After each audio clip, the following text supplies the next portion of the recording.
The story in this world begins a field in which only red blood can be seen. Some young man is lying on earth because of the wounds he received in battle. His body is completely covered in blood. After he wakes up, he looks around and sees the corpses of people. There were enemies of his loved ones there as well. He is very angry at himself for being so weak, and he couldn't do anything about it. This bloody battle involved the elite of Muram and Cheom. This battle resulted in the total destruction of all living things. Absolutely everyone was dead. I wonder who the stranger called Cheonma was. It was the demon who descended from the heavens, the founder of the Majo, the one who colored the world purple with his power. The founder of the demonic sect, Cheonma. Through the hellish pain, our protagonist remains kneeling. Every piece of his body emitted such pain, one could die at any moment. At that moment, Cheonma speaks to him. He says that it was a great fight, but the end became for both of them. Still, he should have the measles with him, because thanks to the efforts of all those people, his sword was able to reach him, and he recognizes it, saying that his skill is the greatest in existing. But our protagonist didn't want to hear it. Taking his sword in his hands, he just wants to end this battle. Cheonma regrets that he has very little time left. If he had 4 days, he would have been able to reveal his true identity, which is worthy of being called Cheonma. But he says it's not over because the demons will be reborn. And when that happens, the whole world will screech a leg in front of Mado, and then no one will be able to stop it. Our hero didn't need this stranger's words. He just wanted to take his final leap. Not only did he make his final leap and was able to cut this stranger apart, nothing was left in his place but many corpses of his family and enemies. After this battle, he was glad that the war was over, but he also knew that his death was imminent. Even then, he only wondered what would happen to Huashan. Looking back, he sees a pile of corpses and says that this place has become the grave of all the followers of the school. The young old ones are all dead, absolutely all of them. The followers of the school were completely wiped out. Only the weakest children survived. Here he loses his last strength and falls to the ground.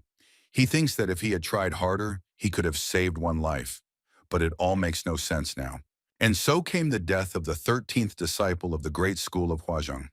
He was not one of the 3 greatest swordsmen in the world. His name was Cheonmin. After Cheonmeng's death, which threw the whole world into chaos, his body sank into eternal sleep on top of the heads of thousands of demons. After a moment, a picture of a child who was wrapped in a straw figure is seen. There are still apparently many kids who are practicing diligently, repeating after the master. Of course, one of them was Cheonman. As a child, of course, he was naughty. Sometimes he was a bully. And because of this, he was always told off. Of course, it was all a memory from his life. Yes, he was a narcissistic fool, not worthy of praise just for his innate talent. He was blind and didn't realize that it was Huashan who gave him everything. In his mind, he regretted not practicing enough and not taking his studies seriously. He regrets being so lazy. He says that if he had only taken things seriously, he could have avoided such a terrible end. Suddenly, he sees the silhouette of his teacher, who says that this is Huashan, and that whatever happens, the school will go on living. A moment later, someone kicks our hero's head so hard that he almost passes out. Someone calls him. When he opens his eyes, he sees a boy holding a stick of bamboo in his hand. He asks him why he's sleeping here.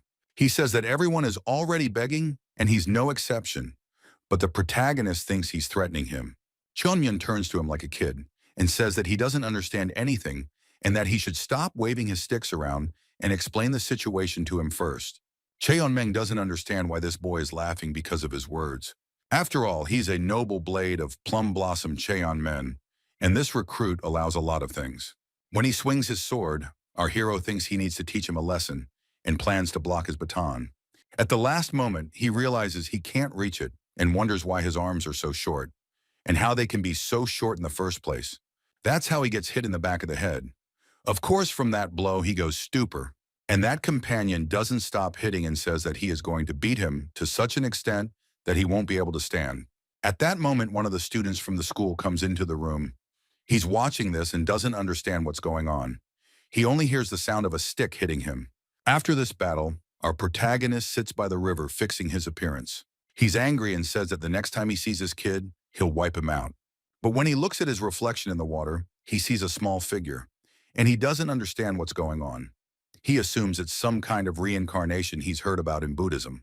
So he turns around and sees a boy and asks him if he's the one who watched him get beaten up. But this boy first asks him his condition.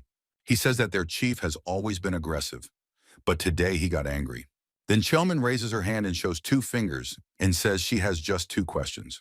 The first question he asks is he a beggar?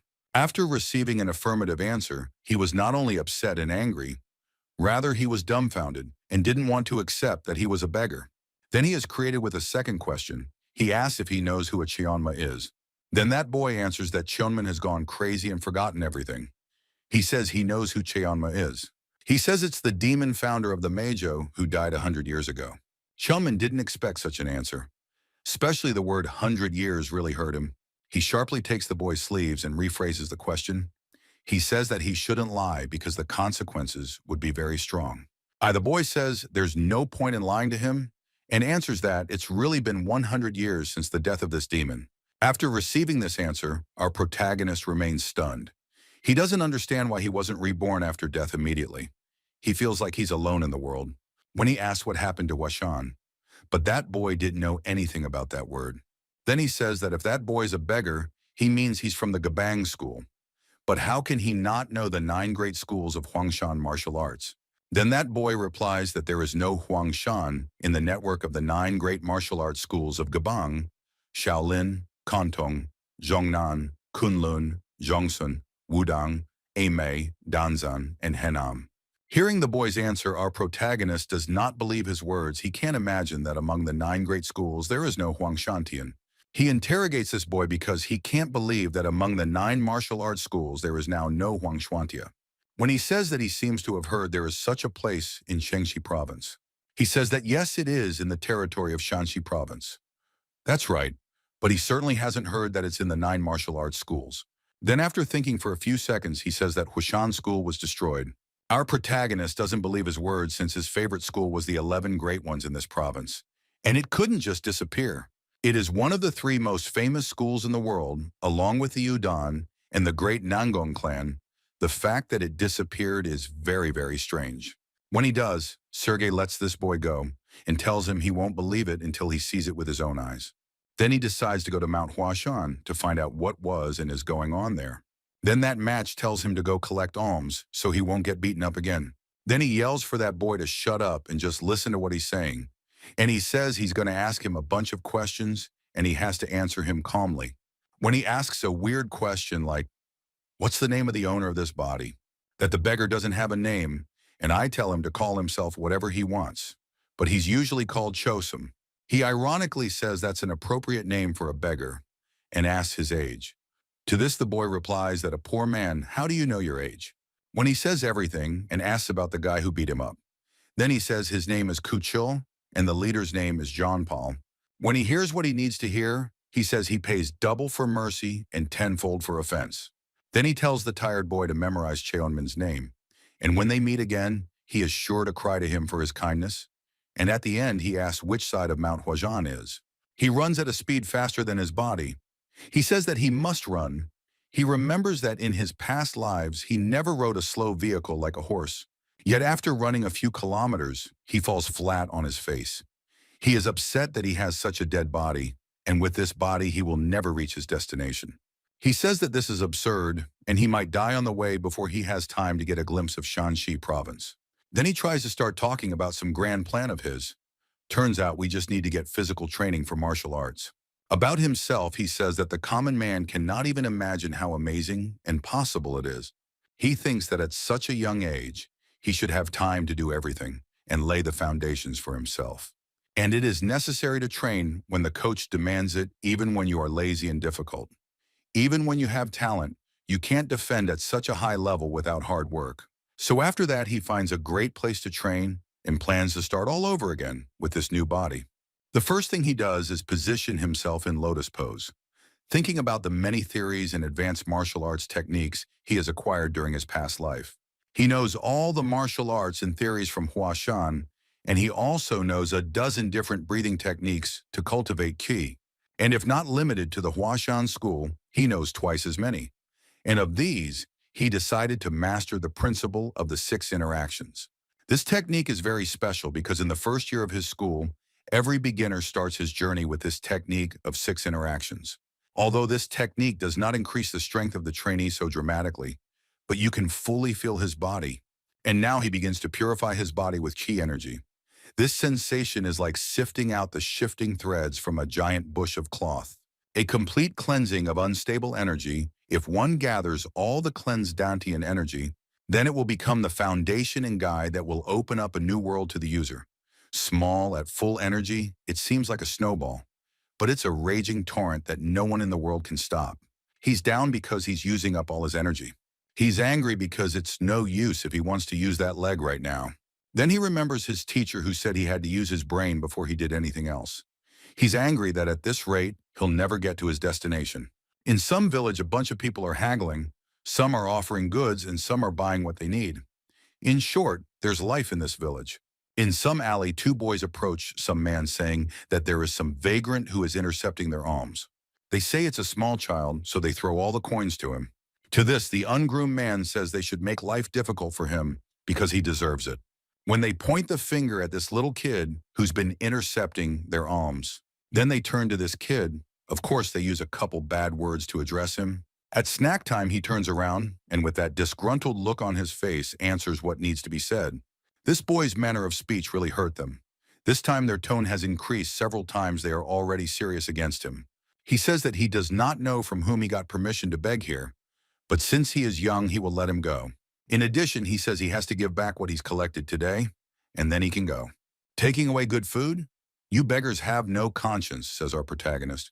He stands up abruptly and checks his physical condition after his snack. He says that he hasn't recovered from the energy yet, but it will be enough. He says that he now understands how to control this body and that they attacked him all at once because he was too lazy to deal with them. During the time when the man is drained, he also says that he's not in the best shape, so he can't hit properly, and that they wouldn't mind if he beat them up a little bit. Then the man says his patience was wearing thin, and our protagonist has shattered that edge with his statement, so he orders them men to beat the crap out of him. So one of them immediately swings his arm, but he did not expect that this little boy would quickly and cleverly dodge this blow. After this little maneuver, he hits the man in the face with all his might. From this blow, he falls a few meters. Afterwards, he shouts that he is a grateful plum blossom blade of the great Huashan school. He had punished those bums after all and put them in their place. What they are saying is their fault after all. Just so I don't distract them from their minutes of questioning and talking, our protagonist asks them a question. He asks if there is a quick way to get to Shanxi. They are surprised by such a question. They say that if they knew such information, they wouldn't live like beggars and ask him to ask another. He says they probably misunderstood each other. Grabbing the man by the sleeves, he says that if they meet again, and when he asks a question, absolutely any time, all must reach a clear answer if he does not want to die. Then he lets go and says that if they understand, they should get the hell out of here. After that, these rascals run with all their might to avoid getting even more from our hero. Misty Skies Somewhere in the Mountains begins the next story. Some man is probably the foreman you hear knocking at the door and tells that man to come through. Then some young man says there's nothing wrong, but a child asks to see you. At these words, the master's surprised because it was a child who wanted to meet him. This child was, of course, our protagonist. He greets and says his name and says that he wants to join Huashan. The master addresses this young man as Unam and asks him what he said, that they are no longer accepting new members. And in turn, he says that even after what he said, this boy did not stop. They look at this boy's face and see only a smile. This, of course, caused some emotion in these people. But actually, the main character was furious. And to know the reason, one has to be transported back a few moments. After such a huge journey, it still reached its destination. He didn't have the strength to even walk and take a single step. The shortcut that the beggars had given him didn't help him much, but in the end, he managed to get there on his own. But still, he started to climb the huge and long stairs that lead to the top of the mountain. He says that whatever it takes, nothing is impossible if you have the willpower, and he will definitely climb this mountain. When he does climb the mountain, he notices that the wooden sign that was at the entrance has disappeared somewhere. It just wasn't there, and it made him very angry. He remembers that Sanning wiped it down every morning, and he doesn't understand where it went. And just as he's screaming and expressing his emotions, a young man enters from the cabin.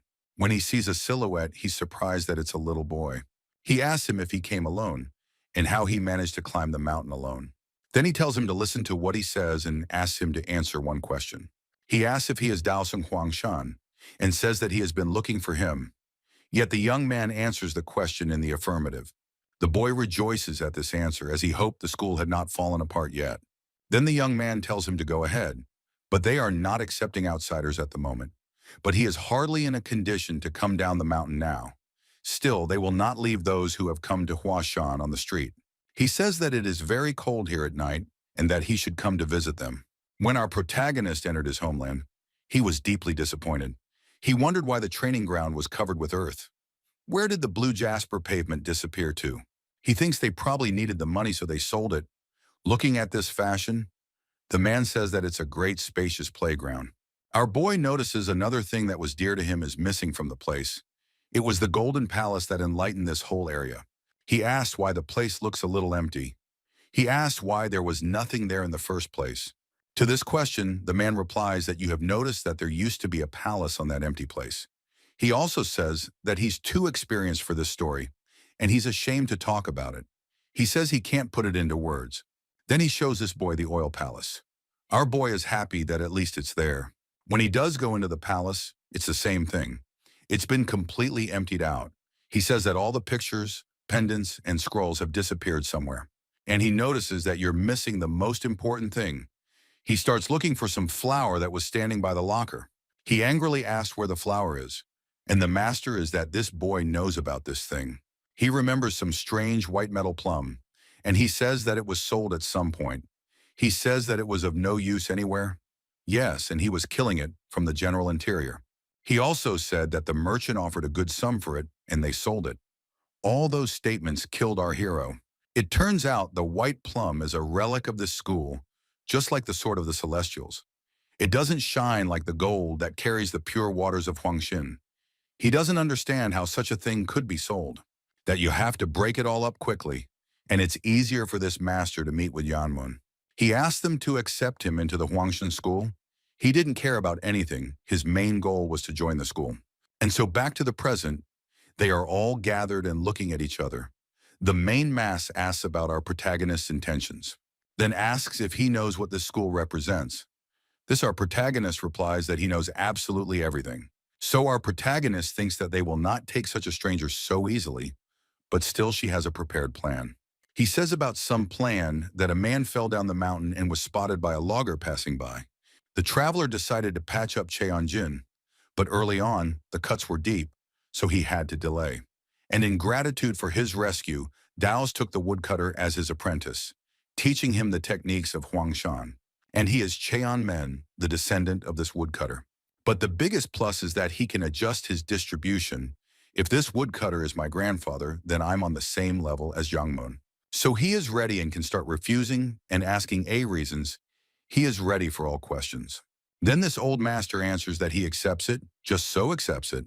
This simple answer surprised our hero very much, and he asks why he accepts it so easily. To this, the old master replies that if he wants it, so be it. Then the young master says that you said that we will not accept anyone. No, the old master replies that he has changed his mind and will accept the boy. He says anyway, this boy knows our school. That's why he came all this way. With a smile on his face, he says that they have no right to do that, since this boy has come all this way to meet them. And he says that they have nothing precious to chase away the mole. He tells his youngest to make him a bed and prepare the rite of passage. He agrees and goes to do as he is told. Then he is presented with the room and clothes of a third-generation disciple. When he is in the room, he notices that it is a reception room. He does not realize that this place is now being used as a temporary residence for those who have not yet been initiated. Usually in this school, right after initiation, the student takes a room close to the teacher, most likely so that the teacher can teach the student everything he knows. As our protagonist walks around studying the past dwelling place, he hears a strange voice behind him. When he turns around, some strange stranger asks who he is and what he needs in a strange room. Around this boy gathers a lot of the same young students of this school. It turns out this student's name is Ghoul. He explains this noise by saying that this little boy was snooping in his room. He also tells his senior to check this boy. All this is heard by some senior of this school. He speaks to everyone and tells them to keep quiet. He says that practice isn't over yet, and they're already making a mess. It turns out one of the masters and all the students apologize profusely. Absolutely everyone bows their head to the master and apologizes again. The only one who didn't apologize was our hero. Then the master asks the name of this cocky boy. He responds by saying his name is Cheon Man. From the fact that he hasn't heard that name until then, he assumes he's new to the House of White Plum Blossoms. He says that it's late and he should rest and says that he mustn't forget to come to practice. He tells everyone else to come downstairs. Absolutely everyone immediately obeys the master's orders. Then one of the students turns around and it was that boy who made a big fuss about nothing. He says he'll deal with him later and I'll be sure to punish Cheon Man. Our protagonist didn't react to that. He just stayed in the room. And so the night came. It was a large room, more like a building built long ago. But still there were candles burning inside. Inside the room there was a very interesting conversation going on. That disciple tells Chung Meng not to play the fool and take off his clothes. He explains that this way men become closer and our protagonist should dance naked while being beaten. What they don't say is that it strengthens the bond between him and his elder. All these words hurt our protagonist a lot. Then Cheon Man asks about Counselor Onam, and that boy says that Counselor doesn't practice after the first half of the day. This arrogant guy says that he's fed up with Cheon Man and he's going to start by giving him a beating. He just finished saying his last sentence, but out of nowhere a piece of paper flies into his face.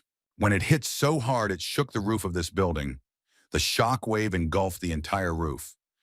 Absolutely no one expected this outcome. It was evident from all the eyes that saw it. Cheon Men sealed that poor guy on the roof. Everyone was shocked because it was done by a rookie and with one more punch. This time our protagonist began his instructive change to the type of elders. Absolutely everyone recognized Cheon Meng as the oldest after that beating. Of course, that's partly because they didn't want to get punished next time. He calls the jerk and asks a few questions about what's going on in Huashan now, and then he quietly replies that he can ask anything he wants. The first question he asks is about the heavenly golden palace. Doesn't ask why that school is in such a mess now. That boy then asks if our boy knows about the Plum Blossom Ball. Cheonman answers that of course he knows, because it was him too. According to the elders, the Plum Blossom Holy Sword played a major role in defeating Chunma. But right after that, the Heavenly Demon Sect went on a rampage and made their way to Zhongyan. And for some reason, they reached Huashan and burned it down. Because of the damage they had done, they still hadn't returned to their former greatness. Then the protagonist thinks to himself that the reason why this school has fallen into disrepair is himself. Taya Flumox's ball technique has no strong fundamentals. Without them, it is extremely weak. There will most likely be no problem even if you get rid of Huashan's technique. This sword technique is terrible. It's not worth it, so it should probably be discarded, answered the scale on the hero. That would cause some problems because it's a technique of our ancestors. Why don't you just take it out of the library, said the headmaster. After all this talk, they come to a common conclusion that they will do it. The master turns to Cheonman and begins his speech by saying that he didn't call him here today just for this question. He says it's time for him to get his students, and asks how he would train them. The joyful Chung Meng says that he would just beat them first, and when they are on the verge of life and death, he will surpass himself. After that, it turns out Sohyun Jongmoon never offered him any more disciples. As he was resting and lying down, some junior approaches him. He says that Counselor Anum has summoned him to the training ground and said that he should definitely be at today's training. In the training area, all the students repeat the movements of the headmaster who teaches them everything he knows. He shouts for everyone to get their blades ready for future training. Everyone finds their pose and is ready to repeat after the master. All this training drama is seen by our protagonist and his man standing nearby. They are just watching, but at this point our protagonist is very upset and wonders what kind of sword technique is this? It's like he's saying it's a load of crap. To which the master replies that the technique your elders are practicing is called the ball balance technique. And this technique is the foundation of this Huashan school. Cheonmen appears that this technique is the basis for Gorhua techniques. He doesn't understand what these students are doing. He's in his mind saying it's only stopping the kids from stopping harder. It's like learning the alphabet through a complicated book. In addition, he says that this technique will only get them half a step further, so it's practically nothing. And what good will they get out of it without the proper fundamentals? And even if they do, they have the wrong technique, the wrong construction, and even their basic foundation is not quite right. Then he asks one of the students what they are taught here besides this ball technique. He replies that after learning the balance ball technique, they learn the 7-sword sage technique. Then they learn the last technique of the House of Plum Blossoms, and begin to learn the sword technique of the little kin. And only after this hole they are allowed to learn the secret technique of Huashan and the sword technique of Taiyi Flumox. Then he remembers that they had once discussed this technique, and they had once agreed that they would exclude this technique. He is very angry that they still didn't eliminate this technique, and instead of learning the sword technique of the 24 Plum Blossom movement, they started learning something that won't help them in any way. That's when he addresses the past bully. Hearing Cheonmen's voice, Tot immediately reacts and addresses him as Mr. Junior. Then he asks for a follow-up so that he can gather everyone in front of the house by 5 a.m. with white plum blossoms. He says something to make him listen carefully. Next, he says that he has prepared for each one 5 pieces, and he asks if he has to make 5 each. If it's really necessary, of course he'll do it and do it right. And our protagonist likes his enthusiasm and finally lets the poor guy go. The current Huashan has no tech, no wealth, no talent. And he says it's no wonder this school collapsed so easily. And the only thing that he can help this talent, the current students are third-rate. They don't look talented in any way. But as we know, the journey of 1,000 miles starts with a single step. And educating useless seniors will be his first goal. Because we all need to change ideologies to find the right direction. One of the elders is unhappy that some junior makes his elders come whenever he wants. And the others all think they must not have been with them last night. Then some man comes out of the shadows and says he's the junior they're talking about. You make your elders get ready so early. How dare you, says one of them. Then he says he's sorry, and the elders must have misunderstood him. And as an apology, why don't they have a chat in the boarding house? So he gathered his elders and at the same time praised them for coming over to the boarding house. Here our protagonist has gathered absolutely all the elders into this building. Then this Machugan notices that this boarding house seems to be wobbling. After a few seconds, all the elders run out of it, all of them. They were frightened by something strange. They ran out and got into formation. They were noisy because of that. They got a remark from the main character. He happily and respectfully says that every morning at this time there will be training. And with respect, my elders. Early in the morning, the master gets up and wonders why the students have not come for greetings, and he assumes that they are all still asleep. He justifies this topic that they have a newcomer, and rather they are tired after the visitation ritual or something like that. He's serious about teaching them a lesson. He thinks that if Joe Ghoul suddenly turns out to be a discharged beast, Yoon Young shouldn't have let him overdo it. After a moment, we see the surprised face of the martial arts master. He sees so many disciples who were exhausted. All of them were asking for help from him. Many didn't even have the strength to stand up and greet him. He is surprised and shouting asks what happened here. But no one dared to answer him. Even to the master, they did not say a single word. He thinks what must be the reason for them not even telling me in one. Then the master sees a stiff and exhausted Joe Gully. He says it's not important, it's who's behind him. He sees a newcomer which surprised him very much. A little boy lifting a huge load on his shoulders. Turns out he's not just lifting, he's squatting. And this time he did 10.085, exactly to 1. He looks at this boy and notices that he's so exhausted that his legs are shaking just from standing there. He yells at the others to get him some water now. Our boy says not to worry about him, and that she's fine. When he has quenched his thirst, the master asks for details. He asks what happened to make all the students so worried. Cheonmeng replies that it's nothing special, and it's a little exercise they decided to do every day starting today. And because it's the first day, the guys are overdoing it a bit. Looking at the other students, he suspects that they were not full of energy. He wonders if they're all still here, and asks himself how scared they are of this kid. He also thinks how dare they call themselves disciples of the Huashan sect and yet fear him. He thinks he should probably reprimand him. Changing his tone, he starts talking to Cheonman. He starts reprimanding him, saying how dare he deviate from the existing strict set of rules in the White Plum Blossom house. He asks who told him it's okay to sacrifice sleep for training. To this, our protagonist responds positively and simply nods to his request. The master is surprised by this answer, as he did not expect to hear these words. Then he dismounts from his horse and says that he will now press the point that he threatened his elders. Seeing the boy's face like that, he manages to keep his emotions to himself. He says to himself that it makes them look bad. He thinks that the third-grade students already look like complete idiots for teaching the newcomer, and he, in turn, looks like the biggest idiot for teaching them. So his musings are interrupted by our protagonist. He's only asking for 1 month. He says that he guarantees that in 1 month there will be a very good result. He says that he appreciates the determination of his elders. And despite the hardships of this training, none of them have ever complained. When the master thinks he must have meant that no one would dare complain, and he thinks to himself, where did he come from? He's come and taken over all the third graders so he can use his authority to teach others. He says that for him, for our hero, it will be easy, and asks why he already proposes a training session every morning. In turn, our protagonist replies that they can become stronger by learning from the great Sosuk, but they can speed it up if they offer more effort. And that's why they should sacrifice some of their sleep time for training, and they should spend more time training. But he says that's not the most important thing. Then with curiosity, the master asks what's most important. Our boy replies that it is courtesy, and he will take his master's words as the will of heaven.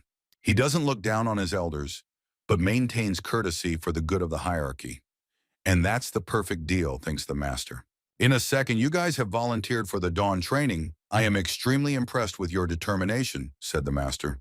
He also says that if they keep trying so hard, they will achieve unprecedented success, and asks them to continue in the same vein. Surrounded by his students, the master separates himself from them, and they in turn give him a helping hand. All these words are heard by our hero. He says there was no such order to kill or anything like that. And he asks why they're screaming like that. And he says that if they go on like that, they'll have another negotiation at the boarding house. A few days later, we see our hero sitting in lotus pose. He's practicing his Dantian technique, which in turn cleanses his body. Not only is he practicing, and he reasons that he's tired these days. Firstly, the White Plum Blossom House, as he thought it was more of a dormitory. This was due to the lack of people for the contracting of disciples and masters. Second is the sect leader and his bloodlines, putting aside their personalities. They are simply weak. Their strength is not even comparable to the sects of my time. Because the masters are weak in proportion to that, so are the disciples. Besides, most of the third grade disciples join the sect just to connect. But he's saying what's important now and what does it matter? Because great Chungming is here at this moment.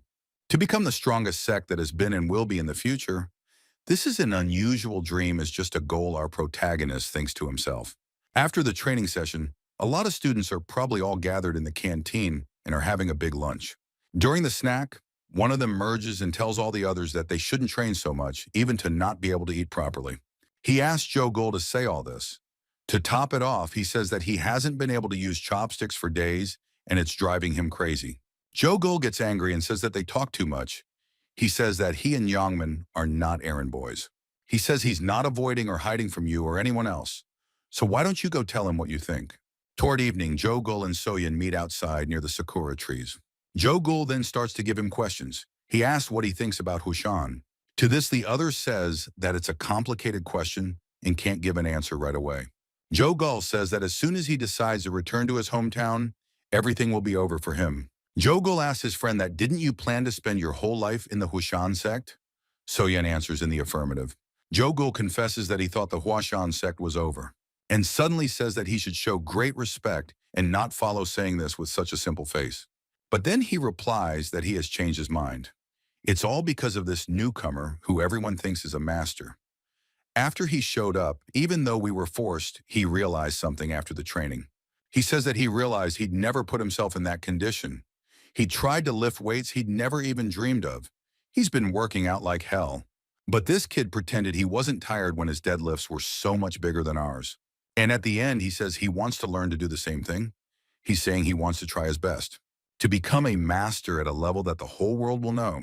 Smiling, his friend says that he shares his idea and will go all the way to achieve this dream.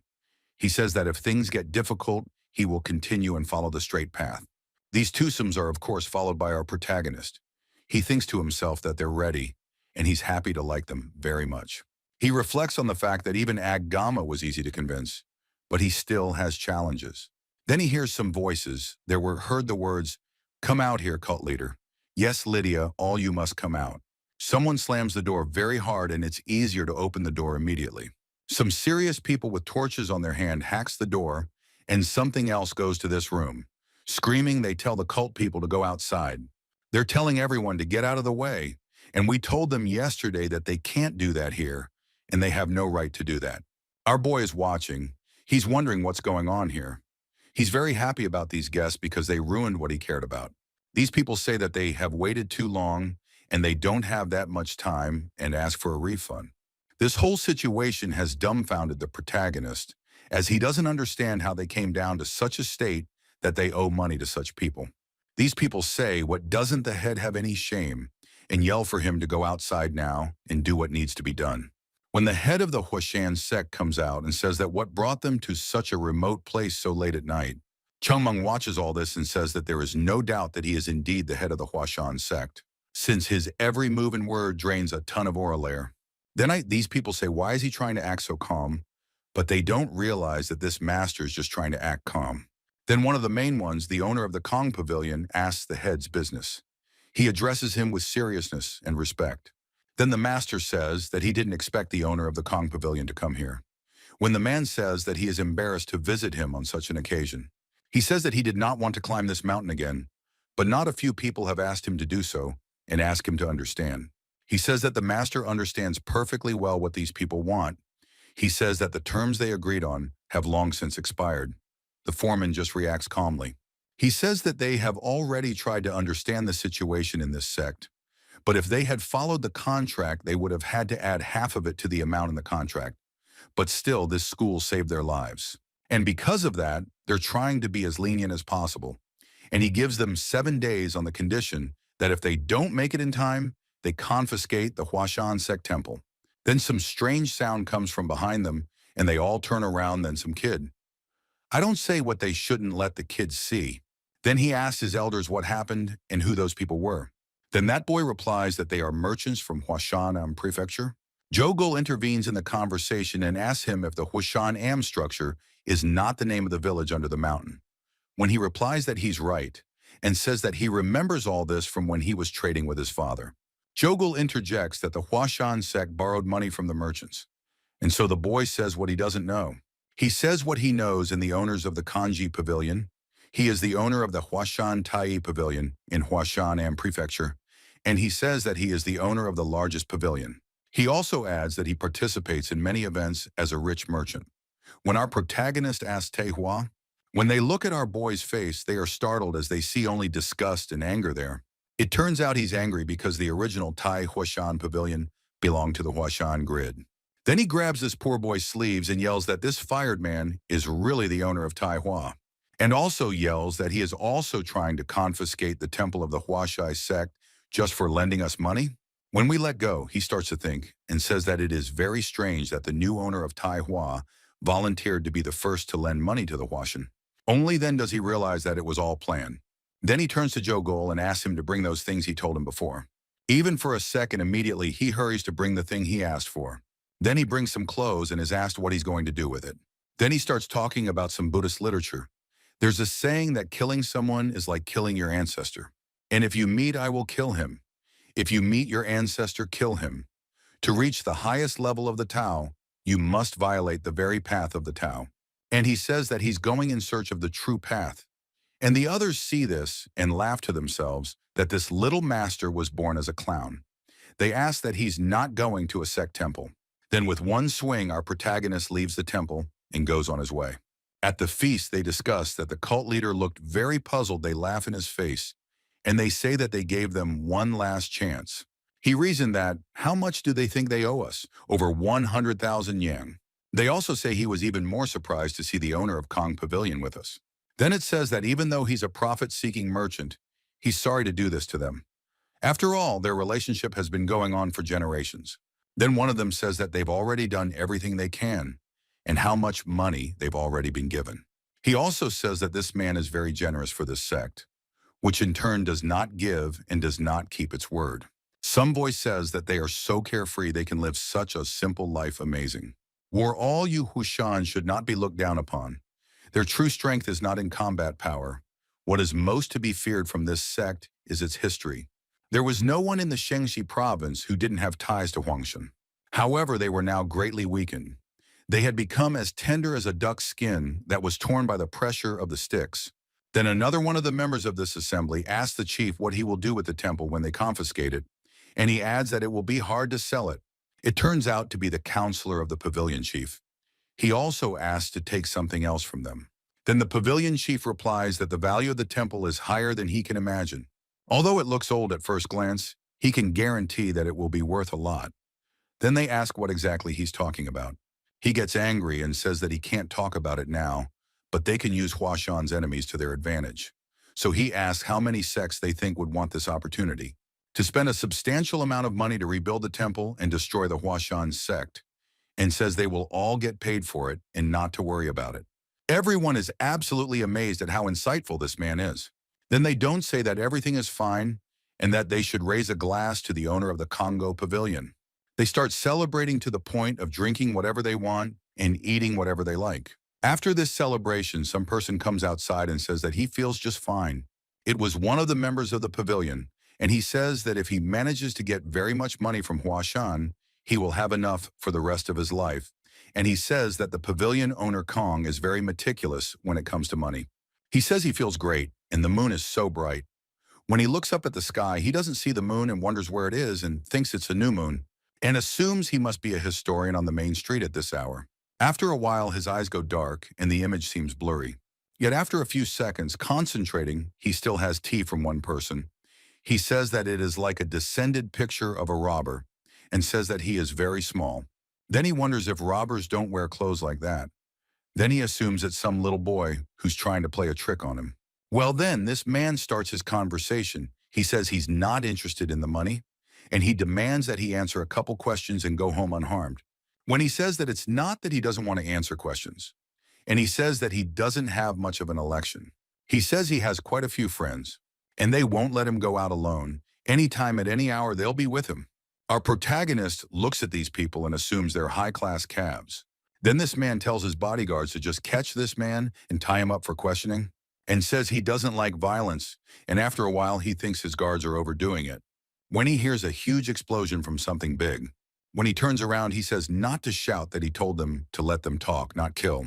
Then he notices that all his guards were already dressed by this man. He just couldn't believe that this little creep would defeat his guards.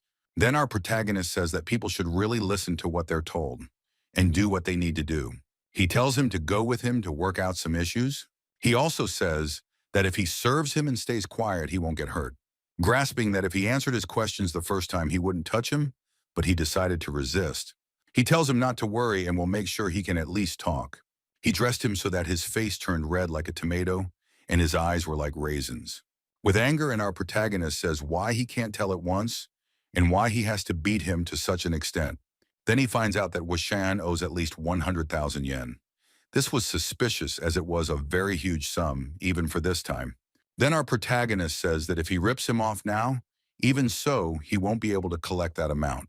Then he says that how can they claim that almost 100,000 ruined in the school, they could lend such a huge amount of money.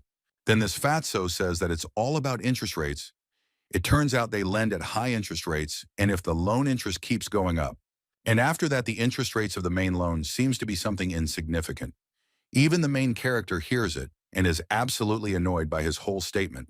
With anger, he hit this man on the head would hit so powerful that his head would respond a few meters down. Then he says what he heard, that he is the owner of a Huan cotton shop. This cotton shop was one of the businesses of this area. All profitable businesses belong to Huashan. He also says that thanks to this school, it was able to grow to the level of such a city. If not for it, it would have been a god-forsaken village. He hears that the board of directors was handed over to trusted individuals. Most likely when Huashan went into decline, they took over the business. The protagonist hears a strange voice behind him. Somebody was calling him names, but he didn't care. He wanted to get it all out of the bastard. Then this man says that, judging by his skill, our protagonist is no ordinary warrior, and he asks who he is. He says that in front of him stands one of the strongest warriors named Diehard, and he must know that name.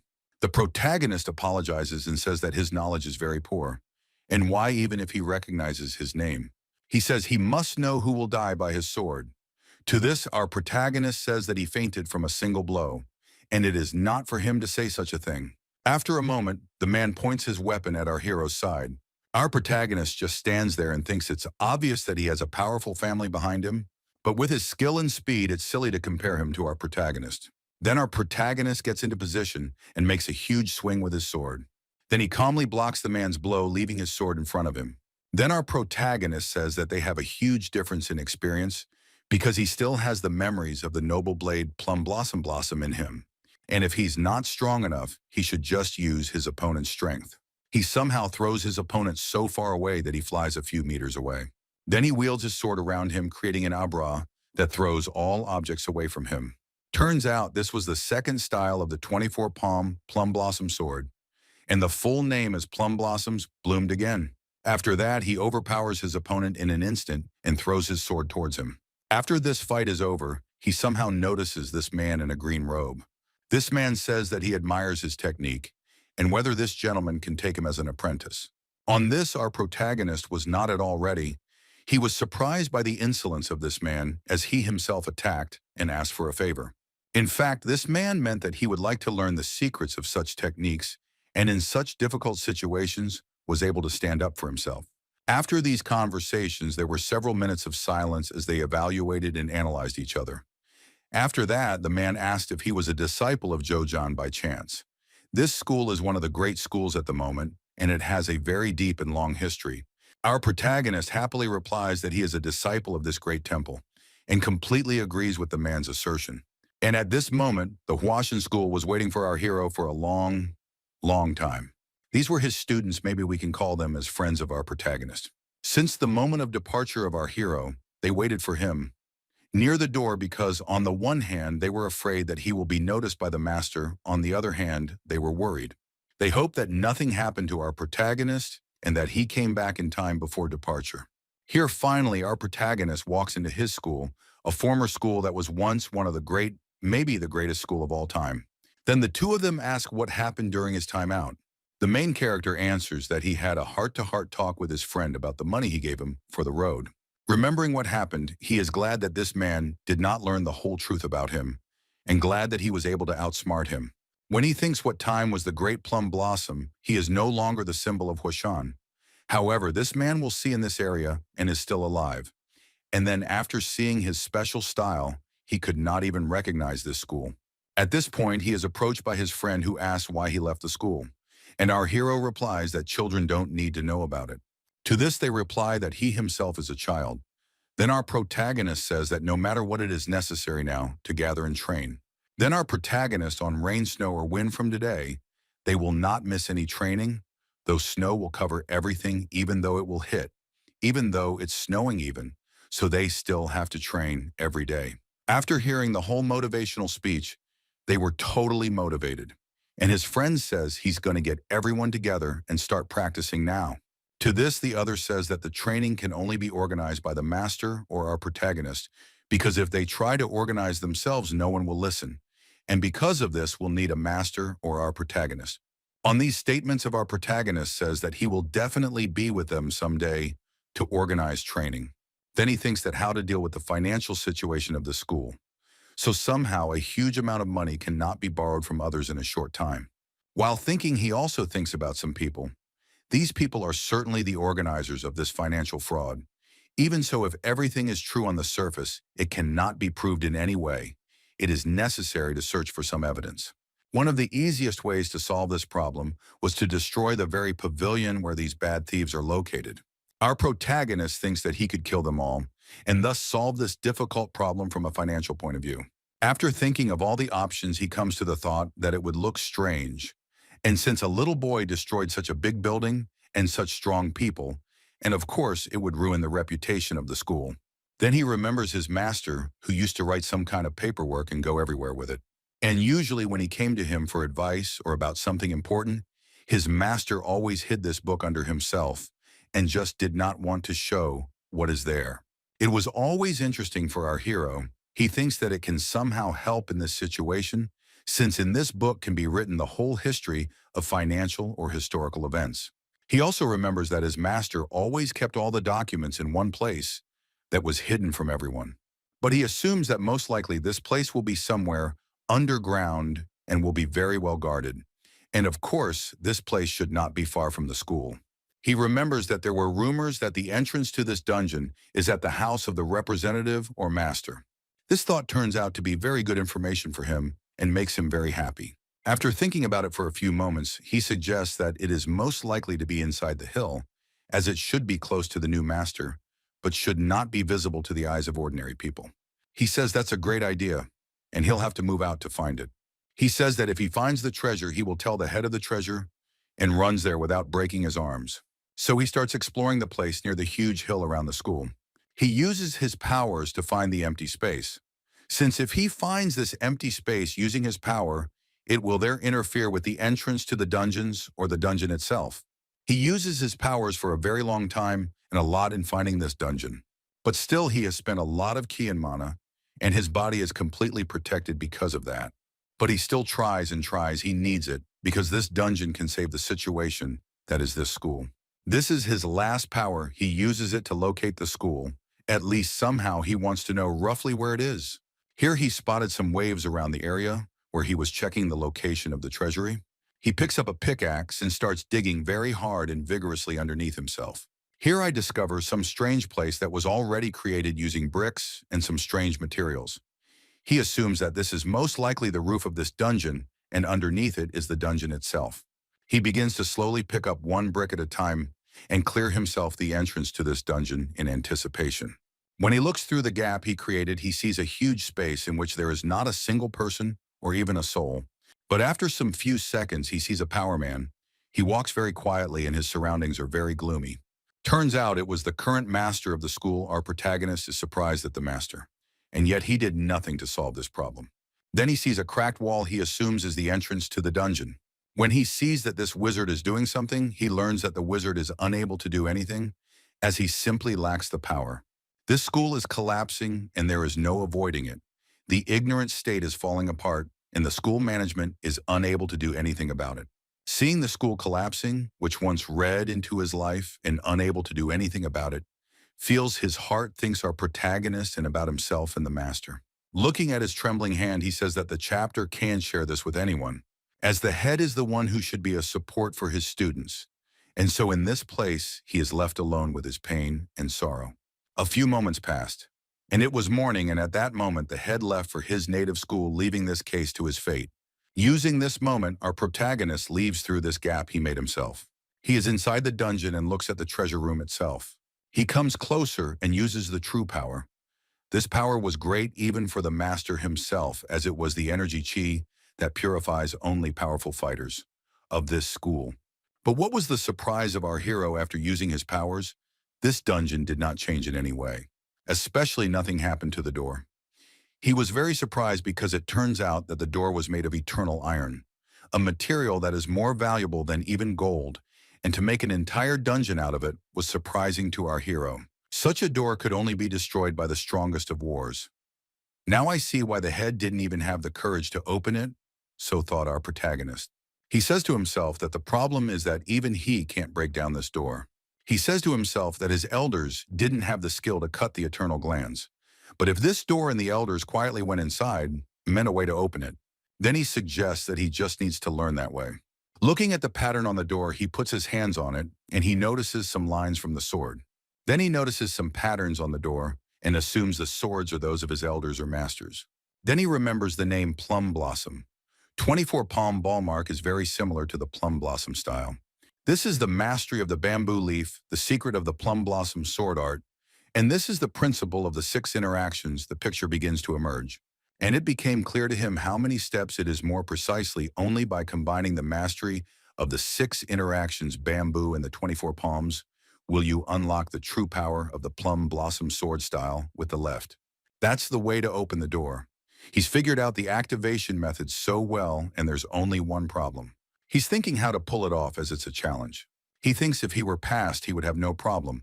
But now his body has the usual statistics since he is a teenager, but in his memory stored with the technique, and he can use it. But this body does not have enough energy to make up for all the stages at once. He says that there is always a way out of this situation, and he will do it for that. He expects it to take about a month to recover. He says he'll use just a little bit to stay alive. Here he goes. The circulation of natural ki is the force that keeps a person alive from birth. In other words, the life energy that gives a person life, and that's the ki I use. And you must be ready to pay a high price equal to your life. However, now there is no other way out, so thinks our protagonist, and starts to use his I am for the sake of achieving his plan. He thinks it's just one time, and he has to be patient once. During this, he bleeds in the hope that it will work, and he says to himself that he won't get a second chance, and he has to do it once.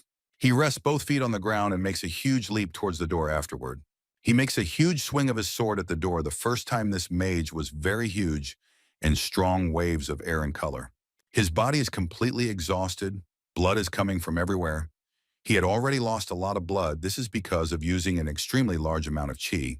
It was very hard for him. Of course, he knew that it was too slow, but still his body and mind was already at its limit. However, he couldn't enter as everything was laid out in this plan. He made the 6 interactions into bamboo mastery and then began to do the 24 palm plum blossom technique. Here, after using these techniques, he fell to the ground from the depletion of ki and exhaustion of his physical body.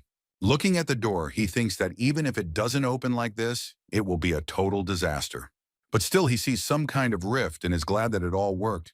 He was still able to break that seal and open the door. But he's abruptly doing all this because he's using an extremely large amount of chi. He thinks he's not going to lay down for a month, but he's going to lay down for at least 2 months, and he realizes that reviving his school is proving to be a hell of a challenge. So he gets up and heads to the treasury. His expectations were, of course, huge.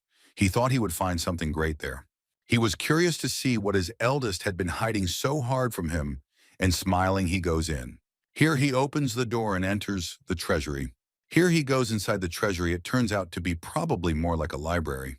The image generally says that he expected something more, as even the door was made of expensive eternal iron material. Looking around him, he assumes that only the best of the best could afford a huge vault of eternal iron, and there was most likely something wrong here. He had always heard that there was no money in this school. Turns out that all the money had gone to the side and not to the dungeons. He pulls one of the books from the shelf. He was on top because he found this book. Turns out it's the school's ledger.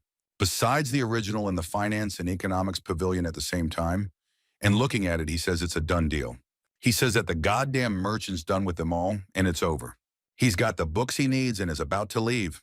Looking around in the library, he stops that there's nothing here but paper. And that was strange, of course. If the old man was hiding bribes, it would be the basis for reviving this great school.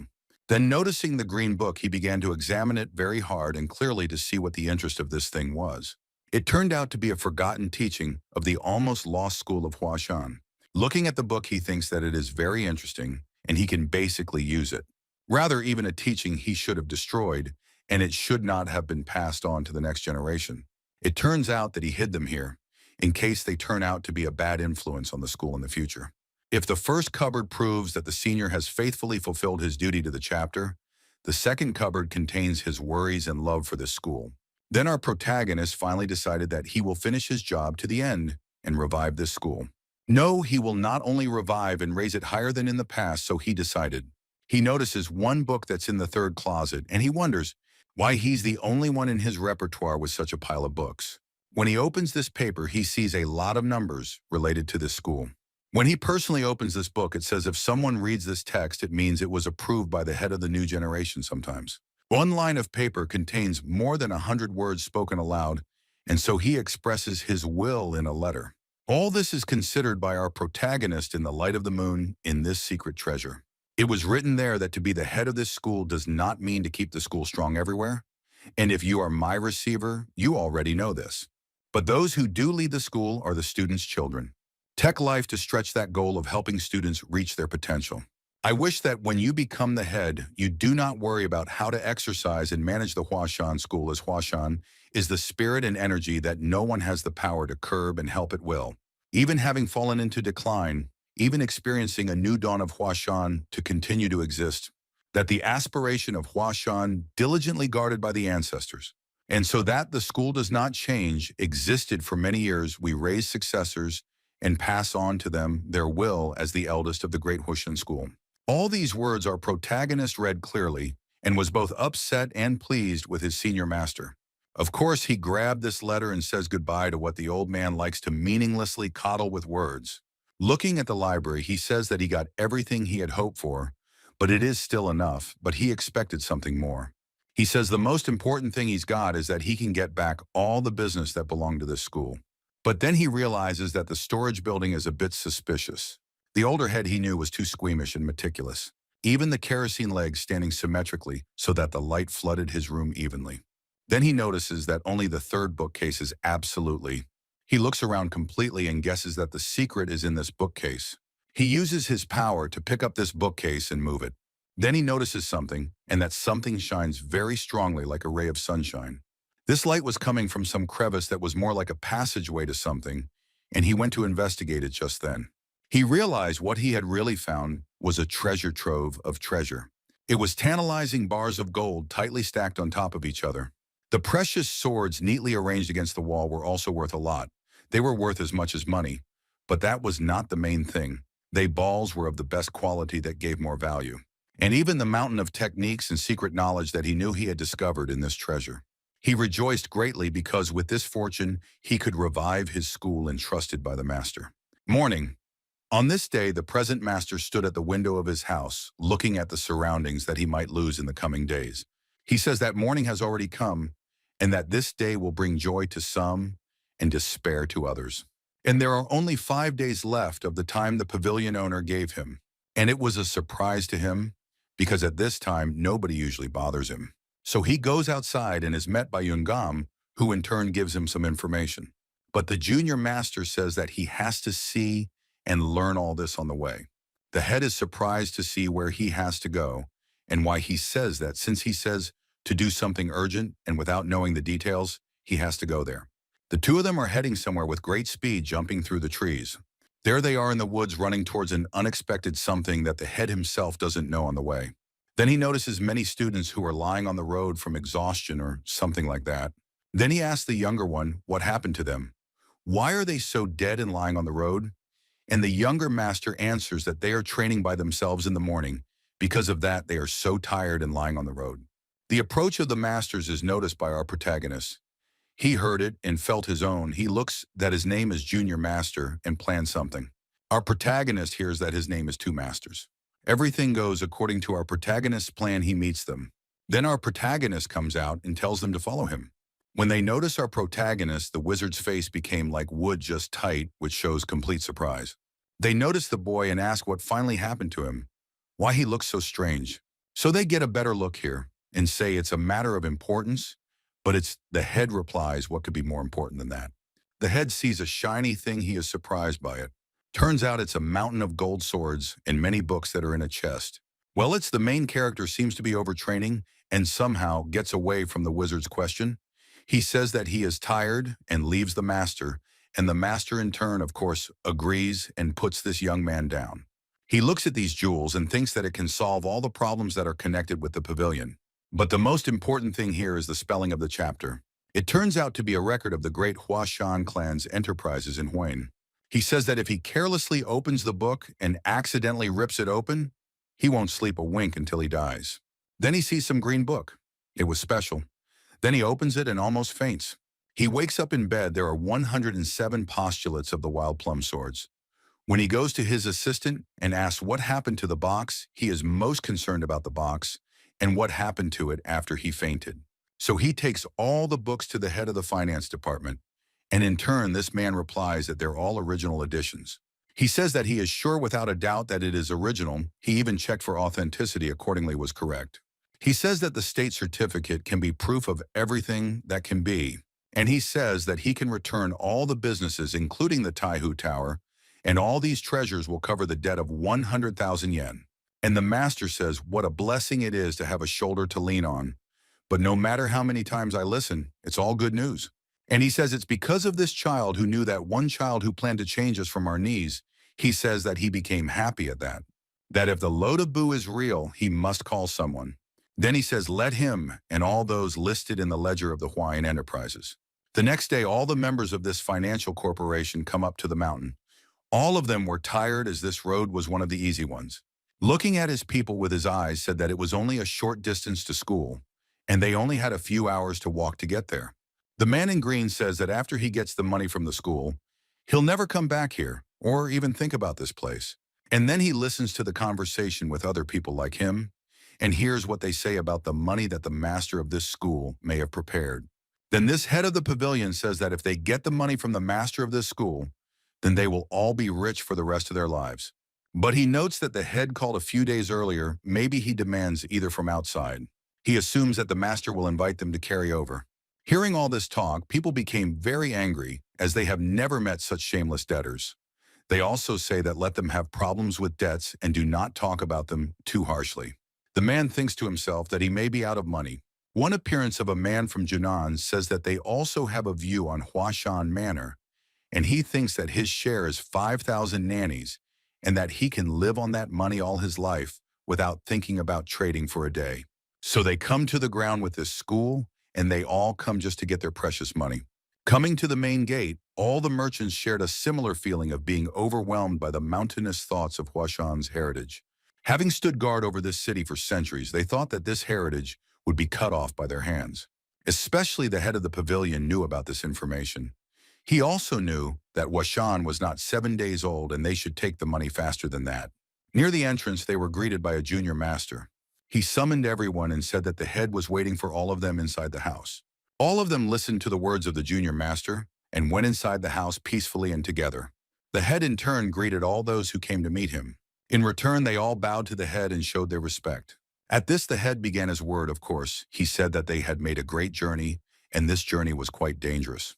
They had a lot of work to do, but the head should have been more concerned and they should have come themselves, said these traitors, having listened to their words. The master said that it was difficult to climb the mountain and offered them tea. The head said that he had acted selfishly and said in truth that he had gathered you here today to tell you the position of Huashan. Hearing some strange sentences of the words of the master's statement, the head pavilion something and wanted to listen to what the head of this school had to say.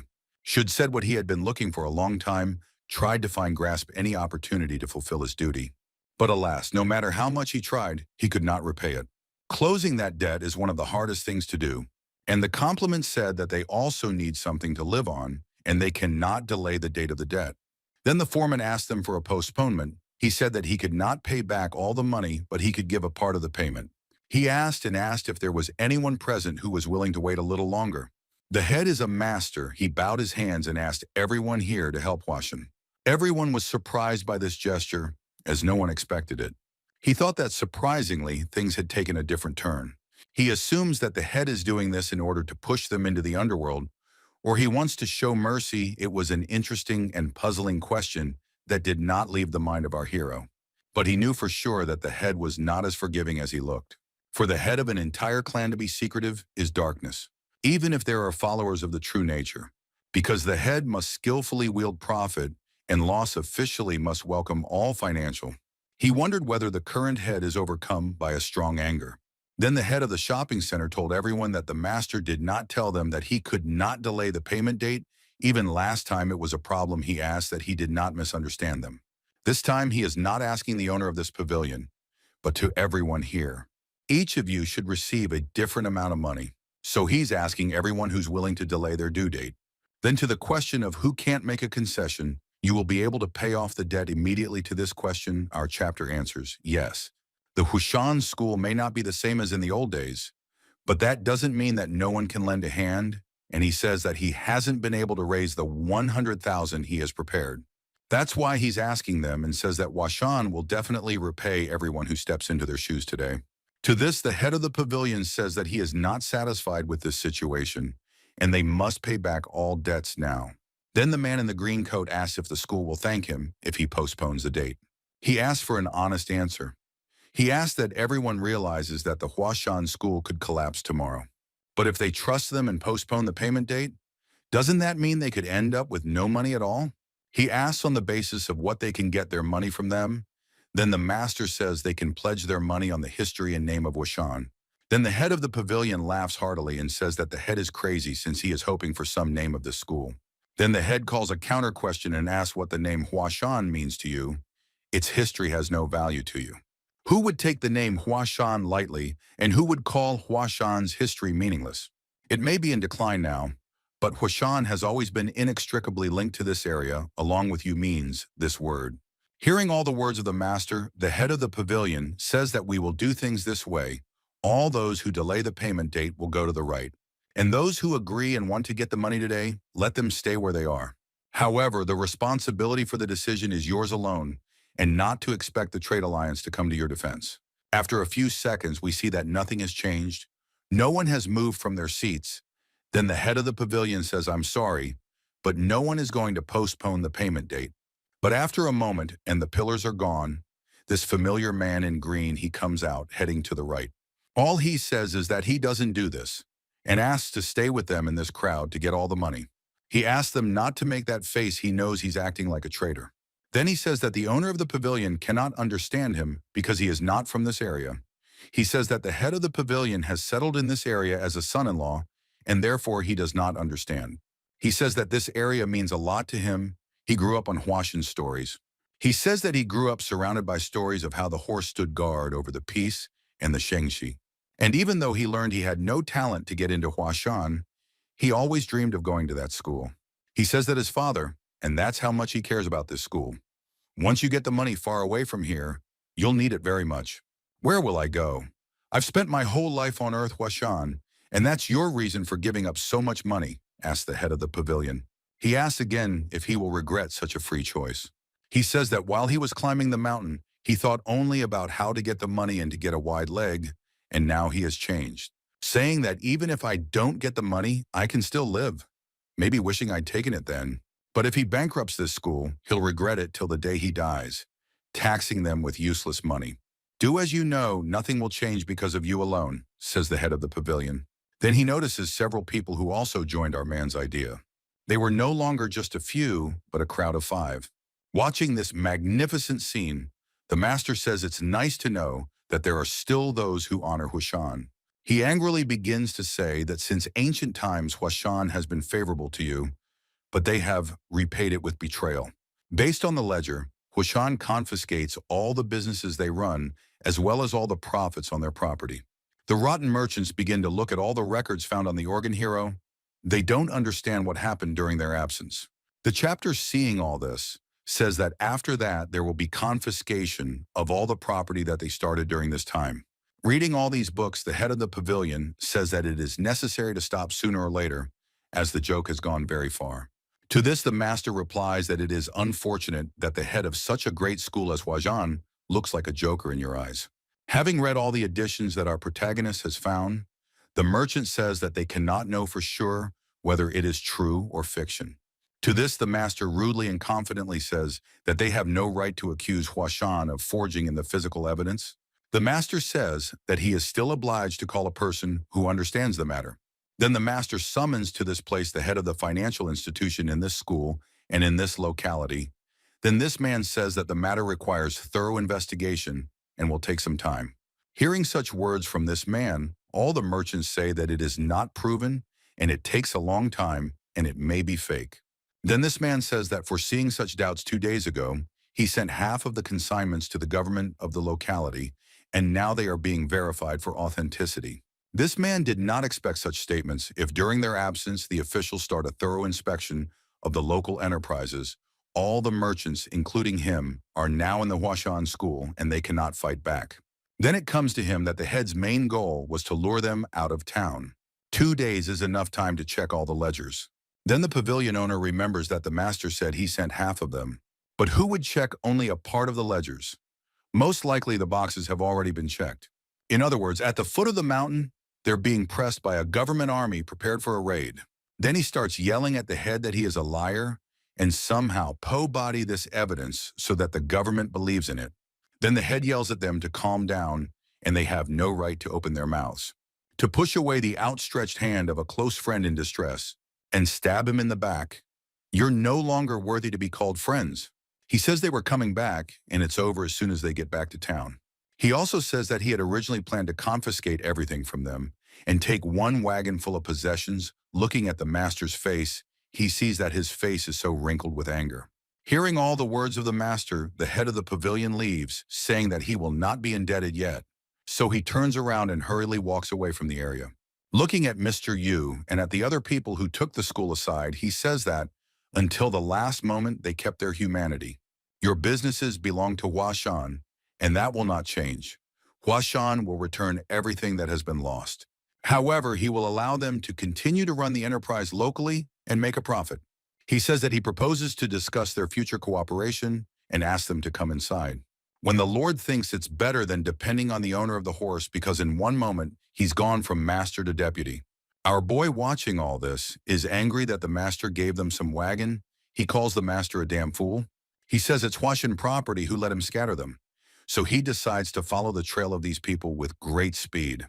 So we see that these merchants who took the wrong side were leaving the city. One of them recalls that when they came down with the school enterprises were already APOK and occupied by government troops, and they were extremely unfriendly if not for the request of the head of the pavilion. They were either alas or far away. The owner, if only he didn't fall for his words. When he speaks, the owner turns to the horse and asks what they should do now. He asks him to say something and says that it all happened because they trusted him. Looking at the owner with a cold stare, he says not to blame him for what happened. Looking for shelter from the rain, he says that most likely the papers the master has provided cannot be genuine. He says it's a forgery and that the head slipped in false documents. But to this, the others say that the government has not confirmed its authenticity.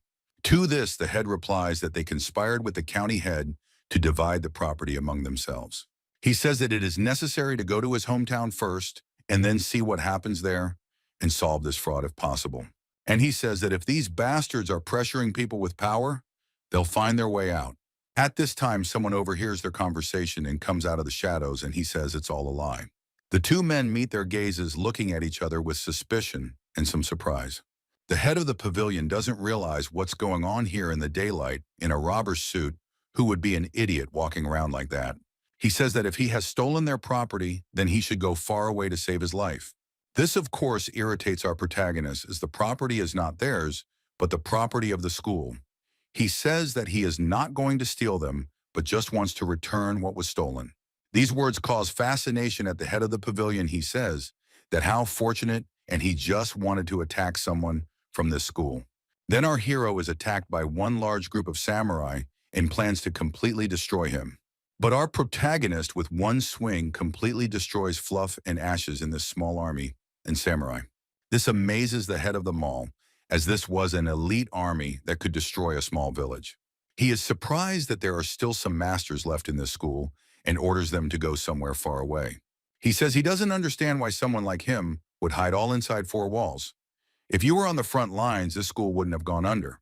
He says he picked a bad time because today he will die by his hand, and his dead body will be a message for the head. He also suggests that if this master falls by his hand, the headmaster of this school will likely be very upset. After hearing all of his statements and seeing his power, our protagonist says that he knew he wasn't that simple, but he doesn't look like a pavilion owner in a provincial town. Yes, so this owner attacks with a quick swing using his magic or shy against our protagonist. With a quick swing, he lands with great speed and force on our hero, but he was angry that he couldn't hit him. He was surprised that somehow the protagonist was able to dodge such an unexpected blow. Without saying anything, he makes another dive towards the masked man. This time he really wanted to chop him into pieces. He makes a strike that was reinforced with ki. Normally, such punches could break even big, strong rocks, and in some cases could reach such a level that they could destroy even a small mountain. But this time when he tried to hit him back, this protagonist struck back with his fist. He didn't see that coming, and it turned out to be impossible that he got hurt, but it happened. Our protagonist reflected this blow, and because of this, chi returned to his hands and did the opposite effect. But still, he continued to attack and used his crowning kick of light with his foot, which is usually used for stealth attacks.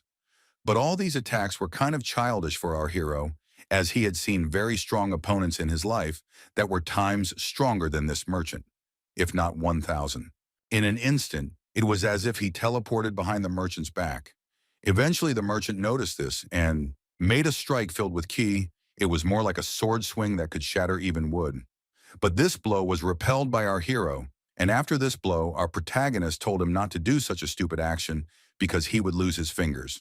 It was absolutely true, because after this blow, the owner of the pavilion had a sharp pain in his fingers. Due to the protagonist getting too close, this con owner was able to again use his crowning technique with his foot. While even the attack on the posh hero managed to repel, he just dodged, doing nothing. The owner of the con thinks that he will never hit this man even by his clothes. He notices that our protagonist is constantly slow, but catches the perfect precise moment, moving in the right direction and at the right distance. His movements have no flaws and there is nothing personal. When he starts comparing this man to a monster who has a lot of fighting experience, he says something that he can't even begin to fathom how strong he is. Then the protagonist says that he wanted to have fun, but he still has a lot of strength left and will have to finish this very quickly. Then the head of the pavilion asks how such a man is so talented, and a man like him has never declared himself. But our protagonist just doesn't answer this question and says that it doesn't matter anyway. After hearing this, the head of the pavilion says that he didn't expect such a strong opponent to appear. After that, our protagonist says that there is no need to talk anymore, and we must act. Certain eyes were surprised at the boldness of this man, as he knew that he was also a Nesla. Then our protagonist says that he does not like such empty words, and he wants to know what happened here and where he came from. He suspects that the head of the pavilion is an unusual person and does the work for others. Maybe he is some spy from another school who just wants to destroy the dignity and history of Huashan. Pointing his hand at the head of the pavilion, he says that he doesn't like to waste his time on people like him, and says that everything he did was not on behalf of the school, it was all personally his, and carried his initiative. He did not use any orders. Then the protagonist says that to find out information about such people, you have to act colossally and not stop for a second. The best solution is force. Having finished his words, our protagonist starts to act. He makes a very strong leap towards the head of the pavilion and finds himself near after a few seconds. He takes his sword, and mine wants to kill this nowhere as that has done such a bad deed towards his school. Such a quick event was not expected by the head of the pavilion. He almost fell down because of such fast movements of our hero. At this time, the protagonist strikes a huge and strong blow, which in principle could even kill a large elephant with a single swing. He delivers a vertical strike to the attitude of this one. The head of the pavilion flew back from this blow so hard that he almost lost consciousness. He was surprised that he thought that our protagonist was aiming at his leg, but in the end the blow hit his neck. When he pulled back from the blow, the masked man gave him several more blows to his body that pierced him like a needle. He didn't understand why the blows that were supposed to hurt another place were hitting a completely different part of his body. Initially, he thought it was all just luck. But after he looked at the eyes of the masked man, he realized that these were the eyes of a killer who had already killed several 100,000 people. And most likely what was here was planned by this man. Realizing the enormous power of the difference between them, he thought he was going to die, but he didn't want to. Then he saw that the masked man was going to kill him with a single swing. He felt such fear that he had never felt in his life. It seemed as if death had come to him and just wanted to take his life in one fell swoop. Then a strange wave of some kind appeared near their battle. In comparison, it was a strike from some kind of magic or utilized chi, since this strike covered a very large space and had tremendous power. It turns out it was the pavilion head who was using his another crown technique. This turned out to be the technique of Lord Tai's palm technique, a powerful technique that strikes a huge radius and destroys absolutely everything within it. What was the surprise of the head when he learned that this technique did not work, and yet this man somehow managed to survive after him? He not only parried this blow, he just dodged. Then our protagonist realized that this man is unusual and is a student of the Zhongnan school. After the protagonist learns that the owner of the pavilion in Huan is shaking debts in Huashan and is skillfully wielding the techniques of another school, he is surprised by this turn of events. He asks the pavilion owner if the other school has sent the other school to destroy the history and everything in Huashan. Realizing that he has made a foolish mistake by using his school's secret technique, he thinks that he is about to be finished and will have to reveal the secret of his school and the secret of his life. He says that the fatal mistake was that when he swung his sword and came upon him by surprise, he got confused and used the palm of his hand to use the tai, which normally should be used to destroy opponents, and this technique should not. He thinks that this man will never get away from him if he doesn't beat his, and most likely he will need to reveal all the secrets and even Kazari. Our protagonist likes this as he says that loyalty is a very good thing, but he doesn't like this outcome.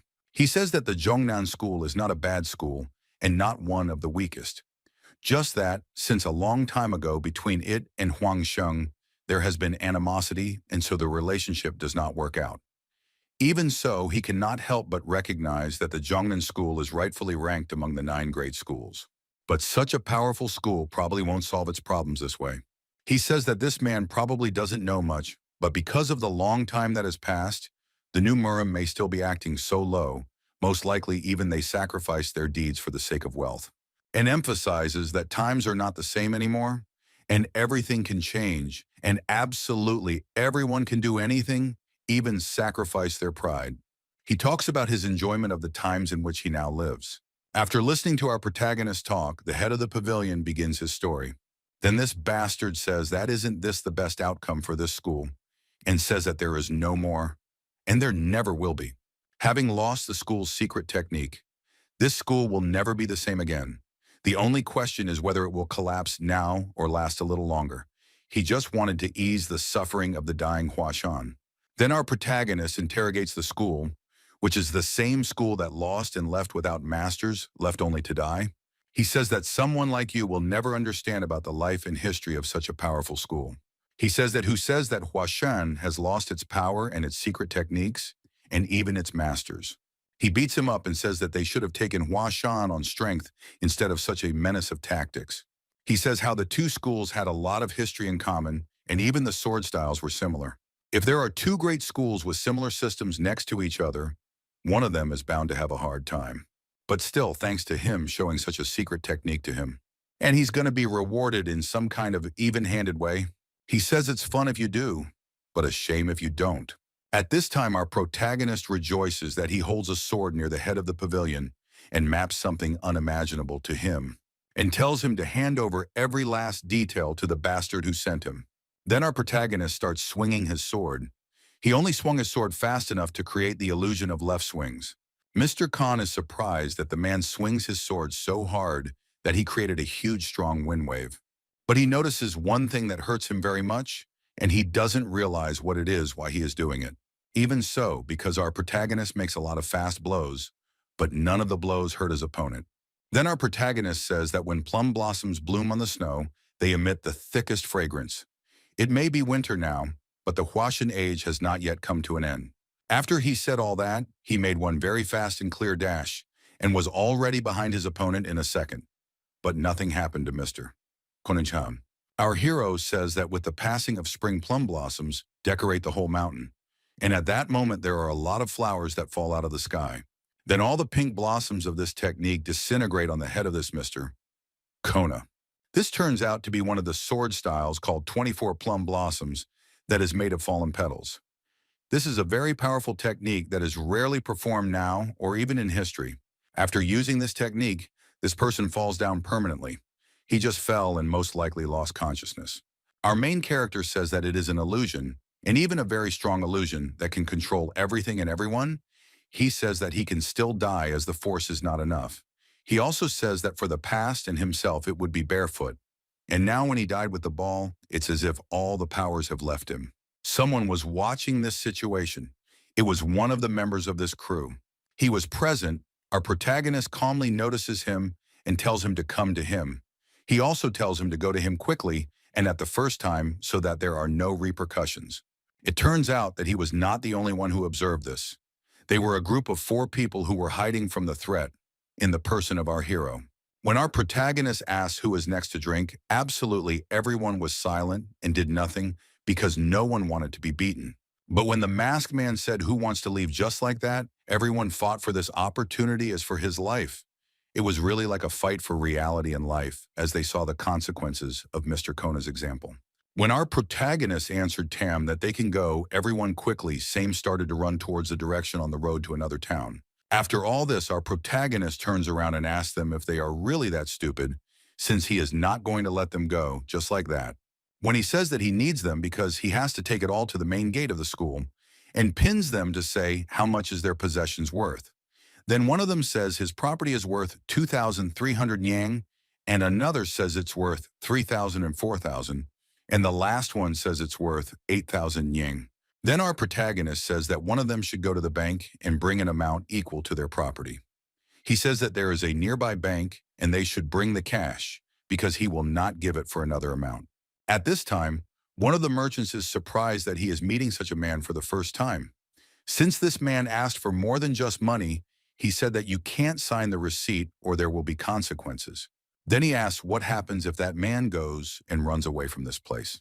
What happens if he leaves, if there's anything left but seized property? And he says he doesn't see the point in running away from this place. Well, it's better to go back and get all his property that's left with no interest without any of that spendthrift stuff. Then one of the brave men asks what would happen if instead of returning with the money, he just calls the authorities? To this question, our protagonist did not answer. He just stomped on the ground, showing his superiority over everyone. In addition, he said if he came back, then he should run to the edge of the mainland to survive, and to say that if he had to do such a thing, he would rather die than let such a man go. All the merchants realized that they shouldn't run away from a psycho like that, because at best they'll die quickly, and at worst they can't even imagine what awaits them. So after all this, they came back with the money, and then it went to the masked man. He was very happy about the money as he could achieve his goals of rebuilding the school. After that, he let these poor people go, and he himself went to his home place. So at this time, we see one of the students who listened to their clothes. After long training, he has a noticeable change, and his physique has become much better. By the look of it, just muscles, and became much stronger. He says to himself that today's training has left him with no strength at all, and they seriously need to invest from the dawn. Looking at his guys, he notices that they have changed a lot. They are all much better than more than even months ago. They have become like real students of this great school. At this time, he is approached by his eldest. He asks why he is so happy today and what he is looking at. To this, he replies that it is good that they have become like true disciples. To this, his elder also answers that they have really become much better than they were before. And of course, he welcomes these changes as everything is improving and going up. Laughing, he thinks that he didn't even think he would be training in sweat. Then he tells everyone to go home because practice is over. He notices that they used to come down the mountain to do the standard and go home right away, but lately they've been thinking more often that things have changed. He says it's probably because of Cheon Man, who encouraged them to do it. It's only because of him that it's become so commonplace that everyone's used to doing it every day. He says that even though it's just a slight breeze now, no one knows if it's just a slight breeze or if it will become a typhoon that will turn Huashan's whole existence upside down. But he says it will bear fruit in the distant future. As they approached the main gate of the school, they were surprised by something. They see some people, and the junior master tells them to take all the materials inside and then do something else. Then he says that if they break this tree, they will immediately forfeit a month's wages. Then they see the youngest foreman ordering everyone else to do what they need to do. They were surprised and asked the junior master what is going on here and what are these people doing here. He says that they are laborers and says that they are taking advantage of the moment to overhaul the estate. And he says that they themselves know that this school has long needed such a major overhaul because all of you are also outdated, and to make everything perfect and training and even the mood of the students was good should make a great repair. He also says that they should help the laborers because they are already tired enough to do and carry these materials. He shows them what to do and says that they should not relax and help these people. Hearing the master's orders, the apprentices began to help the laborers. During the evening meal, they saw a dish that they had rarely, if ever, seen in the area of the place. It was an appetizing chicken that seemed to glow like gold in their eyes. They couldn't believe that they were going to eat a little meat today. They compared it as a gift from above and rejoiced so much that they lost the power of speech. And if they began to rejoice at such a celebration, and absolutely everyone began to eat this sweet meat at the same time with pleasure. They say that most likely, who knows, maybe the changes can come much earlier. They were surprised that the repair began suddenly, and the meat on the table appeared, and 2 sets of new uniforms were handed over. They say that money is good. I can give many opportunities. Yes, now and in the future. He says one of them says that it was nice even though they have money, but they think that the older ones will immediately start to change something. When an older person says what you think, they're willingly poverty of patience. If not, there's nothing to be done. He also says it's the first time he's ever seen a junior mentor smile so happily. He thought he didn't know how to smile. Then they say that Huashan will probably change at the speed of light, and they have to get used to these changes too.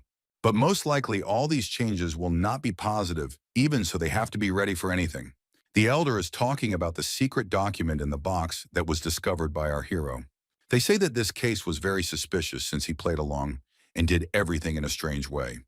The fact that he found this document and played dumb, it was a bit of an act. They say he probably did it to avoid questions and interrogation. He says that what is clear is that Huashan is changing and they must avoid change. That's why they must be determined and ready for anything. And if they act rashly, they'll be caught in the huge hurricane that this boy raised. Then Jogul tells the elder not to worry about him, because he's ready for all the trials that await him in the future. Then he asks the elder, where is our main character, because he hasn't been seen since morning, and he's disappeared somewhere. He says that he is worried and wants to ask something more about him. Then he says that the head was looking for him this morning, and he is probably at the head's house. We go to the head's house, which is a very nice and humble place, where a lot of experience and information about techniques and about the school is gathered. Inside the house sits 4 people, head our main character, Junior Master, and a man who is the financial manager. Then the head says that he should be rewarded with very nice and good things. The head says that he has gathered all these people for this, and now he is planning to think about the reward. Devastated, our protagonist thinks about what will be offered to him. As a reward, he thinks it is better to choose something necessary and useful for him now and in the future. Remembering these treasures of mountains of gold and many, many good balls, the chapter says what to allocate the amount of money he needs. The chapter was very happy that our protagonist did not choose money. That is, gave up a lot of gold. The head is happy that there is a generation in which money does not decide anything. And this boy is very well brought up that he does not pass on greed. The main character turns out to have given up such things because his storehouse of these things is very large, and he is poor. Of course, after taking all the property that belongs to this school from the merchants. Then the head asks what then this boy wants. He can allow him to get to the secret equipment earlier than he should, and to this our main protagonist also refuses. The head was surprised that this boy refused the secret techniques of the school. But to this our protagonist said that this tradition was invented by the elders, and it is not worth to destroy it. The protagonist thinks to himself that he should teach them, and not the other way around, since he is older and even wiser. Thinking about the secret techniques, he thinks that he should rather teach these people to use these techniques well and correctly. He says that he does not need anything from this school, as it has already lost everything and is left with only a name. Even with this, you can see that since many people have already forgotten about the existence of this school, he thinks that I first need to get some freedom and increase the radius of his actions, because when he gets freedom, his terrain of movement, majesty in times, after thinking, he tells the head to allow him to go down more often in Huashan. He reasons that he feels he can't develop in a confined space. He argues that he feels that he can't develop in a confined space because he feels that training is empty and doesn't produce any results if he doesn't feel that he can act freely without any shackles. He also says that if he can move freely at any time, he is sure that he will be able to discover new boundaries and achieve better results. But at this, the master says that he cannot and does not choose to do so because he fears that it will cause discontent among the other students as well. It violates the law of discipline of this school. He asks our protagonist to ask for something else, but the refusal surprises our protagonist. Then our protagonist tells the master about some physical problems. When he tells the master that his body is in a very poor condition and he needs something that will help to improve this condition, the master agrees and says that he needs to find such a thing, and if such a thing exists, he will try to find it and give it to him.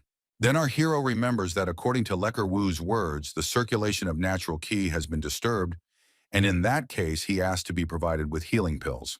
The master, hearing such a request of his disciple, says, "To others who are here, that from now on, the only disciple of Cheonmeng is allowed to visit the city." He then took his so-called ordinary water and began to drink. It was a very tricky trick that he uses because he doesn't want more unnecessary words. Everyone after hearing this said that they understood, and from now on, this person will be an exception. After that, the master himself escorted our hero to his door and said that he was grateful to him for everything he had done. Wishing him good luck for tomorrow and that he would do well with his training, he just threw him out of the door. Such an outcome of events our protagonist could not have expected. He thought to himself that he had done well and asked for a very worthy reward that could help him in the future. And this man not only did not give what he needed and did not allow him to leave the city, and said that he would control him even during his departure. After the protagonist left, this master closed the door and started a conversation with his companions.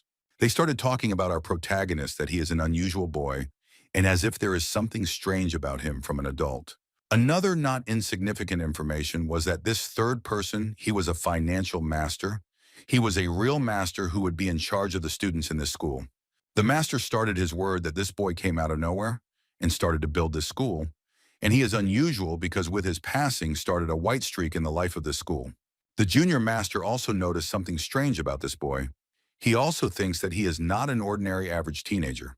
When he looks at him, he somehow sees a man who has gone through life from scratch and understands all the difficult situations in life. It's like he's draining a huge amount of mana and chi, and this is usually seen in great warriors or big and strong wholesale masters. Then the master starts talking to the mentor who will be teaching all these children in the area. He says that this man is obliged to teach the new generation all that he knows, including that. He must also teach the new secret techniques that were provided after the discovery. The master reacts to this very unusually as he shoulders the fate of the entire generation and the fate of the history of this school. Looking at the junior master says that he too will be of great use if he will help him getting used to and adapting to this area and such duties. Of course, the junior master answered positively to this question, saying that he will definitely help if necessary. Then our master asked what opinion he had formulated after seeing our hero. To this, the mentor says that this boy is like a diamond among stones. He stands out very much. He also says that this boy has already grown up and formulate and think like a mature adult man. He also noticed that this boy thinks and expresses his opinion very well, as if he has seen a lot of things in his life. The master was glad to hear such words from the mentor who will also mentor this young man in the future. Then he says that he was very glad that they had gone through and said their opinion about the situation that had arisen in the school. He also says that he is very glad that they will help and develop this great school in the future. Those two also express their gratitude and respect for the attitude of the headmaster. Then the conversation with the junior master about the overhaul that is going on at the moment begins. The junior master states that everything is going great, but because there are problems with the delivery of some materials, sometimes you have to get and process some materials yourself. Many materials are changed to wood because of the complexity and position of the school. The school is located in the highlands and there are a lot of trees that could be used to make many products. But even so, because they make everything from scratch, it takes a lot of time. The master thinks about this situation, saying that everything is fine and there is no need to rush. It will take a lot of time and effort to rebuild the school. Then the junior master says that it is more likely that he made a mistake because he chose the appearance first rather than any other. On this account, the master says that there was no mistake, and appearance plays the main role they must show to all that this school has been revived and has the same power that it had centuries ago. He also notes that the appearance will attract new students. Also, it will raise the status of this school in all colors and all over the world. Hearing the praise from the headmaster, the junior master says that he will continue to do and try his best. Then the senior master turns to the mentor and tells him to study the new additions and try to apply them in a short time. These secret techniques were discovered during a very difficult situation in the school. This situation arose because they had lost a lot of information and had no secret techniques. To this, the mentor says that he will try to do everything, and of course, he will do it well and very quickly. Then they show each other. The mentor has a way of telling the headmaster something important. He thinks these century-old secret teaching techniques look like new. He wasn't himself when they were discovered and didn't notice them right away. In some places, there were even marks from the rush to find out that it was someone's evil plan. He says to himself that he thinks too much and would rather not say such a rash thought of the mastermind, and yet as you look at the content is similar to the original. Then he thinks that someone is helping in secret, and most likely this person who is helping wishes only the best for this school, but he doesn't even suggest who it could be. At that time, our main character is walking through the forest and is angry that this master has jammed some one pill for the sake of such a thing. He says something that he has done many things, and even for the sake of them, he rewrote all the additions he found so that there would be no mistakes and even to make it easier to master them. He also remembers that he changed all the additions and rewrote them all over again. He had to do it in a hurry because he had to give it to the master in a short time. He is also angry that he has it written all over his face, that not only did he lose the money and the results of all the elixirs he lost, he is also angry that the school has been afloat all this time. He says that he knew that he had to prepare for the worst things in expectation because he knew how bad things were here and how low they could go, but he didn't expect it to be this bad. He is angry that it will take him a long time to rebuild and revitalize this school. He also says that he can't go without training and mistraining for a long time. This is because such a young body is changing every day, and during this time he needs to fill the training and develop physically.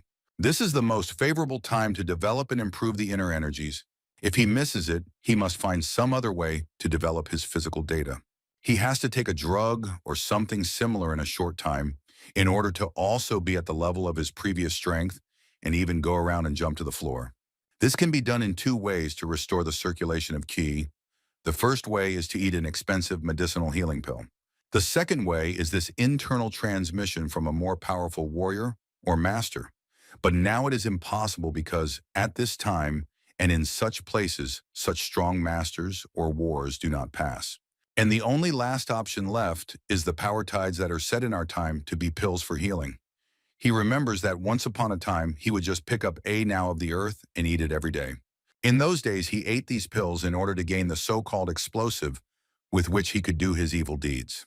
But now he doesn't have such an opportunity because something happened and the quantity of these pills decreased very much.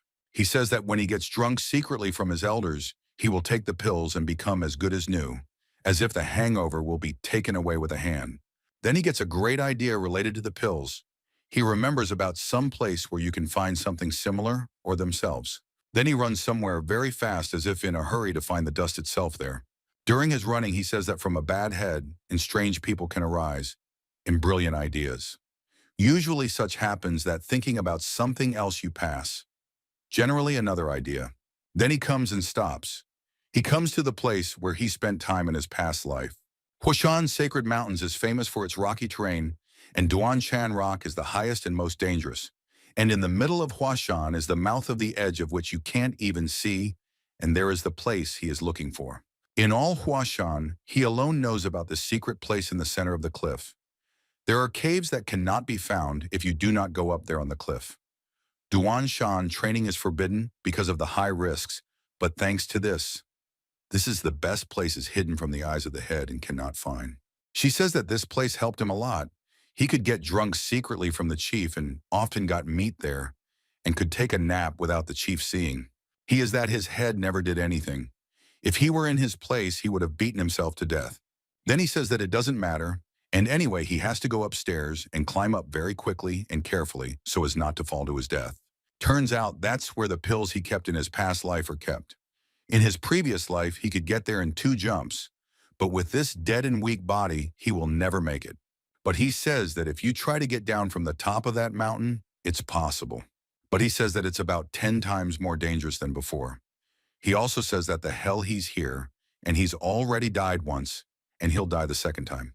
But he says that it's very hard to save his homeschool, and wonders if he's doing such dangerous things for the sake of it. He says that practicing on the Duanshan cliff was forbidden, not only because of its height, but also because of its height. The Dandelion Cliff was called so not easy, its name means steep cliff, with nothing to hold on to and nowhere to put your feet. In 2 words, it is not sadly smooth cliff, and during this it stumbles and falls to the ground. So our protagonist falls with huge misses and almost dies, but when by chance he falls ever so slowly resting on some rocks. Falling, he comes to consciousness, and using his father's, he somehow starts to control this situation. The first thing he does is concentrate his chi in the palms of his hands and starts to brace himself. But because his body is not as perfect as it was, one sudden movement deprived him of the ability to brace himself with both hands as he accidentally broke his hand. But in the distance about 10 meters away, he sees a cave, and he thinks that if he gets there, he will probably survive and everything will be fine. But there's one thing: if he lets go and does a little acceleration, he'll fall down. And in order to get there, he has to make a small leap, but he has to hold a huge amount of chi in his hand. But when he makes the leap, the rope he's tied to somehow breaks. But still in milliseconds, our protagonist kills to react, and with his remaining arm intact, he grabs onto the rocks. He was very lucky, as he caught onto some tree and stayed alive. Even so, he was very close to the cave. He lay there for a few minutes as he was very tired, and this use of a huge amount of father had drained him of a huge amount of energy. Still pulling himself together, he managed and climbed up into the cave. He was cursing the fact that he had taken this rope, which had broken at such a crucial moment. But still he made it, and when he entered the cave, he saw only darkness. It was not surprising since it was night. But still he managed to turn on some light, and everything became clear. It was a source that absorbs the owner's energy, and when our protagonist entered this cave, it felt an automatic. reacted to the presence of a living organism. Most likely even she could sense that it was our protagonist who was here. Finally, the goal was achieved. He still managed to find a chest and some devices for himself and alcohol. Here our protagonist is not Sobyan and opens his own chest, which stored all here for more than 100 years. When he opened this, friend felt the bright aroma of spring, special felt sakura leaves, and some pleasant smell. There were a lot of healing pills lying around in the chest. Even one could say healing pills. Then he remembers how he hid such precious things from his mentor. But at that time, these things were like paper that was scattered all over the place. He says that to begin with, one must become fully empowered. And after that, it would be good to build up the inner energy. He says there's no time to hesitate, and so he eats one snow plum pill. He says that it immediately melts in his mouth, enveloping his whole body in its purest flavor. He transmits a huge amount of C, thereby healing even the most complex streams that have been damaged or even closed. But complications arise. For starters. It is necessary that the energy of the mortal plum does not leave the body, and it is necessary to retain it. But there is one more thing, that this will not help to restore the natural key, as it is not a heterogeneous source, as Huashan is not proud of its people snow plum, in it too many impurities for assimilation. And in this case, you have to filter it all. You will have to sift out most of the energy, but there is nothing you can do about it. There's a long way to go to create the most perfect base.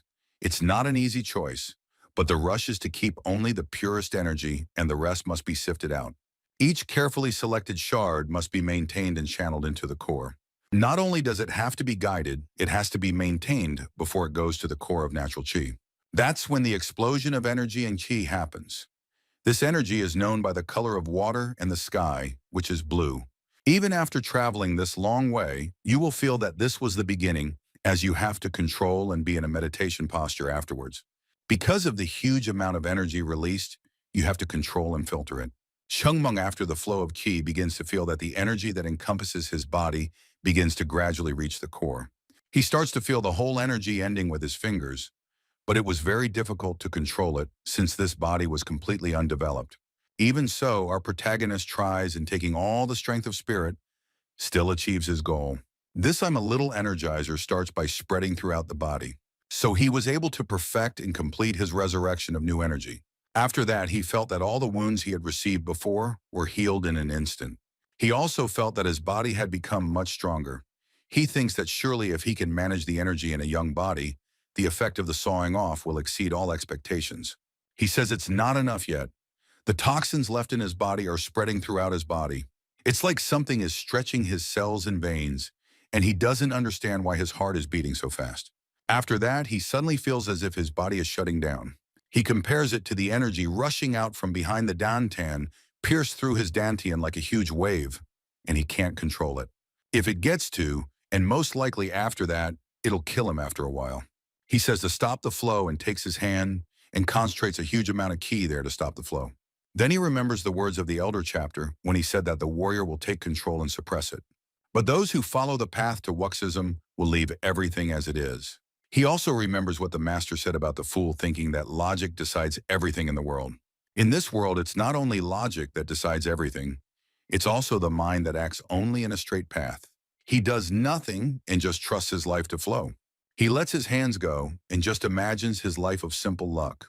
When he finds himself somewhere where there is a lot of water or this chi energy, this place is completely enveloped in an energy that is released at a super powerful rate. Then the protagonist starts exploring the place to find something useful. He says what he realized is that this place is the foundation of all foundations. The wall in front of his eyes covered with cracks must be the entrance to this place. He put his hands on the wall and thinks that this wall will give him a great deal, including physical stability. Judging by the power, it's only a matter of time before the wave hits this place. It's more dangerous than he thought. If he doesn't move the wall, it'll just collapse. If he does, he'll be swept away by the wave, and then there's only one solution. Oh, he thinks if he tries to close it off, the water's just going to overflow. He homes in on the fact that he has to trust and just go with the flow, then everything will be clear and simple. He also remembers what it once seemed to him. But 100 years later, he realized the essence of his elder master's teachings. When the great wave of the entire core reaches everything, when he wakes up, it's morning. He's been meditating all this time. All the vital points had completely opened up, and even fortunately, even his young body was able to hold on to it a little more, and he would have lost his mind or said goodbye to life. Only thanking the elders' rays, he miraculously did not run into tragedy. But it was all worth it. All the vital points expanded, and the internal energy he needed so badly increased. The bottom line is this body is much stronger than it was before, more like 100 times stronger. It was worth dying once to realize that the words that had appeared to him had a different meaning now. He was just a swordsman before, not a scholar as a subject, and that's what Huashan is all about. All this he thought is that he would do anything for his school. After he looked at the box, he saw there were a lot of healing pills that he learned were useless to him, but he grabbed them all anyway because he thinks that even if they don't help him, they will help the other students. He thinks to himself that only this cave has changed so much. Once inside, it's as if he's back in the old days, and the one he longs for is there. He thinks that he should come here more often because this place is the basis for the school. Then he started to move like the wind, and his jumps were so fast that he could go around this distance in 2 jumps, which he had spent 2 days before. After a while, he was already on top of the mountain watching the sunrise, which was so beautiful that no words can describe it. While he was enjoying the view, he feels some strange smell. This smell was not particularly pleasant. Then he smells it and starts to blend in because he doesn't understand where the smell came from. We move to the evening. At this time, all the students had already done their training and were tired. They start talking about our hero, saying that he's been very strange lately. They say that she looks like he's about to fall off. Then they remember that the protagonist has been absent from training lately. Some people agree with them because it all seems so. They say there's a rumor that he has a chai distortion. He's skipping training every day because he's not feeling well, and he's probably in a position where he's going to lose to absolutely everyone. Then they say to themselves that they have already trained, and from this day on, they can ease up on the training schedule. Remembering, they say that there's another reason why they're out of work following the protagonist, isn't it? Because they lose even if they attack all together? But now our protagonist looks to be at such a level that even the weakest of the students will have a chance to defeat him. And taking that chance, they say it's better to take the risk. Then an elder hears what they say about our protagonist. They say that all that's left of him is skin and bones. If they attack him all at once, they'll probably win. Then the other older one says they should leave them alone so they can realize their mistakes. They need to come face to face with reality. When they are all talking, the main gate opens. This is the first edition, and a ray of light comes out of it. By the looks of the others, you can see that everyone was surprised to see this creature. It turns out to be our protagonist. His appearance was absolutely normal. Even you could say that he looked good. He begins to say that he is immensely to blame because of his poor health. He had to skip all the classes. He says that he feels deeply responsible for these things. They all say that they are not offended by this. On the contrary, they support him because they understand his case. When our protagonist replies that it's entirely your teacher's fault and that he says that mistakes can't be undone, but they can be corrected in this case. If the training wasn't enough, they're just not enough. Pointing to the mountain, he says to start running. Then when he starts telling the conditions of this task, he details that half of those who come later will have to complete another lap in addition to the main training. Upon hearing all the conditions, the elders were the first to run. They were ahead because they realized the serious consequences of defeat and disobeying the teacher. They knew that failure to comply would result in punishments and loss of privileges. While the elders were already several kilometers ahead of the others, the novice students were still standing in their seats, wondering what awaited them if they were in the second half. Realizing that being in last place would mean receiving much heavier punishments, they all instantly picked up speed to avoid additional trials. The protagonist watched this process with interest and rejoiced at the enthusiasm of the new generation. He assumed that the young students still lacked the experience and strength to fully learn in this school. He also observed that they lacked the key skills and knowledge needed to succeed in their studies. Since the time of time, all the students of this school have achieved tremendous success in the world stage, striving to be the best among the best. However, in order to revitalize the school and raise its reputation, each student must become stronger than ever before. One protagonist cannot achieve this goal alone. It is important that all students work together to develop and grow. The protagonist repeats his promise to make the school better than it has ever been, and this time his words sound even more convincing. The training session finally comes to an end, and all the participants could barely get off the ground after a 5-hour marathon. But even in their exhausted faces, one could see perseverance and determination. One of the elders watched in amazement as his comrade rose to his feet after such an ordeal. He was amazed at his fortitude, as he himself was barely breathing and could not even get to his feet. He realized that their strength was not only in their body, but also in their will. The protagonist, meanwhile, was lugging around the training tools, which were much heavier than they appeared. Most likely, all the tools he was carrying weighed more than all of them combined. All the students delicately suspected that the strongest among them was the youngest one. He easily managed a throw so that the ground cracked from the impact. After finishing his duties, the protagonist ordered all the students to help put all the tools back in place. In the morning, everyone gathered for breakfast. Absolutely everyone wanted to eat because they had spent all their energy on this exercise. Rather, it was even a strength training session. One of the students complained that the workouts were getting harder and harder, and he couldn't eat properly because of pain and fatigue. Listening to his comrades' complaints, the senior realized that this was the case. He himself felt that his strength was leaving him.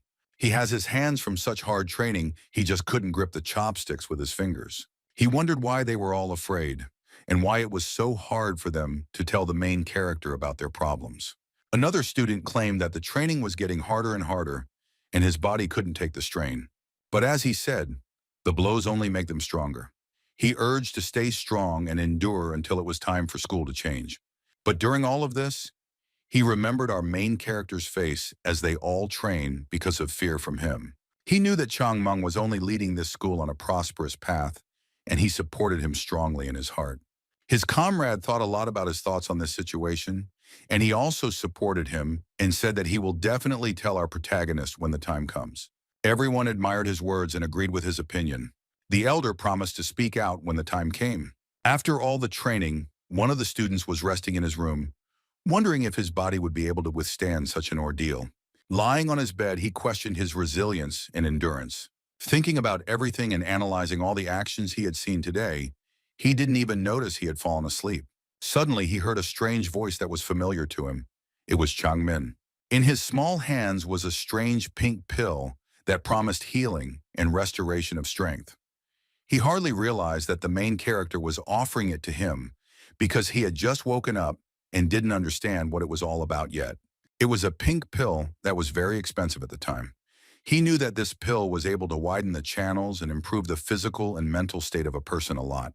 The protagonist asked him to keep it a secret from the others. He urged him to swallow the pill first and then transfer some of his energy so that the recovery process would be faster and more effective. He was amazed and confused by such a suggestion, especially since he had previously thought of the protagonist as an enemy. Now he was faced with the choice of honoring the promise or refusing and abandoning his prejudices. With anxiety and indecision in his heart, he slowly took the pill and tried to imagine how it would affect his future and his relationship with the rest of the students. The main character was Very, since he had found a way to use these pills and improve his relationship with the others. He was excited that everyone else would feel that they owed him and feel something so similar to affection. The next morning came, and at this time a junior mentor was watching all the training. As he looked around and analyzed the situation, he realized that the ball technique of these students had become more stable. He noticed that they are doing the same lunges, but their sharpness and confidence is on several times. In each step, the body felt strong, and even the sharpness of the sword had increased several times. He was surprised that in such a short time, they had all improved their techniques several levels higher. Then he remembered our hero's words that he would train these kids to the level of junior masters in this month. But still, he couldn't believe that all this had become a reality because of some morning training. When he looked at his students, he saw the fire in their eyes. He was very happy because he had never seen it before. Then he turned to everyone saying that their swords had not lost their life, and it was nice to see the fervor of training reflected in your eyes. He says that he is thinking of giving them the mist blade technique beforehand, since they have improved their Physician condition in the meantime. He says that he will definitely give this technique to them to learn after they finish learning the previous ones. Everyone was surprised that the third generation would learn this secret technique, and they thought that they were probably the exception. Having been rewarded for their efforts, the honored ones will try harder if the circle of good children are worthy ball players to represent this school. Then the older mentor walked out of that building and told the younger mentor to follow him. The junior mentor didn't expect this and asked why the senior master had called him and how he could help him. Then the master says that they probably have some kind of problem since the 6 interaction technique from the chest that Changmeng found. He tells him to check the last page.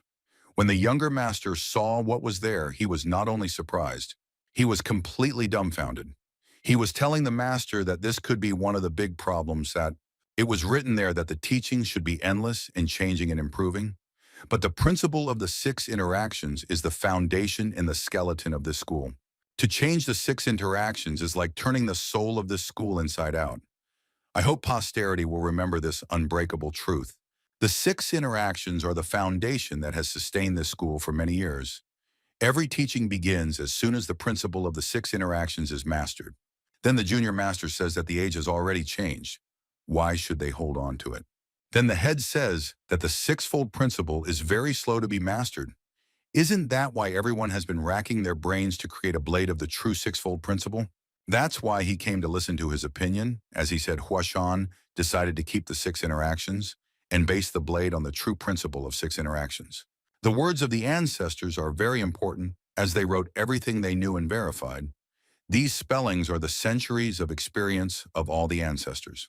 The words of the elders are like a guide for the descendants, as they have already been verified. Every school does its best to follow the path of the ancestors. But how can one go against the will that is so clearly stated in these spellings? He says that he is the one who teaches the children in Huashan. He cannot ignore the opinion of the one who stands at the origin of teaching these young boys.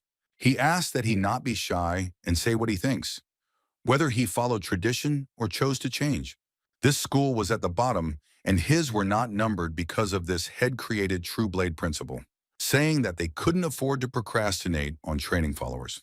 The gate sign could fall at any moment. Now he asks the master if he can discern the future of this school. He says that things have improved a lot compared to the past, but because of a whole load of problems, we have only been able to resolve one problem with difficulty.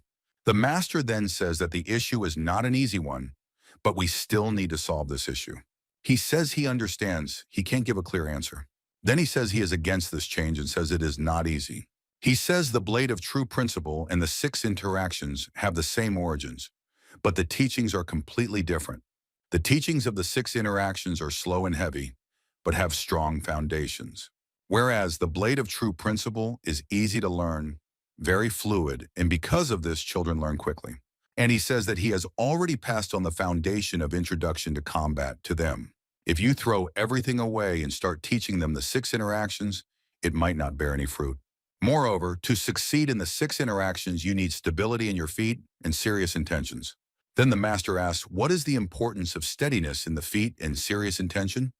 Then the younger master turns around and sees his students. He also sees that they have steady legs and they are more than persistent and confident in their serious intentions.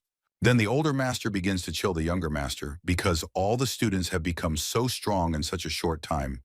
But the younger master is embarrassed since it's not his doing. He looks at the group of students and sees our main character there, as he stood out a lot among the others. He asks for a little time tired and says that he has to ask one child something. So after our protagonist joins this important conversation, they ask him slow steps to the very top or quick and instant results. They give him only two choices and ask him which one is for this school. To this difficult question, Changmeng answers that of course it is to the very top. He says that for a school like Huashan, this is the only way and there is no other way for such a school to consider. Also, as an addition, says that the unshakable confidence in this school is a piece of the lost past sounded from the junior. Normal school fits the second option, but this school fits most likely the second option, answers our protagonist. To regain the former glory and make the name of this school rumble all over the world, they must accept the reality. The master was surprised by the junior's answers, as he unraveled the hidden meaning in the words of the junior master. When he asks that they have to put up with it because it's Huashan, then our protagonist replies that this is just his opinion, and they may not even consider such an opinion. The elder master even says that he was ashamed because who would have thought that a child could do such a thing? He sees our hero as a wise and mature man. Then Junior says that it may be just a boy's empty words, but he may not bend to reality just because he is young. Also, to add to this, the younger master says that he does not want to feel confronted by this boy. This short dialogue overnight turned into a huge snowball. I determined the choice. It's not a trivial matter. Hard work will lay the foundation for the road that will follow this school. After this long deliberation, the senior master turns to the junior master. He says what he commands in the name of the head of this school from now on, they change the basic technique. of the true principle to 6 interactions, much to our junior master's surprise. He says it's not just about the 6 interactions, and they must revise all the teachings of this school. Your role as master of the Salt Plum Pavilion is more important than ever. The school cannot leave in limbo because this is the great school, which has only a bright future ahead of it. He who walks under the name of this school must strive to become better and better to be the strongest in this world. He says that it is the duty and vocation of the followers of this school. These children of its future may not happen in their lifetime, but as long as these children do not give up in Huashan, there is a chance to regain its former glory. At this time, the main character is angry that they are asking such stupid questions. He has already laid all the groundwork, and they just had to make the right choice. He says that it is necessary to face the truth in the eyes of these losers, cannot do anything to thick. He says that he is sure that there, and this time, they all will go wrong. Anyway, we need to go back to the city to look into other things about this school. Since this school is now in such a position that any bad cooperation from the outside can lead to total destruction, he's saying what's probably going on in the businesses as well. He assumes that there's a lot of nonsense and confusion going on in the enterprises.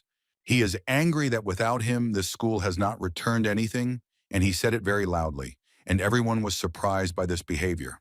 All the former troubles of this school are over, and finally this peaceful moment has come to this area. All the problems were solved as if nothing had happened before. The problems with the technicians and also the economic situation became much better. It would seem that the happy laughter should not fade. However, at this moment, there was another new problem related to this school. He says that things in this school are much worse than they seem and should rather be dealt with quickly so that the economic situation is not even worse. He was at this point talking to a student who has been together for a long time. He asks that they speak simply and precisely. Our main character asks if he is some rich son of some merchant. He says this because he has heard from someone that he is some kind of heir to great riches. But the one in turn replies that all this is nonsense. His father is an ordinary merchant who lives a simple life. But the protagonist replies that he has something from his father because he notices everything absolutely quickly and is very good with money. After all this, he says that he should just look at the situation that has arisen in this school. He especially asks him to express his opinion about money. Suddenly, some hype even gets in on this, and they just turn around to realize. They see then in some men who quarrel over some tea that this tea is too bitter and expensive for such an establishment. Then they come back to the problem. They say that it's all about the men who were originally in charge of the yard. Then the silhouette of the crooks appeared in our protagonist's mind. Then the student says that they had some authority, so when they left, many of the workers quit as well. To be precise, they had not authority, but perfect relations with the school authorities and influential bloodlines. And if you pay attention, all those who quit were either their relatives or family members. Then our protagonist asks if there are any problems with the staff that should work in this month and in this sphere. Then the disciple says that this is one of the problems, and there is not one, but a whole bunch of them. He says that the elders of this school is the biggest problem is that they do not know how to run a business. In other words, the current state of this school at this point in time is not able to sustain the business. It is like putting a pearl necklace on a pig. He says the problem is with the leadership because they don't know how to run a profitable business for this school. And because of people like them, there are problems with fees and salaries. There are a lot of problems with the interconnection of merchants among themselves and even with ordinary civilians. What he's saying is that we need to make sure that a certain person figures out and is responsible for the finances of the school. If such a person is not found, there will be more and more problems with the adjustment from ordinary citizens to large enterprises. It is necessary that the work and everything else should be fair and just to the attitude of all people involved in this transaction. He says that by choosing easy ways and high-quality ingredients, one cannot even wait by using cheap products. By using cheap ways and solutions to this problem, they are likely to lose not only guests but their own citizens. And if they hire entrepreneurs not coping on their own, they will leave the workers penniless. But to this, our protagonist replies that it is not too late to learn, and each person must improve in every aspect of his life. To this, he replies that it is most likely difficult to teach 40-year-old children something, as they are already formed personalities. He also tells him that they have a big problem with the fact that they have a problem with food selection. He says that there is likely to be a problem with ordinary people coming to buy, and he will buy without even knowing the price of the material. He thinks that they will not only take all the money of this common man and the bones possess, He assumed that from the very beginning it was clear that nothing will work out. Only then did the protagonist realize how great a man his foreman was, who was handling all the business at the time. He was frustrated that at that time he did not have to do anything, and also all these jobs were done by the head. Then our protagonist asks what I need and what to do in order to fix this terrible situation. Then the student says that if he had the talent to find a solution, he would have already taken over the family business and would have made a mountain of money with it. Even his father probably can't figure it out. Plus, it's a very complicated problem, and it can only be solved by a certain genius who knows a lot about money in their situation. Most likely it will be very difficult to find such a person. To run such a business, there must be at least a competent merchant who knows good merchandise. There are no such people in this town. If only Mr. Huang would do it. There would be no need to worry about anything, as he is the smartest and also the most responsible person in this field. This man is one of the great ones who could take such measures to improve all business conditions. He is one of the most influential merchants who acts without partiality under his management goods, not only from Shanghai but also from other areas of this country, are transported everywhere. He has been sponsoring Huashan for a long time, and many people know about it. Only with his help, Huashan has continued to exist until now. Then our protagonist does not stop asking about what he is for this school, why he looked after, and why he also sponsored this already crisis school. And such questions of the students became awkward, and he realized that our protagonist does not understand anything.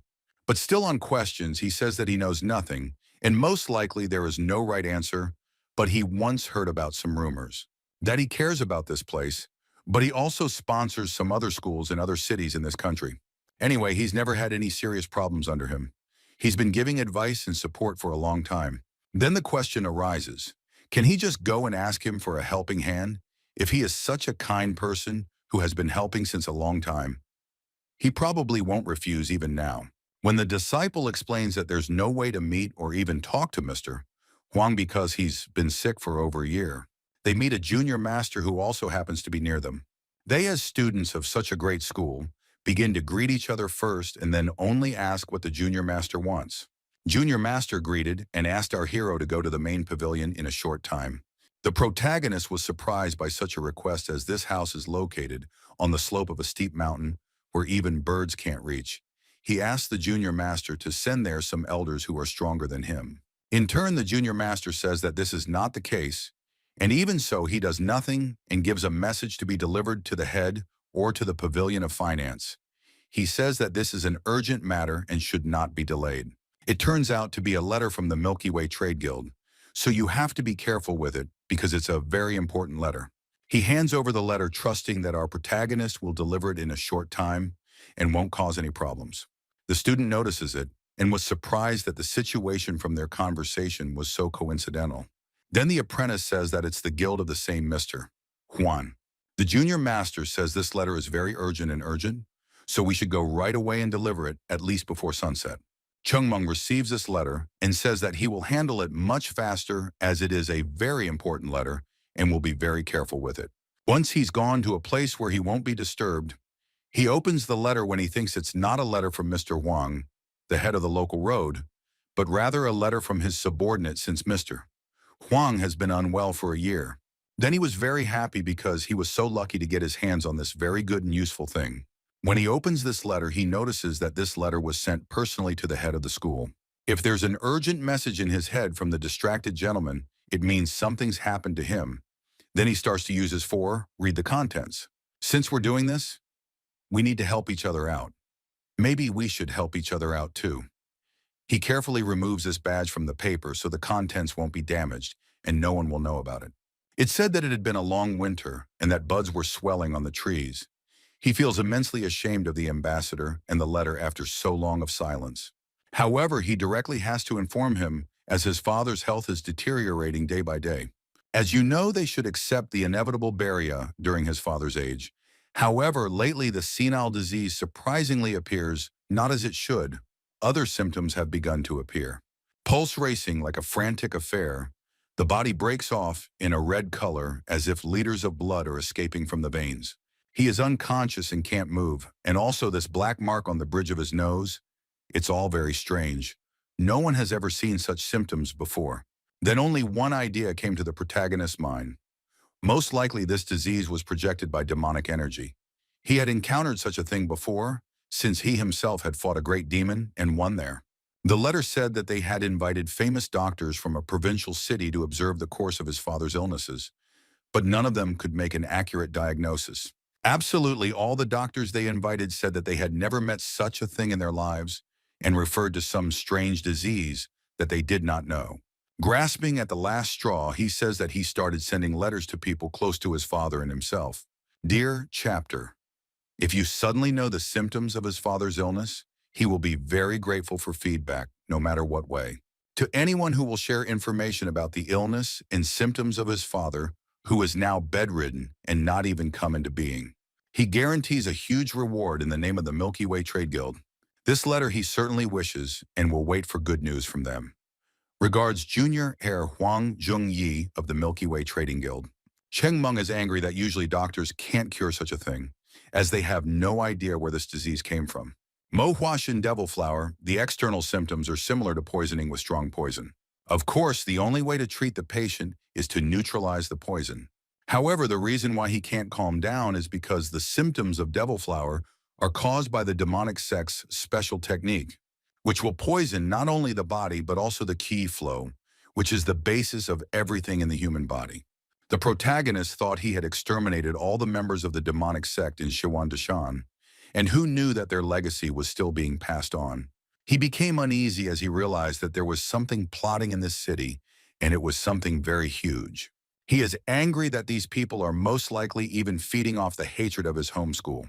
It makes him very angry because when something bad happens anywhere, it will somehow be connected to Huashan school. Why was it necessary to make a fuss about Mr. Huashan when he wants to look at the content again and fully analyze the whole meaning of the text? It's hard to say it's the devil's flower based on the contents of the letter. He has to see for himself first. But still, he was very attracted by the amount of reward written on this paper. It's a great way to get rich and make good money, and he has no choice but to go there himself. According to Chogol, the money is so much that it can provide for years even a small country. And how much would be a huge payoff in their mind? If during his century-long absence, the war between the demonic sect and that provincial town didn't break out again, then few people know about the devil flower. And besides, those who could recognize the symptoms fell at the hands of that demon that day at Shawandashan Hollow. But still, the world is not so predictable. Who knows, maybe some of them survived and are still living. Well, if anyone else receives this letter, they'll lose the opportunity to make a good living. After thinking about it for a millisecond, he didn't even hesitate and went on his way. He thinks to himself that some insolent man dare not take such a good client from his hands. For the sake of money or even for the sake of morality, he should be the one to make the decision.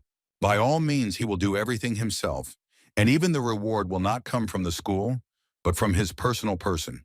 Let's move to another part of the province where the students are arguing that they could just rent a permanent courtyard in the city because it's inconvenient for them to go downstairs in the morning and upstairs in the evening. It's very draining for them because it takes a lot of time because the distance between the city and the school is so long. Then Jogul turns to the eldest. He runs like lightning and shouts something, but he shouted so fast that you couldn't hear what he meant. Then Jogul says that it's an urgent problem and he has to be accompanied by a senior to solve this difficult problem.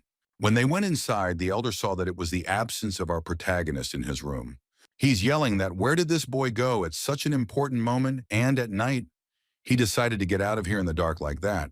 Then the student says that it's not the most important thing and that he should pay attention to the paper he left behind. The letter said that he had a body and would be out for a couple of days and had to come up with some excuse, and if they missed training. It's gonna hurt his back, so don't skip any training.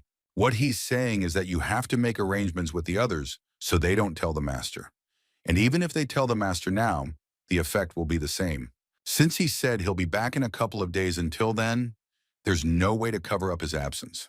If only they weren't looking for him today, the elders wouldn't care about the younger third-generation students. He says he cares a lot, but he's got to trust him, and then maybe it'll work itself out. He still doesn't understand what he will do, that he will be away for a few days. At this time, our protagonist has traveled several miles. He stopped to rest and realized that the distance of about 100 kilometers, he cannot even jump over 2 jumps. He remembers that in the old days, he could cross an entire mountain in one leap. and he could cross a wide river in 2 jumps. He says that walking such distances didn't take so much energy. Then he notices the beautiful buildings and colors that surround him. It was the provincial town he needed. Once he was here to get a break from the hustle and bustle that greeted him at school. Usually he would take a walk, and while he was walking, usually someone would notice him, and you could say even harass him. At one point he remembers that he once bumped into a man when he was walking past him. Then he lost his sake, which was very dear to him not because it cost a lot, but because it was given to him by his favorite teacher. When he asked them to just give him his sake, the others said that he should apologize for touching him in some way. He says that he is a student of the great school that is on this land and on this city. It is more accurate to say that it belongs to this school. The protagonist then got angry that they called his school's honor to the bottom and said that people like them will never become great like their school. Then he once again asked them to just pick up and give him back what was dear to him, and then he would let them go and not drink to blood. But they refused and said that such trash as he was should not be here, and now they would teach him a lesson. Each of them thought that he was stronger than our protagonist because they were confident in their skills. And the other in turn thought that he would celebrate this victory and remember and tell his master. Then one of them told him to swoop down on them at once, and most likely even they would give him some chance. And after they beat him up, they wouldn't finish him off. Our protagonist was extremely angry at such words, as he didn't expect the students of another school to be so brazen. Then he silently approached them and started to use his technique somehow. While using his technique, he simply kicked his bottle with his feet so that it would rise up and distract their attention. When the bottle flew off, he moved to the direction of the enemies in an instant, and with one swing struck them all. The next thing he did, it was very interesting, since he had just picked up his possessions. It turns out his technique was so strong that everyone distinguished with one swing and was hung in a second. When everyone had already fallen, he went to the other side of town with a calm soul. Only then did he notice that his gift that he had received from the master, in which was his sake, had already been emptied because it had fallen. Why did it start like this, I wonder? It's the great neighboring schools that can't have good relations in the first place. They had much in common. Their schools followed the same dogma, learned the art of swordsmanship, and so on. That's why they competed even in small things. But above all, when the question of who was stronger than them or the others came up, there was nothing left but to bear the blade, because it was a question of honor. And so it came to pass that when they met the followers of another school, the disciples felt, and of course they tried not to appear in this city. But it was not for him this city where he could rest without being seen by his elders, but he could not come here often. Of course, he was harassed a lot, but he never got into it with his fists. Plus, they always found him first and attacked him in droves. But it didn't matter how many people attacked him, he could handle them all. Once there was a time when almost the whole school attacked him, but the outcome of the battle was obvious. Our protagonist could not be stopped. But still, it's worth giving credit for their fortitude for a hobby they don't know how to get bruises. They can't be again. It's that fortitude that made this school stronger and put them on the world stage and showed their name all over the world. And that's the only reason why anything can happen between them, because they are always competing with each other. But still, our protagonist thought that nothing so serious would happen. There's no one looking for him in the past because it's been over 100 years. At this time, at the room of Mr. Milky Way, something strange happens. The doctor who examined the father of the current head says that this case is very serious, and in a short time it is necessary to get rid of this disease, or at least find the source. Then the son thinks that even the master of the Tan clan, nicknamed the Lord of Poison, can't cure his father. He was so sickened by what he heard that he hoped that this man would somehow be able to deal with the problem. Then he says that our kind is the best among those who know about poisons. But even so, he can't help because this disease is not caused by poison.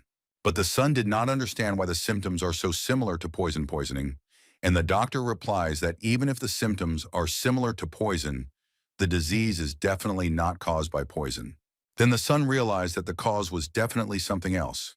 It scared him because he didn't know what else he could do to help his father. So he grabbed the doctor and started asking him what the problem was and what it could be. He apologizes for doing such a bad thing and says he knows it's not the doctor's fault, but he's so upset because he doesn't understand what's wrong. Then he sat down with his father and thought what he could do, maybe call someone who lives in a faraway land and somehow might know about the disease. And his father's getting worse and worse every day. Even the huge money doesn't help them in any way. All his life he worked in sweat for the poor, and now he dies of an unknown disease after spending a whole year in suffering. That this is in no way fair and even too cruel for such a man, then a man knocks on the door. He was a huge man in his 40s. He had a kimono that meant he was a master of this school. His name is Kim Ok-sung, and it turns out he is the master and elder of Jongnan. When he tells this heir to humble himself since there is no new way out, even the most famous clans sent their best doctor, and even he couldn't do anything about the disease. He tells this junior that the only way to save him from this disease is with Huang Daoni. It's a memorial rite in Taoism. But the current head says he knows what he's talking about, but he doesn't want to resort to that kind of thing yet. But the man says that it is not often that the head of the great Zhongnan school offers to personally perform the ritual, and says that he can't understand that such honors are bestowed only because of the head of the Huan. Then the son said that his letters had not been answered yet, and that he would make a decision only when he had received feedback from everyone. Of course, he realizes that it all sounds when stupid. He just hopes for a last chance that someone unknown will come and by some miracle cure this severe disease. The reason he has to put up with it and let it pass by is simple. It's because it's coming from the elder of this school. In the past, this school was renowned as one of the 9 great schools, but recently it's been ranting around the world as a synonym for the word combination invincible force. Well, it took a few generations for it to rise to the rank of the world's best fencing school. Besides, since ancient times, this school has had a strong influence on this city. If you're aging at the school, he's not even the head of the trade guild. He's just the successor. He has no right to reject it. And if this troop were to be brought in now, he would again demand a huge sum in payment for this right. He's not sorry for the money. He's willing to give up all his possessions if only it will help his father. But if they were really sure that it would save his father, they wouldn't ask for payment in advance of the ritual, so they're up to something. It doesn't make sense because even the renowned doctors couldn't cope with the disease, and even they don't know what the disease is, how they can save his father. During this thinking, the room they are in, someone knocks, and he and the master of this school turn around together. It was an ordinary worker of this school in this town who just wanted to say that. At the moment, this man is being looked for by a man who came from Huashan itself. This was surprising because he had sent the message to Huashan, one of the last ones. At best, it should have only just arrived. However, the school had already sent a person. This was surprising and at the same time strange. This master leaked that a person from another school just in Huashan came and is doing whatever he can think of in this town.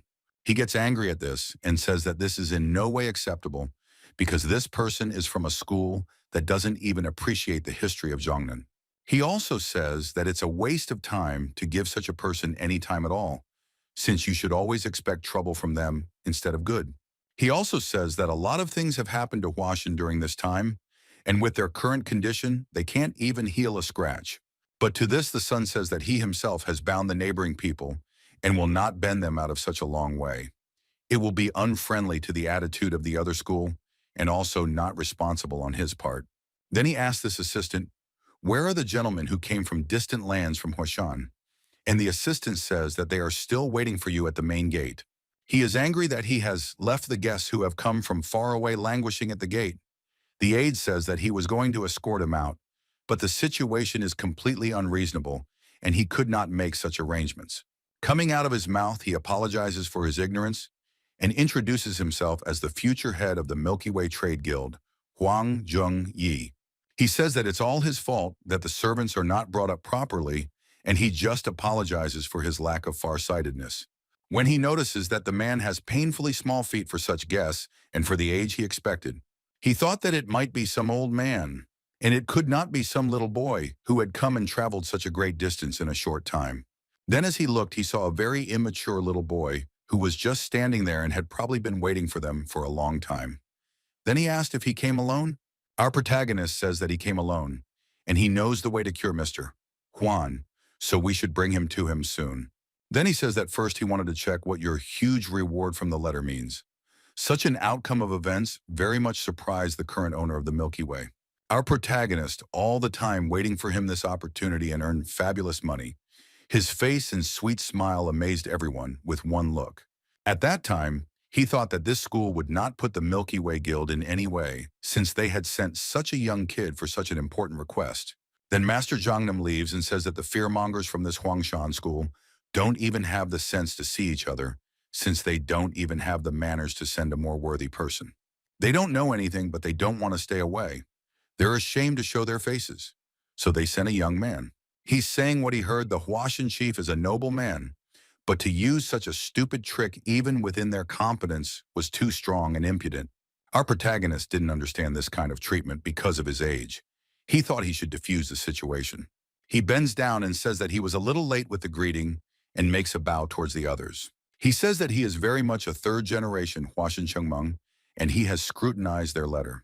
After that, he immediately came here because he has some guesses about the symptoms mentioned in the letter. Then the guild leader asks if he really has any guesses about his father's illness, and he notices that he is the only person who immediately said such words. They've been visited by countless doctors and masters, but none of them have ever talked about symptoms before examining his father. Then the head of this school says that he is a young man who has already learned to fool and deceive respectable people. He tells young Constantine not to listen to him and asks him to go back inside, because it's not worth wasting their time. The protagonist says that he doesn't mean anything by it. He just wanted to see and, if possible, help them to cure such an important person. Then they ask, who is he to treat him like that? Then the man begins to lash out at the fact that such a young man speaks with such a tone that he is the master of the whole continent. He starts shouting that he should have been brought up from childhood to respect others and not to interrupt during the conversation. Looking at this boy, he thinks since when other schools don't teach or inform about schools like Zenin, also they are in essence, and they must surely know such a great and dominant school like theirs. Then our protagonist responds by saying that he originally thought he was some kind of official since he started talking with such a facial expression. He also asks if he is such a master, why don't they cure this gentleman? And that master says that this man is not sick, but has simply strayed from the path of Taoism. And the only way to cure him is to accept and lead the ritual. In turn, our protagonist says that if it is so, it is better to call some shamans who are more knowledgeable in such matters. After all, their schools are very similar in many aspects, and he knows for sure that the usual master, even who has achieved everything and remade, still cannot remove the curse. He says that if they have already decided to do it, they should find a place where the costs are lower.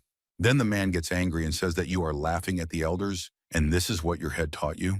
He starts shouting to the young gentleman that it is not necessary to listen to such a little boy, and it is already time to go inside and not to waste time. In turn, the young master says that he wants to listen to what this little boy has to say. Because of the fact that the young master did not listen to the words of such a great fighter, he becomes angry and simply begins to be silent. He turns to the protagonist and asks him to ask him a couple questions first to decide the final exodus. He says that he said he had a hunch about his father's illnesses, so could he elaborate on that? Chengmeng says that he heard rumors that the head often traveled on trade affairs and expeditions. Then he's sure that on one of these, he traveled near the Shiwangdashan Hollow. After some thought, the young gentleman says that his father never even came close to passing through this place. Then the protagonist says that during this time he was probably attacked while traveling. The young master replies that no one has ever been attacked in the past 5 years. After this, the youngest heir was upset because he was hoping that this kid would be able to handle the problem he was given. That man says that from the very beginning, Huashan has been a school of vagabonds fooling people, which is not hard to guess by looking at his impertinent command. Then the younger heir says he should understand him. He sees his desire to help, but his father's illness is too serious. Any rash action could worsen his condition. He tells him to go back to his school, yes, darkness, and start closing the main gate of this estate. He asks that he tell the chapter that he is grateful for the help he has given. Then Chung says that his father's symptoms are blood-colored body and chills. Then he recalls the doctor's words that if he presses his hand, his father's red skin will change to white and then turn red again. Before losing his large island, black key has accumulated not only on the bridge of his nose, but also on the rest of his body. Then he opens the gate abruptly and asks how this boy knows the symptoms of his father's illness. Then he apologizes for his previous statement and asks him to come in and see his father. Then the schoolmaster says that this young man just listed the symptoms characteristic of a surge. Then the young heir says that this man didn't just guess but knew about the symptoms, since black spots don't usually appear in a chi surge. And he asks if he himself knew about such diseases, why he himself did not deal with this problem, and did not cure his father. Master couldn't say anything because he didn't expect such an outcome. It was obvious from his face that he was hiding something else. Then he says that he will no longer let them get in the way for no reason. And if you continue, you can be sure that they will officially oppose the Zhongnan school. After hearing this, Master left and was only angry at the main and hero A and the younger Milky Way heir. All when our protagonist looked at this old man, he thought things would be much worse because his condition was very weak. He looked at the old man's body, then realized that he would still be able to fix it. He knew for sure that it wasn't poison, but was a disease that was caused by demonic energy. Because when he analyzed it, he realized that it was the work of some immature person who didn't know about magic. If the master had used his power, the old man wouldn't have lasted a year. So he takes the old man's hand and uses chai to detect and neutralize this energy. He says that his father's condition is too predictable for me because now he is on the verge of life and death. The junior tutor was very worried and realized that this boy would not succeed, but still he says thank you for his efforts. After a few seconds, when he looked at his father's face, he sees some changes. Slowly, his body regains its normal color. He was distraught because he didn't expect this from the boy. He had long ago accepted that there was no cure for this disease, but out of nowhere came this miracle. At this time, the hero says that now he has done everything so that he did not die, but now it is necessary to get ready and we should start with breakfast, because he's come a long way and he hasn't eaten anything. Here they are already at the table. At this time, our main character is rating all the dishes and eating hippopotamus. At the table, the junior mentor asks what he should prepare to cure his father. In turn, the protagonist says that the treatment of his father takes a lot of effort and he needs to eat well. He also says that the cook who prepares all this food is an excellent cook. After such easy words, the youngest heir has some doubts about him. But still, looking at what has happened, it is hard for him not to believe, as all this can be explained by one word: miracle. Then our main character, that to tell the truth in treatment of his father is not the first matter of importance. First of all, it is necessary to find the reason that he is sick. When he says that it is necessary to ask the youngest heir some questions about topics of interest to him, he asks for his time, which people are the closest to him and which play an important role in the life of the head. Watching the head's entourage, who accompanies him from his sleeping quarters to his expeditions, or token on whom no suspicion would ever be cast. This question surprised the younger Nastenik, and he asks why it is very important for the sake of curing his father.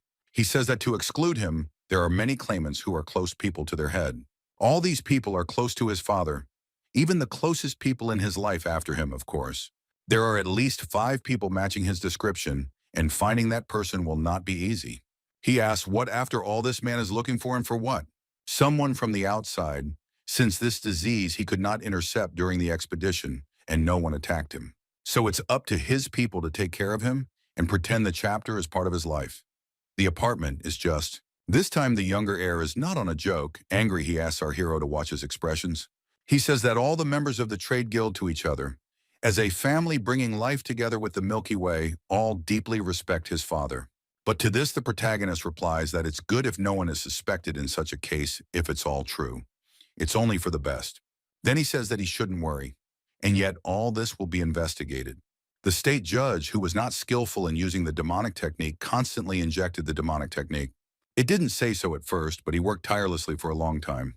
The only question the younger heir asked was how he was going to conduct this investigation. It's already started since he started talking in this room.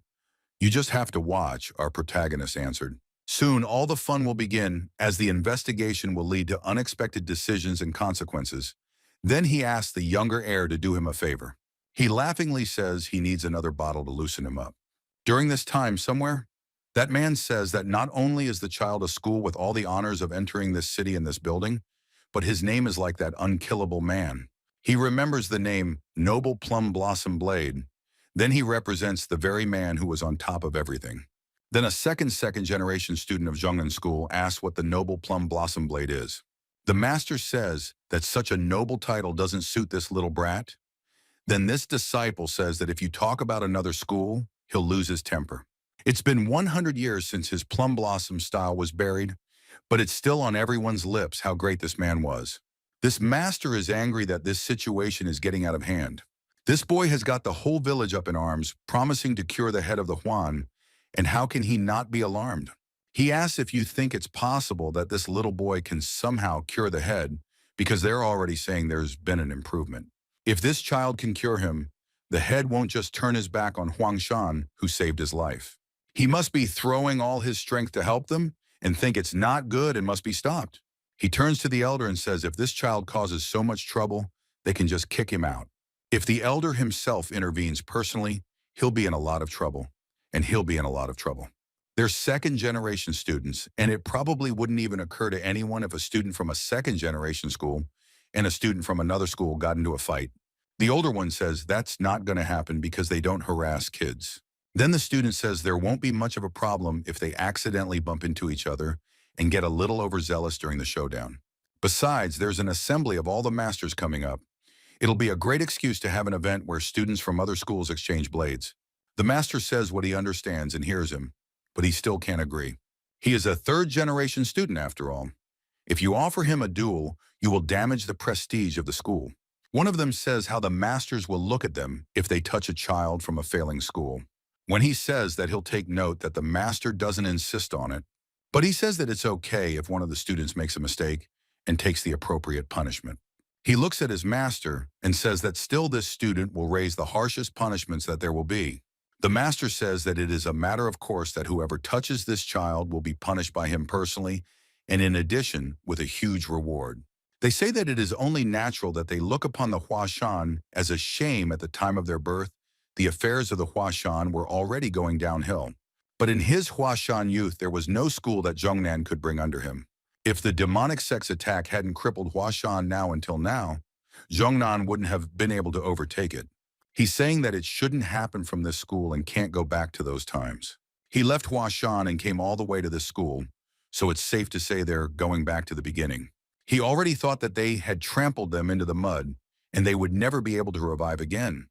He would talk to the head once the matter was resolved. A second-generation apprentice asks another what they plan to do with the child, and he says that after a few minutes of fighting, he'll hurt him a little, and then they'll let him go right away. Even though he doesn't like to mistreat the kid, it's no good if someone like the elder steps in to fight with the kid. He's thinking what the school was thinking when they sent a kid like that out of the gates alone. But most likely the school has a different upbringing and the rules are different. They say that they don't need to know what other schools are doing. It's already clear what's going on in Huashan is complete nonsense. He says that you can't go off topic and now you just have to help the haircutter solve the problem. Then they freeze up on them because they see something ahead. They are happy that they don't even have to look for him. And then, of course, they see our protagonist.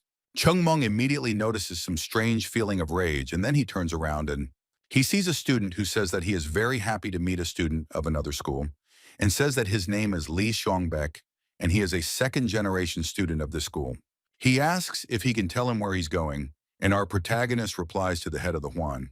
He asks why and what his purpose is in going to such a great man as the head. He says that he wants to see if there's any improvement after he's already done something about it. The disciple because he thinks that no elders or famous doctors have been able to cure the head of Huang from where a child can do it. Besides, judging from the loud words about the treatment of the head of Huan, it can be said that he is not clean. He asks if it's not too much trouble. Can our protagonist give him a few minutes? He says that the thing is that since ancient times, these schools have been exchanging combat experience to improve their skills. Even now, they have periodic meetings to share knowledge and temper their swords. In turn, our protagonist replies that he has just joined some school and did not know about such customs between schools. Holding his sword behind him, he says that he assumed that this little boy about such a thing does not even make any sense. If he had ever attended an assembly, he wouldn't have answered so rudely and with his head held high. Then he began to say that experiencing the Huashan sword would greatly help his learning and further development. He said that it would not be worthwhile to exchange experiences and further develop together and become much stronger than before. The fact that he will still refuse, even knew nothing, cannot help but feel that the opponent is not up to you. However, he has a couple of ways to hold back this boy. The protagonist was not happy about this and says that this is just a fight between students and not an equal fight that will help both sides. But in turn, this second-generation student says it's not a fight, it's just an exchange of knowledge. But he says that a challenge is a challenge and notices that the second-generation student's hands are shaking without knowing why. He says, come on, he always accepts a challenge to a fight. He'll just say one thing. He says that after this fight, and even during this fight, he did not regret this decision, asking our protagonist to say his rank. Our protagonist says he doesn't have any rank, and his name is just Changmeng. He says he probably doesn't even need to have any knowledge to fight like this. In turn, this second-generation disciple says he's about to give advice to a young child. He says that he should think that he has done nothing wrong, but the world does not judge who is right and who is wrong. He tells him to go back to his school before he gets more angry, and if he fails now. When he's interrupted, our protagonist says there's no need to fight, because the students of this school are only in chatter and competes first. And why the time of this empty words? After that, they were very angry, but he still calmed down his friend, just showing his confidence. But it was obvious that he was very angry. He thought that he was not taught education, and now he will teach a lesson. Then he says that there is no point in being nice to him, and stays his stand and greets his opponent. Then our protagonist looks at another student from this school and tells him to lend his sword. They reacted very strangely to this. As in the great schools, each student must have his own sword. But at this arcana, the hero replies that he didn't bring his sword to this school because he came to heal the head of this guild and didn't come here to fight. He says, okay, if they won't give him a sword to fight with, he will find another sword that looks like a sword. These words really pissed off. And this senior says that he has to give him his sword because this great school will not fight a man who has no weapon. Then this junior student throws at the protagonist his favorite ball that he got from his father. After grabbing the flying sword, and our protagonist says that he went to fight and to start attacking him. But to this, the school student says that first he must at least take the sword out of its covering. To this, the protagonist says that he is not going to kill and there is no need to pull out the sword. Lee Sung-bak thinks that if he talks to him, he'll lose his upbringing. He was planning to scare him a little, but the kid won't understand unless he tells him straight. He thinks it's better to do the right thing. It's too late to expect favor from him, since he had made him very angry during their conversation, and even all the time he was annoying him. Seeing that the student hesitates, our protagonist says that, let him attack, because that's how the day will pass. Then this student gets into his famous stance for a big swing. In a second, he makes such a leap that he almost reaches our hero. He uses his personal style, which is inherited from his father, and strikes our hero with his sword, but at the same time, Youngman fights back with his sword. But that's not all. After he fights back, he notices that this student is charging at him from above, making a huge swing. But still, experience decides a lot, and this blow was also repelled with just a sword. But still, something surprised our protagonist. At this time, another student is watching him. He thinks that this fighter has spilled a lot of senior. He thinks he won't just let him go. He was attacking Changmyeon like a ravaged beast without leaving a second behind. Looking at our hero, he thinks that this boy hurt his elder too much and should have thought before doing something like that. At this time, the fight goes very hard. They fight very hard. But it's as if the Zhongnan school student had the advantage, because according to this other older student, could have killed him long ago if he wanted. But then the rumors spread that they are bullying children. This time, this student is very angry that this boy thinks too much of himself. He takes his sword in his hands and does his true technique that usually works on everyone. He takes a huge swing and hits our hero too, and he retaliates a few meters away and hurts himself very badly. But even so, our hero manages to deflect this strong blow that could have basically killed him. The student of this school was surprised that he was able to block his strong blow once again. He remembers that when he first hit him, he knew in advance where he was going to hit him, and that's where he put the block. He is angry that this little kid is somehow competing with him with a great student of this school. He thinks that our protagonist is about 15 years old. He is still young, and probably even younger than his little brother. He thinks that he has been lucky all this time, and now he will finish it all in one fell swoop and put this impertinent boy on the ground. But even so, this blow was blocked very easily from the looks of it. But for our hero, it was like an ordinary game. Lee Seung-bak, who read that he is one of the strongest among his age, couldn't understand how this boy got lucky or how he deflected this punch. Then he thinks that he has to pull himself together and the games are over. He absorbs his sword chi energy and starts to use it. His true sword style that was passed down to his father by his ancestors was once a technique he had trained for the sake of great grabs from the field by worthy opponents. But after he realized that this boy is also very strong, he started to use this technique. He immediately overcame a big gap and made a big swing. But at this time, his junior says that he should not forget that this is a normal fight and should not do such risky actions. Well, it was too late. He made his blow, and our protagonist was thrown so far that he flew away for dozens of meters, then fell immediately to the ground. He did not understand how he so adored that he fought with a small child at full force. At this time, his youngest comes up and asks him what he did and why. Then he remembers that he subdued his inner strength when he threw the punch, so that the punch was comparable to a stick. And how could this blow have such a result if even the most powerful blow didn't leave a scratch on him? Could he be thrown off by a sword devoid of internal energy? At this time, from the main character flowed liters of rivers of blood. Here, the student who was watching him did not understand how a man could leave so much blood. At this time, he began to panic and asked what they will do with this child, and it is necessary to do something with him so that he does not die. At the same time, the hero who was fighting Chung Meng became stupor because he realized what a stupid thing he had done a moment ago. At that time, someone comes up to them and says, "What the hell is going on?" It was the youngest heir who saw all the devastation that had happened here. The entire fighting room had been smashed beyond recognition. And most importantly, that the health of our protagonist was at a critical level was the words of the doctor who examined him. He said that he was making a mess of the body. We should get him to a place where he could get first aid. Then they picked up this boy and gently carried him to the first aid place. At this time, this boy was wondering if any excuse for his action would work. The junior heir says that they are taking advantage of their high position, but he is just a child. How could they send an assassin to him? He has until now believed that this school and its followers are very wise and have a conscience that does not cross the line. He asks how he should understand those who do such things in front of his nose. He was angry and realized that it was his mistake too, that he did not choose the right people. Turning to the disciples, he says that he will never forget this day and will never forget the incident that happened today. He turns to them and says that they should leave this guild immediately, and he doesn't want to hear any excuses. At this time, the master of this school comes up to them and asks them what happened and why they are so annoyed. Then he notices that this training ground was completely destroyed and there was a pool of blood somewhere. Turning to the young master, he says that there was probably a small accident.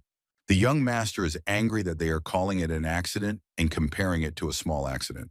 The child who is treating his father was almost killed by the students of an influential school and asks, "Is this what you call an accident?" He says what is now an accident is the absence of hidden intentions. At this time, the student says that it was just a misunderstanding. He never crossed the line, and it was all an honest argument. At this point, the young master says that it's not a problem that they went overboard. It's just a boy. What was the original reason for a student from this school to raise his sword at a kid from another school? Also, sparring is not that he is very familiar with the terms of war and warfare, but he was told that sparring is when two rivals of equal betting come together in a duel to exchange combat knowledge. It's just a little boy who's come to heal his father. He's never wanted to fight anyone before. And he asks them if this is the valor and conscience of a great school like Zhongnan. He says he'll be brief. They must gather their students today and leave the guild. He says this on behalf of the Milky Way Guild's heir and acting head temporarily. The man then tells Madan-san to remember that despite the unfortunate incident, the school wishes the head of the guild to recover with all his heart. Leaving, the junior heir says that this is even an undeniable fact.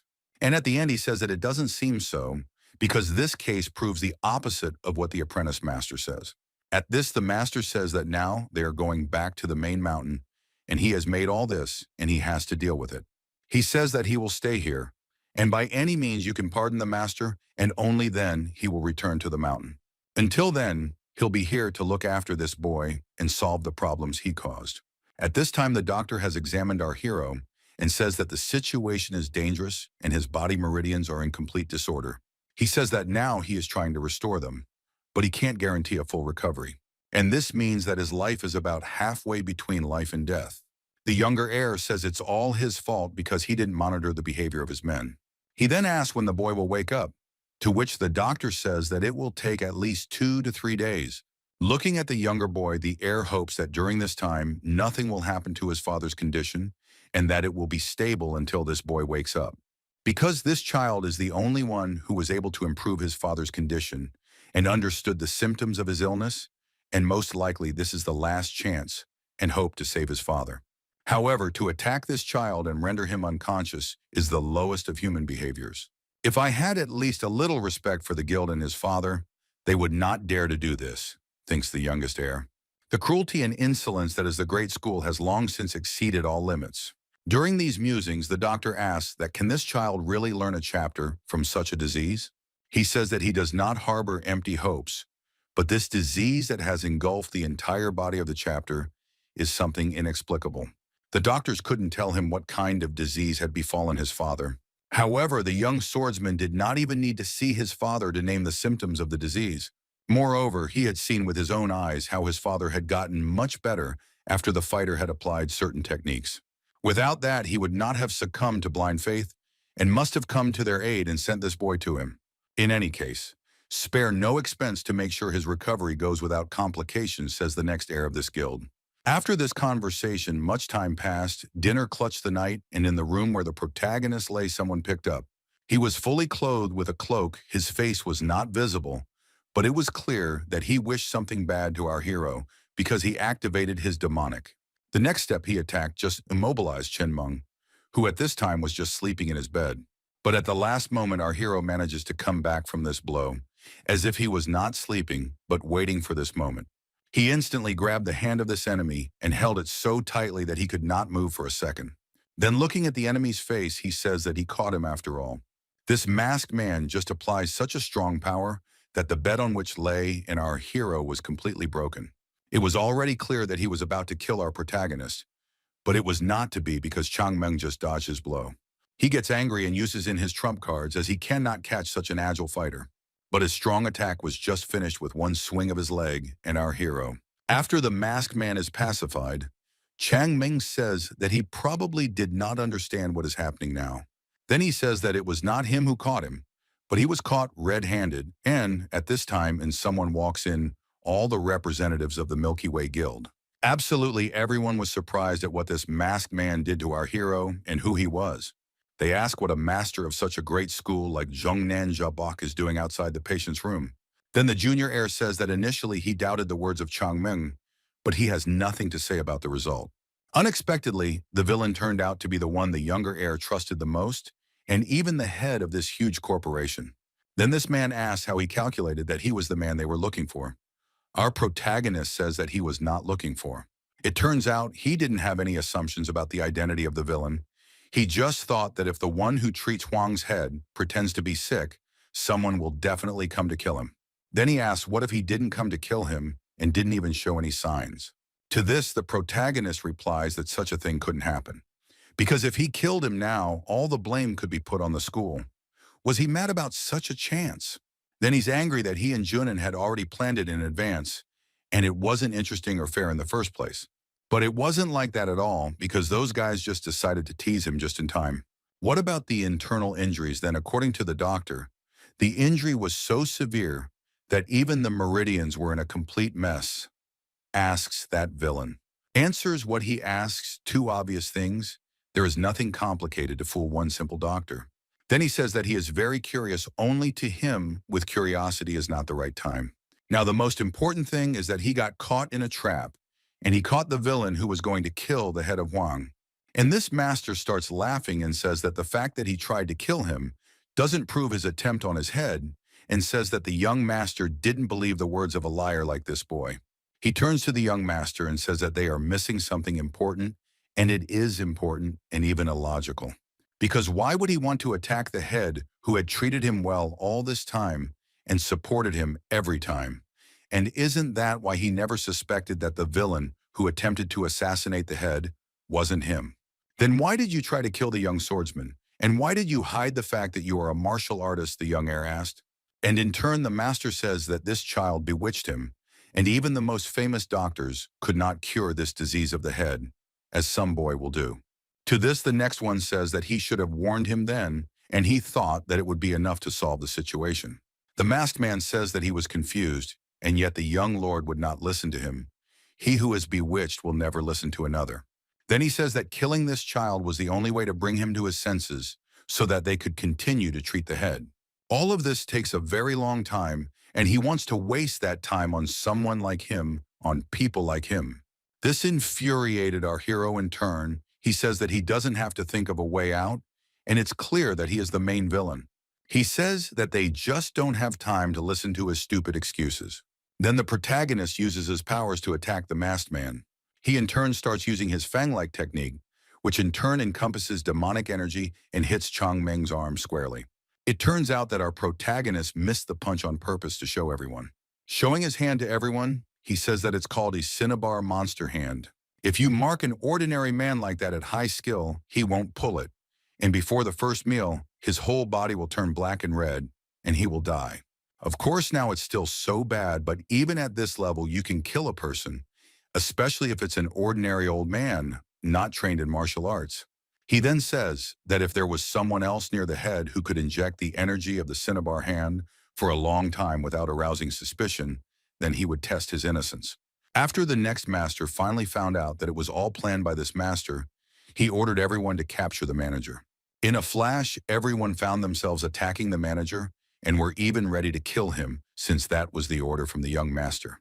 And in turn, the manager was disappointed that he had almost reached his goal, and if he had waited a few months, he would have probably killed the head. At this time, the delinquent apprentice remembers his master's words that he needs to clean up his own mess and realizes that he has let his master down. He thinks it's more of a punishment than an order, but it's better than expulsion. He sees some huge smoke coming from the side where the head and his guests were resting. At this time, the battle was going on, and it was even apparent that things had gone too far, because all the guards of the Lord's mates had already been hanged. Out of the fog, our boy starts to say that he has already been exposed, and he is sure that he had good reasons, but he will tell about it all in Quana. He'll be given a fair trial in the Quan. And now we need to finish that fight quickly because our protagonist is not feeling well.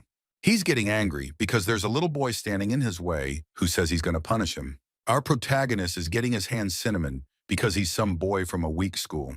And our boy teaches his own boy to say that he won't fight against him because there is someone better than him. Watching a second-generation student who has committed crimes, he says that he is the perfect match for it. He says that this hero is just in time to take down the main villain. After he notices he's come to save them, after he realizes this is his perfect chance to right his wrongs, he gets right down to business.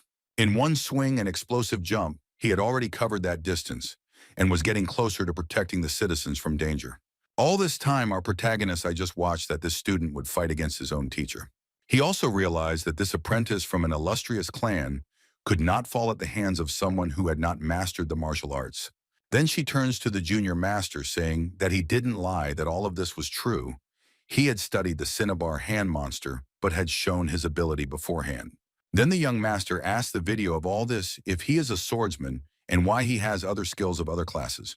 Then to this, our protagonist answers that he really is a swordsman and even the most skilled in the world.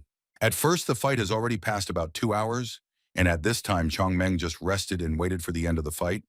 But then he thought that most likely, if it goes on like this, he will intervene. But after a few minutes, the whole fight was over, and the second-generation disciple won. This whole video is the younger heir, and he says that he did a good job, and he will never forget this help. But he still doesn't understand how he reacts to this situation he will have to do later. Nearly a year, this boy has dealt with it in just 2 days. Was the solution really that simple?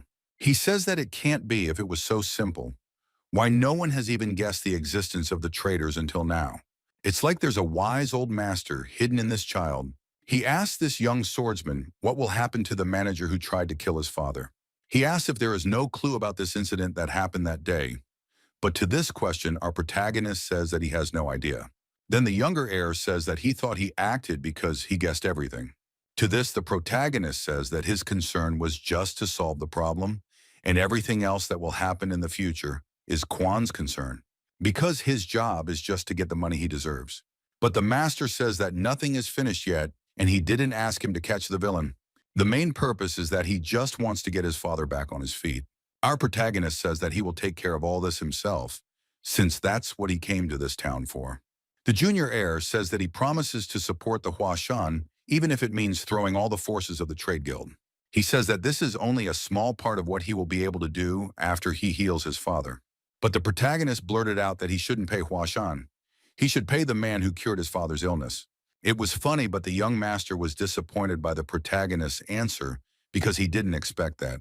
After a few hours of Chung Meng sitting on a stool, thought that the only thing left was to lift the Hoven's head on his feet, and then the bodies here are finished. It's nothing difficult, and it's nice to be able to throw in some difficulties with the jerk from this school, our protagonist thinks. However, there is only one problem. He still has no confidence that he can do it, because this case is already continuous and this body was difficult to save. Even though he said that he is omnipotent, but frankly speaking, he can't even say with certainty whether it is possible to raise this chapter on its feet. After all, he is not a noble plum blossom blade now, but an ordinary child who is just developing. Moreover, a single careless movement could cause a surge of demonic chi and weaken the body of the head would immediately die. But still, we must try to save this head by some miracle. He asks not to be hated if anything goes wrong because he is still trying to make a miracle out of nothing. He takes a hand with his head and transmits his chi through currents that this man doesn't even have. He eats these streams, and through these streams enters the inner world of the head. But he only there notices one thing that was demonic chi that was displayed in the form of monsters that looked like snakes. After these monsters noticed our protagonist, they immediately attacked all together in a crowd. But still our protagonist is strong, and he displayed all the attacks and held on very well. But it was not all, as they were an infinite number, and they attacked and attacked without giving rest. But still the result was very good, as the heads began to heal and take on a more human color. At this time, our protagonist was fighting the remnants that were still holding on and attacking our hero. In this space, Chungmung used all his strength for the sake of freeing this body of demonic chi. He cut through them, destroying them and attacking them with his chi using his basic abilities. It wasn't all difficult, just that it was all very long, and it might affect the outcome of this fight. A long time had passed, and looking at Gloa's body, it was clear that she was slowly coming to her senses. Wallpaper still lasted, attacks came from both sides, but in the end, the victory was won by our protagonist. He is already tired because he is already using a lot and is in a different body and using his chi. Because all the meridians were filled with demonic chi, began to attack the streams that circulate the streams. He says that this fight cannot be called his, and the fight between the demonic chi, as now everything depends on how long the head can endure. Then he looks at the head and sees that his situation is getting worse, as all the demonic chi is going straight to the brain. He says that one should be much more careful with this, as one rash attack and a brain fusion will happen. Then this man is definitely finished. But if you back off, the infection will spread like ink in clear water. There's no time to think about it. Either attack or the outcome will be the same. He says he's bound hand and foot and must act. Then he plunges again, but this time he plunges right into the brain base of the allocated chi. But as they say, this was probably such a bad option, as he was enveloped by all the demonic chi energy. Then he felt such a wild going, something that wasn't even comparable to a normal blade strike, as this energy was bringing his entire body. He said to himself that there was no way he would lose his consciousness over such nonsense, because he was the strongest. His pride would not allow the noble plum blossom blade to fall just like that, but such an easy fight with demonic chi. However, everything is floating in front of his eyes as if he was literally hit by something with his head. Knowing his shortcomings about his body, he starts using a secret technique and circulates all the QE around his core. After that, he somehow stands on his feet and thinks of ending it all in one fell swoop. Things are rolling much worse than he thinks, as their numbers have gotten much higher than they were before. When he woke up in his body, he noticed that some were already attacking him, but he was able to fend them off with ease, as if it was a training session for him. But still he was caught by one of them, as they numbered over 1,000,000. But even so, they couldn't stop this monster. He slashed them as if he was practicing against small, inoffensive monsters. It was only at this time that he noticed that something was wrong. Most likely, the speed of these monsters had increased many times over since they were inside his body. At this time, the crowd began to attack our protagonist. But by some miracle, our protagonist managed to avoid such a pitiful state, and he then began to concentrate his energy. He realized that this is a different level compared to when they were in the body and men, and it's all because they decided to desperately resist realizing that they no longer have nowhere else to retreat. But more importantly, it's not being rolled up because of a lack of power. If this fight is occupied, he'll eventually have to retreat. And if he retreats, most likely his body will be occupied by these creatures, and he will eventually lose his new body. During all of this, he still fought for his life, but because he was already tired, he was grabbed by one of them. Then he lost his weapon, which was the embodiment of his Tisu, and he despaired because he lost his precious weapon. This moment I devoured our hero, or rather the silhouette of his body, which was created by his chi. And the last desperate move, it was just destruction, or rather his explosion, that would most likely help in this situation. He took this risky move since he already knew that if he didn't do it, he would most likely lose this war. Then all the energy enveloped his body and thus saved his body from all those pests. Then he fell because he used so much energy in such a short time and was exhausted. By some miracle, he was able to just become, but still he realized that he could die at any moment from it. He thought that if he didn't use this technique in the end, he would most likely face a sad end to his life. Then he looked at this old man and saw that from his body it was obvious that he was completely healthy. Then that same head opened his eyes and looked around him. The only thing or person he saw was our protagonist, and he did not expect to see a child near him. Since he had been traveling like this for over a year, and when he saw our protagonist, thought originally that it was a celestial. After Head Huang passed into the consciousness of the Milky Way Trading Guild, the Milky Way Guild quickly put their affairs in order. If he didn't show up, this bastard's plan to execute his bloodthirsty plan, and the entire Huang clan would lose their lives. Meanwhile, this bastard would take over all of their properties. In the meantime, it turned out that the bastard was the son of a merchant with whom the past head of the Huang family was competing. But what can you do? Everyone has a story to tell, and crime has a price to pay. The only thing of interest was the source of the cinnabar hand. Turns out he took the secret teachings from a corpse he accidentally found deep in the mountains while on a trading trip. On the other hand, if it was the work of the demon sector, they were silently untraceable. And Head Huang was cured. Even our head that the demonic sect was not involved, and it can be said that everything was resolved well. Because of this, he became a benefactor of the Milky Way Guild, and they began to treat him as an honored guest. He was given everything he wanted, and even though he was not looking at it all, he was just resting all this time. After that, our protagonist sat at a very nice table and enjoyed the food. As Chang Meng was enjoying his meal, someone came and greeted him at the door. It turns out it was the head of the Milky Way Guild, and he says that he doesn't need to be escorted to the end because he has more strength than before illnesses. He turns to Yongmen and says he's come to discuss some business with him. Then Yongmen says that he already talked to him when he woke up and thinks now is not the time for that. He says he can talk to him now because he has plenty of time to talk to him, and he asks not to think about anything because he's gained weight these days. The marcher thinks he has because 3 days ago he was half the size he is now. Then this old man starts his word to the hero and says what? He has business with the young swordsman who later helped him in such a difficult situation and asks him to fulfill his request. After saying this, he suddenly stays against him to accept his apology and lead. He says that the young swordsman saved his life, and he and the century will pay for this mercy and kindness and also to help him. At this time, our protagonist was eating his food and says that this old man should rise as he did for his own sake and for the sake of the school. But this old man says that his son told him about everything that happened, doesn't even know if there is a way to pay for saving his life, and he wants to try everything in his power. He begs our hero to give him some way to pay for the mercy to say his request, and in case the benefactor wants something, he cannot hesitate to tell him about it. At this time, Chang Meng says that he has stopped asking for it because people like him don't ask anything for kindness. In addition, he says that he came here without the permission of the head of the school, and it was all on his own. He says that the matter was urgent and he didn't have time for authorization, so he went on his way at his own discretion. After realizing all this, the head of the school bends down and says that in that case he should pay him. He will not say anything in his head if our protagonist is so willing.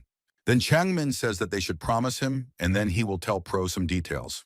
He takes a book out of his pocket and says that he forgets some things, and in that case, he takes this book and writes down everything, and in this case, he wrote it down before he came here too. It was all written down and he knows everything, and he always wrote down what was going on around him. Then this head is surprised that he recorded something before crossing over and asks what exactly this person recorded. Smiling, Chang Meng says that he wrote down all his wishes that he hoped would come true here. After a while in the chapter room, he tells his son about his condition at the moment, saying that it's somehow amazing that his body has become so light as if he's really healed. He says that he has become younger in this short time by about 10 to 20 years. At this time, the son turns to the father and says that he has not come to check his condition and whether he is cured at the moment. The father says that he should not waste time and get to the point. He says that he heard that his father had arranged an arrangement with Huashan and promised a huge reward to Huashan. When he notes that his guild, or rather his father's guild, is in another city, and it is too dangerous to cooperate with a mountain that is so far away from them and in great decline. He also notes that naturally his father would feel grateful and would do anything for that. But he remembers that his father has promised him too great a reward in any way he can see. It is too dangerous to strengthen Huashan's ties while cooperating with Zhongnan. He asks his father to reconsider his decision and keep at least the previous terms of the contract with the current school. Then he asks the young head what the main duties of a merchant are. The son answers that the main duty of a trader is to conduct business without turning down the right path to create a sound trade policy, and also to develop and contribute to the country and the world.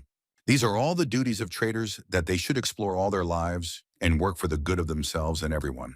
At such loud statements, his father begins to crumple very much in front of him. He was, of course, pleased at such a noble response. He says that it sounded very plausible and enough of him for having such a smart and smarmy mouth. But he says that there is no need to be afraid of it and speak the truth and say that the main duty of a merchant is to earn money. And sometimes a merchant seeks to earn, even transgresses, the law and moral norms.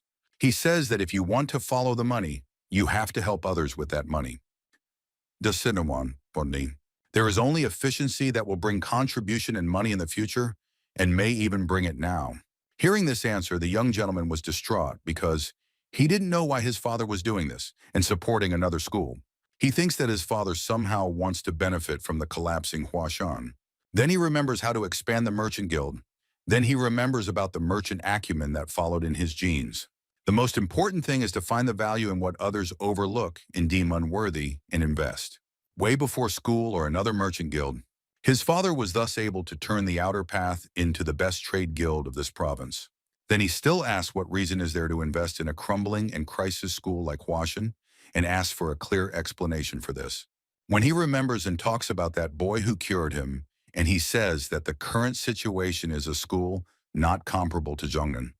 But even so, if his thoughts are correct, then this school will rise up and they can get back on good terms with them.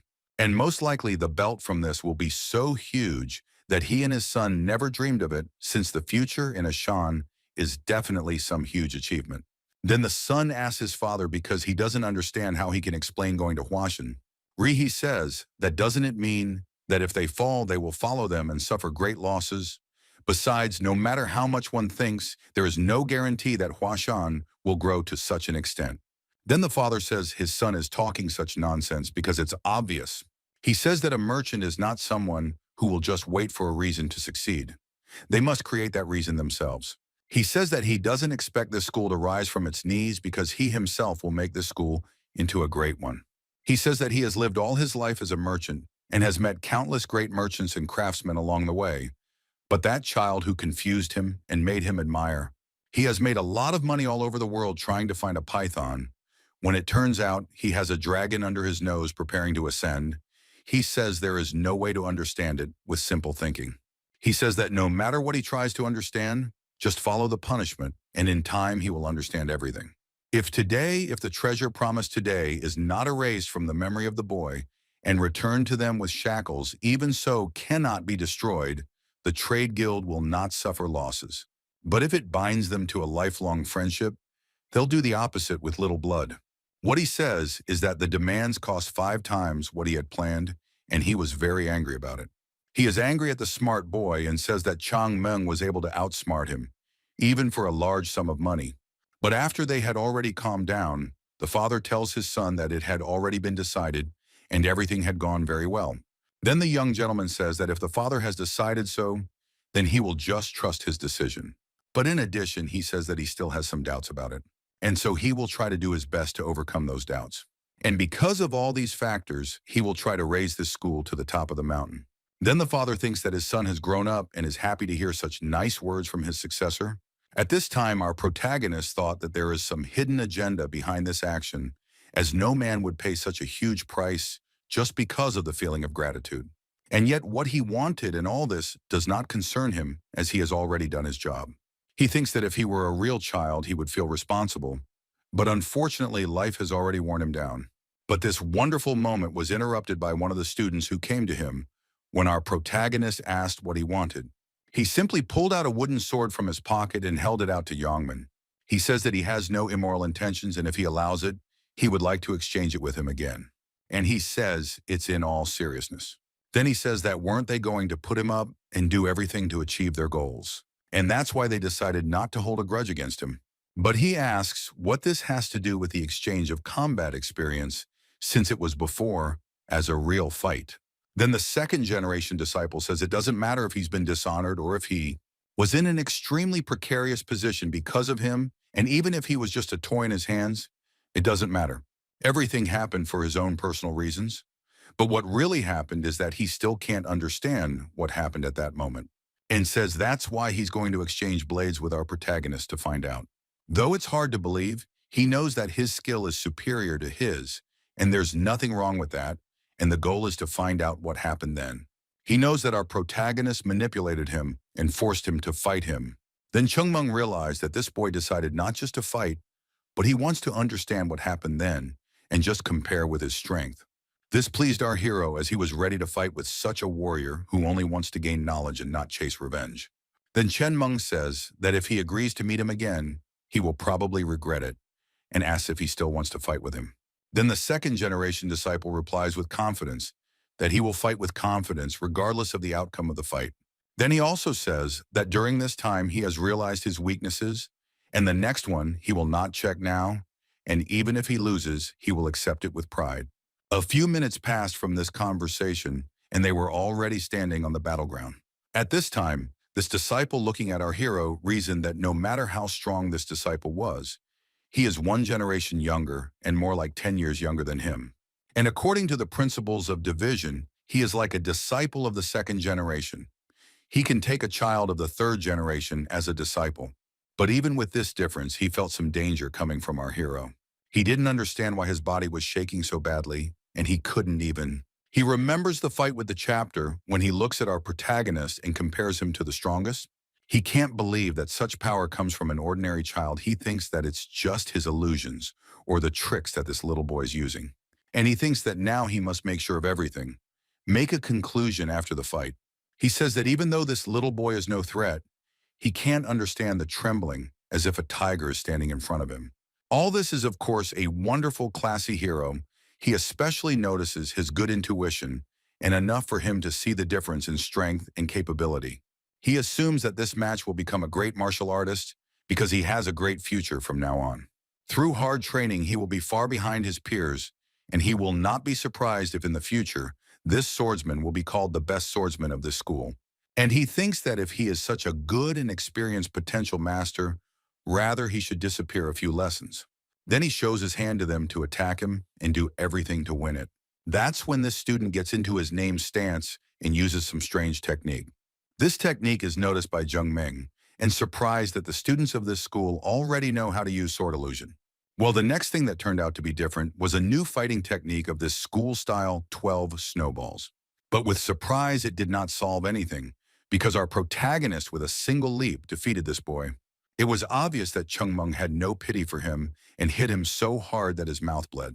After that, he wanted him for his battlesuit, and it was obvious that our protagonist was very angry. When he asked how he knew the technique and who taught him, he says that the 12 snowball style is bullshit. He says you can fool anyone but him with it, because it's a style he knows better than anyone else. The sword that contains the essence of Huashan is one of the formations of the 24 palms of the plum blossom ball-up, plum blossom petals technique. The technique of 2 of the 4 palms of the plum blossom ball has been lost even to Huashan, so why is it used by a student like you, asks our protagonist. At this time, the disciple was only thinking of one thing, just how much difference in strength they had with this little guy. Because it's a feeling of fear, as if he met an evil spirit, and he thinks that now he will probably die. After he lost consciousness, he woke up about some terrain was wrapped in bandages and he was lying on the bed. When he looked around him, he saw our protagonist sitting next to him. Then our protagonist says that he calmed the destructive internal energy, and most likely the wounds will also heal quickly, and asks this technique is most likely already a new Gongnan style. When a second-generation disciple says that the 12 snowball technique is already a staple of this school. Having committed such a low deed, they were sure that Huashan did not know how to sing anyway. There was no one left who remembered the 24 plum blossom palms. Then he asked who had been able to learn this sword style in the meantime. After he learned that all the second-generation disciples knew how to use this technique, He assumed that the first and second generation disciples of the chapter knew how to use this style. He was almost right that the first and second generation disciples of the first and second generations knowledge about it, but still no one taught the chapter. But it was still so complicated and difficult information for our hero. But the interesting thing was that all the first U and the second generation knew but did not know the chapter itself. If the style of 12 snowballs invented one of the chapters, then of course the style would be passed on to those below, starting with the students of the first generation, and that means that the last one is still alive and in Zhongnan. Then he thinks he needs to find out what happened when the demonic sect took over Huashan. Most of this school was destroyed, and the rest of the people who arrived in a daze finished off the other parts of the school. All were wiped out because they were completely exterminated. Another problem was that the number of demons outnumbered them by a factor of 10, maybe hundreds. Those who remained were mostly small children. But even they fought to the end parents of this school, and for the sake of their loved ones that they had to protect. But here is the sad time arrived, most likely the army from Zhongnan, which was actually supposed to help and was supposed to help rebuild with this school. Our protagonist guessed that Jiangku is bound to if just watching a demonic sect destroy a neighboring school. The problem is that one of them pretended to be a virtuous person and stole our school's teachings. Somehow he's starting to doubt that the Huashan passed on to the fire was made by the hands of the Zhongnan school. Hundreds of years ago, this school gave its life and protected an entire province and considered a neighboring school. But those bad people from the other school, in return for Huashan's mercy, repaid her like ailments. Even if someone was blinded by greed and made a mistake, the school's duty to correct it, but they dared to put up this new technique, even new names of snowballs, as if in mockery to Huashan. Then he stands up in his place, and it is noticed by the student of the second repentance. He was then our protagonist, says that this student should not practice this technique ever in his life. But to this statement, that student says that there is no way you can. So our protagonist beats him and says that if he said not to practice it, then don't do it. And he beats him to make him realize it. He explains that with this teaching, he won't be able to achieve the great successes he's likely to have in the future. Looking at him, he thinks of Zhongnan and wishes he were dead. Snowballs that were stolen long ago. The martial arts of this school are based on laying the foundation of conditions layer by layer. The base is the art of swordsmanship, so mastering it can be hard and slow, but the more he perfects it, the stronger he becomes. That's the essence of Zhongnan martial arts. He must forget about it if he wants to succeed as a swordsman of this school. Steps are, techniques are confused, and formations change chaotically. It does not fit the techniques of this school, says our protagonist. But all these words were not clear to this student since he did not know about the truth that was covered under this. Then our protagonist was surprised that the student, this school does not know the basics of fencing with his school and thinks why he should explain it. And in general, why did they even hit on such an unpredictable technique? This was the question that haunted him. Only then does he realize that the reason for all of this, and the reason they stole this particular technique, was because of him. Most likely they stole the technique looking at our hero's unprecedented success in the past. He realized that this thought appeared in a second, and out of nowhere, he just thought to himself and thought of it. Most likely he had chased the students of this school like mice.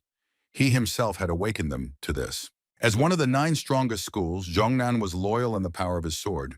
But some disciple of another school smashed their assertion, hence their confidence in their power. And of course, that disciple was Changmeng. He thinks that they were foolish to do so, because if he had been in their shoes, he would have increased the school's swordsmanship. But of course, it was not the martial arts that mattered to them in the end, but the power it could give. Then he thinks that this student did all this not knowing about it, and learning all this, he felt something strange. Looking at this little boy, he thinks that he is not guilty of anything. And even if he tells it all now, he will probably not understand many details. I leave the room, he says that he should forget what was said, and no one can impose a certain way of art on him. Advice can only help, but he must make his own decision, and the guidance of his head and his words can only limit him to those. All this, of course, understood the second generation student. He realized that to achieve something, he must make his own decisions to eventually become stronger. After that, our protagonist was on the threshold of the exit, and at this moment he hears some strange sound. At this time, this disciple pressed one hand with the other hand, shows his promotion to him, and says that He is very grateful for the instruction that he had previously explained and shown during the battle. Our hero just waves the other and says that it was all just a normal fight. After that, this disciple felt something different, as if he had met a celestial. He was enveloped by such emotions. At this time, our protagonist felt some strange emotions. He now wants to level this school to the ground.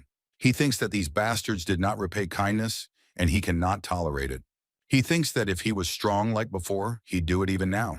But for now, he needs to get stronger, faster to get stronger. In these parts, only those who are real strong men are listened to. Then it was clear that this school was up to the wrong person who just wouldn't wait, because this person would make them pay for all the sins they had committed to his relationship at the school. At this time, the school had a strange situation going on with our protagonist. Someone is biting their nails in fear because they think that this person must have had a reason, and Chang Meng is not the kind of person who disappears into trouble.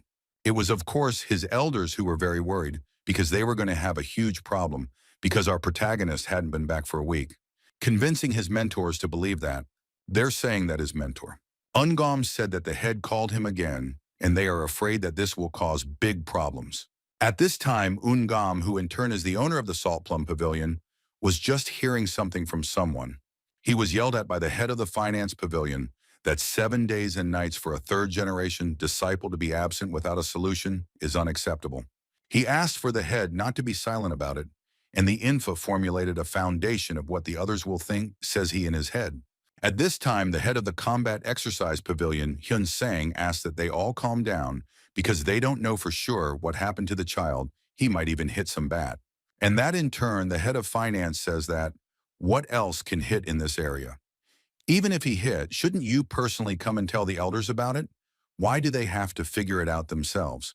And the head of finance is worried about the child and says that he could have gotten his leg back, and because of that, he couldn't come here, and rather he is getting treatment somewhere in the extreme. He asked the head that they all check the neighborhood of these mountains again in case something happened to this child. Continues to yell at the head saying that, why did they give a third-generation student the right to a special visit to the city? Then the head says that there was a good reason for it. Then he is confused that any reason can be found, but they should not have let him go and should not have given him such rights. First of all, it's better to refer to the rules before looking for a reason. Because it decides in the secret foundation a special right to children, he is not even from the second generation, but from the third. All statements are listened to by the head and asked that they end with this. Then they all calm down, and the head of finance apologized for such manners because he had overstepped the line. Then the head of finance starts to question his choice about that child. Because he thought that the Chang Meng he remembered would not cause trouble, because he knew him well, and he acted like a wise man. At this time, the owner of the Salted Plum Pavilion approached him and said that he would gather a search party of students, and they would search the neighborhood of this school. But he didn't have time to say anything, because at that time someone interrupted them and started saying that someone had returned. They all came out of the room and asked who had returned after all. Then it was clear that Chung Meng was heading back to the school. At that time, everyone had already left the room, and the first thing we asked was what happened to him. When he was approached by the financial head, he says that he realizes that the head treasures this child, and of course this child will lead to a huge investment in this school and put it in order. But however, the elders do not burn the child with their homeless care. Since you have to do everything on merit, this is really a right way of running a school. However, it is also the decline of a person as fast growth. If a child, even a mistake, will not receive appropriate punishment is not so. It should not be forgotten that the more the head cares for the child, the more strictly he should talk and deal with him. Hearing all this, the head was just concerned and happy to hear such a response and demand. After that, he said not to worry, and he will do everything else himself and right. He said what he wants most of all is for this child to grow up.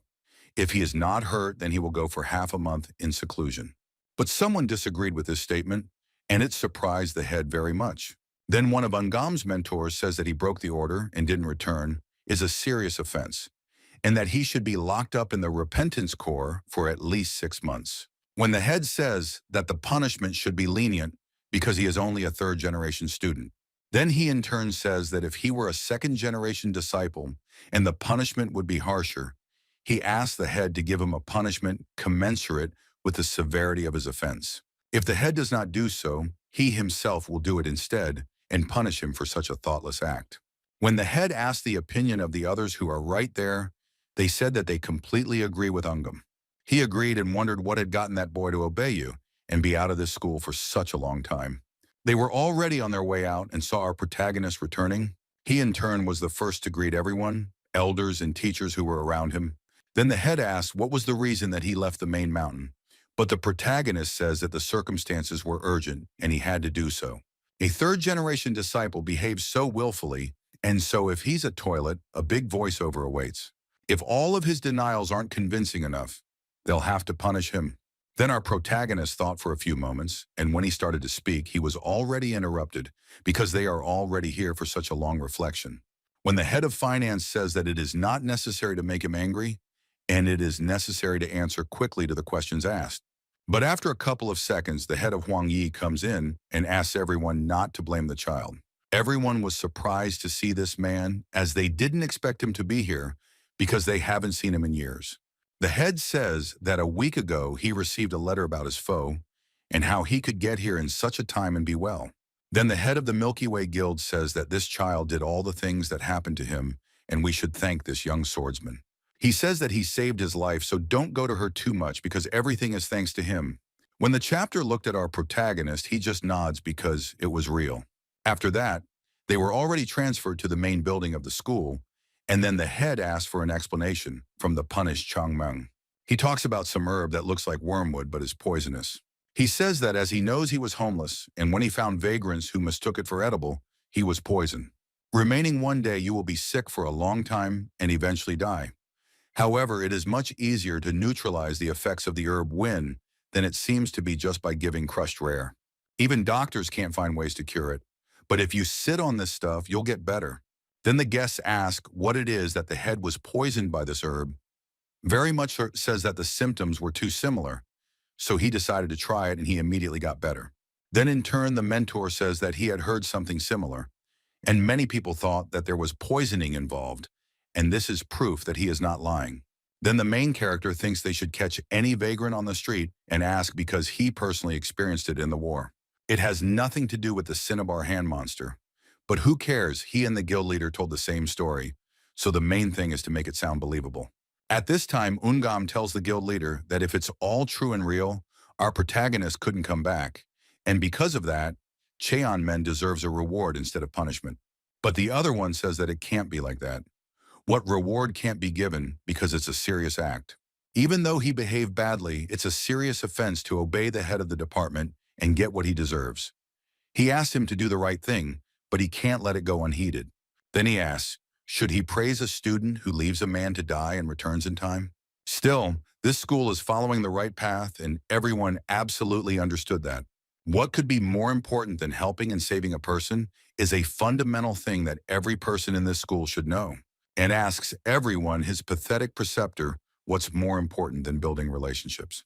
Then it comes to the mentor that he was the first to try his luck and angered the head. Then the other elders can no longer discuss Cheon Man's deed, and then everything turns out to be an afterthought. And you understand, and the head thinks that it's the mentor who should have said that, so as not to shake me and make me not to ask about this misbehaving disciple anymore. Get up from the chair, he says that most likely his intentions were revealed and he should have done the same. He approaches our protagonist saying some strange things.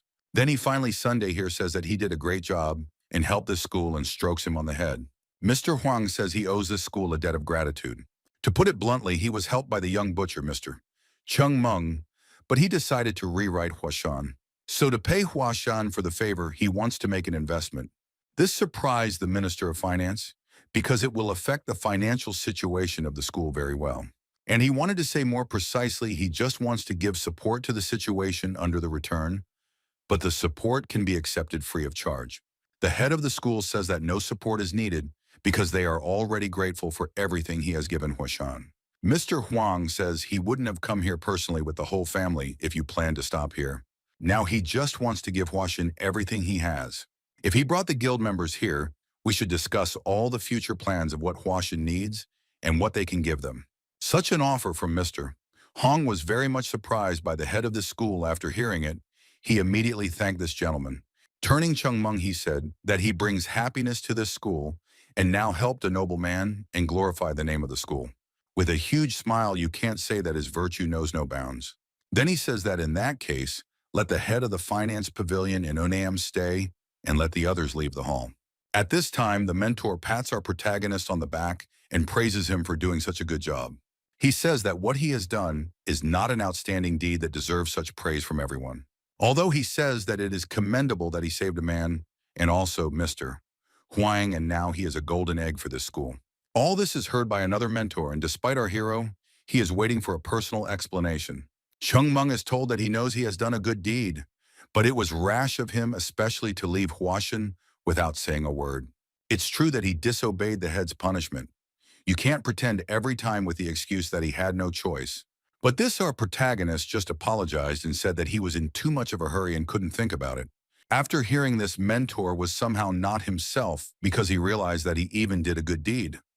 This boy apologized for such a deed. When the two mentors left, they said to themselves that now this school will have a good future, and during this time they heard only good news. Meanwhile, our protagonist was thinking about when he would be able to raise Huashan from its knees. Remembering his senior chapter, he thinks that he will try harder and harder in order to achieve would-be glory.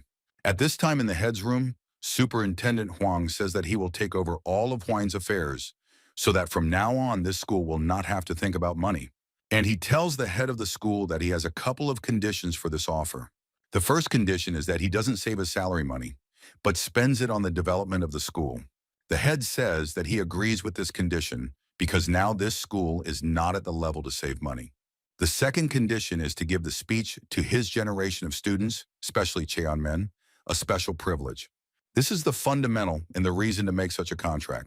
To this, the head says that it's a rather vague word, that there may be some problems. This disciple already enjoys rights that exceed the powers of third-generation disciples. What special privileges can the head think about? When the mentor says, what about letting Chung Meng learn the techniques of the school's secret teachings that he discovered in advance? He is referring to the Sword of Fallen Petals and the Sword of Seven Plums. Well, once they finish learning them, it will be possible to give this student the right to master them before many. Even when the head agreed, the finance minister of this school says that it will never happen. The head is already tired of reimbursing the head of finance and asks him what else he is dissatisfied with. The head of finance in turn says that this is nothing and rewards him.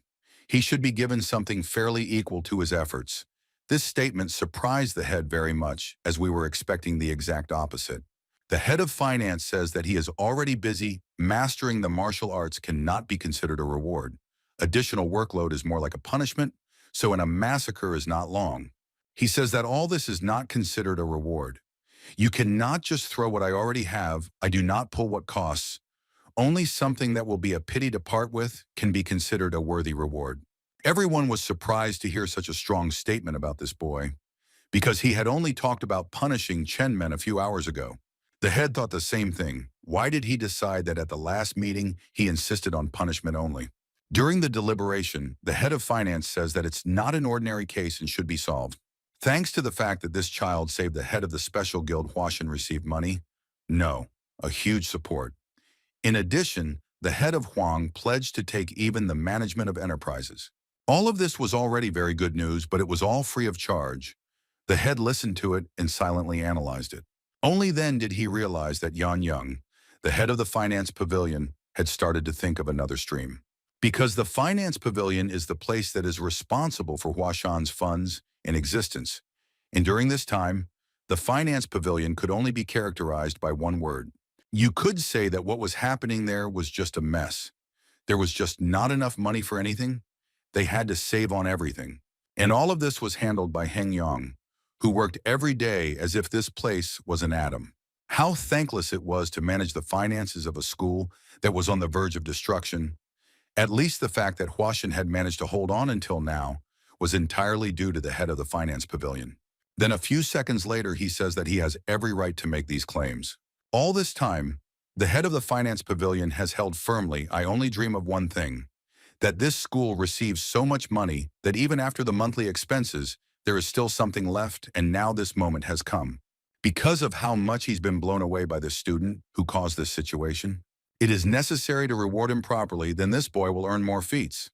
No, feats are not earned but accomplished. Then this head of finance is burning that this boy is God's wealth, having received the proper reward. He will often leave school and earn a couple more feats. This time, unlike those gesture beetles that in coins are unable to earn this boy, he is already at this time boiling with rage. He has already become like a tomato, and even says that this boy is gold among stones. To calm him down, the mentor takes him and embraces him with his two hands. Hugging this hen young tightly, I take him away so that the others can think in silence. When he is gone, the whole group says that this man has had a very difficult time up to this point. Then the head says that this man is very right, that this boy deserves a great reward. All will agree, and said that it is necessary to harm this student properly, and also by his reward the other students will realize that this school rewards on merit. Since this child likes to go down to the city, why not make his responsibility to contact the Eternal Path Guild look like a messenger? And you agree because he thinks that Head Huang appreciates this kid, so he will receive him with honors every time. But there is still a question. How about giving him the sword of the plum blossom in advance? After all, this technique is the symbol of the school, or give him permission to freely visit the library. But at this time, an irritated Hyun Young says that it's not a reward, and he should just give him more money, because money is money. But then the chapter just takes him back by shutting his restless mouth. The head thinks what it seems to him is that the further the Huashan goes, the stronger it gets slimmer and weirder. At this time, the main character and Mr. Huang were having a heart-to-heart talk. Then the main character says that without this, Mr. will be a great actor. Even Mr. Huang says that they are already in the same boat now. The protagonist says that he was only lucky enough to save his life. But who is he to get in the same boat with him now that it's up to the gentleman to talk to the head? Then the gentleman says that he has no desire to be in the same boat with this school. They say he's not interested in this school if it doesn't have this student. When he heard that about his identity, Mr. Chungman was very happy, but he says that Mr. Huang overestimates him. Then Mr. Huang says he's lived his whole life as a merchant and he's going to stay that way until his last breath. As a merchant, he has one major weapon. He can see right through people. If his eyes were failing him, he would have been burned out even if he considered everything that happened to be a mere vision. Someday he is bound to fail, and in this case, it is something to lament and regret. However, if his eyes don't fail him, isn't the guild forever on the road, and this school will not wait only good news and news? After hearing this, our protagonist says that he completely agrees with it, and it is easier just not to say such words, because those who throw loud words are sure to put a knife in the back. All the same great expressions and already infect, so there is no guarantee of everything. Because he had, as an example, his old school, the old generation, which he cherished very much and was a very great school. Then there were many who praised you and shed tears for them when they volunteered the whole world. But however, when he looked at these people, he expected everything, but in no way expected any support from them. Such a difficult moment, Wu Huashan. In this short time, he remembered all this when he came out of his thoughts. This chapter says that he too does not like such words. Because the merchant is free to come in from the boat at any time. But with a common goal, there's no reason to leave it. Because if two people take the oars, the boat will go faster. Then the protagonist says that it's all true, and there's nothing wrong with falling in love anyway. When the head in himself thinks that it helped him to make sure that their views have similar views, something suggests that helping to support the school will bring the guild profit. However, this is more likely to happen if the cooperation with this kid is maintained. Because in his mind, this school is already rising from its knees, as if this child is sure that this school will definitely revive. He is surprised at this little brat's amazing self-belief. The Milky Way Guild is throwing all its strength into supporting the Huashan, says this chapter to our hero, which all means that they are now considered Zhongnan from now on. The protagonist asks, just don't tell them that they are expected to pay for something they didn't even ask for, and that's pretty shameless. Then the head says that he is in no way expecting payment. For this, he just wanted this swordsman to know about it. Then they each realize that they wanted to fool the other, but it didn't work out since they are both shrewd. Then this gentleman says that this apprentice is very shrewd and gives himself to him to the point that there is no other apprentice of that age in the whole world. It's not that there is no other like him in the whole world. There is no other like me. Where else will you find someone who has died and come back to life? Then Mr. Huang says that this young swordsman should hide his identity better, because the world is a scary place where ghosts and evil spirits wreak havoc, where evil is rampant. pushing for nefarious deeds for mere gain. As soon as a young swordsman shows himself, there are crowds of those who will try to get closer and pounce. Hearing such concerns, the protagonist says to himself that this man overestimates him. He's just an ordinary boy. Then Mr. Milky Way says that he is already temporarily up and he should leave. Before leaving, our protagonist asks this man to do one favor and learn something for him. After this conversation, when this man is already down looking at our protagonist, he thinks that this little boy is like a monster. In his head, it's hard to even tell if he's really a little boy as it looks outwardly, but it's familiar for sure that this instead of soon to be great. He was the earliest to find out that there was a dragon in the unpleasant lake of Huashan. If only the Milky Way guilds used this information correctly, they could achieve the title of the best in the world.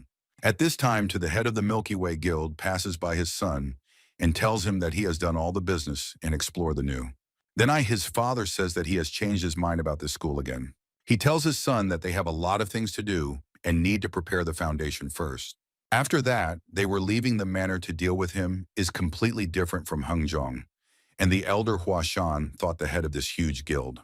In a world of trade and constant feuds, someone who had to survive all his life would hardly be like the Taoists. In any case, they had eliminated the biggest obstacle to the revival of this school was poverty. Now it is worth wasting time to insult the other school if that school has forgotten its foundations and laid its eyes on other people's foundations, while Huashan has completely lost them. This was the moment to focus on learning martial arts. The impact of the Milky Way Trading Guild's power was truly astounding. They instantly stabilized the ruinous business in this city that was beyond the power of Huashan, even with the mobilization of all the disciples. Proving themselves as skillful merchants, they filled the places with buzz once again, and it only took them a couple days to do so. Everything was fine as everyone had work to do, and even the ordinary people had a good understanding of the prices that were being sold. Thanks to that, even the face of the head of the pavilion didn't slip into a blissful smile. The stability that had finally arrived after many decades, the Huashan time stretched out measuredly and calmly, like the silent water current. Even though it applied to everyone, all the disciples practiced in time without tiring. Some even pulled a huge wave of cobblestone to become stronger. At this time, they were being trained by our main character, and he was saying that it's not enough, I don't have to try harder. He saw how tired everyone was, but joked that they would train until they died. But at one point, the student didn't want to lack his strength, and it was as if he thought he wouldn't get up. But still gathering all his strength, he did one last push-up that cost him his life, and still he was able to save his life. This is a video of Sasha, and he was happy that everyone in his juniors achieved such success. And of course, he was happy that he saved his life. And the training was very good, and of course, he was happy about that. He thanked everyone for the training. Then the elder thought that he initially, when he first started to cancel the training, he was overcome by many doubts. He wrote that simply hardening the body will not bring any results. Since fencing technique is based on the speed of change of the ball in Sword and Lucy, could only be a hindrance to mastering the ball. However, to his surprise, it was worth it for them to harden their bodies as sword strikes became two things and faster. The change was noticeable on their faces. As time passed, they enjoyed practicing more and more. Before, everyone used to wait impatiently for dawn training to end, but now there were those who even deliberately delayed. They had a second competition to get stronger, and they were glad that they were training. Their bodies became much stronger than before. Using the moments, they always showed off their improved body, but it was worth it as they practiced harder and harder. But the eldest got the idea that this school was slowly turning into a mountain bandit's den, or a bandit's den. He recalls that these guys said that after they cleaned up the place, they would go to morning training. When he was talking to his youngest, they mentioned the main character not coming back today. Turns out he's rarely seen at practice lately because he's busy with something. And it was worth the wait since they started training voluntarily. The main character stopped showing up during training. But even so, he doesn't sleep everyone off, and I wonder where he usually avoids. Then the younger one says that isn't he the Milky Way. As soon as in school, he started frequenting there. Chung Meng is the busiest person in the school, and the older one was in complete agreement. They are left wondering if the elder feels this strength. He says that strength is a relative thing, and that to know how much stronger you are, you need an evaluation criterion. And since all the seniors are getting stronger together, it's hard to evaluate the difference. However, with the appearance of Changmyung, they became two stronger. He says that too, it's not an exact answer because it's still hard to evaluate, but he can say for sure that he is able to defeat 3 of himself in the past. But the younger says that this is definitely not enough because soon there will be a meeting and they must become much stronger in the meantime. Are they stronger when they were in the past and when they are? Because it is necessary in order to win. Then what the elder says then as the main character returns, they will ask for a load increase and all the rest of the goal achievement. It's been about 14 hours and already outside was deep night, has developed even if it's all for the sake of getting stronger. Why does he have to run away from the guys every morning? This training isn't even part of his duties and all he came to. While until death swung his sword is just a reduced disharmony between body and spirit. Way too extreme and ignorant. He practiced the unified sword in which man becomes the sword, and the sword, in other words, man becomes one. Now his sword has reached a perfect harmony with his past physical body accordingly. Even if it looks dangerous and bearable outwardly, he cannot bring the technique to perfection as it was in the past. In addition, the awkward imitation has already made him experience side effects. In other words, if he wants to increase his strength, you must train endlessly and become one with the sword. The problem is that he won't be able to translate the training in full view. Otherwise, if you train in full strength, it will turn everything well. The same huge kids in redheads said so barely nightlight. He was climbing the mountain peak, hit leaves, practicing with the ball, and descend every morning. But today he was surprised that someone was here besides him.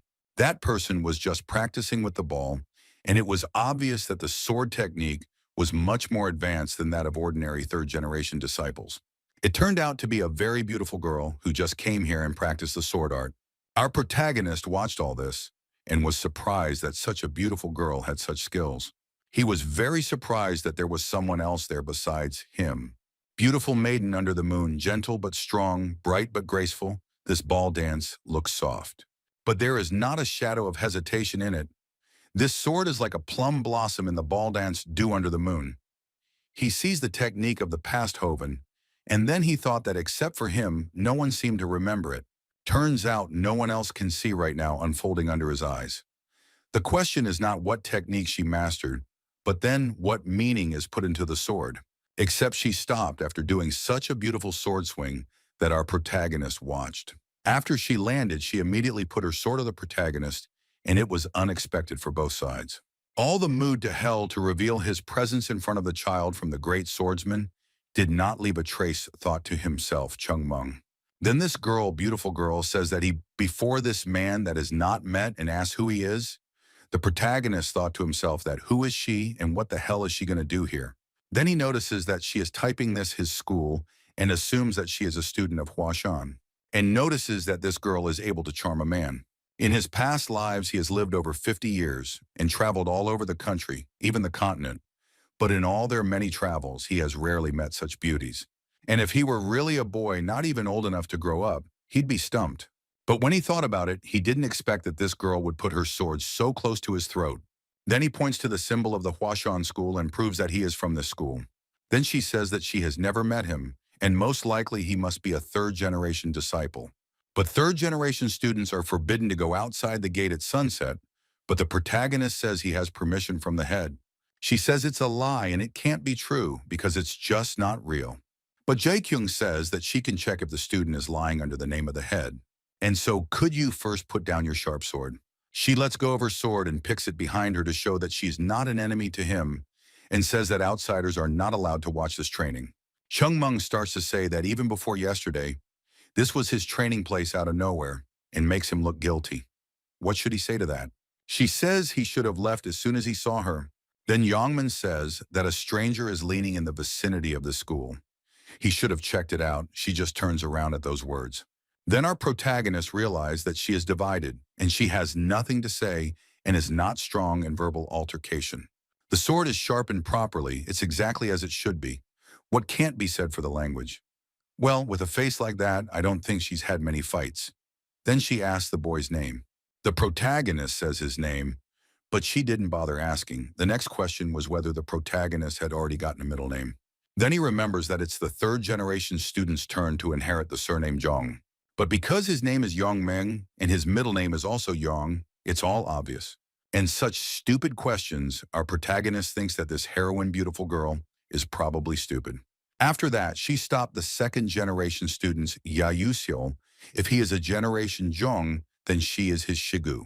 When our protagonist is created by the question, someone was from the PEC generation, naturally he was followed by the UN generation, but since he came back to this school, he had not met anyone from the PEC generation. He thought naturally that because of the hard times, Huashan had missed a generation. After that, he is angry that it is also satellite and not easy. And even the fact that she looks at him high up, it also pisses him off. She says that the whittling is starting and stop hogging other people's practice space and stalling. She says that to check the corners to see if he's telling the truth. But if he has heard, he must be prepared for the consequences. When they left, they thought they were very strange because there's some reason for it. Our protagonist thinks he should look for another place to train. It was already morning, everyone was already having breakfast, and for tomorrow they had a great meal that included a lot of meat. And everyone had some kind of strange atmosphere, but however, it was always different, and there was always fun when there was meat at the table. Then our main character wondered why there was such a gloomy atmosphere. Then with Sasha says that the Pieg generation came back to the city, and we should always call them differently. They do not like to be called the PS generation. And anyway, they left this school for a while to go to a closed practice. Since the practice areas in this school are not properly equipped, so there was no place to do a large-scale private toning. He asked what is wrong with the rest of the guys. If all the older ones have a nasty temper and train the younger ones on, that older ones say that they don't drink people like some. He says that all this happened because of the end of the Blossom meeting. This meeting decided the whole exodus in the following actions that were done by the elders and even the masters. It turns out this gathering was very serious and everyone had to be ready for it. Every 2 years, the Huashan and Zhongnan would get together to hold a martial competition to compare achievements. It seemed like it was originally held once every 5 years to strengthen the friendship. But gradually things changed and it turned into a duel between the second and third generation. But is it really worth calling it a duel? It was usually the time when students from other schools were beating up Huashan students. Turns out the back injury from 2 years ago is still lingering. And how can they get over it again if they have a hard time getting the seniors to walk around with iron masks on their faces again? And then the atmosphere will become a frenzy. The mentors can't personally enter the battle because the case is serious, so only the second and third generation students participate in the competition. And during this time, they were just beaten up, asked the protagonist. He replies something, "That's right, so the elders said they no longer want to relive this and goes into closed training now and only just returned. Otherwise, it is time for Huazhong's last bloom." This makes our protagonist very happy as it means they will have a showdown with Zhongnan. In his time, there was no such thing, but now this friendly duel is being organized to expose the weakness of the Huazhong. He's angry that these Zhongnan masters just want to show their superiority on a crumbling school. Despite all the chaos in this school, he can't watch their students get beaten by other training, and now they can win. Then they reply that by themselves hunting in a closed practice to prepare for the fight say, and not favorable conditions, it is hard to claim victory. Then the main character faces and shouts that they too should win in such a case. He asks everyone if they are willing to do anything for the victory they will have in their next fight against other schools. Even if they have to drink me or break arms and legs, surely you are willing to go to the death to defeat these, not up to the masters from Zhunan to restore the good name of this school. Now there is no need to worry, they will all be brought back. Such words were heard by everyone. The second generation head disciples are returning. Some have already arrived in the city. The rest are on their way to the city. Such news will be heard from the head manor. Then Sadika asks why the meeting in the other city that was held 6 months later was postponed. Then the master says that the news came from the other school, that this time they want to hold the meeting earlier. Then it turns out that they have to postpone the meeting. Isn't that what the mentor asked? In the next question, it turned out that Huashan's disciples would still be able to participate in such an event. All matters have been resolved, and at least they should be able to live without worrying about food, and compared to the past few months, this is a significant change. However, they are still not a real big school, although they have managed to find new battle drills, which they are actively mastering, but it is too early to prepare the results with Zhongnan. If suddenly the outcome is the same as before, he fears that Huashan, who has barely found hope, and the children will tolerate the savings, decide that they are not capable of anything. The head says that he understands all of this, but still, But will the disciples find hope if they avoid the assembly? And do you think that they will decide that Dasha's own head does not believe in them? Asked the head of his junior. He says that he himself does not know that it will be difficult to get good results. Another school has gone so far ahead that they can no longer catch up. There is no shame in losing. What can you do if you lose even with all your efforts? You just have to try harder. But avoiding the battle to avoid losing is something else completely different. They will cause great anger for the sake of a moment's peace, and it is not what others and even students expect. The children have had enough of new things. They need to set the table and have a big feast. When the head was left all alone with his thoughts, he thought very long and shrewdly. He looked out the window at the nature that surrounds this school. It was very difficult for him, as he was very worried about his students. He was in pain with every breath. It seemed that someday the thorns would grow deeper and his breath would be cut off. He had one thought in his head as to how they could win Zhongnan and how this fight would affect his students.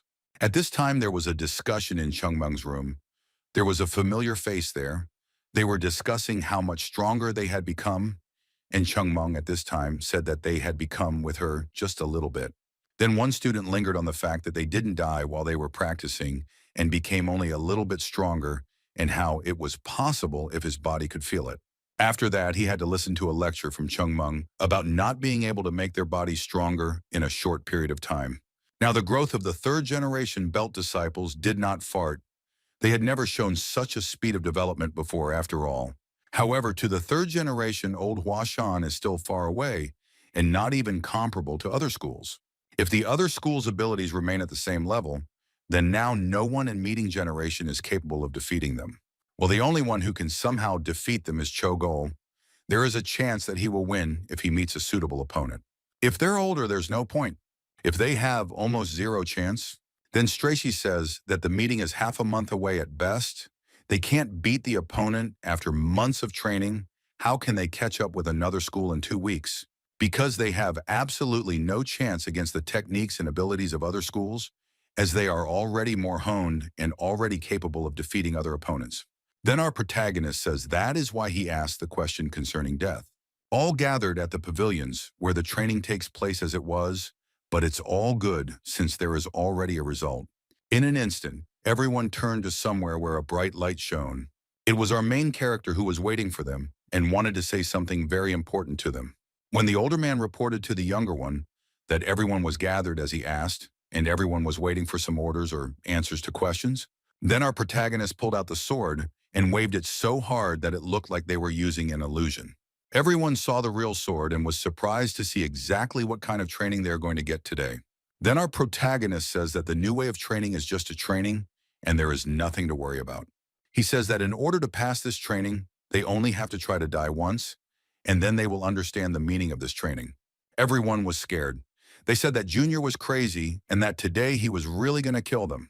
They were afraid of every breath of our main character because they didn't expect what he could do this time. He was dangerous without the ball, but what will happen if he uses the sword in turn says that they must be ready to fight Zhongnan. He says that however seniors can win, no, you must win, and he will make it happen. When one case says that, well, if so, he will go all the way, no matter what this new training is, he will endure everything, absolutely everything. But he doesn't understand the word try to die. What does that mean for him and for all these students? Then our protagonist turns to him and tells him to go to the arena first. When he went back to his elder expecting him to support him or do something to save him, and his elder just turned his back on him. But it was obvious that everyone was afraid of that. So he merged, and at that moment he hated everyone as they betrayed him at such a desperate time. Because of the hopelessness, he decided himself to go to the arena and face the prison. He realized what he said in vain about becoming strong. Then our protagonist says that it probably sounds strange, but they are already strong enough. All the training didn't come to nothing, but still they are not even for the third generation Zhongnan disciples. But it's all confusing all at the same time since they are strong, but at the same time they are also weak. If Zhongnan's Li Xiongbaek is considered strong, then their abilities are still at about the same level as in the past.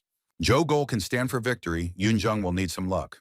But the rest of the third generation students will never win unless fate decides so. He doesn't think even the help of fate will lead to victory over Junin. In fact, if you can't defeat another school because of your weakness, It's because even when you strengthen your body, you keep doing the same things. Then you have to think about why you need to learn fencing and what you need it for.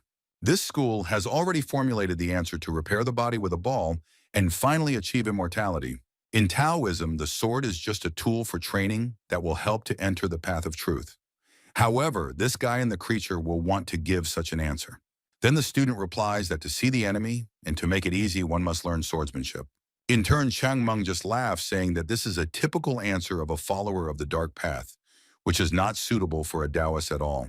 But still, it's only half, so it's only half, so it's all about winning. Of course it counts. And in the same case, what do you have to do to win with the ball, asks your sword. That in turn is stronger so that no one can defeat you. You'll only win if you're stronger than your opponent. That's the basic answer. But it carries a slightly different meaning.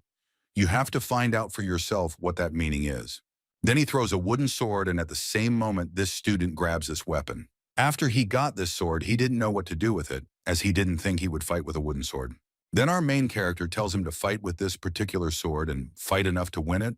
This was too strong a statement for this student, as he was imagining the difference in strength. He was saying something that on many stronger than a few months, even 6 months ago. This is our main character just laughing and saying that he also just did not lie on the couch.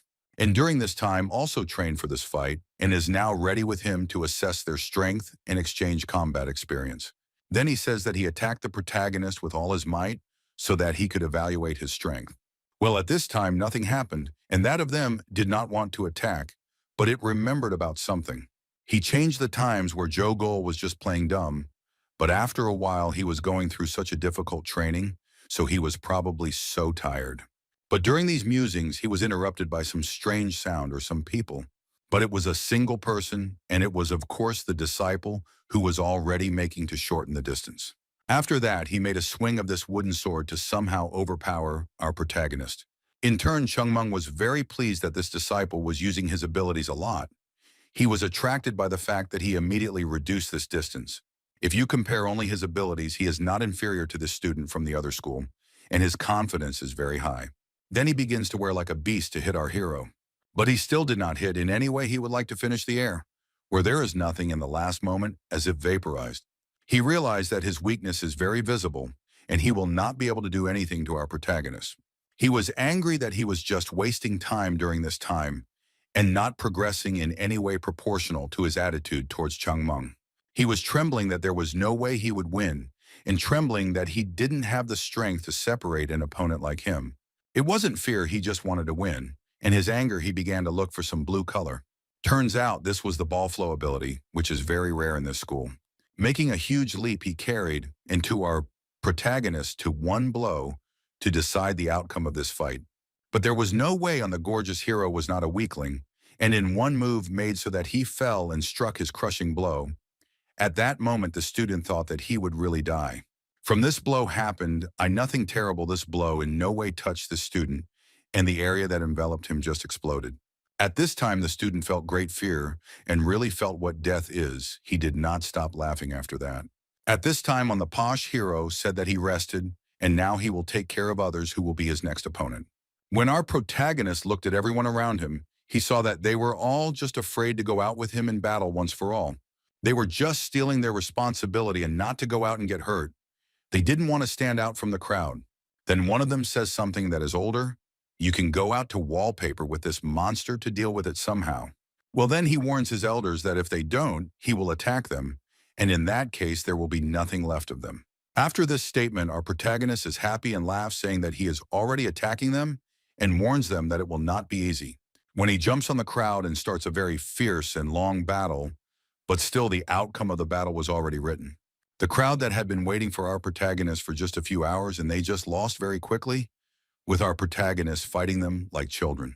After all the beating, our protagonist asks why didn't he repel the attack, even when he warned him. Then the student starts to get angry, saying that he is too fast, so fast and strong, that he didn't even think in time to fend off the attack. Even a 3-year-old would understand. When our protagonist says that this turns out to be a wonderful thing for everyone to know, but then why doesn't the older ones do anything about it? And this question really confused him because he didn't understand what the child wanted to hear though. Then our protagonist makes a huge swing which makes a wave comparable to the wind. When the student says that this is the movement that he saw, but it was many times faster, then the protagonist replies that a sword coming down on your head and a sword being watched from the side cannot be perceived in the same way. In other words, it was a very basic strike that can be repeated by anyone if they temper their body to the same level as the elder. First of all, the position of the legs first to the right. You have to make sure that the legs are stable so that the body doesn't wobble. And then as this force is transferred to the extremities of the toe and shifts the inner toe, only then can you get to the point where your kick can break anything, even the strongest and biggest boulder. Not to say it's some kind of outstanding technique or speed invisible to the eye. It's just a swift and decisive sword brought down in a straight line without a single extra movement. Then here's some voice. It was an older man who says that only now he realized what our protagonist wanted to say. He says that it is better not to try to chase dumb steps unskillfully for the present, us most suitable techniques combined with a hardened body. And you must have the determination to kill the enemy with one blow to prepare for the fact that you cannot swing the sword twice, say our protagonist. Only then Strachey reaches the fact that all this showed that the protagonists, that if they do not kill in one blow, then most likely they themselves. They say it is better once to see than 100 times to hear, if the huge difference is to feel the sword on their own skin when executed to kill in one blow, or to know about it only by hearsay. If the guys themselves now would not have experienced how Chen Meng falls on their heads, is much more difficult to think of the main elder. Then the older one is saying that they are still a disciple of a great school like Huashan. Shouldn't they disciples expose the opponent to the techniques and swordsmanship from their school? Because the first technique formed by the sword's 6 interactions is the chopping blow, which in your kind is fundamental to everything in Huashan. The 6 interactions do not go into the Huashan technique. The principle of 6 interactions is the basis in skeletons in Huashan, but you have to have a very good body to use the technique. Everyone turned in to listen to our hero's lectures, at which time he said that everything in Huashan begins with the principle of 6 interactions and ends with it. However, they had not even mastered the 6 interactions, what sword of fallen leaves, what steps of the stars, so Chung Meng was born. He says that they have chalked it up to the fact that it is useless to learn other techniques until you possess the 6 interactions. A building without a foundation will collapse from a slight breeze, because all fencing techniques in Huashan are based on the principle of 6 interactions. When he speaks to everyone, he says that they must first at least drag their body to the shooting ground. Then the elder says that he understood his meaning of the words about the importance of the 6 interactions. He says that they are not. He send only in his hands of all here present, less than 6 interactions possesses such power. But it may sound silly to him, but they need power not in the future, but that which is now the jerk next door. And so he asks him if they do, as he does, will they be able to collect at least a huge bazaar, Senjongnan. But this, our protagonist, starts to get angry, saying, what kind of idea could this have gotten into his head? He once again asks what kind of person can lose to such people of such schools. If there is such a person, he is not worthy and does not deserve the right to live. And asks, where is it that Huashan disciples lose to a loser from Zhongnan, and says that he will definitely lead them to victory. Then he says that no one from this school has the right to lose to such a loser from such schools. He says that he is doing everything to win this fight, and if he has to tear out his tongue or anything, he will do it to win. Appeal to all, he says that they must every day actually train and obey their elders and advise him. They, some figurative, must win these assholes so that they do not affect them as strong. They will have to train so much during this time that his body can be so out of fashion, and they will train until they become a level higher. And when that fight came, they would all become much stronger, thus showing just how much the power of the Huashan school was ahead of Zhongnan's power. Everyone was motivated, like they'd never been motivated in their entire lives. They were willing to go to any lengths to make these words a reality in 2 weeks. As we move to the flashbacks, someone refers to the chapter about how if Senior Zhongman doesn't take on a student, his swordsmanship won't be passed on to the next generation. His technique is too valuable to lose it like this. It turns out that this also bothers the head a lot. However, he, as a man for no reason, cannot entrust this man to become his student today. Terrible punishment for what sins children should, as turns out to be created by such a question. This guy is the kind of guy who says that even a dog will become on its front legs if it is retreated to death. He cannot let someone who only wears the mask of a man do it. So if this man is really on the path of Taoism, then don't even bother talking about it. Turns out I've been listening to all of this, our main character, and says what he's already behind. It turns out all this conversation he was behind, just no one could feel him as he was at that time one of the great warriors, maybe the greatest. He's just thinking about it now, and his mood takes a turn for the worse. He's just saying what he's trying to raise them to be worthy is like teaching a child to walk. Although it's a little different than him personally moving their feet to show them how to take their first steps. If you want to do something good, do it yourself. He doesn't need a bloom that will fade with his death. He must revive the soul of this school so that it will be as strong. Even if he disappears, the bloom is beautiful, with flower petals but fleeting. But the soul is like the root. Though it doesn't show on the surface, it keeps the tree alive. Even if he understands everything, it's only in words. At last, he has arrived at the training ground where he can train and develop his skills without any people. He thinks this girl won't come again. Maybe she's obsessed with training, but she's unlikely to be on the mountain at the top of the hour. It's about 2 a.m. Stronger than his past self isn't about getting his old self back, because that wouldn't be enough. He certainly has a definite goal that he must accomplish in a short time. This is, of course, due to the heavenly demon that in his past life he alone could not win. If not for those who ascended the array back, then had not weakened it with their combined efforts, he would have never been able to contend with it. He is angry at himself too. He, the great swordsman, couldn't convince one single heavenly demon alone. But what if he could separate it with his own strength? Then maybe no one would die. These thoughts haunted him. He wondered if he could have defeated it alone, the head and other disciple mentors. All returned safe and sound and went on with your quiet and measured lives. There's no guarantee that some sort of celestial demon won't reappear. And maybe whoever attacks this country again will be even scarier. In order to protect this school from danger, he must simply become stronger. Strong enough to defeat his past in a matter of moments. And when the next time he is stronger for his past self, he must simply defeat him in a split second without even feeling any difficulty in the battle. He must become so strong that such opponents for him appeared to be some kind of toy, and the past heavenly was so weak that he could defeat him with a single blow. During all this, he was practicing his art, an art that had been passed down generation after generation, so beautiful, resembling cherry blossom petals. Behind all this beauty was this girl who met our protagonist past his meeting. At this time, our protagonist thought that he must find his own style that will allow a path beyond his capabilities and will come to new beginnings. It seems that he is about to because of this opportunity, but it is still a long way away, not only to invent a new style, but also to master a new level. When he thought about it, a misfit appeared in his eyes, and it was the same girl he met last time in this area.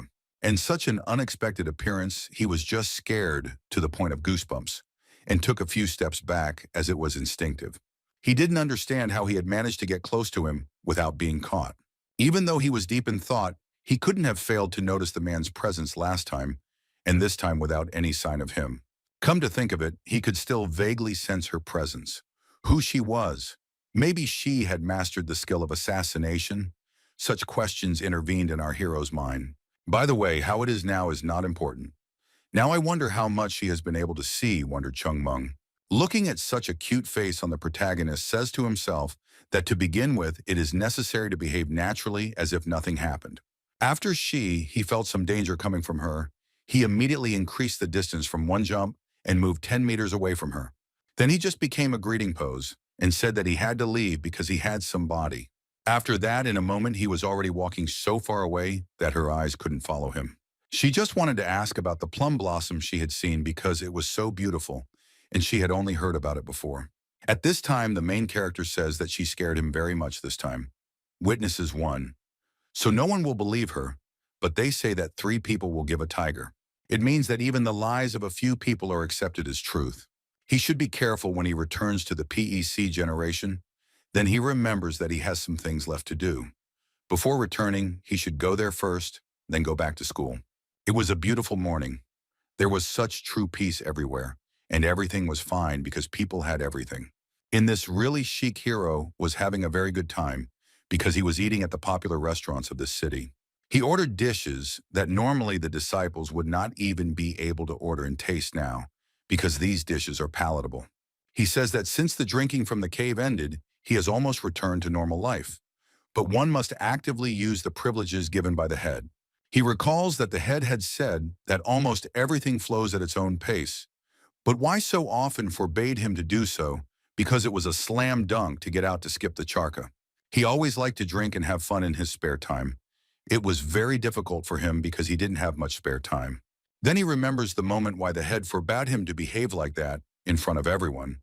The reason was that the main character was also a Taoist. But now it's a different matter because he is over 100 years old, and he has the right at least to behave alone and drink as much as he wants. But he says that in the past, the alcohol that he drank in secret from him was the most delicious. Funny thing is, he's never needed anyone to sit across from him in his life. If only the elders had seen him sitting here alone, they would have laughed at him. These gentlemen were just ordinary old men. There's no such thing as ascension there. It's a paradise corner. Is there any need for anything else? The protagonist thought to himself. He was very nostalgic for the times when he was young and did what he wanted despite the warning of his elders. But at this time, someone comes into this room. They were completely shrouded in black, and there were more than a couple of people.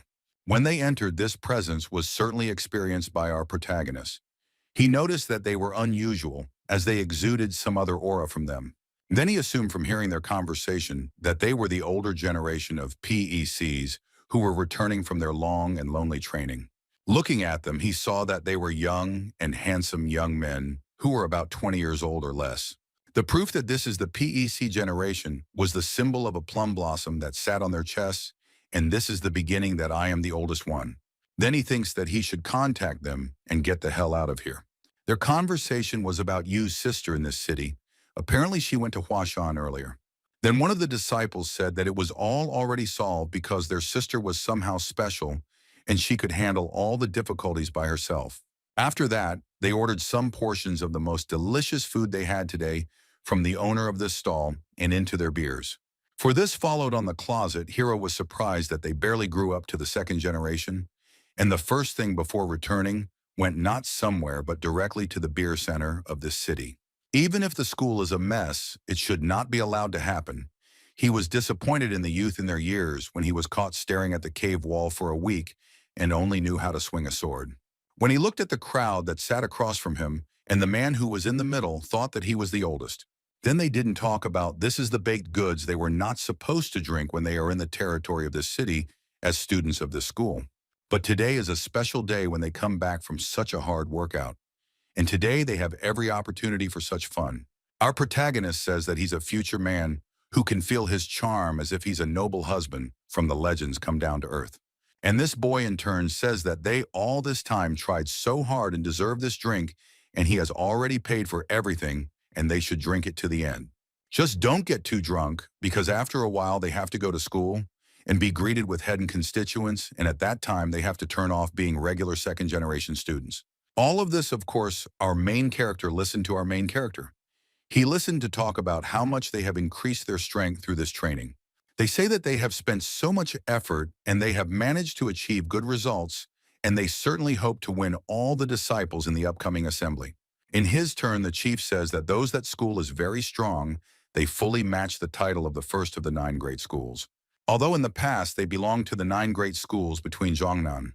However, this is only reputation. Reputation and ability need not necessarily be proportional. Everything can go the other way altogether.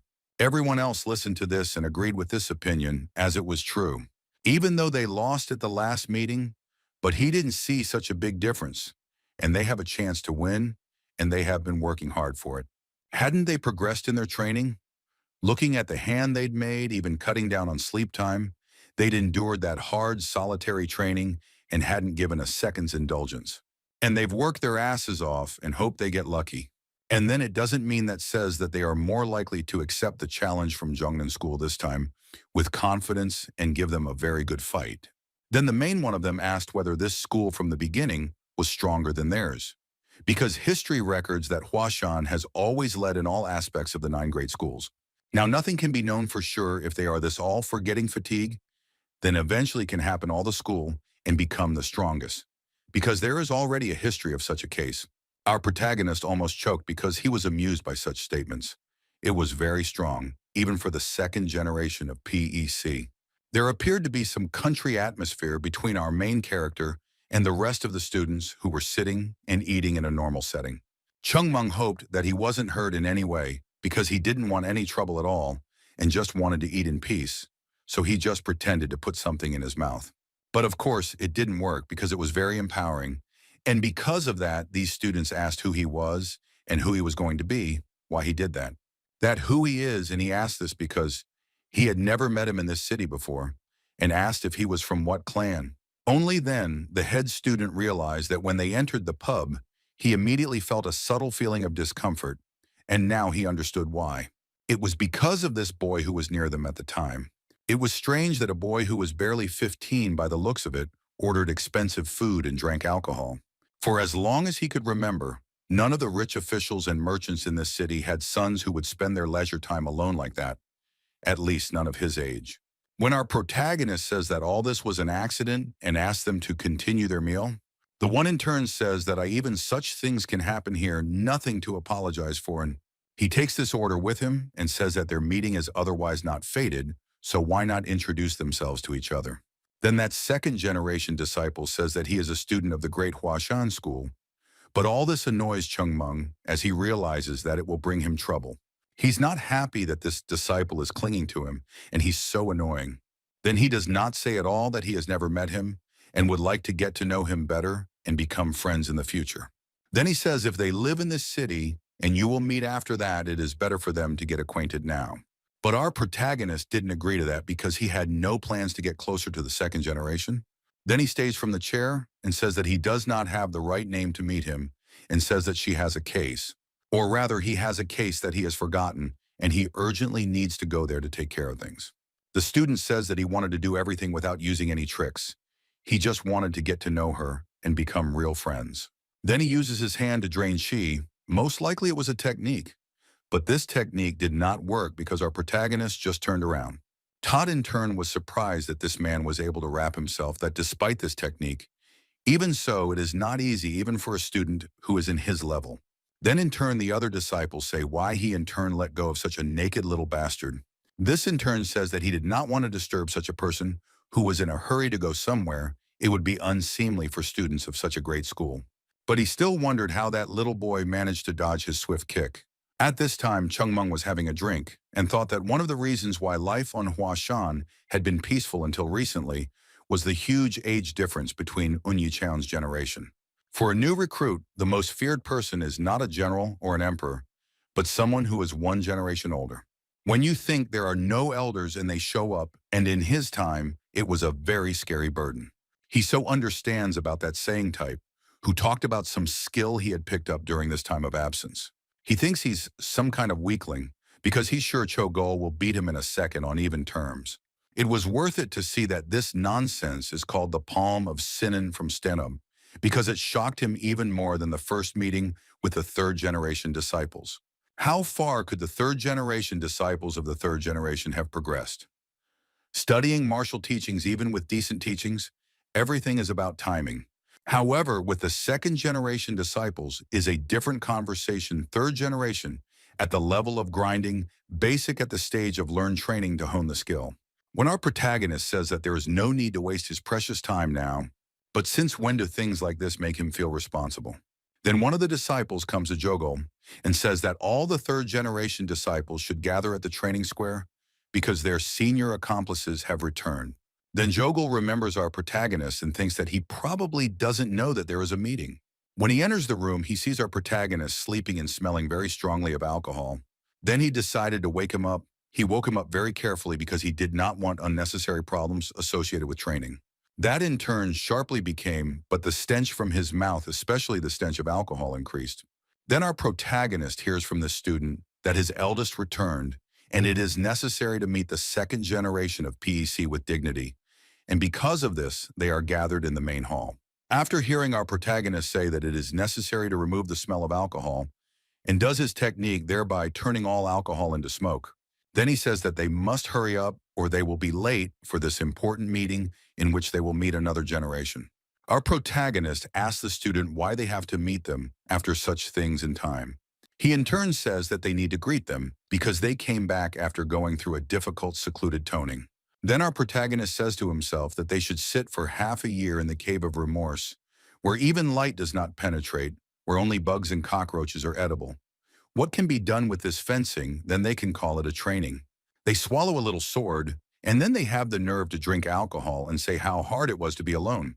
Then the disciple says that this time, they sharpen their knives and say that their favorite ways, it turns out that even the head was generous and provided support and techniques and training. And he needs to be the last senior Kejong is quite strict. And if he continues to behave as usual, he will not be too bad. After a while, they came to this point where all the third-generation disciples were waiting for them, and they meekly stood in that formation. Then after a while, the very second penance who had gone through the difficult training to become stronger came out of the main gate. They all wore black robes. It was probably the uniform of the last generation they had trained in. And at the head of them was that same Pek Chong, who was rumored to be the strongest and most promising student of this school, who had also gone through this infernal training. When they passed by our hero thought that it was necessary to hide his presence to such an extent that they did not even notice his face. Because if someone remembers him somehow, he will have a problem, because he will be pestered by everyone who wants to get to him. At one moment, this Baek Chung turns around and notices a very similar face that he seems to have met that time. Although to this boy who showed his disrespect when he sat and ate during their morning celebration. Then he also says that he is his seemingly close friend whom he met this morning, and when he covers with his hand, he was sure it was him. Well, the main character, says that he has never met him because he recently transferred to this school and is a freshman now. Then he asks him not to throw words around because you can't accuse someone you're not completely sure of. To accuse someone, he must have some high arguments or evidence. In this case, he says that he has no such evidence and should not accuse him of such things. When he in turn says that he is absolutely sure that it is him, and if in this case his memory does not fail, and even proof is not necessary. Then in turn, one of the elders says that this boy is telling the truth, because he really came after they left for their drills and training. Baek Jong thinks that he can't be wrong about this boy, because his face and even his behavior was very similar to that of the man he met in the morning. He wondered how they became friends in such a short time, because he knew the character of those two and knew that it would be very difficult to become friends with them. It was also surprising that this boy had a strong character for such an age, and he was protected by the strongest of the third generation. After he had said everything he said, that the meeting was fate for them, and they would probably meet more often in the future than they did now. This whole conversation was interrupted by the mentor saying that their second generation disciples were waiting for the head, and they should reach him in a short time. When the second generation elder says that he has something to do and has no time to waste for such a small boy, after he left with his elders, say that you can't contact and address him with such a tone because there may be problems in the future. As it turns out, Senior Puk Chung is considered to be the most outstanding talent in the school and is considered to be the one who will revitalize the failing school. Then our protagonist remembers that he was called so many names as a child, but after some incidents he was called by a different name due to his strength and character. Then he says that he heard that the talent of this school is Jogul, because he is very talented and smart even if he is among his peers. Then this student says that he didn't say that anymore because it would make Baek Chung very angry. Then he says that this person is much stronger than him and he can't even compare to him in any aspect of his strength. You could see that he was embarrassed very much because our protagonist was saying that he is also stronger than this Baek Chung. He says that it is commendable that he is praised for his skill, and he seems to stand out among the stones as if he is gold. But this can have a negative rather than positive effect in some cases, and in the extreme it can have the effect of making him perfect in this crowd or even among the students of this school.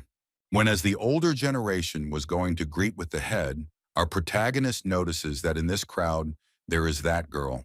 He then hopes that this girl has not told anyone about his meeting with her, and hopes that no one from the second generation will recognize him. Jogul notices this and says that it's really hard to get away from Sister Yu, as she is very beautiful and attractive for a school like this. Then the main character looks at him with a strange look, as he wasn't interested in her at all back then. But he does not stop talking about what he cannot even dream of. Senior Yu is already in love with Senior Baek Chung. But at this time, no one did not want to serve that. Especially our protagonist and his eldest. They just covered their ears and pretended that he did not hear anything. Then our protagonist says that one of them is the most beautiful in this area, and the other is the most talented, and such a thing cannot be. If he had spent time practicing together, he would have already made a name for himself, as a swordsman says about Chogalia. At this time, the second-generation students welcomed the head after such a long absence from the school. In turn, the head also welcomed them and said that he was very happy to see them in good health. They said that they were very grateful for such an opportunity to train in seclusion, and all these trainings were not in vain, as they had gained strength worthy of a swordsman. It was the turn of the mentors and the head that said that they should train for this, and he expects more than worthy support from them and wishes them good luck in the future. Then I turn to the financial class Pavlin. He says that they should make a feast for such an event, but that in turn did not want to do such an event at all, because it was only the return of the prodigal disciples of the second generation from which there is no use. But of course he didn't say that, but he agreed with the head and said that he would organize a feast for such an event. As he was leaving, he very quietly muttered that it was not necessary to organize a feast for such a simple event, and that it was not worth it. They were just wasting the school's money.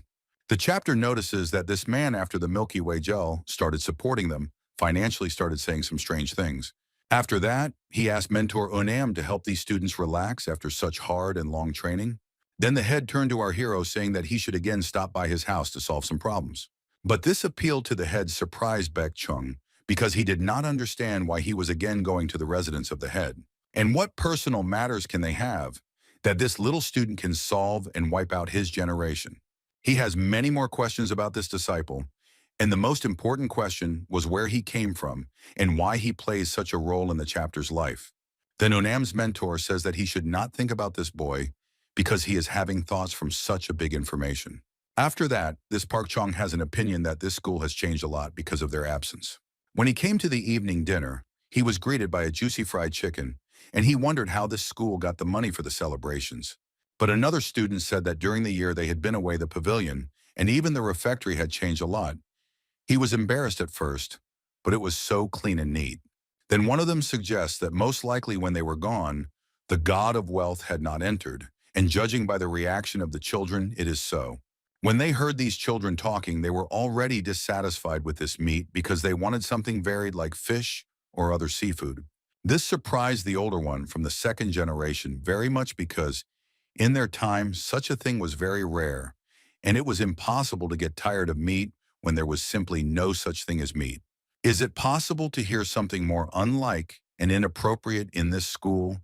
This school he knew could rival Gaben for the title of the poorest school in the world? No, even that school wasn't as poor as Huashan. Just the students of that school are beggars themselves. They don't suffer from poverty. And for that school to suddenly become rich is not even like a dream. When the mentor asks why he doesn't eat anything, is the problem the taste of the food? Then this student says that he doesn't understand anything, because what happens here is not like what happened to them when they were studying and training here. Then the mentor says that it's a long story and that he will learn everything in time, but that it's necessary to live a normal life for a while. He says that he will only say that this school has acquired one lucky talisman with the help of which it found money, and glory even did more than it could in a decade. Suddenly, out of nowhere, the door to the cafeteria is broken by Chang Meng, and the rumble was so loud that everyone heard it and turned around to see what happened. Turns out it was Chang Meng, who was very angry about something and was like a bull who could say anything. But after that, he just sat down at his table and started eating what he was served. The second-generation disciple saw this, of course, and wondered why he was behaving like that and acting like that in front of everyone, even his mentor. Then Baek Chung's mind had even more questions about why the third-generation disciples didn't ask what was going on with the younger one. Moreover, why didn't the elder Ungam, who takes courtesy very seriously, say a word as if this situation was nothing to take for granted? He thinks it can't be that the little guy has gotten the entire third generation under his thumb, and they're all absolutely afraid of him. In addition, there are third-generation students sitting next to him, and the most capable among them is Joe Gall. That means he sits exactly in the middle between moral obligation and authority. He's thinking, what trick did that little guy use to get everyone, including all the third-generation students, under him? Then the protagonist starts saying, why did he call out like that? And it turns out he was told to go to the Milky Way Guild. But then these Sashis started saying that at first it was very funny and fun to him, but why did it seem like a punishment to him as time went on? He says that because they send him often, but at least it's good that they only send him to the branch in the city. If he were sent to another city, he would really get sick. That's right, he doesn't know what method he used, but all the third-generation disciples are dancing to his tune. Yunjung So, he thought he'd bow his head even if he didn't push hard, but it seems that's not the case. He thinks he should take the time to come back later, but now he's asking what and where Sister Yu is. He says he's been gone a long time, and after this dinner, they should all look for her even if they trust her a lot. He's mad at them because their friend is out somewhere, and maybe something happened to her. They're just eating and enjoying this time. But they say that no one can find her. They know that if she doesn't want to come on her own, no one can find her. And the others agree with him because there was an incident before when they tried to find her, but no one could. And finally she came after some time. When one of the students smokes that Baekjong is very fair, but when it comes to his sister, he becomes unreliable. And at this time, this gorgeous lady was already entering the dining hall. She looked very chic and like she was looking for someone. She ignored her companion, well, probably did not even notice them, and went straight to Chung Meng. Then she turned to our hero and asked him to give her a seat so she could sit next to him. Everyone was shocked that she was talking to someone other than Baek Chung and even asked to sit next to him. But in turn, she gets the answer that she can't sit next to Chung Meng, who is eating. He asks her to go away because he has no desire to talk to anyone right now. He just wants to eat his food and enjoy the flavor of the food. Cho Gol doesn't understand what kind of situation is going on at this table right now. Since no one in Huashan was trusted to have a friendly conversation with the elder Yu, but she is the first to talk to Chung Meng. He thinks to himself that he should hang with her a little because the other second generation may attack him. She says it won't take long. She just wants to know some details and then she'll leave right away. But our protagonist on this one says he has nothing to talk about with his elders. He is angry that she does not get away from him. He just wanted to eat at this time, and no one gives him peace from students to the head. But then she sits down next to him, and they say that she will wait until he eats, and then she will ask him some questions. We have the main character saying that he won't say anything and won't go anywhere, even if you try to talk him into it. She says she came to him and is waiting for him. But in the meantime, all eyes are on the three men, one of whom is this very talented second-generation student. Then he turns to our protagonist and says that he is a bit unusual among the others. He so recalls his unusual behavior that concerns him and the elders, he behaved arrogantly towards them and asked for an apology. But this lovely girl thought that his elders were talking about her and her behavior. Then she apologized to him and said that she had committed a very bad deed for which there is no forgiveness. When our protagonist says that she is apologizing to the wrong person, she should apologize to the master who put up with all this. Then she started apologizing to the master for making such a mistake and making such a fuss. When the master just accepted the apology, but this whole situation hurt the elder very much because the little third-generation disciple doesn't take him seriously. Then he stays from his seat and says that all this has gone too far and it is necessary to teach this small measure a real lesson. In turn, the eldest of the third generation told the eldest of the second generation to rest and go to his room. They asked this because they wanted to mess with him. They also additionally asked him to rest because he had a very hard training. That senior then started to ask Chung Meng if he had any questions about him and what he could say now. Even all the other students were hoping that our student would just support him and tell him to rest. But that one in turn says that it is the elder who speaks with such a tone that it is as if he is very tired. If that's the case and if he insists on it, of course, like after such hard training, he should definitely rest in his very soft lump that he doesn't deserve. Pyuk Chung once again says that this little boy from the third generation has a very bad tone and asks him to speak respectfully to his elders when he talks. Then he once again asks if he was not the one that morning. Our main character says something he doesn't understand, and the person who heard him is definitely not him. Bakjong says that he has no other choice and he intends to take the situation seriously. That's when the sound is called when a person greets Bakjong Chung. He began to address the mentor about the request and saying that this student is asking for his support and for him to analyze the situation. When he started to say that it seems like the rules are that third-generation disciples are not allowed to go out on the town at any time. But today he and someone randomly met someone who was wearing the uniform of this Huashan school and walking around the city. But on this, he would not say anything. But the most interesting thing was that this man then went to a bar and sought alcohol while still ordering expensive dishes. This same person could say with certainty it was the boy who did everything that violated the rules of this school today. When the mentor says it's no big deal, sometimes it happens because of stressful situations. Then he says that it is a normal thing that happens at least once a month and nothing can be done about it. Here the student thinks that his ear is failing him since the mentor, who was always the term for such things, demanded always decency and common sense. He says so. Then the mentor tells him to just forget about it and eat his food quietly sitting on this table. Because all the things that are in this school and all the things that have appeared while they were gone are because of this boy, and he can sometimes do strange things. Then Baekjung once again says that this behavior and the fact that he was drinking alcohol at that time is not the same. It violates the rules and laws of this school.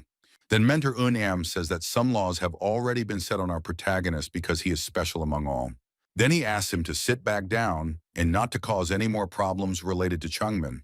He and all the other second-generation disciples heard what the mentor said and were surprised that this man would not punish such behavior of a third-generation disciple.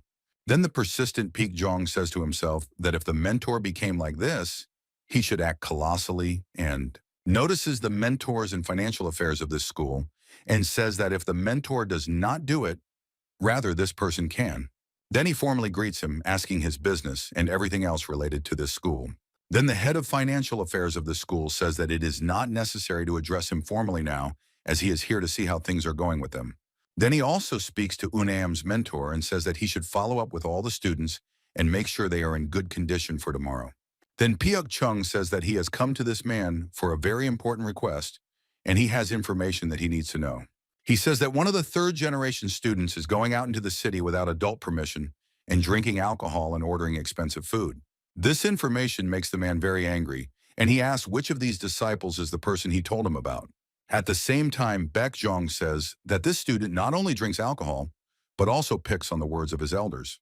Then he thinks to himself that this little asshole will be very difficult and bad today, since he is being read by the strictest person in the school. Then he points to Chang Mung's face and says that this person is this boy who is just eating his fill. Then this head of the financial situation of this school says that if this is him, what is so supernatural and wrong about it?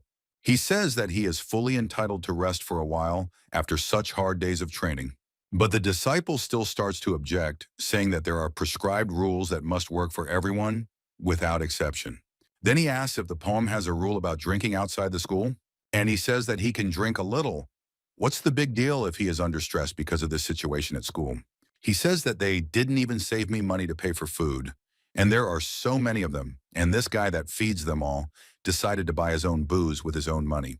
He says if he became a senior and you can't pick on little things, it's wrong even for seniors to treat the younger ones. And after that, they still call themselves senior, which is the second generation who in turn have to feed their juniors. He was very angry at these disciples, saying that they only know that they wave the sword, yes, go and consume, and there is nothing to be proud of, because in this situation the younger are right. Turn to everything he says that they are currently consuming meat with the money that is earned by this disciple. And if this apprentice decided to drink a little on the saved money, they can tolerate and accept this situation. Then he gets very angry and says that if they don't want to eat this dish that was earned at the expense of this boy, then the head mentor comes and takes him away from these students who have heard too much for such a thing. But even so, this head of finance of this school does not calm down, and it was evident that he wanted to say more. Then the same student, the most important of the second generation of this school, looks at the protagonist and pays attention to Chang Mung. After some time has passed and in his room, this second generation head student drinks his tea to calm down and understand the situation he saw today. Baekjong is listening to his friend's opinion, and he thinks that this child is not only taken care of by the elders, mentors, and the whole staff of this school, and he's disappointed that even Sister Yu cares about him a lot and that she's attracted to him. It's the first time he's seen Sister Yu actively trying to talk to anyone, and it's not the first day they've been together, is it? When that student says to calm down and not to get mad at someone for something like that, just because they didn't do it right, some kid monopolized all the elder's favor, and that in turn says that the time when they already received the favor of the elder and all the staff of this school has long passed since they are an older generation. But in turn says that he didn't mean that at all, but something deeper. Then someone walks in and immediately starts greeting these students. When during this tea party, the elder says that he did a great job accompanying the mentors as a senior disciple while they were away. Then he says that he was only acting as a Sashu student of this school while the elders were away. But from what he sees now, unprecedented things are happening to the school because of one child. Then Senior says what he says. Prologue, which in turn came not so long ago, but at the same time was able to change this school. Yes, recognizable. But still he starts to apologize, saying that it's his fault that he couldn't manage the student as a senior, and asks if it's necessary to punish him if they are angry about it. Then the elder says that to tell him everything that is going on and has happened during their absence. Then he tells him that after he tells everything and after he hears everything as it is, how to proceed. He remembers that when he called Chung Meng to the meeting that his elders called for him, Chung Meng just refused, saying that he didn't want to go. He just waved his hand saying that he doesn't care about it, and the elders are just a number that separates them. But his one complicated answer, on the contrary, makes one worry it would be much calmer telling him how he acts, thought the elder. Naturally, he has to report everything to the elder, but he can't get rid of the feeling that he's passing it on to Chung Meng. Then he begins to clear himself with the elder. He analyzes all the actions of all the third-generation students and begins his story. He says it's worth starting the story from the moment the sucker first entered Huashan. About 2 hours passed, and during this time he was able to tell everything again from the beginning up to that moment, and all this time they listened to him without even interrupting him for a minute or a second. After that, they were surprised that this little boy found the treasure and battle drills of the past generation, and they asked if he was and if he himself found these treasures. When he says that he not only found these treasure editions and paid off all the debts of the school, but also seized the traitors. All this information surprised the senior, and he starts to say that this is not the most important thing. And during the chapter of Vanna, who in turn is the head of the trade route called Milky Way, and he for this, as a guild fee, pledged to finance this school. It was all like a fairy tale to the listeners, and this senior could not believe his ears. But still he knew that this real man in front of him could not lie to him, as he knew that this man was a man of integrity and pride. Then he asked because he had some business to attend to in a short time. In turn, the elder let him go because they heard what they wanted to know during their absence. After he left, his friend said that this boy had single-handedly saved the school from all the headaches. Only then did they realize why the seniors and all the staff of this school supported and protected this boy from everyone. The problem does not end with a simple accomplished achievement. Once this boy has connected with the trade guild, by the status of the boy will increase every time Huashan will earn under her leadership. And so he can now that the same head looks at him differently since he has earned such trust from the highest person in this school. Well, his friend says that there is something new in this situation that he has just now realized. He says that if you look at it differently, maybe Youngman's achievement isn't so great. He justifies it by saying that the Huasha is a martial school, and throughout history it has been a school that educates only warriors and masters. And it's unheard of for a martial school to favor a student who makes money. Wouldn't that have happened if things hadn't gone wrong in Huashan? It's worth it to be careful with the words his senior says to the student, because he is now blaming it on the elders and mentors who in turn decided that this boy was able to earn them the money they really need. And suddenly says that he had something else he did not want to say, that his elders and masters had the wrong way in opinion. Then the elder says that he agrees with him in some ways because of the story of the truth he has in mind. He says that he is right because Huashan Martial School, no matter how much money is made, is a martial school and not a trading guild, and in the end it is only the martial drills that matter. In addition, the gathering where the disciples of this and the other school will gather and fight for their honor and title is still close.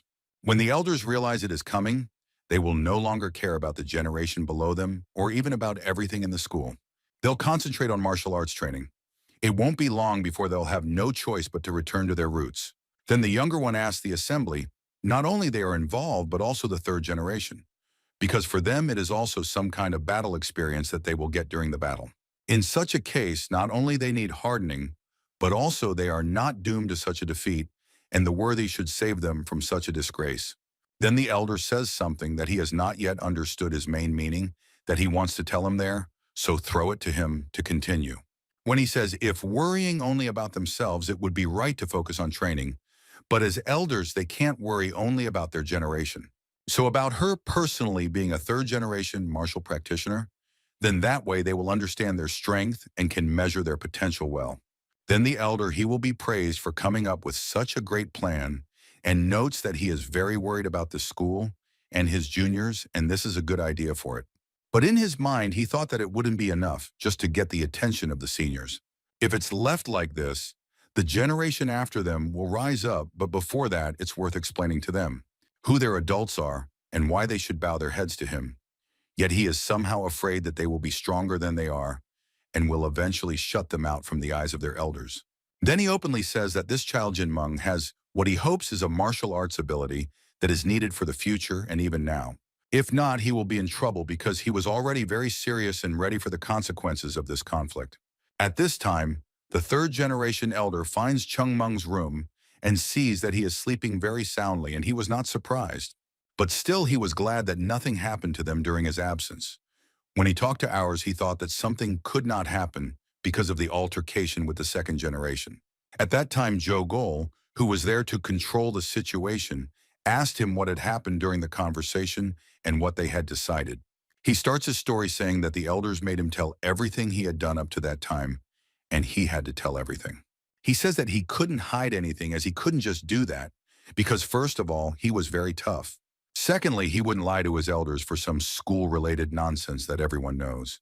There is no point in hiding this information, as they can still start others, and at the very least, they can ask the head to tell everything. When he remembers that this person in the first meeting started to make inconvenience not just the senior, but the mentor. He remembers that the elder Bak Cheon was not strict with the third generation at all. He was always supportive and always tried to help them in everything.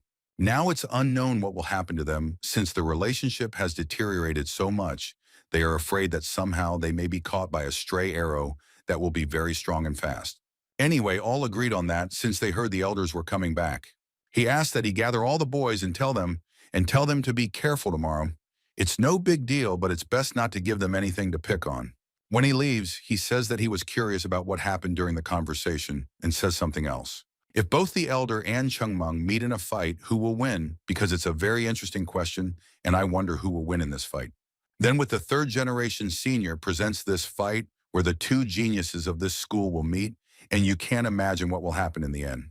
Then he thinks that this guy is in trouble too, because now he treats him like a neighborhood senior. Looking at Chung Meng, he says that he doesn't even realize what he has done and what the consequences will be for his actions. At this time, the head was having a meeting with all the representatives of the great school. He was told that everything was exactly as the head said. The second and third generation disciples had a rather strange relationship now compared to the past. It would still happen sooner or later. The age difference between the second and third generation disciples is too small now. The youngest second generation disciple, Yu Seol, is practically the same age as the eldest Yongzong of the second generation. They may not be in the best shape, but their school is still one of the most respected schools. They tried to be selective in enrolling students, but the financial problems were getting bigger and it became difficult to regulate the enrollment. In the end, they started to take children and their supporting families. If the age difference between the second and third generation is large, then they will see each other as rivals. But if earlier in 10 years or less, then enmity is inevitable. When the head thinks that he made a mistake acting so fast and he realized that they were in a hurry for nothing. So he's saying that the third generation disciples who couldn't stand up to the second generation have changed? Still realize that his experiences had turned into reality. Today's distinction will serve as an example. The change of the key figure when Yongzong and Zuogul were the foundations of the third grade. They were ordinary students of Huashan school. But after starting to communicate with Chung Meng, they began to develop and do more. They became stronger by leaps and bounds, and most likely even comparable to the second generation disciples. Then the mentor says that it's all his problem and his fault because he couldn't handle his responsibilities that needed to be done right. When Masha says that it's not his fault, it's all because of the situation they were all in, and it's the school, especially he was the one who promised to make the White Hall a separate building. First of all, they created it because they started accepting third-generation students earlier than they should have. They wanted to separate the second-generation students so that they would look at the first class during training. Since the third generation has nothing to learn, the second generation has nothing to learn, so they grow up separately. Then the mentor asks, what will the head do now? The head says that these are the kind of people they can't hurt to bump into each other from time to time. This will most likely help them develop together. But the mentor disagrees completely because There is a great possibility that they will have conflicts with each other. But the head says that you should not think that way and just trust them because they are not little children anymore. The head thinks that this mentor doesn't see the whole picture of what's going on because the problem is not the second generation's problem. Moreover, he pays a lot of attention to Jae-kyung, even though he's never taught him himself, so he sees the boy as a lucky star that has fallen on their school. He then asks Baek-chun if Baek-chun is a rude and responsible student, even though he's angry because his pride is hurt, but he thinks he's the one who will let the relationship between the second and third generation go bad. He says that he thinks that he will solve everything and not to worry about such a small problem that doesn't even exist. At this time in the training ground, everyone was practicing, and it was obvious that they had no strength left because they were already lying on the earth at this time. All this was seen by our main character, who just walked and looked at these dead bodies. Then he began to say that with each new blow, the iron only gets stronger and stronger when they are strained. He says that if you just say that and don't hit them, they won't develop even a little bit. At this time, the older woman comes in and says that who decided them to lie on the training ground when they are in training. So they said that they came to check on them because they were worried and were right that they are unsupervised and longs from training. He says that they think they can rest when the Huashan and Zhongnan school meeting is coming up. After the training, they should stop here and make sure that there is not a speck of dust in this school and that the school is in good order. When they left, they said that it was a punishment for shirking the training they were supposed to do until the end.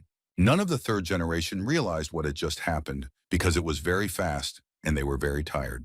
But they heard what they were saying about some cleaning up after training, and this behavior of the elders touched Chogul 7 very much.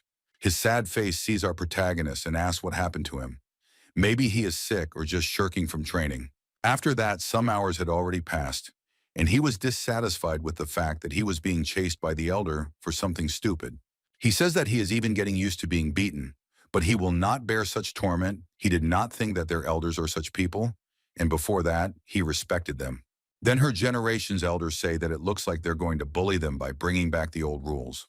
Then Jogul says that there used to be a rule that students of Huashan school should never let go of the sword, so they should take the sword with them to the bathroom for lunch and while they sleep.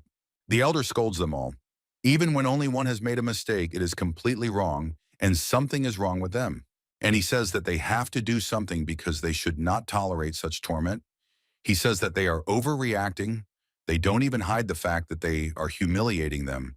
They can't let them continue to treat them like this. Then he says loudly that they need to do something about it, but Chung Mung says what? Then the older man replies that he didn't want to tell him because he can't make him swear to any actions he might commit in the future. To which the protagonist asks, what do they want then? Then the forehead says that he misspoke and didn't mean it. Then the forehead says that he has a better solution according to what they assumed. When he says that this solution is very simple and easy to implement, he will just make meat out of them. He says that this whole situation annoys him, and he will solve it by just beating up the second generation elders. He solves this problem in a short time that even they won't notice because it will be very quick and painless for everyone. Then he opens the door and notices that somehow randomly, all the third generation disciples are gathered at the door of this room. It turns out that all of this was already planned, and the third generation elder yells for everyone else to grab Jin Meng. But still no way to catch him initially, as his speed was extremely fast for these guys.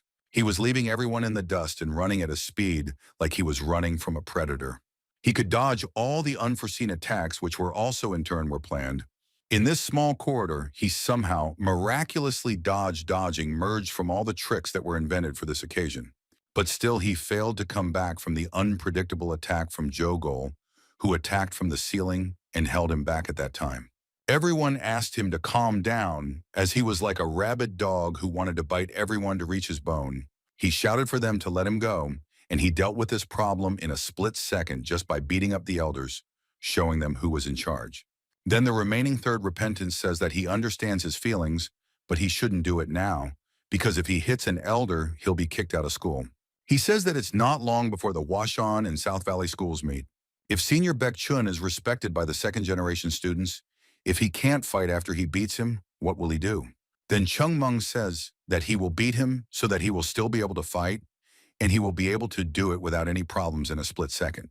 Since the elders won't have any pride left after he beats them, he asks them to refrain even though it's not easy for them right now, But it's better than being humiliated by this and the South Valley assholes. Then Yongman says that the best decision he can make now is to just let him go and do what he plans to do. But at this senior meeting, Repentance says that he should think about it because Huashan School's conference with South Valley is a very important event. When all the students let him go trusting, because he will just calm down and not do some valor after Senior's statement, Senior was surprised that Chang Meng stopped making a big deal out of it after he said all this and convinced him. But he had a question. What would happen if they went at him and fought him personally? Then the elders there is the third generation says that if such an eventuality happens, he will not know and just entrust the situation to him. Then our protagonist, laughing and smiling, says that if so, he agrees with it. But it was obvious that he was planning something very, very bad. The next day it was already morning. The day was very sunny, and at that time the elders from the second generation were standing on the mountain.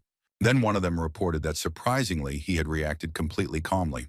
On his face clearly read anger, but he shows no resistance, not even to say anything that could cause problems.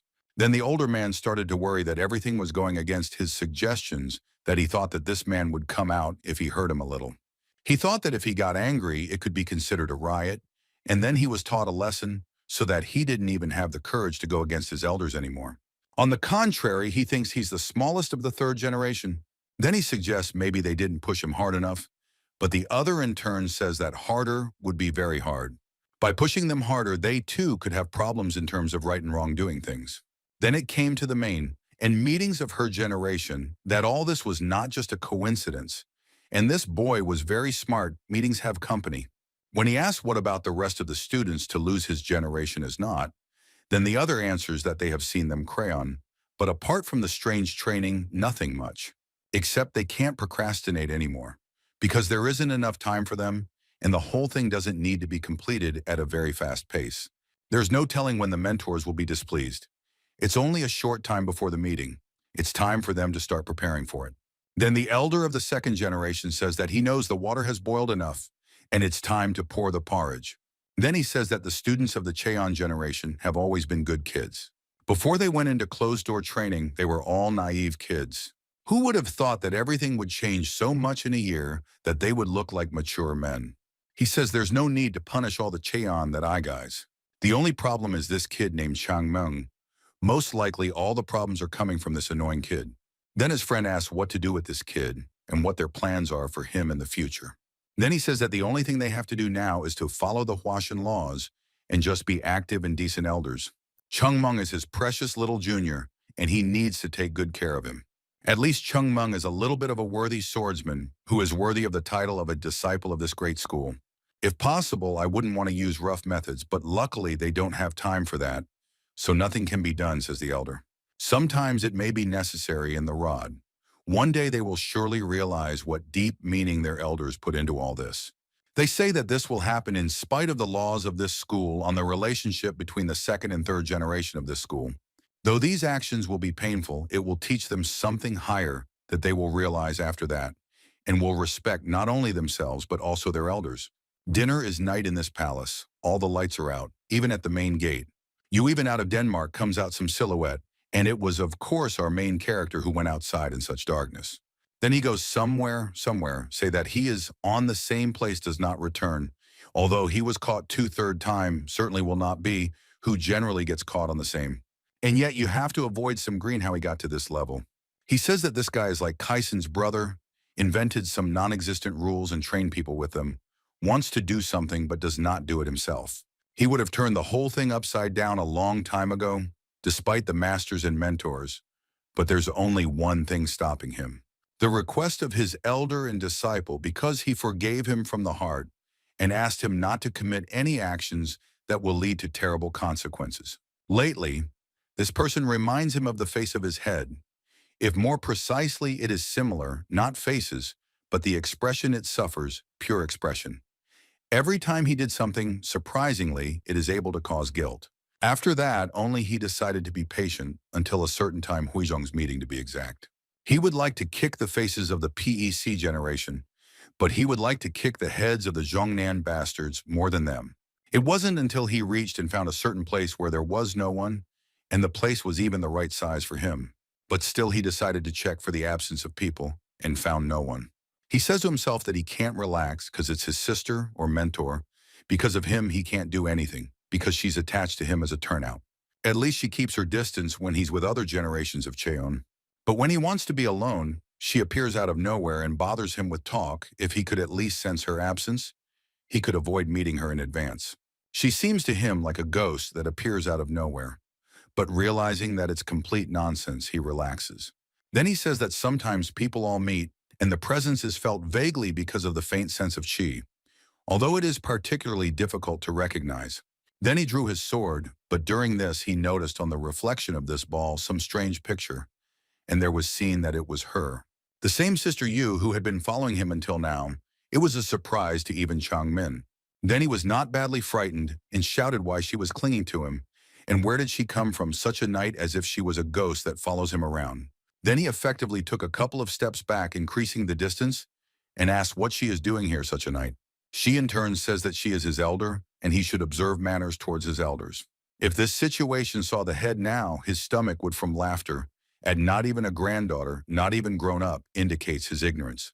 So what if she is outwardly very beautiful? It is impossible to figure out what she has inside, as if he has something unpredictable inside. When she starts to say something related to the sword that makes the plum come down. But to this, our protagonist pretends to be a fool who doesn't understand what she's talking about, saying that he's never heard of it. He says that he doesn't know what she's talking about and has never practiced it in his life, and asks her not to waste his time practicing. But she ignored everything Jung Meng said and then started saying to teach it to him. She said that he taught him the sword under which the plum blossoms. Only then did it come to our protagonist that she had been following him all along for this. He thought she was asking where he had learned a technique that didn't belong to Huashan, and was bothering him with the fact that he used some kind of sorcery. But still, he didn't want to train her, because, well, no one would have some problem that he would never want.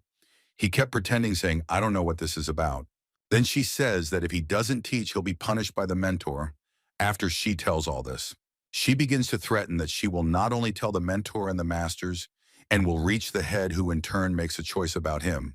When our protagonist says that, do what you want, even tell the mentor, and let this information even give to the head of the chapter, he does not care. And he says that he will believe that a youngster who has not spent half a year in school makes the ball blossom, the cream of the plum blossom. And anyway, she's a senior, like she said she was a sister mentor. And how can he teach someone who is older than him as his elder, while he is also the youngest of the third generation? He starts saying that on the contrary, she should somehow teach the younger ones, helping them to develop in the structure of this school and in learning. But to this she says that you do not teach older and younger people, but those who want to learn something are taught there, and age does not play any role. But then our protagonist says that even if she saw something, it's most likely that she dreamed it, because he doesn't know anything like that. Or it's an illusion, and if not, it could have come from fatigue. He doesn't know what she's talking about, so he asks her to stop and go away. She says she can't be wrong about that. She saw clearly what was there. And she says that in the past she's already seen it. But this statement of hers is very much on the case of our protagonist, because he has some strange questions. Sword-making plum blossom ball technique. Plum blossom ball, among the countless techniques existing in Huashan, there are only a few that do not just imitate the image of the plum blossom, but can leave to bring it down for real. In contrast to the techniques that can be learned by ordinary disciples, some of the leading plum blossom techniques could be inherited only by attaining the position of an elder. However, on that day, all the elders, and no one could think of destroying the Huashan school, so they couldn't even leave any records. But she says she saw the blossoming sword on someone else besides him. That's very scary and would lead one to believe that there's some kind of trick in her words, or she is a student affiliated with the Zhongnan school. He was angry and yells at her to answer the question he asked. He has already drawn his sword, because if I were to get the answer, he expects he would immediately destroy this man from the face of the earth. She says what makes him think she's connected to the school next door. Our protagonist thinks it's more likely she's a fake, but he doesn't think that this silly girl could play it so perfectly, right down to the clueless expression on her face. On the other hand, in Zhongnan, she could see the 12 snowballs technique. It's unlikely that anyone there can use the sort of blossoming happiness. It can only be fully realized together with Negong Huashan. Then the protagonist asks if she has seen such things, and thus has she seen such things in another place, in another time?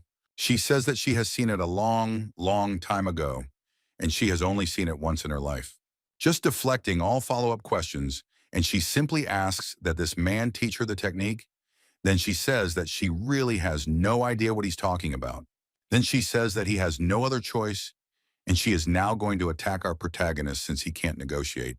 She draws her sword, saying that now if he doesn't change his mind, she will punish him to such an extent that he will wake up only tomorrow. Our protagonist didn't understand why she would withdraw herself. He thought he had a problem with his head.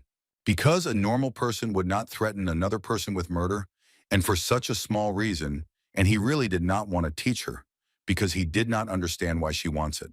But she still said that she is the eldest, and as the eldest he will now teach and at the same time punish his youngest for such actions. She holds the ball close to him and says that this is his last chance to correct this situation, or it will be too late, and there will be bad consequences for him. Then she gets into her position where she can make a huge leap and reach her target in an instant. Only then does our protagonist realize why everyone else thought and acted the way they did towards Sister Yu. Because she was rabid, and for example, this situation proves that this is really true, as she attacked our protagonist for nothing. Then our protagonist thinks that she really wants to kill her, and it was dangerous and lucky that he could come back. When he thought that what kind of mentor raises his sword on his student, and even so, would be serious in such a position. Then she says that the reason she does that is because Chenmeng is stronger than her many times over, and it doesn't count as a wrong action. She starts hammering fast and flexible words at illusion with her sword, thus creating the illusion that she is attacking hard and fast. At the same time, she targets the opponent's weaknesses, such as the main organs or places that are more unprotected, and it was noticeable that she really wants to kill Chengmeng. Naturally, this is not something that can be done by the disciples of the Zhong generation, or even by the Sword of Ungam. A style that goes back to the very roots of Huashan was her style that she uses when fighting our protagonist. She makes the most of the favorite situation that is created during the battle, and in this case, she somehow caught our protagonist in it. Had our protagonist not dodged, he would have been dead by now. But even so, it was obvious that she has a lot of her strength for this. She says that he could not help but dodge. She was sure of it from the very beginning and did it because of that. During the battle with the other schools, one wrong move by Ball, and he's branded a moralless person for harming an elder. So he only has to restrain her by fighting back so she doesn't get hurt. He starts yelling at her about how she's a crazy woman and to just stop trying to kill him. He says that yes, what a senior will get for the life of a student, and it is very irresponsible for a senior to try to kill his junior, who is many times weaker. When our hero notices that her gaze is a bit unfocused, still intoxicated by the sword, most likely she has a widespread murderous desire, left and right, she has fallen into a self-induced trance. Entering a trance state, she tries to find her sword's path. If not careful, she can interfere with it, and in the worst case, she goes into a state of insanity. Others would not even think of interfering and retreat as soon as possible.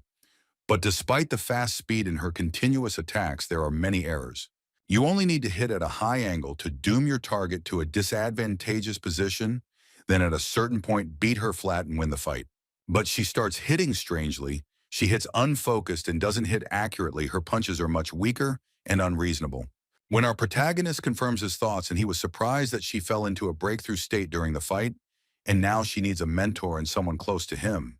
He thought that the most capable cheek in this school was Chogolia, but he's no match for her, because she's already on a different level from the third or even second generation students. When she is in the state of the stream, begins to attack our protagonist, and it was unexpected for Chengmeng. He knew that the speed of this person returns several times in this state, as in this state all physical data increases several times. The next blow almost went down the throat of our protagonist, and he notices that the blows became much more accurate and faster. But he did not want to interrupt this pace. He just fought back and analyzed her actions to make a more detailed report for him and for himself. Somewhere near the top of some mountain, the most important of the second generation is watching all this and just analyzing what is going on here. At this time, our protagonist thinks that it seems to have gotten better, but it is only temporary while she is in this state. Judging from her condition, she is sinking deeper and deeper into oblivion and losing a lot of her sanity while losing energy and strength, which may lead to some complications that may appear after this battle. At this time, from the top of the mountain, someone, House starts yelling at our protagonist, saying something not usual. He notices this jerk surrenders to the question, where can they come from at such a time, and how could he find them in such a shower? Then he starts his rush and exposes his ball still and injects his chi into it to increase his abilities. Of course, our protagonist sees this and rushes at this man too, as he knows that if he doesn't do this, the girl will probably get hurt. But he doesn't meet this blow with his sword, but simply hits the enemy's ball with his usual foot, which was also enhanced with chi. This maneuver was completely unexpected by the main second generation, who didn't expect this little bastard to just beat his sword with his foot.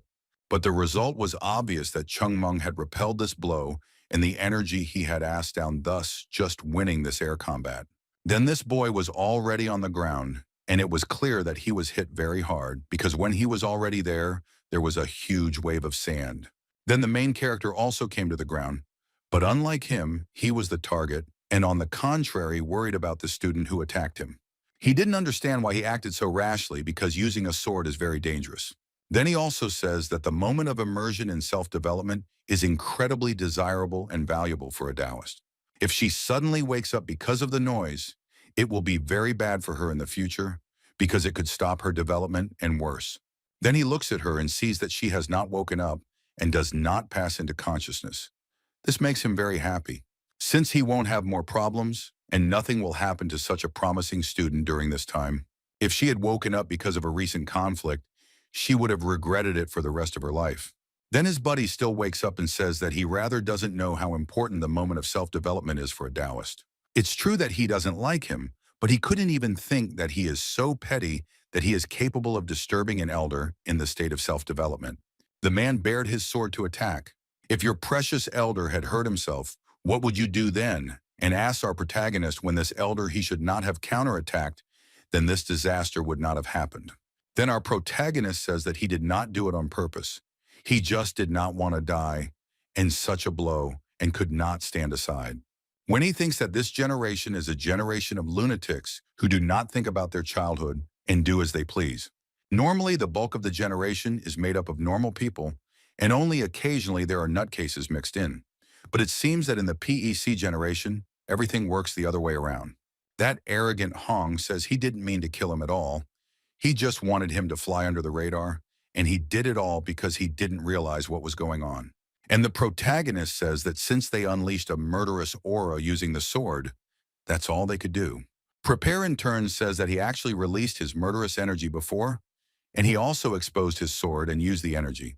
But how did this boy manage to stay in one piece without a scratch? When he says what he says is that he will no longer ask what he is doing, what I had planned during his absence, but now he must immediately put down the sword and step back otherwise. Not as a mentor, but as an enemy to be destroyed. Our protagonist at the time thinks what he was meant to chance, and somehow he was lucky enough to fight this boy. Looking at this girl, he thinks that he will adjust a little more, and it would be something very grandiose. At the moment of breakthrough is very valuable. Someone spends his whole life waiting for it, and the fact that he was there and could guide her can be considered any that will not come twice. And suddenly there is a strange pest that prevents this process to end safely now. But still makes about such a case this girl is not to blame, that this bad boy appeared out of nowhere, and it should be dealt with so that it does not take much time. It's a shame to miss out on a skill that would help revitalize Huashan, but it looks like she's already gotten off the boat port. However, beating this boy who made him miss the boat is another matter of giving him pleasure and showing him instruction. Then he interrogates him. Everything will be all right after this fight. There will be no questions or problems. Still, his face is very infuriating on the word of the main character, as he takes on a lot even without having anything on him. This kid looks like an imposter who just wants to piss him off and make him uncomfortable in his life. Then he gets angry at such an arrogant attitude towards his elders, as the boy is not the strongest, even from the third generation. To this, our protagonist says that he just asked this because of being worried about him. Still, he is his mentor. If the mentor clashes with the younger one, then goodbye good name, because that name may be polluted by this act. Then this boy says, what else is the good name to do? If he is greatly mistaken, if he thinks that he will be protected by his mentors and elders, he is deeply mistaken. He says that if he is punished in any way by the elders and either the mentors, he will surely get it after a while. But now there is no one to shield him from his blows or training. Even the mentors can't do anything in this fight.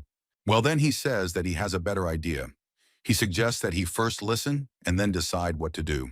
When this older guy thinks that this little kid wants to rip him off and just wants to cheat him. But during this time, our protagonist says that he does not want to come up with any tricks. He just wants them to repent to each other, that no one in the whole world will know about the fight unfolded here. This means that even if he gets hit and injured, that it won't get to the mentors, especially the masters. He says that he, as the elder, will also behave like a real man, and the battle that was fought here will not go anywhere. He says that this battle must be even and fair, and that what will happen during the battle must not go beyond this field. Our protagonist says that he thought nothing bad and completely agrees with his opinion and says that it is necessary to start this fight.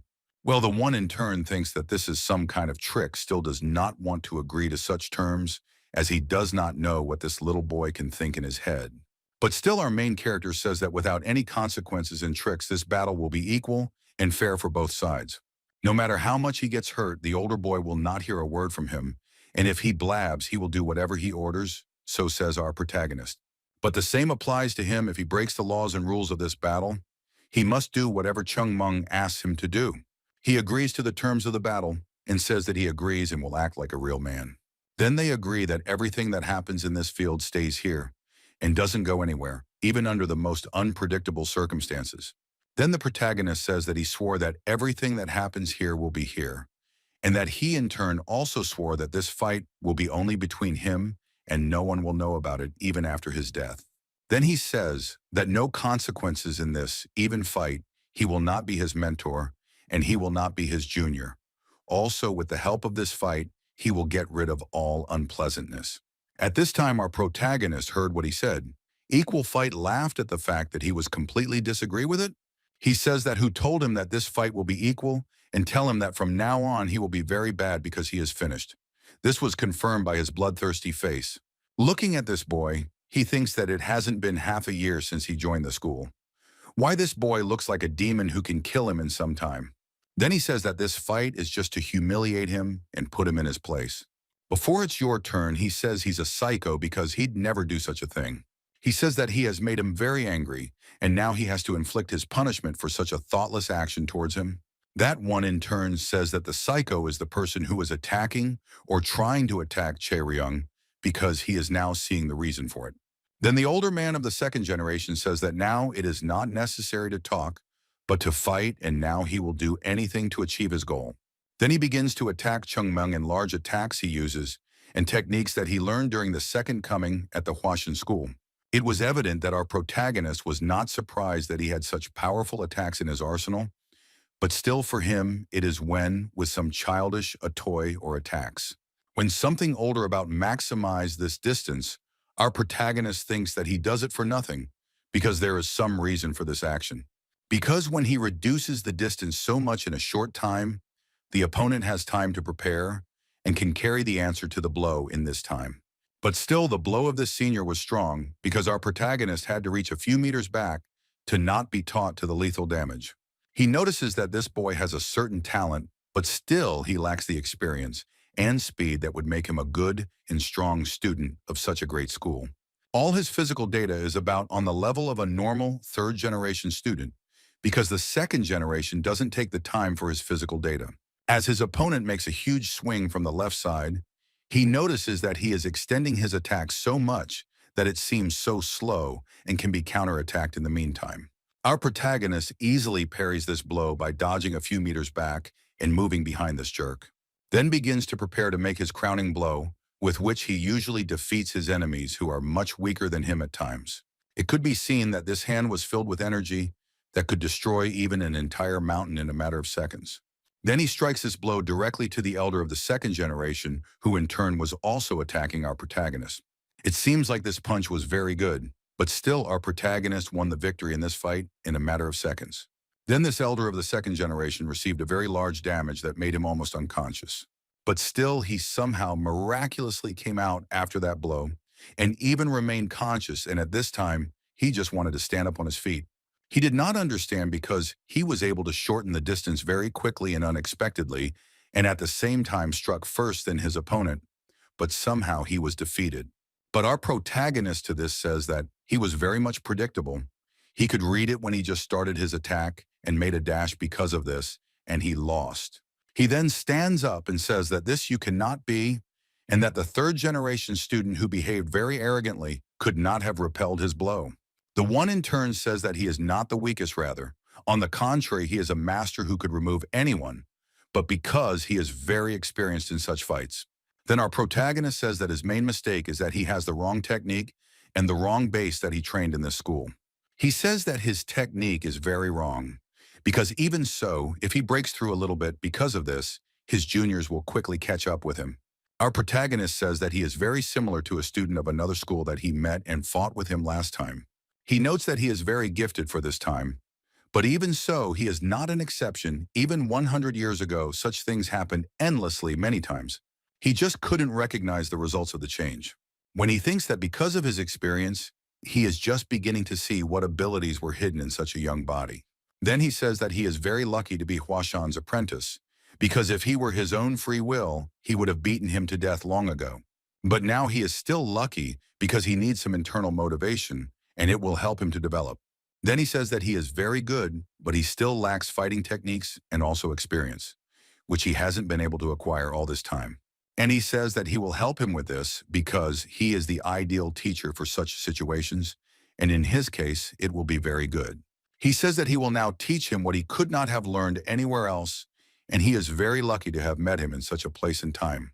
At this time, the second-generation stalwart was surprised by his words. He just didn't understand what this little boy was talking about and how he could know the secret techniques of this school.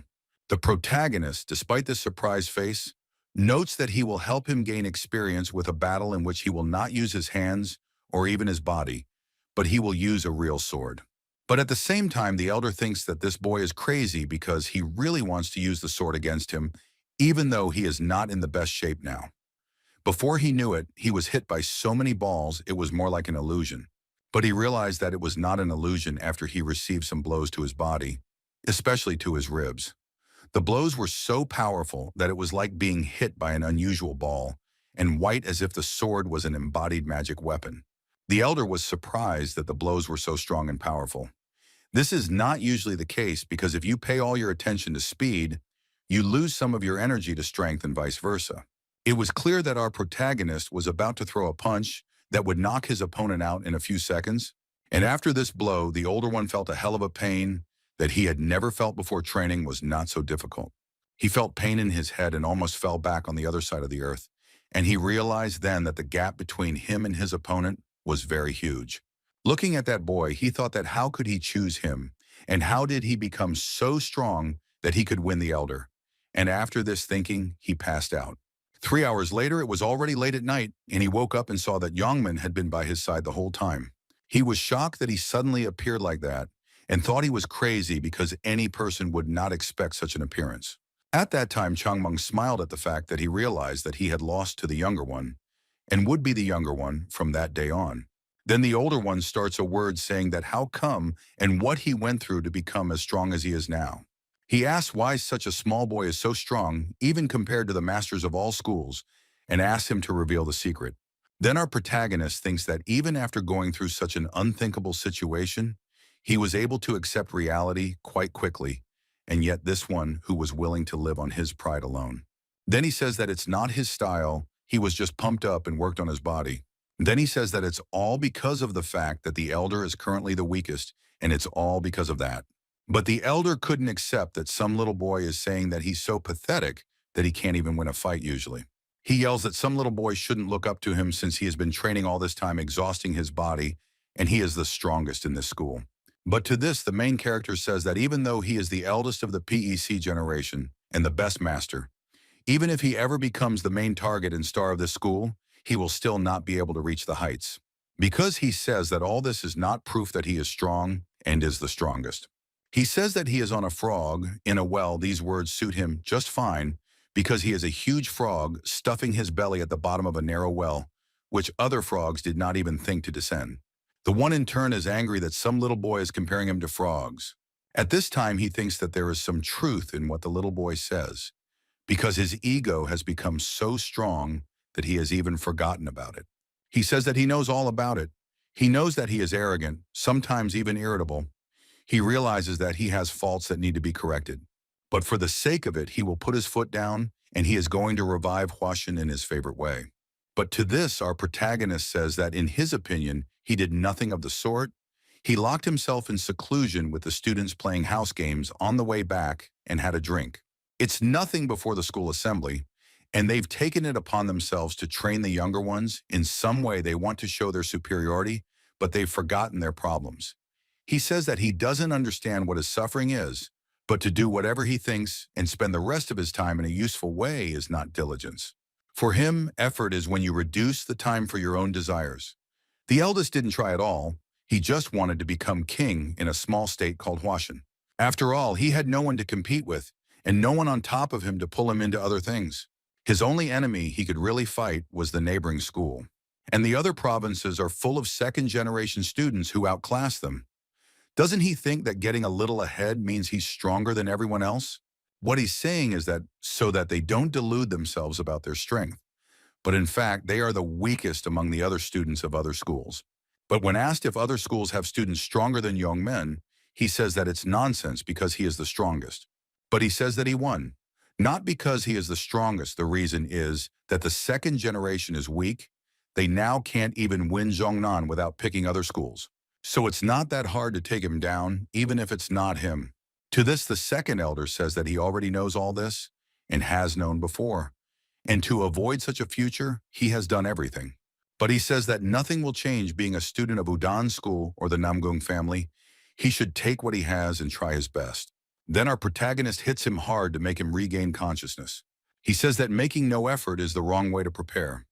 Just like that, go down a path you don't know. That to realize how weak you are, you must fight someone who is stronger than you many times.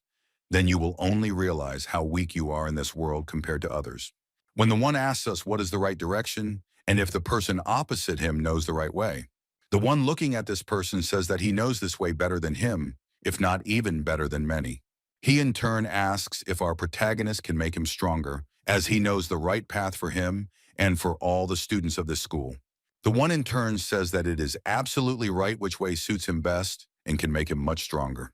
The one in turn stands on the position of the pig's disciple, that he should accept his disciples in order for him to achieve his goal. He says that he will follow everything our protagonist tells him to do, but he keeps his word that he will become stronger after a while.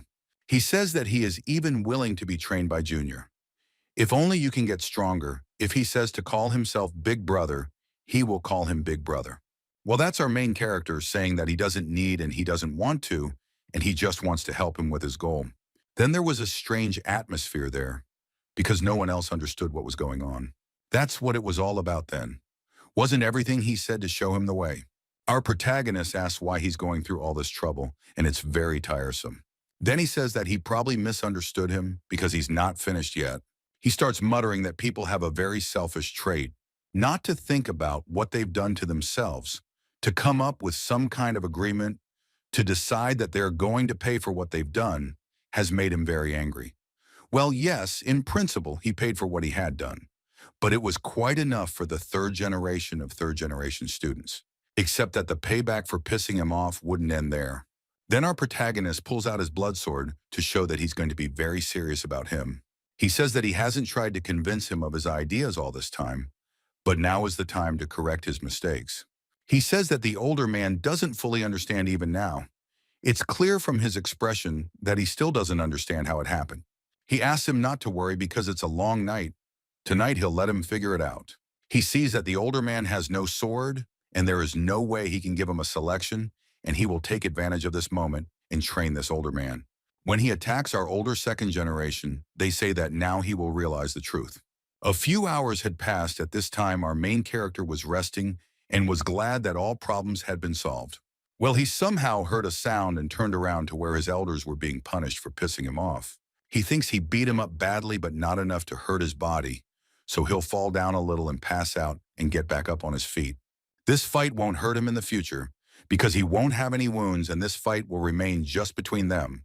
After that, he thinks with the girl who also has this problem now. He even forgot about it at this time. Where did they come from? She appears exactly next to Chang Ming's face, like a ghost who came to take the soul of a man. Our protagonist was very much frightened as he did not expect this person to appear near him. Well, after he came to himself, he sees that this man is a beautiful girl, pointing with her finger somewhere to the side. She asks why he did that to his elder and asks if he killed him, because he found out their secret, or his secret. Then we notice that this little boy looks at his head and asks if he will kill her for this incident, and says that she will never tell anyone about it. But our protagonist replies that if you hit the neck hard, you can lose your memories and it's better for her to shut her mouth for a long time. Then she pretends that she has never seen such a thing and does not understand what this little boy is talking about. It was obvious that she was trying to hide her understanding of these matters as much as possible and pretended that she didn't know anything about it, but it still looked very nice. But at the same time, she asked the protagonist to teach her how to communicate with a sword. The protagonist thinks that since she even saw him happily beating Baekcheon, it would be hard to just turn away from her. So why does she want the protagonist to explain to her the basics and techniques of how to handle the ball? Why it's so important to her? What's the purpose of not letting her die? But she still wants to learn the basics of Jungmin's skills. But she says that she can't tell him anything, not even the reason, but she must learn this style. It was clear that she was not pretending to be a spy of another school, and it was clear that she did not want to learn this technique because of her beauty. Then our protagonist says that she doesn't have to ask for this style originally belonged to Huashan, and with the passage of time, she will learn it herself. She replies that there are no other masters in Huashan who can teach her such techniques.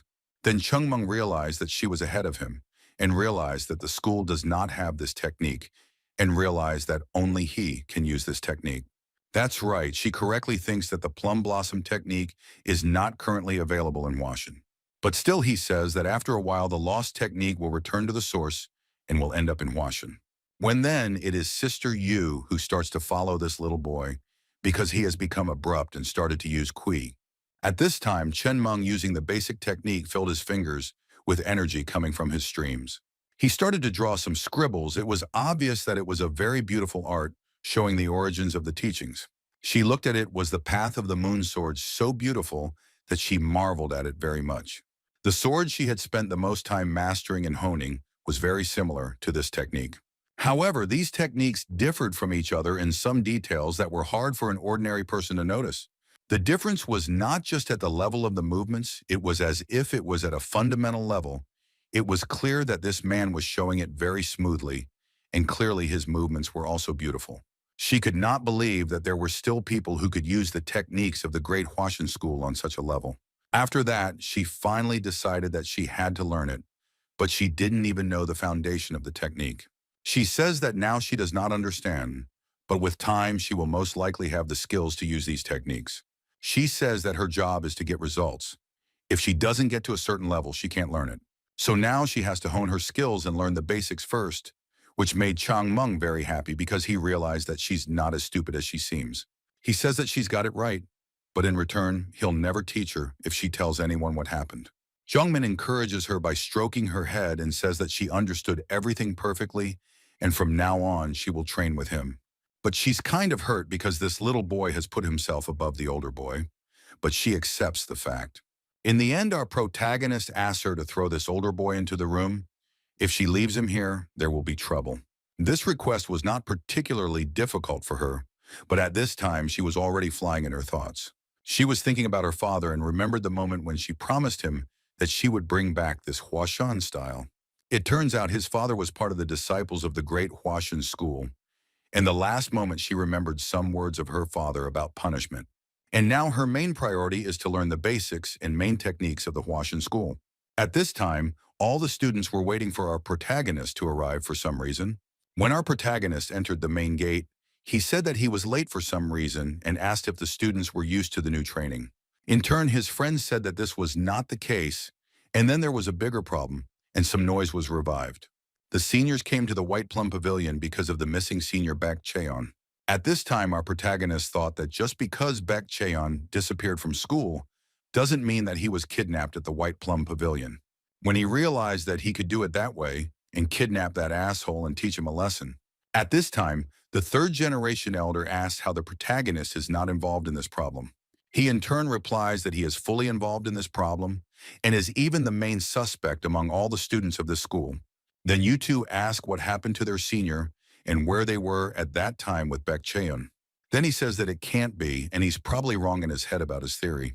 He says that of course it can't be. Chung Myung is a smart guy and would never do that to Baek Cheon. Because in this case, if the younger one goes to the older one, there will be very strong proceedings and consequences for such actions. The main characters say that he just slapped him in the face like he said last time. The two of them wanted to believe Chae-ryung's words because they realized how badly this situation could turn out for them. But still they hope that it was all a joke and that the little guy is just messing with him. Then our protagonist says that he not only hit the older man, but then twisted him like a dog. Then he says that he's right and the older Baek Cheon has always been like a dog. Then he just realized what our protagonist said and got into a fight in his brain. He started calling him a crazy bastard because he has no limit to insanity. And how could he beat up his senior? Doesn't he know how much disrespect? After that, our protagonist couldn't tolerate this kind of attitude and just threw this man away from him. Then he said that there was no need to take his credit. Then he took care of everything so as to avoid consequences. So you have to calm down. At that time, he thought that no matter how crazy he was, he should be able to control his actions at least a little. Why did he have to beat up the older man? There is a basic boundary of what is permissible, but it seems that our Changmin didn't care about anyone. But all this our protagonist explained that he himself personally wanted to become stronger and asked him personally. This all of course surprised the elder as he did not expect such a response, and that a person can ask to be beaten. It was somehow meaningless as any person would not ask to be beaten up very badly. But at that time, Jogul said that if you think about it, it makes sense because even they used to do that when they were much weaker. But the other one didn't agree with that because he was older and there was no way he would let himself be beaten up by the younger one. And even if everything went according to their words, it was unacceptable as it was considered disrespectful. When he asked Changmin if he had agreed to Baek Cheon-yi's training, what happened then? He just answered that he agreed and kicked him in the face and just beat him to a pulp. Because he didn't feel satisfied, so he decided to just beat him until he felt better. I turned to them. He says stop filling their heads with garbage, and they should go to sleep now because they have to wake up in the morning and see for themselves. They were not happy that this little boy could beat up their old man, but it was real because he was so strong. But the other says that he realized one thing about our protagonist, that he never lies and never blabbers, especially about serious matters. He always tells the truth and never lies, especially not even to them. The older third generation was devastated to hear this and realized that this little monster was able to defeat even Baek Cheon. The next morning came and they were waiting for something great to catch up with them.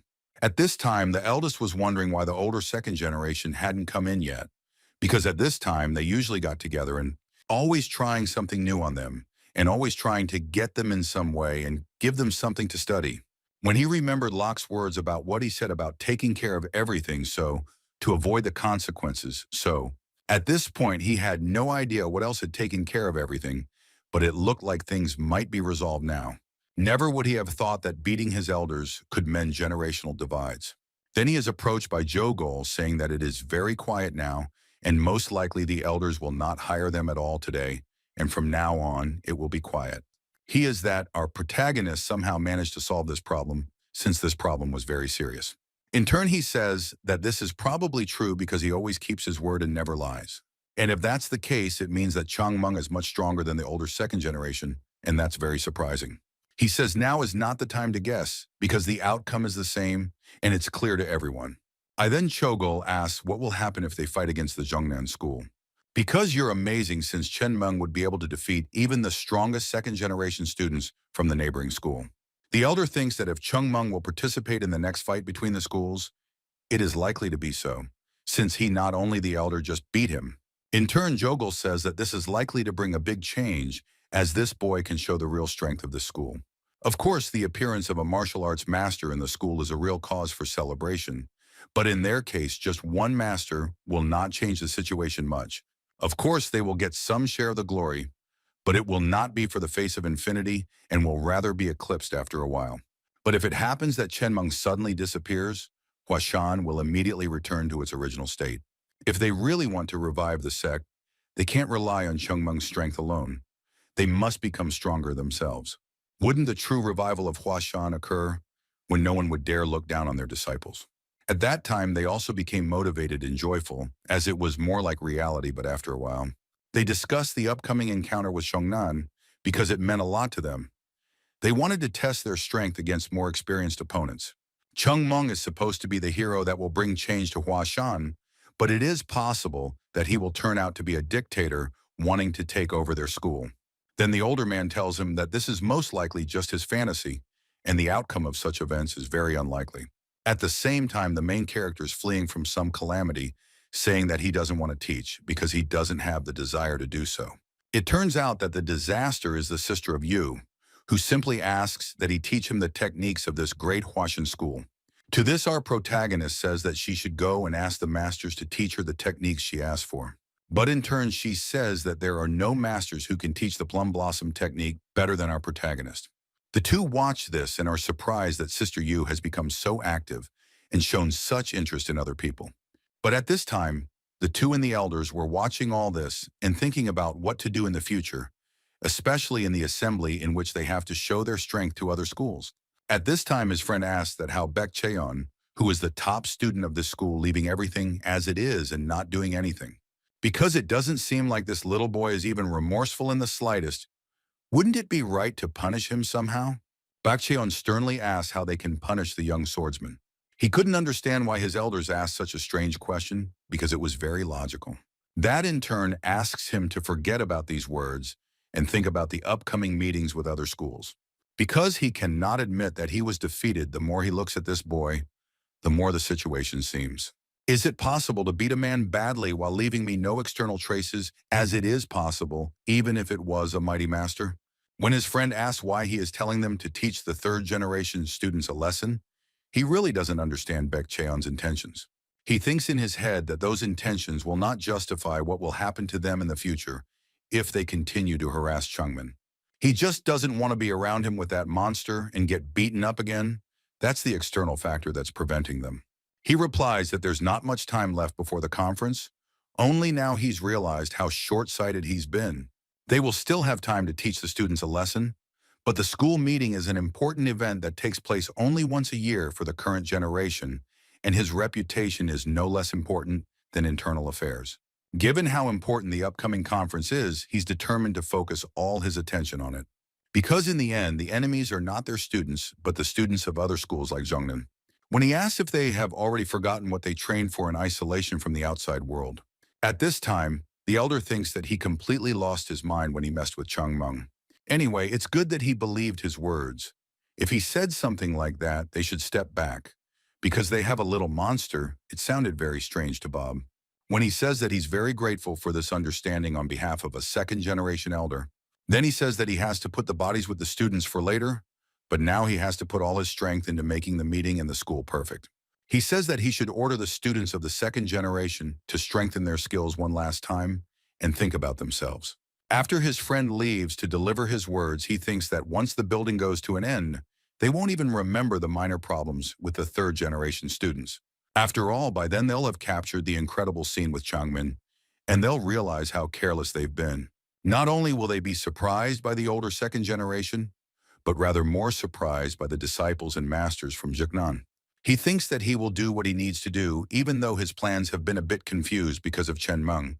But for 2 years now, his goal has been to prove himself in the eyes of Zhongnan and Huashan. There is also a huge reason why he wants to reveal himself and completely overcome his limits. However, considering what kind of people will be participating this year, he has no extra time left. This time, he must definitely prove his worth to all the masters who will be watching the battle between these schools.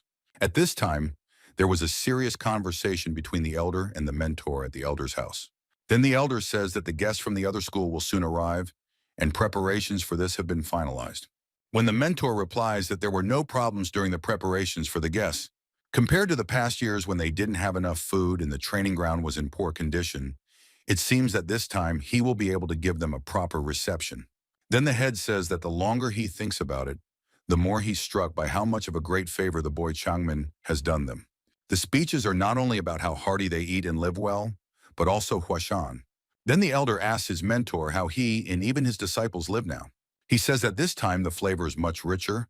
He thought it would be light since the tea leaves have been drying for a long time. But the happy flower leaves are said to have a much richer flavor if dried properly. And people didn't come to this until many decades later, which is reminiscent of their situation. As they managed to keep the sect afloat, it was still a struggle, even though the elder was struggling to maintain the already shabby state. They had to endure hardships for a long time, but they finally got their chance. And sometimes it was better to just hold on and wait for their moment, rather than suffer with elaborate plans and suffering. Because they're not the only ones who'll be relieved. Sometimes he thinks the head thinks their current state is perfect. But people inherently move to improve until death, and since the head is on the path of the Tao, he is sure that the head will also try to become better until the end of his days. Because this man is a very militant and great leader of this school, who in turn has been able to hold this school until now. In order to bring back the former glory of this great Huashan school, it is necessary to have such a good and influential person as the head. In turn, the head says that it is not only his merit, but the merit of all the staff and students of this great school. All that has changed in this school is through the whole stream, and he is just like a fish in this stream plays an insignificant role. Because he is well aware of his shortcomings, which are related to his personality and life, which also affects this school. If Huashan had not been rejected, he would have become its head. If the brothers had not left their sect, he would still be reading the scriptures of Taoism. Then the mentor says to the head to leave such thoughts to himself. As you leave Huashan, those people recognized that they are not worthy to be part of this great school. And only he remained in this sinking ship and was the chosen true head of this great school Huashan. Then the head of the very strong tired happy and asked, "How are you doing the second generation disciples?" When the mentor replies that they have just finished training and are now resting and admits that he is now a little worried about this meeting, because he has some doubt in their disciples, and it's because they are rather underpowered by the disciples from the neighboring Zhongnan school. He sincerely wants them to be great, but as the head himself does not know that the difference in strength is very huge between the schools. Then the head asks what then he thinks about the third generation disciples who can give some kind of miracle. Won't they take part in the upcoming conference, and how are they doing? Then the mentor says that apparently they are working very hard, but that's putting it mildly. But they have only recently joined the school, so they don't have enough experience to beat the third generation Zhongnan disciples. Then the head says that he imagines that a huge mountain will suddenly appear in front of him, and he needs to overcome it at any cost. Even he may sacrifice all that he has, but it is necessary to achieve this goal. If there was another path, he would just go around the mountain, or if he had plenty of time, he could climb it sometimes, stopping to rest. But what if both options are unavailable, and he has to overcome the mountain in another way? Then the mentor says that most likely he would not be able to climb the mountain, to which the head says that he would not get any experience either. Then the mentor asks why he should not just shave a smaller mountain next time. The meeting of the two schools was originally scheduled and had the purpose of sharing experience. Is not so important who will win and who will be defeated. Much more important is who will be able to use the experience gained and become stronger. After hearing this, the mentor turns to the head of the school and says that this person is absolutely right. Then the head says that their guests have traveled a long way and that they need to make sure that their reception is at its best. When the mentor says that since Mr. Huang from the Milky Way Trade Guild has offered to help them, there shouldn't be any problems. You can start turning up your nose at the conference. Then the head asks the mentor to ignore it in any way and just do his duty as usual. The mentor then took the head's words and asked that he check in a final check on all the preparations and left to check everything to a point. The head in his office thought that victory or defeat was not so important. Being a Taoist, he so brazenly lied as if it meant nothing. The difference between the past and the present was that they now had the records of the 7 plum blossom sword technique, but it wasn't enough to bring Huashan back to its former glory. If only they had the holy plum sword technique, and if any of the disciples had this technique for sure, the head thought to himself. Transferring to the city of Huayan painted a huge, interesting, and beautiful building in front of our eyes. At this time, one of the disciples marveled that Huashan was indeed one of the 10 great schools in the past. It was Zhong, one of the second-generation Zhongnan disciples. Then he says that isn't their village too small and poor for a great school? Then some of the other Jin Gimryun students say that it is the opposite of such a village got a chance to exist, only because here A wants a great school. Their school was incredibly powerful, so much so that they managed to develop the village to the point where ordinary travelers could come to this village and stay here forever. Yong says that they didn't lose their power because he doesn't see any point in holding this event. The question arises as to why they should even compete with those who are obviously weaker than they are. It would be much more sensible to practice on their own. Then another replies that he is sure the school elder had a point and should try to be careful with his words. The other replies that he knows all this very well, but of course he has questions. He asks his friend if he thinks that there is any point in holding this conference and wasting time on it. The only reason was to avenge the humiliated boy. And behind them was of course Lee Seong-baek, who heard all the words that touched him, but he kept silent. When he noticed that Lee Seong-baek did not recognize or show any emotion, he was like a stone. Then Young, after the incident that happened at their school, this boy changed a lot. Then he turns to his older brother and says that they will finally be able to avenge the disgrace they once had at their school. At this time, Lee Seong-baek was looking at the mountain in Huashan High School and was just thinking about his future. Because the last time he came here with idle thoughts, everything was fine, and he didn't think about anything. But now he can't stop thinking about that man, that boy he met last time. He thinks that right now they are all masters and apprentices of the third, second generation is right in the tiger's den. Now we are transported to a place, some mountain place, and it was seen that they were climbing up the school. And there were sounds, and that given the mountainous terrain, what were they thinking when they built the Taoist temple in places like this? That's why Huashan fell apart. Doesn't it mean that they decided to move away from the image of the Taoist temple and became on the path of unity with nature? It makes sense that by studying the scripture boards and practicing self-refinement, they had chosen a place where it was not so easy for outsiders to get in, the elder suggested. Then one of the second-generation disciples says that, what of Huashan Taoist temple, half of them are ordinary?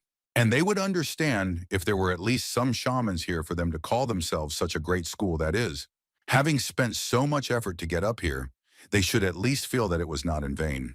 But they will again be baked by the roots of herbs and kneaded in a dilapidated pavilion, they thought. And they dare not even dream of good food. They wish they had a place to sleep, and that would be enough for them to sleep. Then they addressed their elder brother and said that it was time to stop attending this useless meeting and that it was a waste of time for them to come all the way to such a far place. It was not profitable for anyone except the losers from Huashan. The elder says he knows that all this and all these people are unhappy, but they should try to keep their temper. They know very well how their mentors feel about Huashan. Then they say that they can't understand it because they can't get into their masters' heads. Why cling so hard to a school that has long since collapsed and stopped developing for hundreds of years? They must be worried that Huashan possesses unknown hidden powers. In turn, one of the students says that if they had such power, they would have long ago returned to their former position as one of the great schools in the area. Doesn't their devastation dragged on for almost 100 years say that this is where they belong? What happens to a school that hasn't caught the dawn of its powers doesn't matter. Others in turn agree with this and say that in some 100 years they will reach their limit and simply collapse. The school that does not develop in any way is too weak to share experience with them. Even they should not say anything to them and just accept their kindness. They were saying that they too were one of the 9 great schools and they were worried that they would not spoil their report too. But at that time a man started to say that one should not worry so much about the dignity in the whole state of Huashan. This person was standing there just watching everyone and hearing them talk about Huashan. It was of course Lee Seong-baek saying that one wrong step and they would have to experience invisible shame. At this time everyone just stopped talking, not understanding what this man meant and what he wanted to say, because this school was on the verge of being destroyed in their opinion. Then Yang smirks and says that the seniors should be worried, because this time, unlike him, they will not give Huashan a reason to be proud. On the contrary, they will destroy even what he left behind. Lee Seong-baek did not like these words as he knew what he was talking about, but he did not want to tell anyone what had happened because he was afraid of it. He said that he meant that he could not be careless, but he said that there was nothing wrong with it because the enemy was Huashan. Then he heard the words of his friends or commanders and decided that they should do as they pleased, but that they would have to pay for their carelessness. At that time, someone agreed with these words, saying that in these words there is a story of truth and truth. It was a man about 40 to 50 years old who appeared to be very serious, because when he spoke, everyone was silent. He then turned to all the second-generation Zhongnan disciples and ordered them to take a break for a while. It was the Zhongnan school elder Sama Sun who was telling them to forget the story of the Milky Way Trading Guild. At this time, the elder turning to the chief said that they understood it all and had not forgotten it in a short time. The elder says that at this time they were disgraced by the collapsing Huashan, and they know how much it made the head of this school angry. They have already had enough disgrace from Huashan to achieve the title of the best this Zhongnan school would ever have to fight a grade school like Huashan. With this gathering, their head is going to put an end to their relationship with Huashan. If one of them were to show even a second of carelessness and let Huashan disciples embarrass themselves again, he would never forgive this situation. He says that a general who has been to the battlefield does not regret the consequences, and when not entering the rabbit, he invests all his strength. This meeting is just for me to bend Huashan. This time they are. He asks that everyone memorize these words and remember any time during the battle with this school. Then the head gathers everyone and says that since they have had a rest, they should get on the road before they all bite their elbows from waiting. After about 3 or 4 hours, they finally arrived at the gate of this great school called Huashan. Then they were surprised after they looked at the main gate because the gate drivers were more careful compared to last time. When is the main thing to think that he knew that it was a trade guild pro-sponsored zero, but it happened just recently. In such a short period of time, they solved all the financial problems and even rebuilt the temple gates. It was rather impossible. They probably couldn't have stupidly repaired the gate first for display after receiving such a financial investment, but that was the only way to explain this situation. Then the headmaster of the school says that they probably found the person from whom they could get the money. He says that nothing to worry about can change the gate, but the essence of it does not change this act to their face because it is a lowly school. At this time, someone opens the gates of this great school, and it was obvious that it was the mentor, and he says that they have spent a lot of effort coming all this way. He introduces himself as Elder Huashan Heng-san and says that they have met before, and he is happy to meet him again. The man then asks a question and is of course happy to ask why the head himself did not meet them.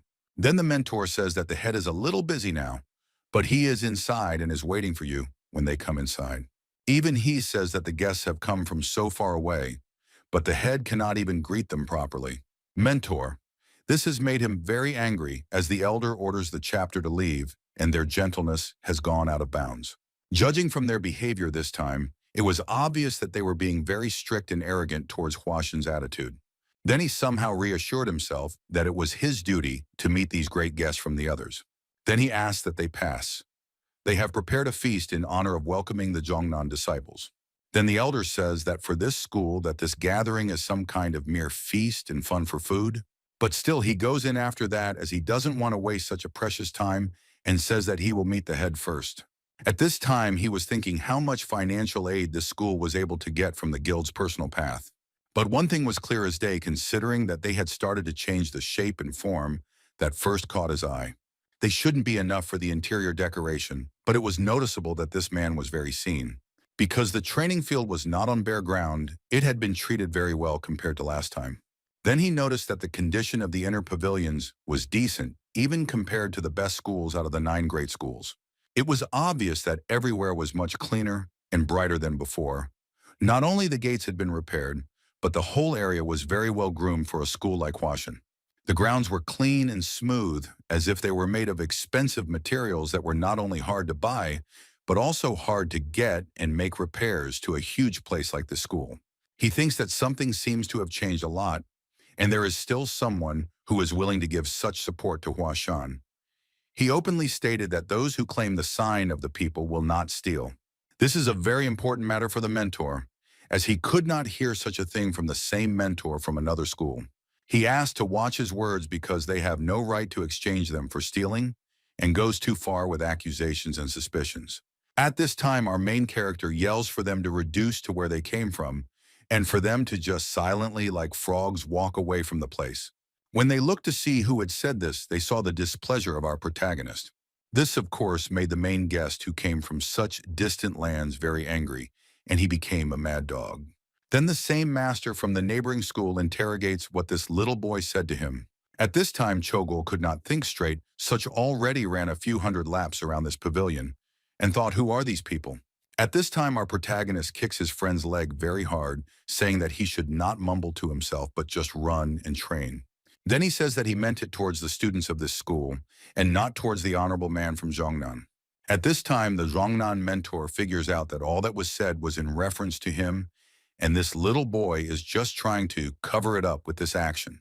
At this time, an elder from the second generation of Zhongnan turns to Master Yi, asking him to calm down because fighting with a child will not lead to anything good.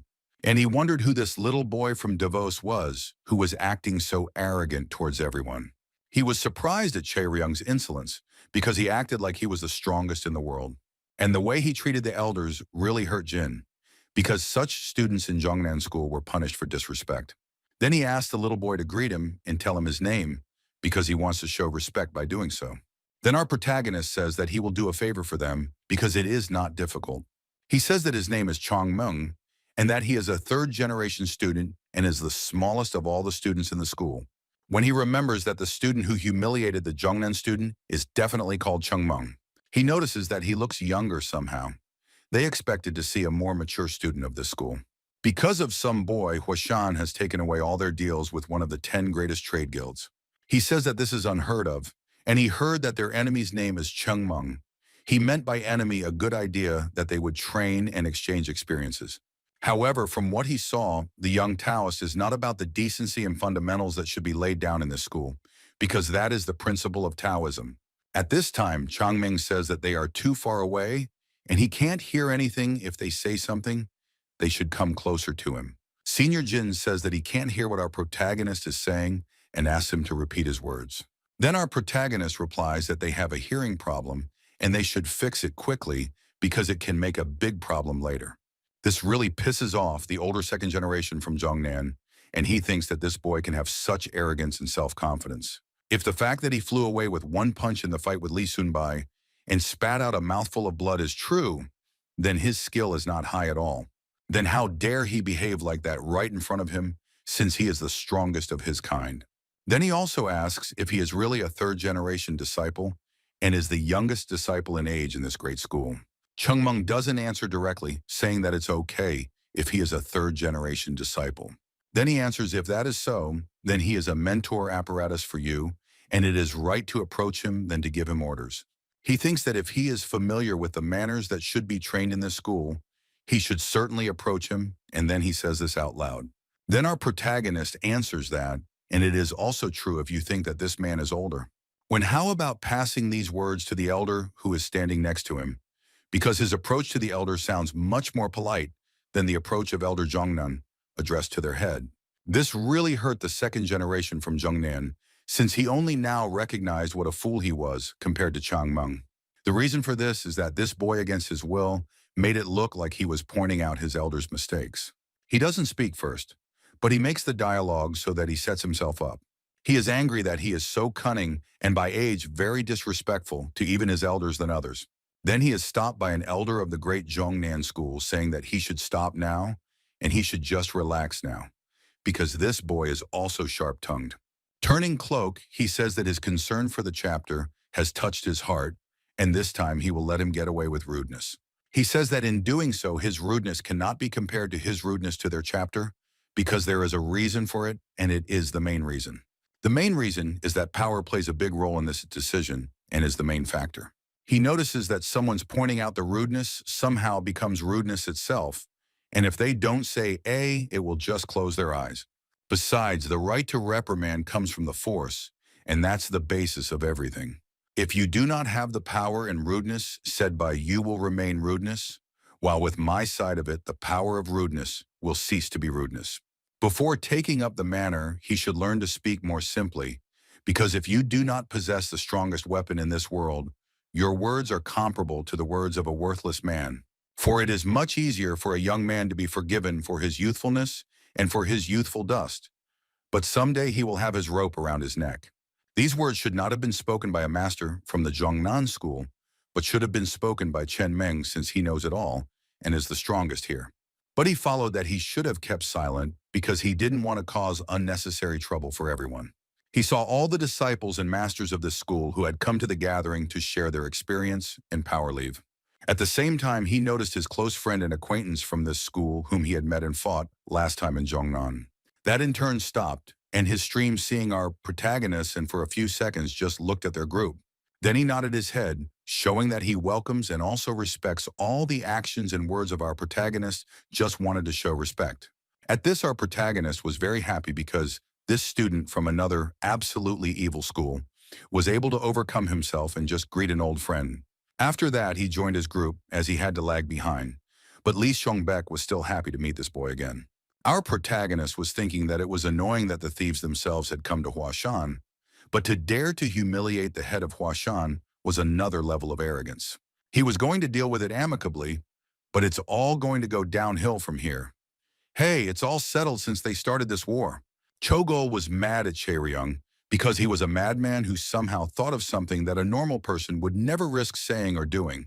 He made a remark that Chungmeng just now made a remark and went after a master from the great Zhongnan school, which shows that he is very self-confident and can contradict the words of his elders. At this time, our protagonist kicks their friend's leg very hard just to get him to calm down and clean up his act. Then he turned to his elders and meet his generation and said that they should favorite society to win these Zhongnan exodus, since they act like they are the strongest. They say that they also dislike to hold back because they also dislike them very much. But what can they do because the difference in their strength is very huge, as it is a great school, which is ranked among the top 9 schools in the world. At this, our main character says that from now on, they should listen to him carefully and not miss any clue in his words. Pointing at them, he says that here, they are students of the 9 great schools. But at the same time, if they then act very cruel, and they will see the real anger of our protagonist. And if they lose to these Zhongnan disciples, he himself will personally kill each one in turn. He says that they can lose wherever they want, no matter who defeats them in other fights. Well, if they check in the school Zhongnan, he cannot tolerate it. In turn, the older generation meeting says that they are not even sure they can somehow beat these students from Zhongnan. The protagonist replies, how can they be wrong in themselves? They did everything for the sake of this fight. He says that if they are not sure of the expression, then they must be sure that if they lose, they will surely die. And they will all risk losing once, just once, then they will not be left alive. This is seen by the second generation disciples from Zhongnan, and notices that this little boy yells at all the elders of his generation. Yang was especially surprised that this little swordsman is somehow everyone, and behaves so confident that he can win them all. In turn, the elder turned to him, saying that there is nothing to worry about since it is just a show-off. He says that he is not worried, just does not understand why this little boy does not even know his place and commands everyone, and why others tolerate him. When the older one tells him to leave him alone as a rule, all those who jump up above their heads turn out to be wimps. Only guys who have not learned the heights of the sky can be so careless. And in this case, it shows very well how arrogant a person can be. They say that there is nothing to regret, and the future they will have the opportunity to fully punish this boy for his deeds and actions, especially these words. The older man says that it is not patient to check whether he can continue to crack a broken mouth, is not proper for a student of 100 school to crack about such things. His friend says that if anything happens, it's not his fault because that little boy started it all. The older man agrees because that boy hurt them first, and that's what the party with the power should do. After all, wars have only been fought with swords. Whatever he says won't change anything. Finally, he says that this meeting will probably be more interesting than the last because there's an intrigue. It's an intrigue concerning this boy named Chung Meng and the entire 3rd generation of this poor school called Huashan. At this time, there was a meeting at the elder's house, and the Zhongnan elder was surprised that they were too quiet compared to before. He assumed it was because they now had some provision money and seemed to be some kind of decent school. Although whatever it was, they still couldn't surpass Zhongnan. It was like a sedative to him. He thought how carefree these people were, and how one could be like this at such a crucial time when great disciples from Zhongnan came to them. He at this time said that he didn't like the taste of the tea that everyone was happily drinking because the taste resembled Huashan leaves. Then the same elder from this great school and Huashan asks if this is the reason, because this is not an argument. Because ordinary leaves exude several fragrances, the smell of the earth of trees, and even the smell of dew. Well, this time something is suspicious with the smell and taste of this tea. But together where the plums are, you can't smell anything but the plums themselves, and it's very strange to him. The smell is so strong that it overpowers all others in the neighborhood. She says that it is arrogant and somehow shows and connects this school with the leaves. He says that this world is a place where people live together in harmony, nature, everything else. That's why he prefers green tea with a light flavor to plum blossoms of broken harmony. Only when the mentor realized what this man in Zhongnan means and made the whole story with tea petals. He means that strong plum blossoms fragrance disturbing harmony. He means the time when Huashan inherited only profit and appeared to work in harmony with Zhongnan. Then this elder says that now is not the time to discuss some tea and should move on to the main business that brought them together in this table. He starts a word saying that they Zhongnan think that this will eat, and the meeting should be the last in this century and in the history between these schools. Then the head of the Huashan school asks why they have decided so, and what is the reason that they do not want to leave the Huashan school. He explains that it's simple and they just don't realize it now. How much this school is not comparable to the great school of 9 schools. The point is that pointlessly pairing sects in schools is just a waste of time that they don't want to spend on such nonsense. They are of absolutely no help to Zhongnan school and wasting their precious development time that they could have spent elsewhere. The chief financial officer is very angry because he doesn't like the fact that they don't appreciate them. At this, the master says that from this to the meeting was not invented for the fights in the first place. They had to connect these schools together and create a friendly atmosphere of the mission. The master of the other school says that he and Huashan have never had good relations and it was all for show. The master from Huashan was in full agreement with this, as there was no history of these two schools being on friendly terms. Then the master from the other school says that, rather, they have always been enemies because they have always competed with each other to see who is stronger than Huashan school or Zhongnan school. He doesn't think that everything here wishes him well and probably wanted the disciples from this great Zhongnan school to lose in this competition in shame. But in turn, he says that he can understand that. But he still wishes that his students would become much stronger and simply defeat this school.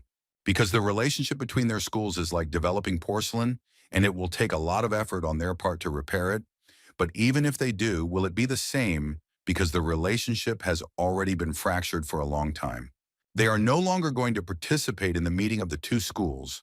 That is, they say that they have used all this time to publicly kneel down, thinks the master from Huashan. Even the master remembers that all this was really so, but still they could not talk about such a thing if they have any honor. He thinks what could be more offensive than this situation, since they just put them below their knees. Then the mentor says that it doesn't seem too sudden for this man to talk about it, because this is a serious situation that needs to be discussed by both sides. Then the elder from Zhongnan says that they should have done it earlier since it was already a clear situation for everyone. He then asks if they really think that the current Huashan is good enough to be a rival for Zhongnan. They think that they have already done enough for Huashan considering how well they treated them, to which the mentor says that they are too arrogant about their achievements. Then the master tells him to calm down and affirms that they have in no way treated Huashan arrogantly. He says that they have fully held their past grudges and fully helped Huashan everywhere and always. Even though the meeting was always held at Huashan's place, they never complained about it. They even brought treasures every time to support them, and then they dared to accuse Zhongnan school. Mentor was getting angrier and angrier because he realized that this was not the reason why the meeting was always held in Huashan. They just wanted to make fun of them and see how low the Nepalis were, and also to show the superiority of their school. The treasure they were given under the pretext of helping them was only so that even Huashan couldn't refuse them. He thinks that he's sure that the head of the knife also thinks so. But what's more, they can't even answer that. Then the master says that if it is very difficult for them to understand this situation, he will try to explain in simple words. After that, Zhongnan and Huashan meet, and they have to be told that they are no longer interested in this. If they care about the fate of their students, then they should think twice because otherwise it will be very bad, and of course the result will not please them. After that, he just leaves in spite of anyone, because he is not interested in any emotions of these pathetic masters from Huashan. Even the master asks why, and they are sure that they should break off the relationship with Huashan. If so, it will be difficult to fix it in the future. Then the master from Zhongnan says that it's already decided, and there's no way he can change this choice. Then a mentor says that even though they have always behaved improperly during the meeting, they have not yet gone too far.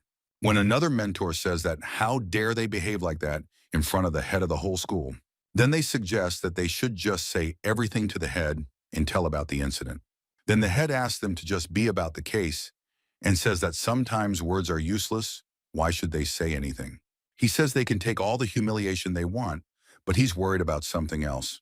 He's very worried about the future of this school, especially for the kids who are studying here now who will become great in the future. That this man didn't just say that in his last words because this assembly is likely to be extremely dangerous for the students.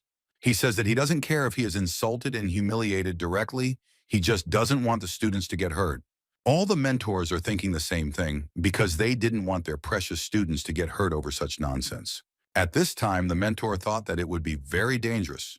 But even so, they can't just stop the meeting between the two great schools. If they give up before the battle, the clash and shame will follow the children for the rest of their lives. At that same time, a very strange atmosphere hung on this table, and no one understood what to do to fix this situation and not hurt their children. Then the mentor turns to the head and says that he thinks it's more than that. He thinks that what they want to show the gap between them through sparring is most likely their goal is to show that the knife cannot be respected by the area schools they represent. And this will be the final nail in the coffin of our and their already fallen school.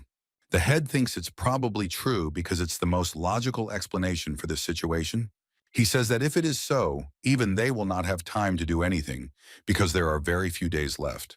When the mentor says that this situation can be fixed and I need some ingenious plan, he says that to solve this problem, they just need to win every sparring match that will be held here.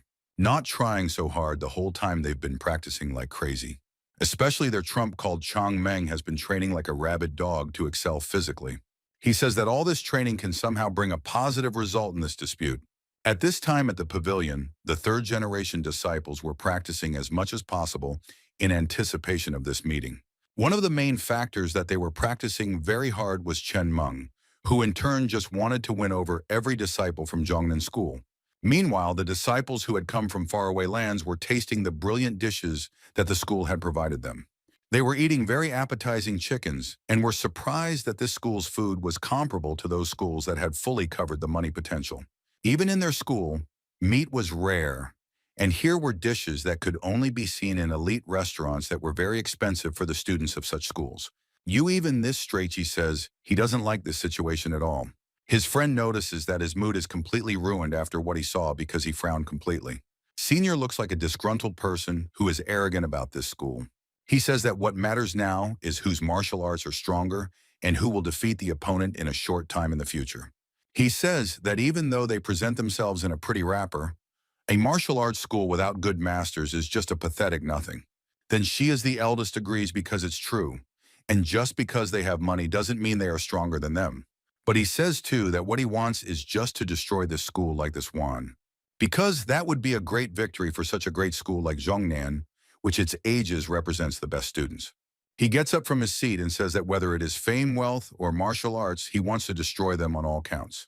He can't stand the fact that the ruined Huashan now dares to equal them. They will never be their equal because they are a pathetic school that only knows how to parody their meaning. He is addressing everyone saying that they need their determination, which will ultimately be the key factor for victory. He also says that their generation should raise Zhongnan School to the heavens instead of partying like they're here on vacation, and it's all pissing him off. He says that everyone should immediately pull themselves together and become the warriors who are supposed to raise their schools. He says something that they must remember their original purpose. If any of them honor Zhongnan, he will make them all bitterly regret it even before they do the elders. At this time, everyone agreed and started acting like real men despite such wealth. At this time, their master walks in clapping and saying what it was flawless, and it is personally a true leader. He says that it looks like all the words he intended to say have already been spoken, and it was magnificent. At this time, upon seeing his master, the second-generation elder from Zhongnan begins to salute and startle his dignity. All the followers, for example, the elder from this stream otherwise, at one point greet their master. Then the master says that he is sorry. Knowing that this man will be here, he would never have dared to make a speech before this respectful man. Then the master says that it was a marvelous speech, even though he wanted to bring a real role model to their whole school. He says to keep it up, but winning won't be enough to make them afraid of their name alone. Then an older man from the second generation says that he understood even the deeper meaning of those words and to do whatever it takes. In martial arts competitions, no harm to each other is the ground rules. But their spirit is much stronger than expected, and even though they are the Zhongnan school, but even they have a limit to their tolerance. The elder was very happy to hear such words, as it meant that he could act on his own will and discretion. Then he says that wouldn't it be dangerous to compete with them when they are so animated? At this, the master says that of course, nothing can be done about it, but they cannot allow their assemblies and their own disciples to be injured in the course of the fight. He says that they must all approach these competitions responsibly and make sure that not a single one of them seems injured, even if they have to break their arms and legs to do it. Then the chief says that he will make sure that everything goes perfectly for him and for this school. Then the master from Zhongnan asks the elder of the second generation to continue. He agrees and says that he will fulfill it. He asks that he take good care of that dead boy so that he never dares to speak to them from on high. Then the elder one asks if the master knows about the boy named Yang Men. Then the master says that the young man who is not even 20 years old dared to argue with him. He does not sweat that such a child grew up in Huashan school. That's why this man should just remove such a magpie boy and never see him again. Then he calls for his friend, and easier for him to come quickly to fulfill his duty. Then one unremarkable kid comes out of the stacks and quickly approaches the master and the best of the second generation. Then he says that his name is Song Wuran. Even though he has a quiet disposition, he is definitely the best of the third generation. When older, he says he could serve as their trump card to teach Changmyeon a lesson. He says that tomorrow during the conference between Huashan School and Zhongnan School, he will do everything to fulfill their assignment. When does the master think that this competition will be the starting point on the golden path of Zhongnan? Night has already fallen, and in this pitch black, you are the third generation of Huashan School goes out to see who is walking in the street. That's when he sees his best friend from this school, who is just looking at the sky and in the pavilion. It was Chogol who also noticed the presence of another person in that pavilion and looked and then sees his senior. Then they had a conversation about what they are doing here at this time and why they are not preparing or sleeping at this time. Then Chogol answers that he does not sleep because he is afraid that tomorrow he can fail in his mentors and also Changmen, who in turn tried very hard for this. When it came to Chungmeng, he said that he was already fast asleep on his bed and had fallen asleep a long time ago. They think that this madman is not worried about tomorrow in the competition. They say that they can't believe he can sleep so sweetly tomorrow. There will be a conference between the schools and Zhongnan. At this time, they hear a voice that says that it's not him who has the rest of the nerves, but just that they are very much worried like a cowardly wimp. He half-son asks why they are already awake at such a time, and they should have been on their beds. But his friend replies that they should be asleep, but they are afraid that they may lose tomorrow, and this makes them and prevents them from sleeping at this time. To this, our protagonist says that the excitement does not haunt only those who have not prepared well. And to this, the older man says that it's not that he's afraid that he won't be able to perform well tomorrow. They went back 10 days to whether they thought he could have prepared better. It was a difficult question for all the students at the school because they had been practicing hard during that time, and it was a trick question. At this time, he remembered that in 10 days he had gone through very strong and exhausted training. They were very ruthless, and he wouldn't want to remember it at all. Then the protagonist replies that excitement shouldn't bother a man who has already done everything in his power. Right now, they have nothing to worry about. They just don't have nerves. You just don't believe yourself, our protagonist replies. When he says that, if they are weak, they just have to recognize and not even show up at the competition, is the main rules of all swordsmen. And if they are fully who are at this time, they just have to accept it and sleep well at this time. But it's older says that he's been investing all this time and to the fullest, and there's no doubt about that. It's all fine. If that's the way it is, we should leave it to fate because they can't change anything at this time. No matter what the others say, he'll accept all the conditions they've already offered.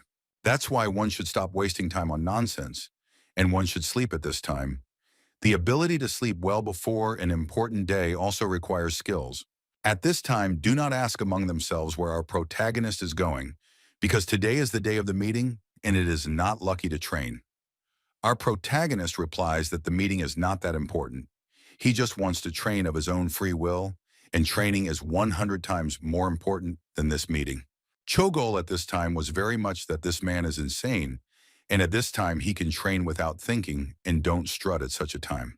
At that time, the senior turns to him saying that it seems like they were just worried. Because they will only think that on the day of the conference, this person called Chung Meng is acting the same as usual. Now he feels very foolish. He says that Chang Myung is right. If they want to say they did a good job, they should just sleep. He says they should go to sleep now. Meanwhile, his friend has already gone to bed without listening. But that doesn't change the fact that this man is a damn strange man. He can't believe that his words helped him get his mind right. He thinks that no matter what the outcome of the conference is, as long as they have Jae-kyung, the third generation will only grow stronger. So at this time, our main character was doing something in the bushes. Most likely he was already trying to escape from the elder's pursuit. He was checking all the terrain every time so that he wouldn't want to run into his sister because she'd already gotten to him. He thought that if he met her again during training, she would probably be hung very strong. But at this time, he thinks that she will calm herself down because the younger ones are not allowed to hit their elders as it violates the rules of this school. At this time, he hears some sounds from other bushes and suspiciously checks every millimeter with his tsu. He just didn't want anyone to see him training again. The only thought that comes to mind is that his sister is trying to catch him during his training and convince him that he should teach her the great techniques of this school. But when he scans with his skill and he realizes that it can't be her because it comes from another person, rather a man, then he sees that there is not only one person, but a whole group of two people who seem to behave strangely at this time. He thinks that your people decided to meet in such a wilderness and in the middle of the night, and he thinks that now it will be strange. Curiosity got the better of him, and he thinks that if he doesn't look now and find out what you're about to happen, he will miss something interesting. Then he jerked a few miles to cover a great distance and jumped through the trees so he couldn't be heard over the clamor of the leaves. Then he notices one man. He was very similar to a man he had met, and then he realizes that this is an elder from the second generation of the Huashan school. When he looks more closely, he notices another person and doesn't understand where this Jin senior from the second generation of Zhongnan school is doing here with this person. At this time, a very interesting conversation takes place between the two of them. The elder from Zhongnan says that it's probably his friend who is doing well. He asks how such a close person is doing in relation to him, and what changes have been made in the end, he says, addressing him as a brother. At this time, his brother says that the disciple from Zhongnan looks very calm and does not even feel tomorrow's fight. In turn, he says that he has no reason to worry because he knows his limits and strength. At this time, our protagonist laughs at the fact that his senior's name is Dong Ren. He could just burst out laughing at this time because it sounds so funny. After that, they heard that someone was listening in and somehow thought that some person might be watching them. It seemed to him as if some person was laughing at the time, and maybe he just imagined it. But that's not the point. He says that he never called him by that name because he's Baek-chun now. Then Jin says that he shouldn't renounce the name that was given to him by his parents. It doesn't matter what his name is to the others, but he is still what she was called at birth. At this time, the protagonist explodes with laughter, as he had not realized until then that his eldest name was Dong Ren. Then the protagonist realized that they are brothers. One is called Dong Ren, and the other is Gumren. Now he is really curious to know who their father is. What was he thinking when he gave names to these children? At this time, the second-generation student from Huashan School was angry that he had to be called by his real and current name from now on. He was annoyed that his older brother could not recognize the fact that he had changed his name. He was also annoyed that his older brother could not recognize the fact that he had changed his name. For such a long time, it seems that he was the only one who thought and missed him, and it turns out that it wasn't mutual. He said that he was just wondering how his useless little brother, who ran away from home and joined Huashan to defeat him, was faring. He says that even after 2 years, he is still happy to see his younger and just as weak brother. But this has really annoyed the older second generation from Huashan because he knows that this man pretends to be kind and tries to hide his vile nature behind a gentle smile. But even his smile is disgusting because his rotten heart comes out of it. He thinks he knows exactly what this sinister man thinks he's brilliant for thinking someone is weaker than he is. He knows this from experience, since he went through it all until he himself ran away from his home to this Huashan. Then his brother says that he has a very good application for him that he can't refuse. If he kneels down right now and prays to him, he can then be accepted into the Zhongnan school. In turn, he says not to talk nonsense because he is the oldest member of the second generation of Baek-chun. And his goal is to help his sect defeat Zhongnan, and moreover, he will do it with his own hands. And even if he started begging him, he would just laugh at him because it's his nature. Then his brother starts talking about how brotherly bonds are sometimes amazing. Even though they haven't seen each other for a long time, he still knows him very well. But he did now.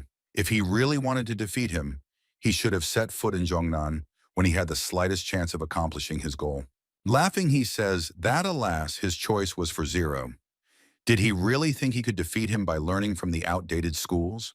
Then Baek Chung replies that he is right about that. He joined Huashan to surpass him. He thinks he can defeat him by leading a sect he despises. He says that his original goal was just to mess with him, but then he realized that it wasn't enough, and he had to become stronger. But now he genuinely likes Huashan and is incredibly happy to be the eldest of the second generation Baek Chun. Our protagonist hears this, and he was very happy to hear it. Then he also remembers the time when this second generation disciple asked him to become stronger, and it only came to him why it was so important to him. At that moment, our protagonist realized how much it was important to him, and he could now see the full picture of what was happening. He didn't think that this man was really happy to be a second-generation senior in such a rundown school. Then his brother says that he is now completely crazy because he is saying such inconsistent words about Huashan. Then he says that to make his brother never dare not appreciate Huashan, he says that he finds it strange. But coming here, he realized that happiness is not in expensive clothes, delicious food, and luxurious life. He says that he really needs it together. So he set himself a school. He says that in this school he has found his own purpose. Moreover, this school responds to him with kindness and care. The student who represents Zhongnan likes it very much and responds to it by saying that he now understands what it is about that leads to his foolish actions and deeds. He realizes that until then, he did not understand anything and asks him to listen attentively from now on. He says that for this man who entered such a useless and poor school that will do nothing for the next 100 or 1,000 years. Because of his idiotic choice, he is doomed to lead the rest of his life as a third-rate warrior. He will have nothing left but to be pitifully observed at the Huashan school. Then he says that his words mean nothing to him. His opinions and actions are like thick water to him. To this, his elder brother says that of course to him, his words will be as great, because against his background, this man from Huashan is considered to be trash. But then his brother says that there is no way he will yield to him, even if he is of such a great school as Zhongnan. He will still defeat him in that fight. Then Jin answers to decide which of them is the worthiest and strongest of his kind, and in that fight he will defeat him so that he will never mean anything against him or say anything. With those words, Dongren disagreed, as he thought that this time he would definitely defeat this brother of his in words. Then at the same time, his brother from the Zhongnan school shows his A power with his energy that releases in huge amounts. Because of this, an aura of this person being the strongest in this world, as if even stronger than attacks appears. It could be seen that this greatly frightened the oldest of the second generation Dongren, as one could see something different in his eyes as well. Showing his true strength, his joy said that today he would dare to do something that would affect not only his life, but his brother. Because in this fight he will defeat him by such a huge difference that he will never pick up a sword because it would be shameful for him. Only then Dongren realized that the difference in their strength is very huge, and most likely he will never have a chance to beat at least his brother privately. At this time he is thinking how he can separate this brother of his who is actually very strong. He realizes that his older brother is one of the strongest in his generation, if not the strongest in his age. Then he turns away and plans to go back to school, but suddenly he notices that from a tree he is being watched by Chang Meng. He was surprised that all this time he had not noticed the presence of this man. Moreover, he was surprised that his older brother had not noticed him either. Then he couldn't hold back his laughter at the name of his eldest, but he tried to hold it back. Then he says that he heard it all, and only now realizes how absurd the situation is for him. He says that he heard everything from the beginning to the end, and only now realizes that these two people are not just alike, but are brothers. He says that it all looks very funny as he is a student of Huashan school, and the other is a student of the school. But at this time for his eldest, it was a very strong burden as he didn't want no one to know about it because it was very embarrassing for him. You could read it all in his eyes because he was very upset that he had let his youngest down. Then Chung Meng says that he should forget all about it because he understands it and will not do anything about it. Even the elder will not speak. But he asks how crazy he is for leaving the school he's been studying at all this time and joining the Huashan school. He says that it's all insane since no one else could do that in his place, since it's considered even if funny to memorize treason. His eldest says that the case was very difficult because of the school family, and of course the environment that surrounded him during his studies in Zhongnan. At this point, there was a very strong atmosphere among the elder and our protagonist, as they both realized how confusing the situation was. But still, our protagonist answers that he made the right decision by joining me in the school that is Huashan. no matter where he comes from or what his history is. Since he came to this school of his own free will, he is a full-fledged follower of Huashan. He says that he will definitely prove by his actions that he has chosen a good election decision to Huashan school. Then the elder homes that this is not at all what an immature child is capable of saying, as it is a serious statement about Zhongnan school in Huashan. But for some reason, his words conveyed to his heart very good memories and hope that he still made the right decision to cook at this particular school. When the senior asks how he can prove what he said before and how he can see it in the future, then our protagonist says that he will prove everything he said today during the duel between Huashan and Zhongnan schools. Still, he asks that he should not only rely on himself and others, and he should just believe that it should happen. It was already the morning of the next day, and everyone gathered. Absolutely all the masters and students of Huashan school were in formation. But it was evident that the disciples had some doubt, not even read the third generation. The second generation felt some pressure coming from this event. Seeing this situation, the master said that everyone is a little nervous, but don't be so tense regardless of victory or defeat. This conference should be a stepping stone for them, which will help them in the future. No matter what the result will be, they are still worthy students of Huashan school. He asks everyone to keep this in mind. At this time, our main characters thought that it all looks very pathetic, in addition to the fact that they did not boost morale in any way. Master's speech did not even betray the determination to defend the honor of their school was evident on the faces of the second-generation students who were more experienced than the third. However, those words did little to soothe the hearts of those who felt burdened concerning this meeting. Master then concluded his words by saying that he hoped for all the disciples in Huashan and had faith in them. At this moment, the head of the Chunin sect, with his disciples trailing behind him, entered the arena with his proud and sharp stride. Seeing their future opponents, the masters and disciples of the Huashan school looked at their opponents with a disdainful and displeased look. The master of the Gunnan school had already settled into his warm, umbrella-covered ready seat as his disciples were already preparing for their future bout. Immediately, a loud sudden noise that came from the main door grabbed everyone's attention. The door opened and a huge crowd of people behind it could be seen trying to break through the gate. A huge crowd, many old high-ranking people who were going ramming through that door, even though they were uninvited guests. Everyone who was sitting here, including the sect heads, were very surprised by them. There was shock in their eyes. They didn't understand who these people were and what they were doing here. All this huge crowd was held back by one strong man who looked back realizing that he would not hold back this crowd. In his eyes, you can see the confusion and not knowing what to do next. The people who burst in turned out to be very rich, very influential people of the whole country, which was clear from their expensive clothes. And these people are heading towards the place where the masters of the schools are sitting. There was a look of incomprehension in the eyes of the head of the Huashan school. He wondered, like everyone else, what these people were doing here. These people shouldn't be in this place. Wondering who could have called these people, he looked around, searching for the exact person who could have done this. Looking to the right and seeing the sitting head of Zhongnan school, he was already guessing a little bit about who could have done such a thing. At this moment, remembering the previous conversation with one of the students, he was angry and realized that such an action was a cheap trick on their part. The very person who was holding back the crowd barely continued to hold them back. With a confused look, turned back and said that these people shouldn't be here. The head of the school, with an angry look, yells at them with rage, agreeing that they shouldn't be here and shouldn't have been allowed into this place. He was sickened that they were allowed here and allowed into this place. The head of the other school came up to him and told him that he was not the one who had invited so many guests and that he should not worry. He assured him that his school had not contacted them. The head of the Huashan school couldn't believe it. This was a very unexpected message for him. Still remaining in a state of confusion, he wondered if it wasn't them calling then who could have invited them here. The very man who had been holding back the crowd stopped holding them back and approached the head of the school. He tried to explain to the old man what had really happened. And at this moment, the man in the brown robe, who is the country's general and who is familiar with the head of Huashan school, approaches them.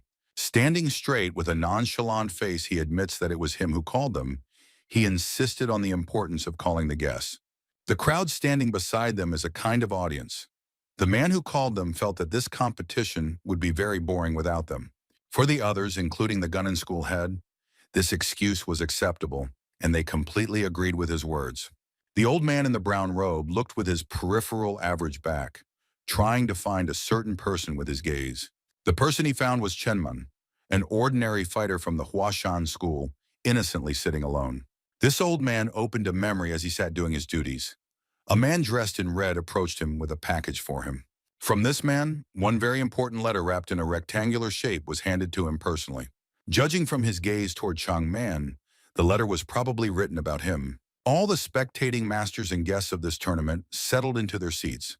Seated in front of the set tables, they were fully prepared for the upcoming tournament.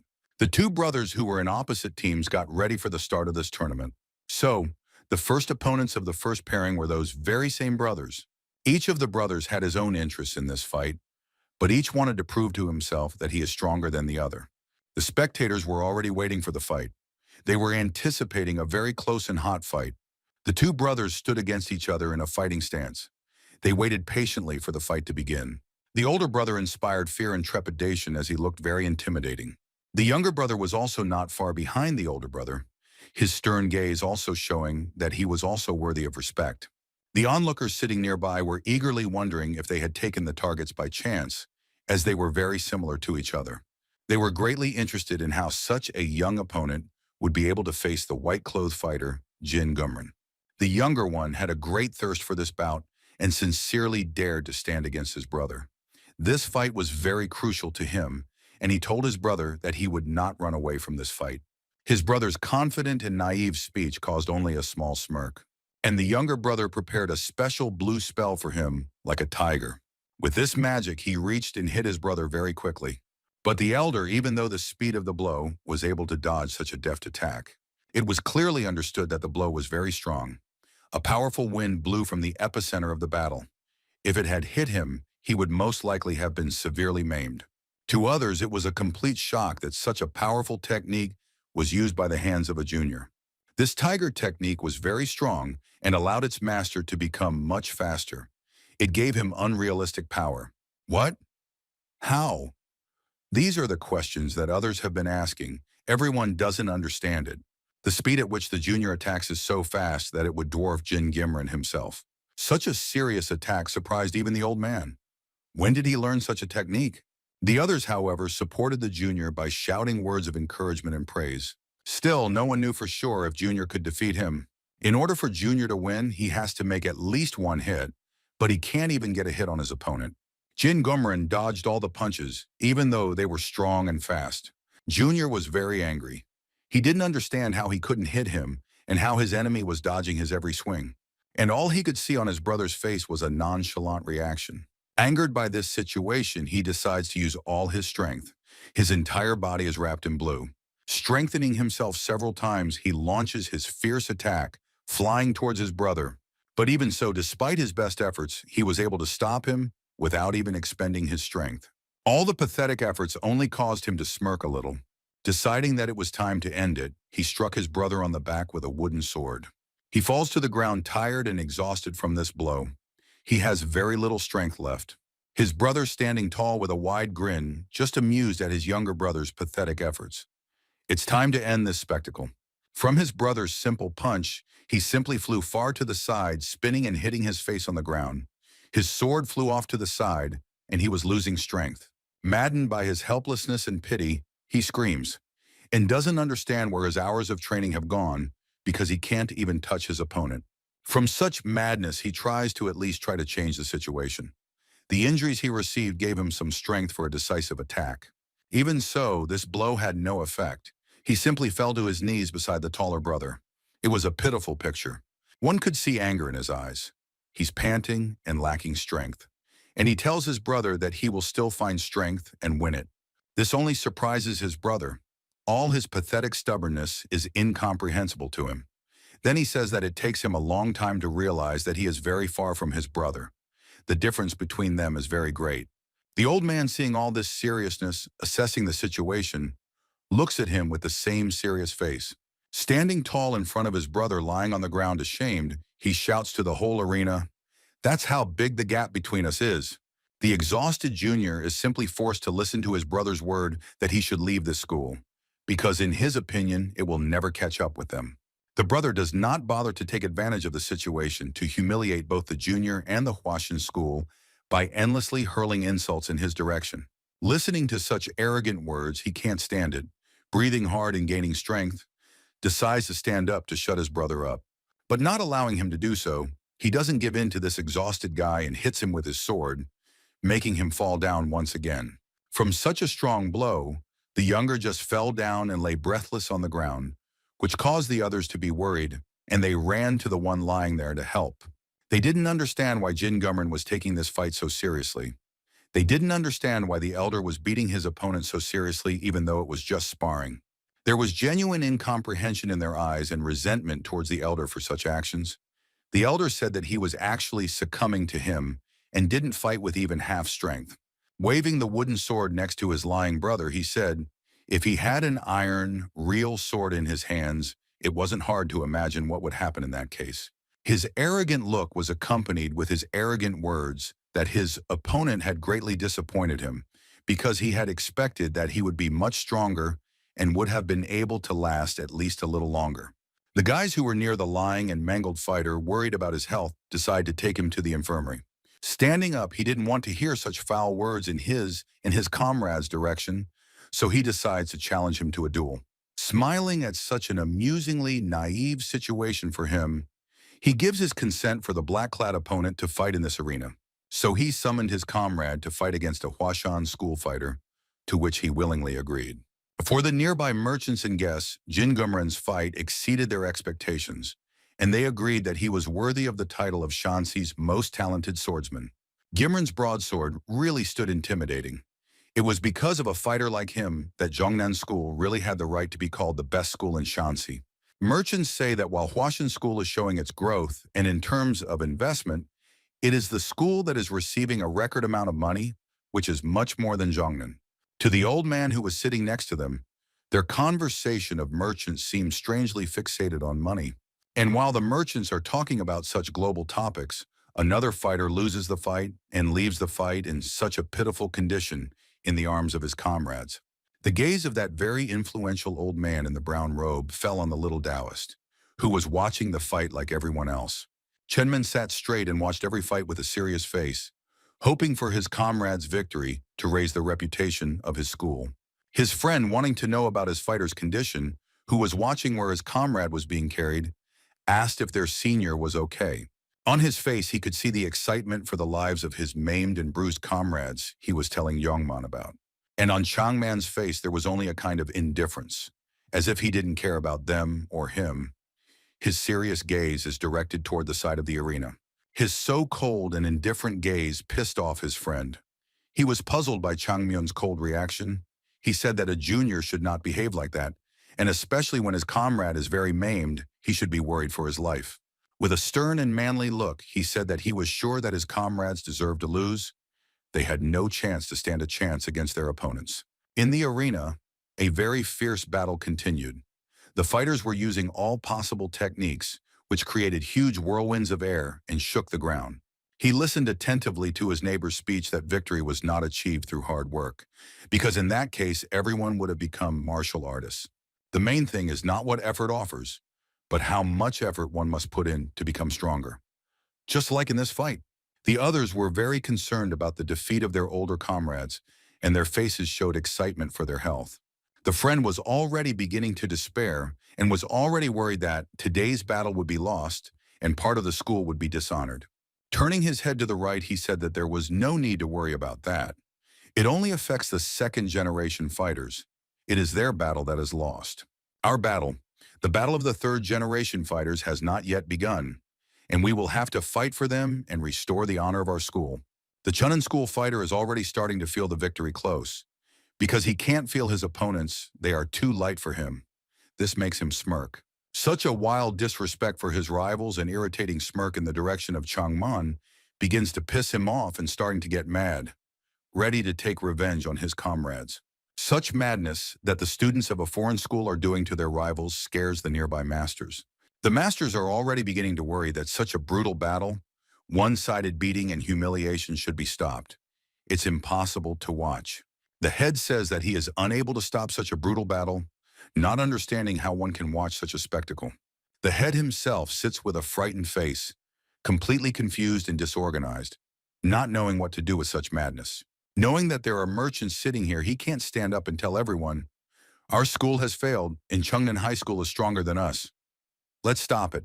The old man won't be able to do that, and even with his serious face, he is very confused inside. The general himself realizes that this has already gone beyond friendly fights in the meetings. A sadness has covered his whole face that his gaze has traveled 1,000 miles away. And the reason for his powerlessness before the merchants is not because of his personal honor. The honor of the school is already lost, he thinks. He can't end this bloody fight, or else the entire Huashan will be scabbed over after these words. He can't afford to say something that will end up destroying it. The master is at a complete loss after saying those words, finding himself in a state of shock. He does not know what to say and only accepts what he has been informed. And the battle continued, and it became more brutal each time. Huashan fighters were being beaten, and they were flying off from the powerful blows of their opponent. And now another student was defeated and lost consciousness, hurting the honor of the school. The head of Zhongnan School sits with a very satisfied face watching such a successful beating of his nemesis. His fighters have won 10 flawless victories in a row, leaving no chance to their opponents, and this pleases the old man very much. The old man overhears the nearby merchants talking about today's battle. The merchants do not understand whether Huashan is so weak or Chunnan is very strong. The general himself is very surprised how the once mighty Huashan school is now losing so badly and has become so pathetic. At the old man, such a reaction of the general caused only childish joy that even he cannot hide his ugly smile. He's already imagining Huashan's sweet victory and total defeat. He thinks that those long efforts of the Chunnan school will come true. They only have to finish the last fighters, and that's the end of the Huashan school's days. The master, who is also watching from inside, wants to leave the arena as he can't stand all that is going on here. Well, as a master, he can't do that, and so he decides to stay here as a man. Next, such a loud shout reaches all parts of the arena, meaning that the fight is not over, and now the fights between the third-generation disciples begin. The third-generation disciples who are sitting in the same row just can't believe how they lost 10 fights in a row. They sit saddened and don't understand what they are going to do now. They have watched the second-generation students who have been training and going at it for so long lose in such a humiliating way. This is how they first face reality. Now it's their turn to lose, they think. The blue-haired disciple turned his head to the right and noticed Chenman in a shocked state, who was muttering something under his lips. A gruesome sight, he thought. He was in full rage that he wanted to unleash on his opponents. His eyes were full of anger that was bursting outwards. It was getting harder and harder to contain. It was bursting outwards, which frightened the friends sitting next to him. And so for the long-awaited battle between the third-generation disciples, 2 disciples are summoned, the master announced. This meant that the new round would begin soon. On the side where the Huashan school disciples were sitting, there was some sort of house that was causing everyone's attention. It was unclear what was going on there. Maybe someone was fighting or someone had fainted. The disciples tried to stop someone who was trying to break out into the arena. However, they were unable to do so. The person who was breaking out of their hands was able to topple everyone, which showed his strength. That student turned out to be Chungmin. He was the one who dared to come out first to defend his school's honor. He stood in a full-length fighting stance in the middle of the arena. Even the master who was calling the students was surprised. Standing in front of everyone in a manly pose, gaining air into his lungs. Changman was very angry but also very determined, ready to fight with everyone, shouting that any Chunnan disciple was a match for him. Even the head of the foreign school was surprised by such a very daring act. To him, such a brave act was somehow abnormal. But for the other, this situation caused another smirk on his face. He thinks that this is another victorious battle where Huashan will defeat his honor and the fighters will carry away all the wounded and maimed. Then he called a close comrade of his to fight Chenman and charged him to put such an impertinent fellow in his place. The fighter of the school was just as very determined, and he also quickly entered the arena, abruptly jumping into the arena and creating a wind around him. An aura of masculinity was coming out of him. There was also a huge confidence in his eyes. He was ready to destroy his opponent, causing his own to respect him and his enemies to fear that another battle would be lost.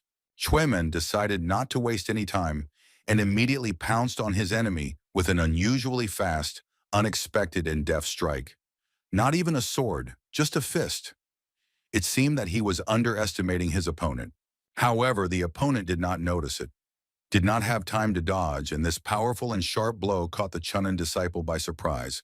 An unusually strong blow flew into his face. No one, not even the head of the foreign school, was prepared for such a decisive attack. This move surprised everyone. There was a look of shock on their faces. The old man's mouth was open. He, most of all, did not expect such an action.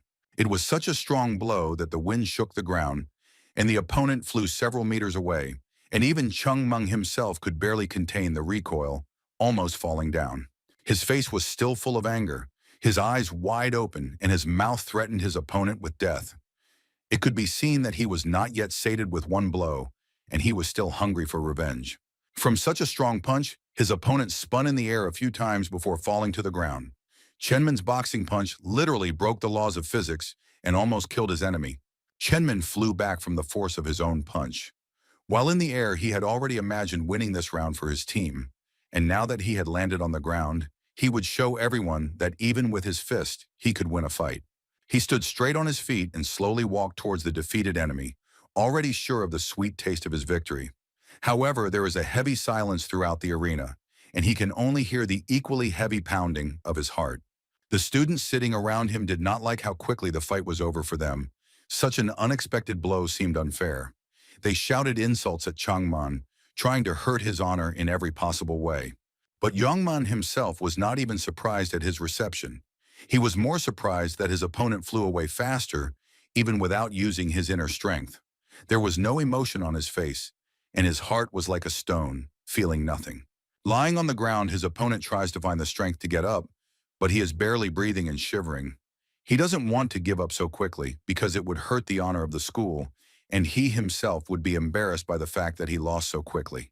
The fact that he overcame himself and stood up surprised Chungmyun. He finds his strength and gets up, preparing to take another fight. Exhausted, it's hard for him to even get air into his lungs. After Chenman's punch, a huge red bruise appears on the face of his mangled opponent, and he can barely regain consciousness. He is badly injured, but despite that, he stands with dignity. Any other man would have been carried on his back by his comrades. But the effects of the blow make themselves felt, even after he stands up and a large trickle of blood flows from his nose. And the rainbow means he's not yet recovered. And this guy was very tough and strong. He didn't die so miserably and quickly, which was very surprising. Now is not the place for his own humiliation, he thinks. Changman looks at him with a soapy voice. What are you doing? Lie down on the ground. You're going to die. The fact that he survived was so unexpected that even Changman felt sorry for his opponent, who was in such a pitiful state. He pointed at him and suggested that the master call a medic and examine the wounded man. He wiped his nose, regained his strength and confidence, and prepared to fight. He wouldn't die in this place. It was obvious that he was in pain, but it hurt him more morally as he was knocked back by the first blow from a boy a generation younger. Such survivability even after such a blow surprised the showman. Then he asked if he was ready to fight further. At the same time, feeling respect for his opponent, he suggested that he surrender peacefully and not torture himself. The opponent was furious that Changmen had acted unfairly and meanly by hitting him while he was making his speech. He also had a lot of anger built up. He knew that his honor depended on this fight more than the honor of the school, and he had to get it back anyway. And immediately a strong desire to take revenge and crush the student of the foreign school came over him. His anger covered his whole body, and heavy emotions came out of him. He didn't want to listen to the enemy's chatter, and his bad luck just pissed him off to death. Chen Menu, who felt sorry for his opponent after these words became a determined pose and serious face, is ready to put such an asshole in place. If he doesn't want to give up, there's no point in feeling sorry for him. He had already made his choices and would manfully answer for them. Then he heard sounds coming from behind him from the place where the students were sitting. He turned around to hear advice from the other students. He needs it more than that. They tell him not to underestimate his opponent and to realize the gravity of the situation. The senior is hoping for his man's victory to bring the school closer to completely defeating Huashan. Chung Man is bored by such a long talk and shows his face at the same time trying to piss off his opponent. He can't stand people like that, and he wants to finish what should have ended a minute ago after that punch. Then the student in the white and blue robe gets into a fighting stance and puts his sword in front of him, preparing for the next stage of this round. He's not going to just give the victory to an asshole like Chang Man. He launches his first attack like a hawk, very quickly flying towards his opponent. He thinks he's caught Chang Man off guard, that he's going to hit him as just another weak enemy and end the fight there. And even so, Chen Man was able to dodge this attack effortlessly and make his counterattack very nicely, catching his enemy. That's the beauty of his fighting skill. Never before has that opponent been so paid for. That counterattack hit him right in the stomach and was so powerful that it seemed to cut him in two.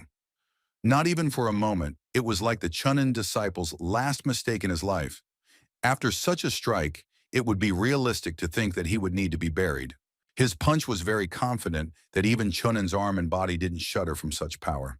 In that punch, he gathered all his emotions and howled at this opponent, leaving not a shred of honor in the enemy. He truly sent the enemy to hell. That one fell heavily face down on the cold ground, his mangled and breathless body seemingly unconscious. He should have surrendered in the beginning, but by not doing so, he was doomed to such humiliation. He stood beside his defeated foe, who lay miserably on the ground and looked down at him with his proud, arrogant gaze. It was the enemy's own fault for making such a choice, and what a shame that such a proud fighter was lying on the ground. That's what he wanted to prove. He showed everyone how strong he was and ready to defeat any opponent. His gaze resembled that of a killer who wanted more revenge. It was a look that meant that this would happen to anyone who dared to go up against the Huashan school. After that, he simply walked back to his comrades, sitting back down in his seat as if nothing had happened. His goal of winning his fight and showing others how to do things was accomplished. To him, such an easy fight seemed like an everyday occurrence. Even the old man in the green robe was completely shocked and puzzled at what had just happened. Whether it was a dream or reality. How come the Huashan school won their first fight so easily was the biggest unanswered question for him. He wondered how a second-generation student could so easily defeat a student one generation older. His opponent was Chong Myung, a second-generation student. Really, he doesn't know who this student is or what he's really like. Even though he was a generation above him, he was still lying in the arena as if breathless and bleeding. That was the humiliation of lying half dead in front of your enemies, in front of your team who hoped for your victory, in front of the teacher who trained you, and in front of the merchants who expected a spectacular fight. The old man who didn't know how to comment on this, not believing his eyes, the old man looked around trying to find his buddy to ask what he thought about this fight. Seeing his buddy with his eyes bulging, he was in a state of shock himself. Both masters were left speechless, with only emotions. Shock, shock, shock. And at that moment, he was in serious shock. How could this happen? In this state of shock, he wondered how such a child could be so strong. He looked like an ordinary youngster, but he was extremely strong. It even seemed like he was seriously underdozen. Everyone's eyes were wide open in astonishment, and they couldn't at first accept the fact how such a kid could win. They stayed like this for a few more minutes. Thinking that they were doomed to a dry defeat, this kid was able to give them their first victory. Chungman inquired about this kid from the nearby seated master. Who is he and how long has he been here? It was important for him to know the name of such a strong boy who had just surprised everyone. He was greatly surprised that this boy was able to achieve such a result in such a short time, and the result was that he was able to keep up with the level of the Junan school disciples, and even surpass it. And the defeated disciple was taken away from the battlefield by his own comrades. He was still bleeding, and a huge red trail followed his body. He appeared to be heavy that he was being pushed by the two of them. Only recovering from the recent shock of the unexpected victory, they were very surprised how that young man had experienced such a rapid growth. Thinking about his past was nothing unknown and incomprehensible. The old man was also very surprised that Huashan schools finally had such an expensive disciple worth his weight in gold. However, he didn't know much about him. Who is he? Was the question he was wondering. He thought it was pointless to expect anything from such a child. But no, he had shown that he was really talented and fit for such serious battles if he could defeat such an opponent. He had seriously underestimated him since he had not shown much activity in Huashan, and it seemed to be for nothing. Everyone thought that he was an ordinary fighter with no talent, but he turned out to be the one who defeated an opponent who was theoretically several times stronger. And only now the head of the school realized his importance, his strength, his talent for his school. He would be the one who would save the school. The surprise was still on the general's face that he couldn't even accept the fact that after 10 consecutive defeats, Huashan had finally won his first fight. It was then that the old man had an illusory hope that it was Chenman, a student who was not taken seriously by many, who could revive the honor of the school. His gut told him that he would show the others how to fight by example. The traitors sitting nearby were surprised to see such a lopsided fight. They didn't know that the Huashan had their own talented fighter. The old man thought of this fighter and remembered the incident at Yuna Temple, where the same Changman had shown all his strength. However, the old man himself was unconscious during that incident. After that fight, he had no doubts about Changman's strength and no reason to believe all the rumors about it.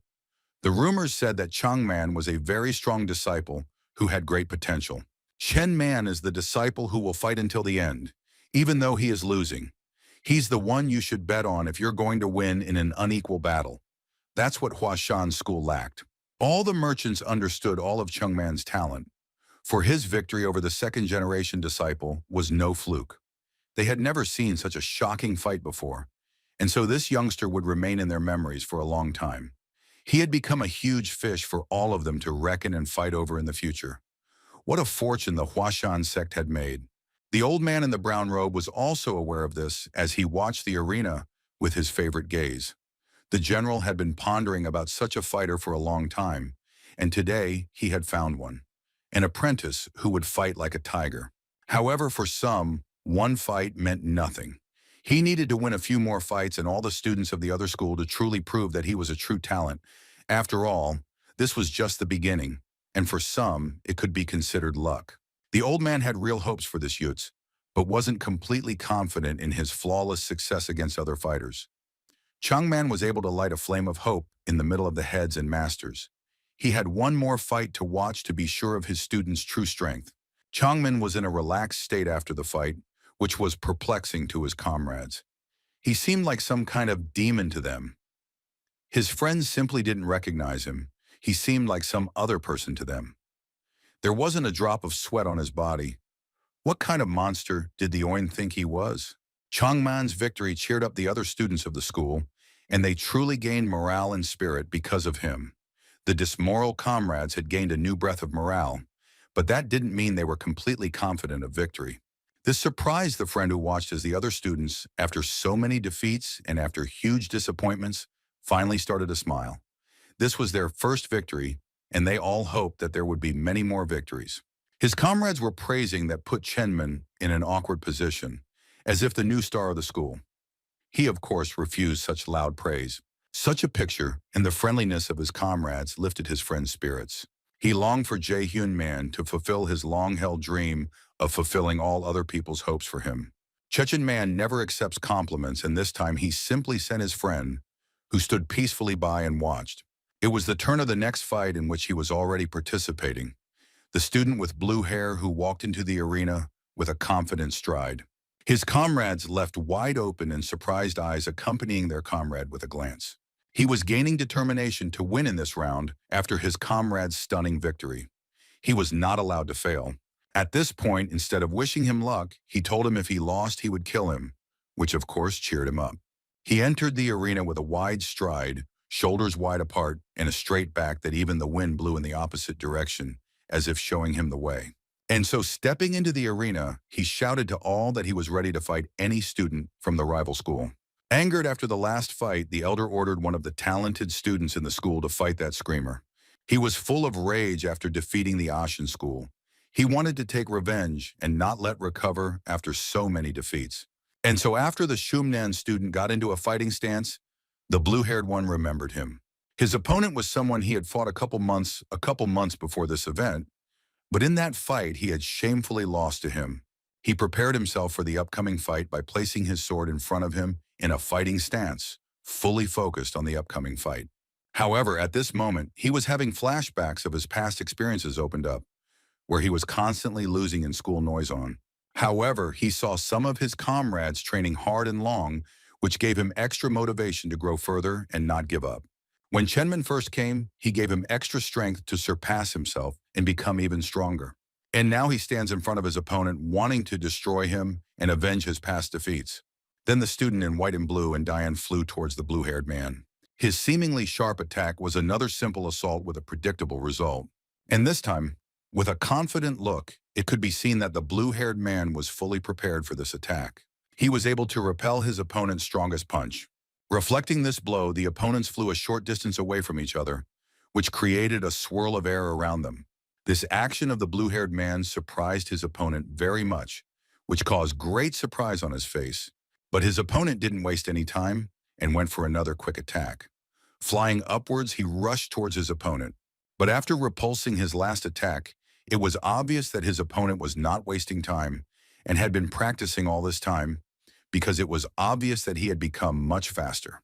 The blue-haired man was able to fend off every blow from his opponent, even though his opponent was several times stronger than him.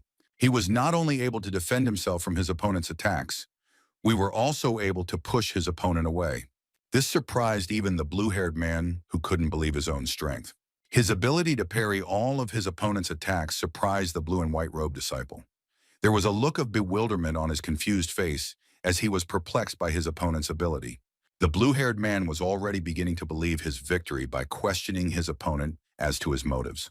His insolence made the blue-haired man very angry that the blue-haired man's words had completely pissed him off. He was ready to tear his opponent apart. He tried to attack and hit his opponent, but his anger brainwashed him and he didn't hit him. Dodging his attack, the blue-haired man spent his own kick to his opponent's stomach. This blow was strong that the blue and white felt all the pain and almost lost consciousness. But finding extra strength, he once again conducted his attack, trying to hurt his opponent one last time. But this time, the blue-haired man decided to finally win his opponent. Swinging his sword, he prepared to hit his opponent from the air. He gripped his sword tightly, preparing to finish off this restless foe once and for all. Gathering in this ball of his inner energy, this sword was charged. But the last decisive blow, it was enveloped in blue flames that would end this battle. In the eyes of the blue-haired man, there was a strong confidence in this strike, for he wanted to finish off the enemy in one blow. As he swung his sword, it flew towards his opponent's head. Hitting both of them would have decapitated his opponent. But the white-blue was not too shabby either, and in the last final moment, his sword repelled the attack. This attack was so strong that it broke the opponent's sword that he wanted to defend himself with. In the end, this final attack was indeed the final attack, as it broke the sword and pierced the opponent in the shoulders. After this attack, the opponent fell to the ground, decides to finish this bat, and at the end shows respect to his opponent, saying that it was a great fight. All his comrades were in an unrealistic happiness of victory, and not standing up shouting and not holding back emotions, were really happy about the victory of their comrade. Another victory of a student of the Huashan school simply killed the head of the sect. He was in complete shock at what was happening and could not believe his eyes. However, inside himself, he was really happy with this outcome. Returning to his row, he heard the praise and congratulations of his close comrades. Then he noticed Gul standing there, who looked at him with surprise. Gul was puzzled as to how to win the next fight. Not but happy with the battle won, the blue-haired man tells him not to worry about the upcoming battle, you will win it anyway. Such a wonderful victory made Changmyeon excited, and he praised his comrade well too. It was a surprise for him to hear such warm words from Changmin's side, but even so, he took his words very close. But for one thing, Changmin gives him a lesson. Then a picture is presented of a blue building with iron foundations, whose weak foundation breaks and causes the whole building to collapse. There is another red building with a stronger foundation, and even though the building is hit hard, it doesn't collapse. Also with martial arts, where the foundation is as important as real buildings. And if you break the foundation of the opponent with one blow, you can defeat him with ease. Martial arts is where it is important to hone all skills from start to finish, to build a strong foundation that cannot be broken. In this, Gul fights his opponent by deftly fending off his quick strikes, parrying his nimble attacks. Counterattacking his opponent at the most opportune moment, he was able to break his sword with a single blow. Exhaling from such a hard fight, he couldn't believe his eyes that he was finally able to overpower his opponent and bring victory to his team. He was quite surprised by Changmin's lesson, as he had told him that the training seemed easy. But Changmyeon says the opposite, that it's the opposite, that the training is harder, and if they were easy, each of us would be unrealistically strong. At this moment, another next student of Huashan school goes for another duel in the arena. Chen Meng continues his speech, saying that not every person is willing to exhaust themselves to the extreme to surpass their yesterday's self. A student from Huashan school performed his quick attack, catching his opponent off guard, knocking him over and putting him down. Shunin school had to pick up another defeated and wounded comrade from the battlefield for the third time in a row. There was pure amazement on the blue-haired one's face because his school was actually able to recover from the long defeats. At the same time, the morale among the students was rising with each battle. They are becoming energized and more motivated for the next fight, which meant that the school's chances of winning today's tournament are becoming real. Another Chunin fighter gets hurt and flies away from his opponent's punches. And so the next opponent would also fly off and lose his fight. And with each fight, the Huashan disciples get closer to victory. They celebrate each victory, which makes the Huashan stronger. On their faces, you can see the joy and fun despite the seriousness of this tournament. However, on the faces of the opponents from Chunin school, there was only dejection and despair in this situation. They had lost so many fights in a row that really hit their morale. A sincere smile and joy appeared even on the faces of Chen Man's friends. Already soon victory is coming soon, thought they. Even though the last 10 matches turned out to be victorious, the overall score was 10-10, that it was a tie at first. Such words of Chen Man surprised him and his comrades. He is not happy about the draw because he doesn't know this word. He becomes angry again and wants to rectify this situation. Zhenmin takes his sword as he is not happy with the draw. He decides to win one last battle for his team and end the confrontation between the schools. He's ready to avenge his school on all those who have harmed it in the past, especially the one who beat up the senior in the very first fight of today's tournament. He is not going to let go of who dared to enter the Huashan domain and those who tried to humiliate the sect head. There was a look of madness in his eyes, willing to go to the very end to achieve his goal. He would never back down, so he seemed to be a demon. Taking the sword in his hands, he rushed from the center of the arena to the next fight. Without words and with full confidence, he was going to win the fight. Everyone was watching Chechen Man as everyone's attention was drawn to him after his fiery speech. For others, he became a kind of motivator and savior, and their gazes were directed towards Jaehyun Man. His back became very recognizable, for it meant that there was still hope for the school's victory and the restoration of their honor. The sect head, who is getting a magical massage sitting relaxed on a lovely chair, can't believe that such a beautiful day has come one day. Tears of happiness flowed down his face that he had lived to see the days when the honor of the school could finally be restored. And even the one who massaged the head of the sect was also happy for his comrades. They really did well, which only makes him delighted. The head is very city with his students. He can't find the exact words to describe his joy and the quality of his students. Closing his eyes, he could look calmly at the face of his ancestors, for he had almost restored what had been lost. And Changman confidently walks into the arena with a broad stride and a city gate to bring the final victory and put a point between the schools. And about the rivals, so and sit with downcast looks of disgraced honor, completely crippled and demoralized. The head of the school was unrealistically angry, which created a heavy atmosphere, because his students had almost lost to Huashan in front of a full row of spectators. The draw had pissed off even the senior, because a draw against Huashan's school was tantamount to a defeat. Stepping into the center of the arena, Chang Meng raises his hand, forcing his attention to himself, and calls out to Mr. Huang. The old man looks at the young fighter from Huashan's school with surprise, wanting to hear what he has to say to him. He wants the old man to choose the winner of today's competition, as there should be only one winner. He asks a very curious question about who the winner of today's battle is, leaving others to ponder the question. The old man appreciated such a confident act from the young apprentice, who dared to come out alone to ask such an important question. And the merchants began to wonder who really came out the winner. They thought that the winner should be chosen. The old man says that one must look to the future, and the last 10 victories of the Huashan show their great potential. They argue that the Chunin disciples are more experienced but younger than the Huashan disciples. Then Mr. Huang realized that a definite verdict would be very difficult to reach because of the different opinions. In this case, Mr. Chang Man proposes to make one more, but final bout, as it is felt that the fight is not over yet. Such a harsh suggestion makes the senior of Chunin school angry, and it is clear from his face that he is very unhappy with the young man's antics. Even the head and the general were very surprised by such an unexpected an abrupt proposal from a third-generation disciple. His comrades considered this proposal very crazy, since the students in the school Huashan is the third-generation students of my opponents will be one generation higher. Mr. Huang listens very carefully behind the very reasoned statement of Changman. He proposes to make a battle of all on all, where absolutely all students from the two schools will participate, and only one school will be the winner. Only the one who has at least one person left on their feet can emerge victorious, and the battle will go down to the last person. Such an impudent offer made the elder from the other sect even angrier, and he was ready to explode with rage, barely able to contain it.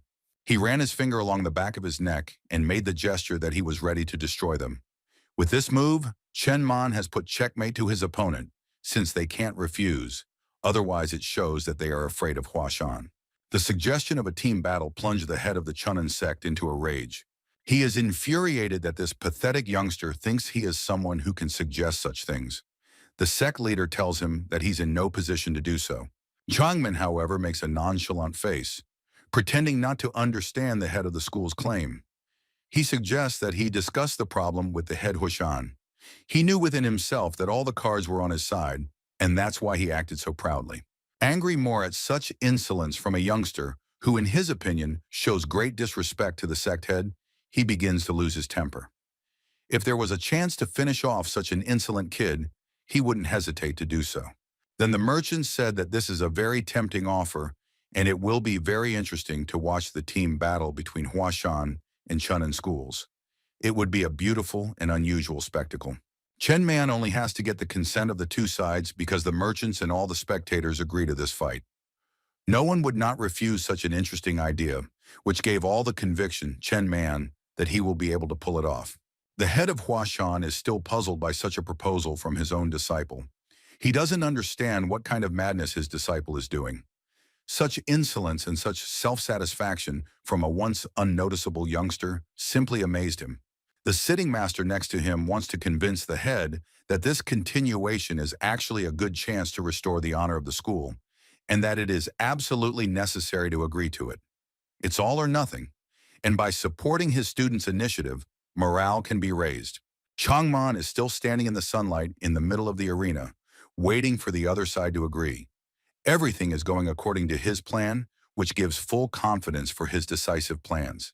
He is going to drive the Chunin school into his prearranged trap. The master has full confidence in this young man, as he has never offered nonsense. He thinks this is a great chance to end the insolence of their opponents and put them in their place, bring them down. He suggests that the old man trusts this young apprentice as much as he trusts himself. This guy's very talented, and he knows what he's doing. He doesn't know to take a risk just like that, realizing that it would put the school in a vulnerable position. Thinking very deeply about Wu Master's words, he tries to make the right choice that will improve the school's position. This choice is very difficult, which makes him use all his strength, because the choice that will decide the future fate of the two schools. The head of Huashan eventually agrees to this battle, which forces the head of Chunin, who is sitting across from him, to also agree to the terms of the battle. At this moment, a comrade grabs Cheng Meng by the scruff of the neck and drags him with all his might behind him. Judging from the blue-haired man's emotions, he didn't like such a crazy condition of Chenman's. So he yells in his face that they don't have the strength to stand up to the older generation. Then Genman made him think of a really great chance to defeat the opponents, since they have a lot of good fighters. Gul looking at them in surprise only makes him admire Jin Gumren in the eyes of Genman, because he has a full chance of becoming a second-generation apprentice if he tries a little harder. However, if Jin Gumren enters the arena, it will completely destroy the entire Huashan formation. There is really no match for this very strong and ferocious fighter. He is on a completely different level. He is ready to annihilate his opponents with just a glance. The blue-haired man is really surprised by these words of Chang Man and wonders even more about whether they have a real plan of action. This old man called Jin Gumren over to his place in full anger and told him about Huashan's possible plans for him. But the elder's words were as confident as his gaze. He is ready to destroy everyone even despite the enemy's numbers. Yobek, standing behind Jin Gamren, agreed to the account of the plan proposed by the head himself, where he himself should come out first against their fighter.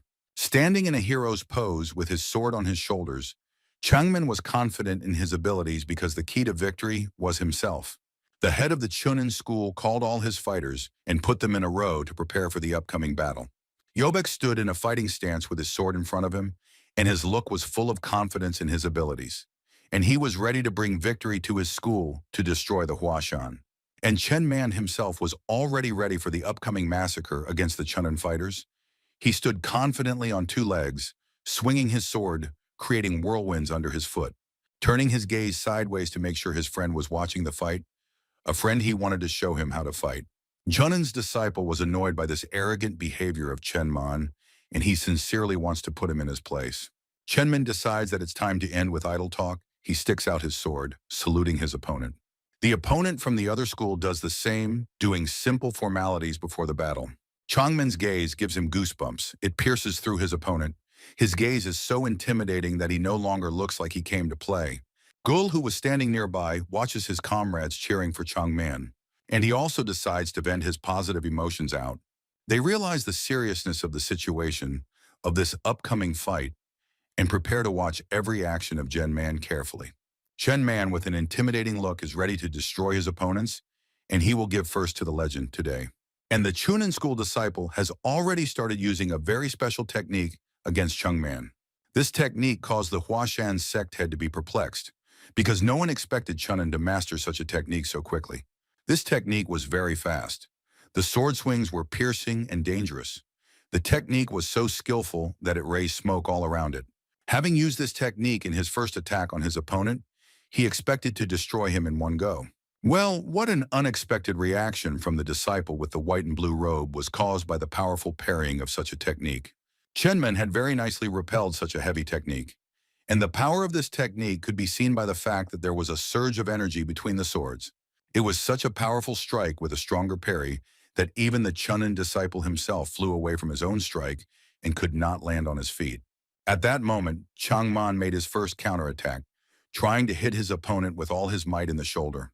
But the opponent was not a weakling, and having seen such an attack, he was able to barely avoid being hit, thus saving his life. He balanced himself and stood on two legs without falling. Holding his ground, he planned his counterattack.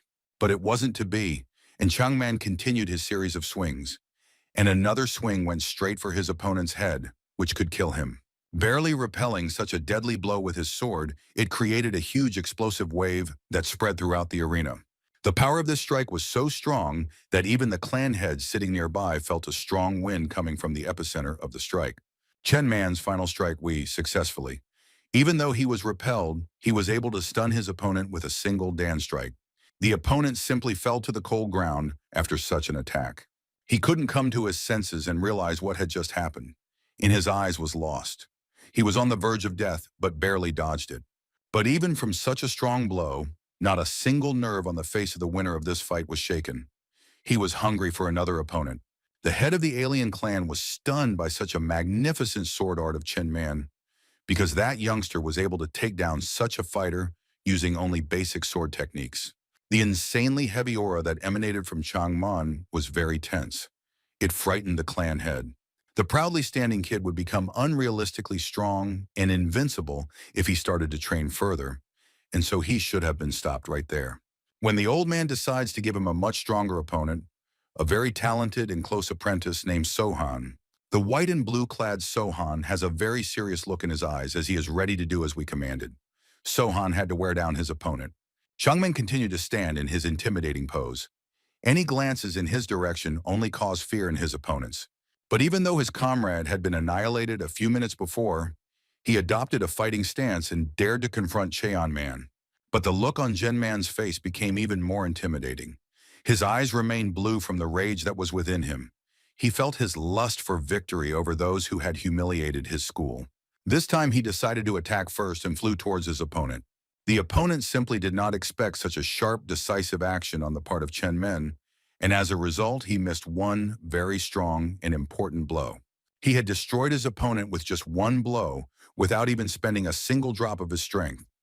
With another nonchalant face, he demanded a stronger opponent. The others were shocked by this picture, wondering how Changman could so easily defeat his enemies in a fraction of a second. And most importantly, he didn't even look tired. He also stands in a manly pose, wanted his opponent lying on the ground, almost breathless and very mangled. His stern gaze only meant that no Chunin sect disciple would walk out of here unpunished for their grave sin. He is willing to leave a heavy stigma for this sect. In the past, when the Huashan school saved the world, and when the fighters of this school gave their lives to save humanity, others simply betrayed them. The anger that emanated from Changman was very strong, and he was about to unleash it on his opponents. Such a heavy aura that emanated from Chen Men frightened Chunin disciples, on whose faces was visible pure fear for their lives. And then another disciple who believed his strength dared to come out against him, although it looks very naive. Changman is not going to give in, and he used his special technique in just 1A and ended up behind his opponent's back. This punch left a huge press near his opponent's shoulder that would actually kill a normal person for sure. But his opponent wasn't going to give up, and with a lost look of despair, he decides to make his own kick to the back of Changmen. But Chenmen did not forgive such a counterattack himself, went into it, and almost killed his opponent. His body was just lying next to him. The others are just watching the battle and can't find the right word to describe what's going on here. They watch their comrades' every action at the same time. Chen Men is indeed very strong. His usual posture only causes fear in his opponents and respect from his comrades. Thus, another of his enemies was defeated with a powerful back kick.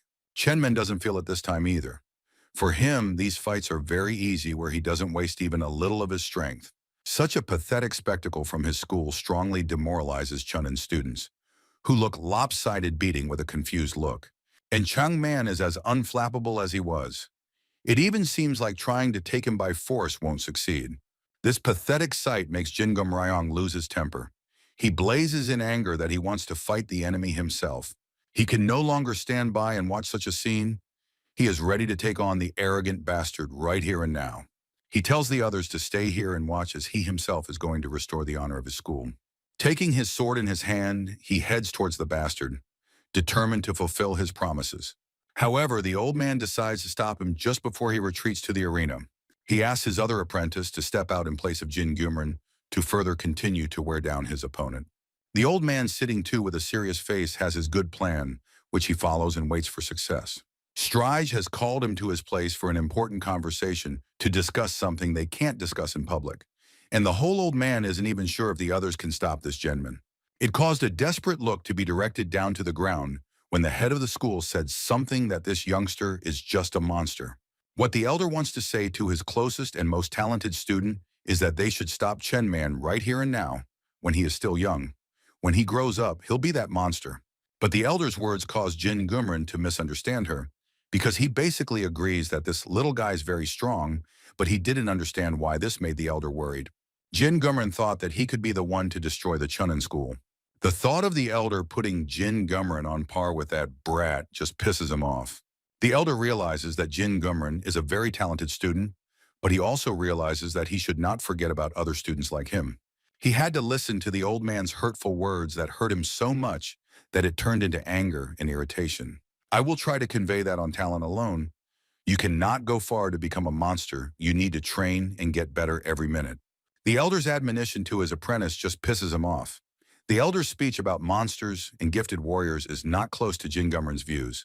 During this conversation, Jin Gumren is again standing next to another humiliated and maimed opponent in the blazing sun.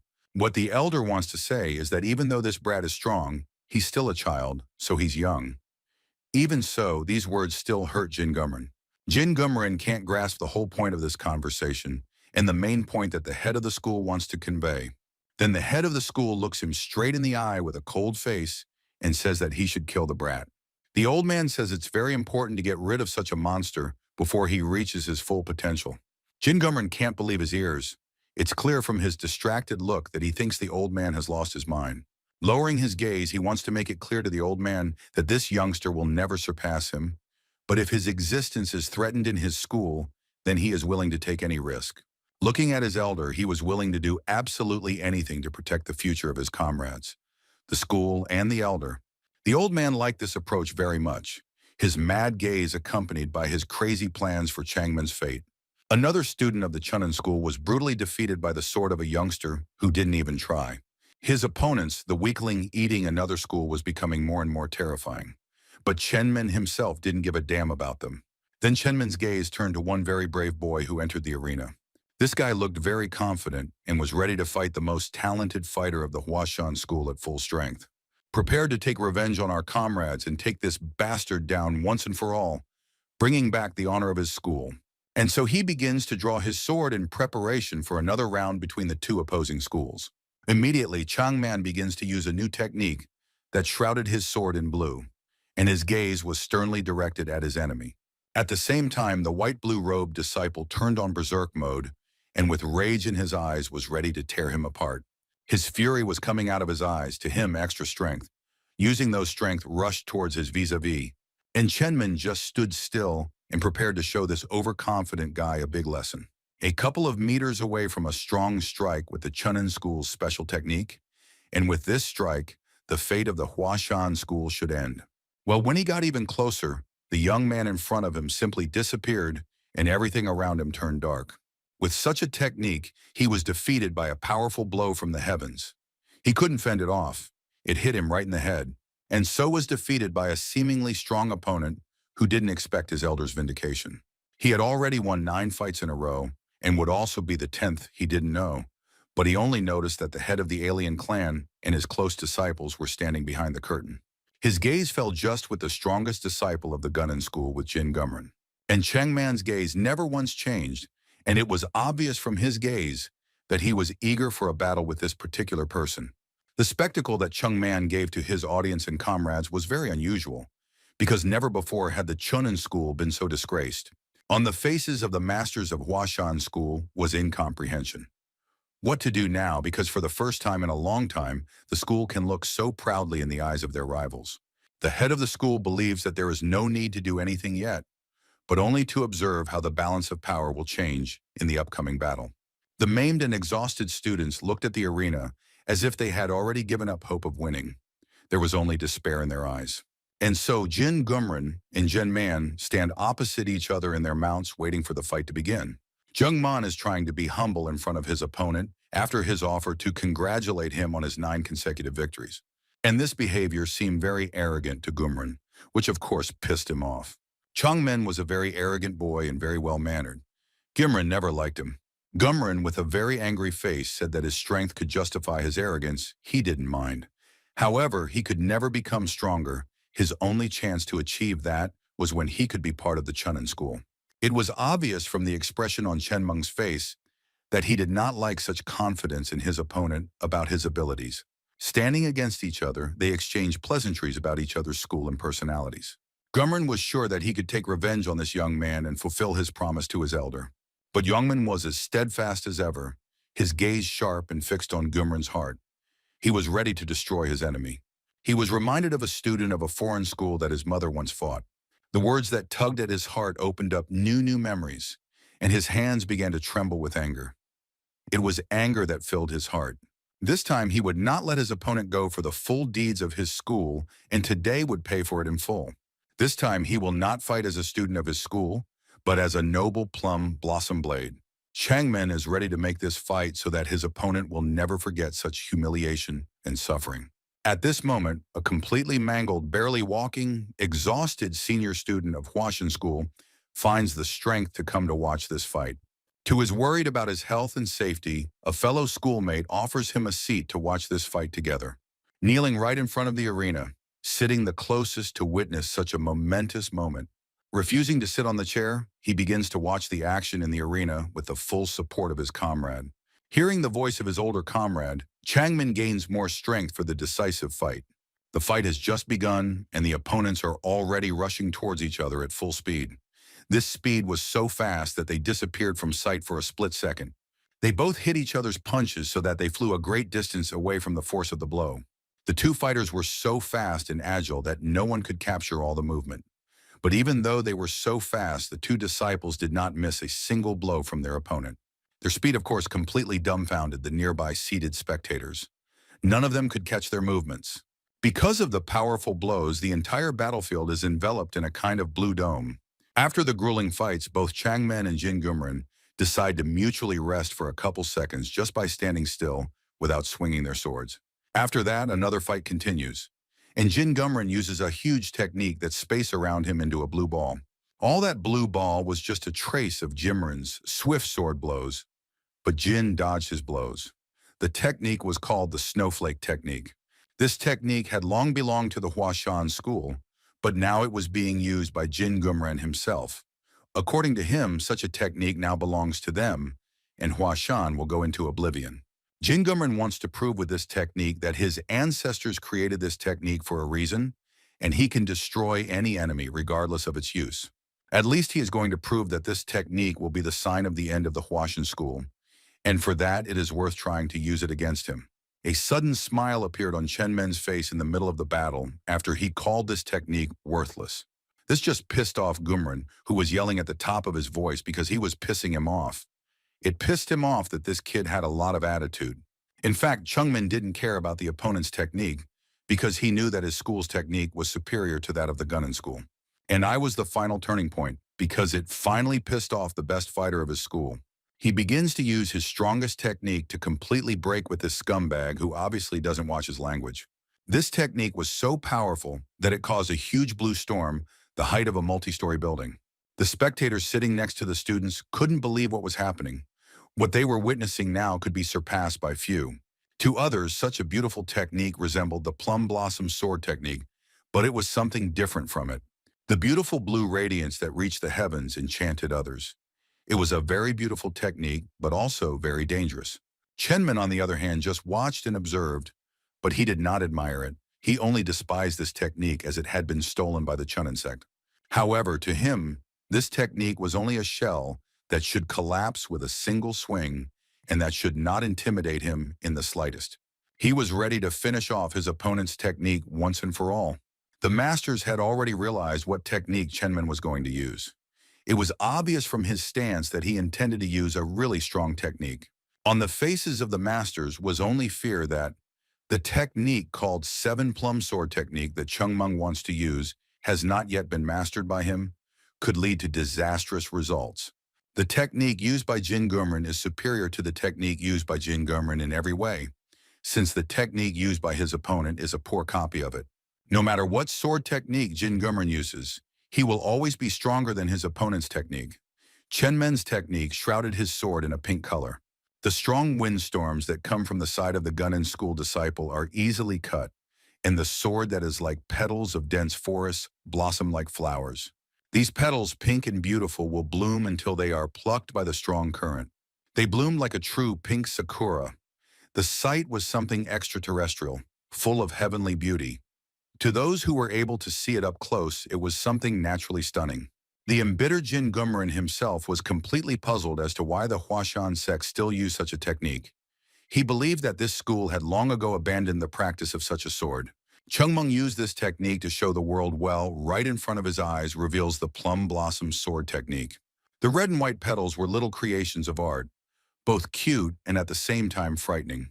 Gumren's illusion that he wanted to intimidate his opponent simply disappeared under the onslaught of Jinmen's technique, forcing his opponent to go on the offensive with his own hands.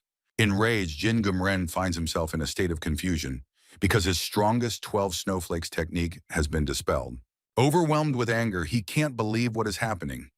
Being in shock, he asks how it is possible, shouting while he is still blazing blue. He admits that it was very naive to think that the Huashan sect's techniques would use the plum blossom shape as a base. All sects in the world strive to make the highest formulas of manifestation customs as close to nature as possible. The distinctive feature of the plum blossom technique was that, unlike the others, it did not only create or illusion, it actually blossomed its flowers. But it's about the plum tree itself and how it actually blooms. Proudly standing, Chungmin spread his sword beautiful pink plum blossoms behind him that made the picture very beautiful. The most important intention of this technique is to keep the noble name of Huashan sect in one's heart. The searing gaze of the essentially caught in his own net, entrapped himself in his own trap, was destined to wander forever in the quagmire of the humorous outline of the plum blossom tree. He is going to put an end to his sword technique and lay the stigma of defeat on the memory of Jin Gimren. He promises to put them in these chains forever, and this will be the final revenge on the enemies and their immorality. His comrades and he suffered from their treachery, lost sword techniques, and suffered an attack by the nemesis, where they were burned by fire. A completely enraged Chen Men is already ready to destroy his opponent, for the sake of the idea that the Huashan will still live. The world will be reborn and die again and again until the end of time, and during this time the closed secrets must be learned. Chungmen sincerely regrets that he has not gotten all the knowledge he needs before now, but even so, he is ready to show everyone the power of this technique. The general and the masters and the head of the Huashan school are all shocked by this mastery of a technique that many have already forgotten about. And in the eyes of his comrades was a huge black fear of such a sinister, scary, but at the same time, serene technique. One blow, he wanted the technique to create walls, and these walls then immediately crumble into dust, and the dust having risen and spun to turn into a real whirlwind. Around Chungman flew pink petals protecting him and this time becoming his weapon. He wanted to use the Huashan sect's sword technique in a single strike, the very strong Infinity Plum sword technique and the Plum Blossom swirl sword technique. This very moment when these techniques came together, it created such a heavy atmosphere that even the strongest person would try to disappear. All of these techniques flew towards Jin Gimran, completely enveloping him in the pink color of plum blossom petals. These blooming petals caused him a lot of damage, causing him to start losing pine. At this point, he wondered what he was doing wrong. Eventually, those petals that had bound his body let go of him, and he collapsed to the ground face down, completely exhausted and crippled by such a heavy technique. For Changmen, it was the place where he could show himself, putting the honor of his school and showing his abilities in front of the audience. His teammates were overjoyed at this victory.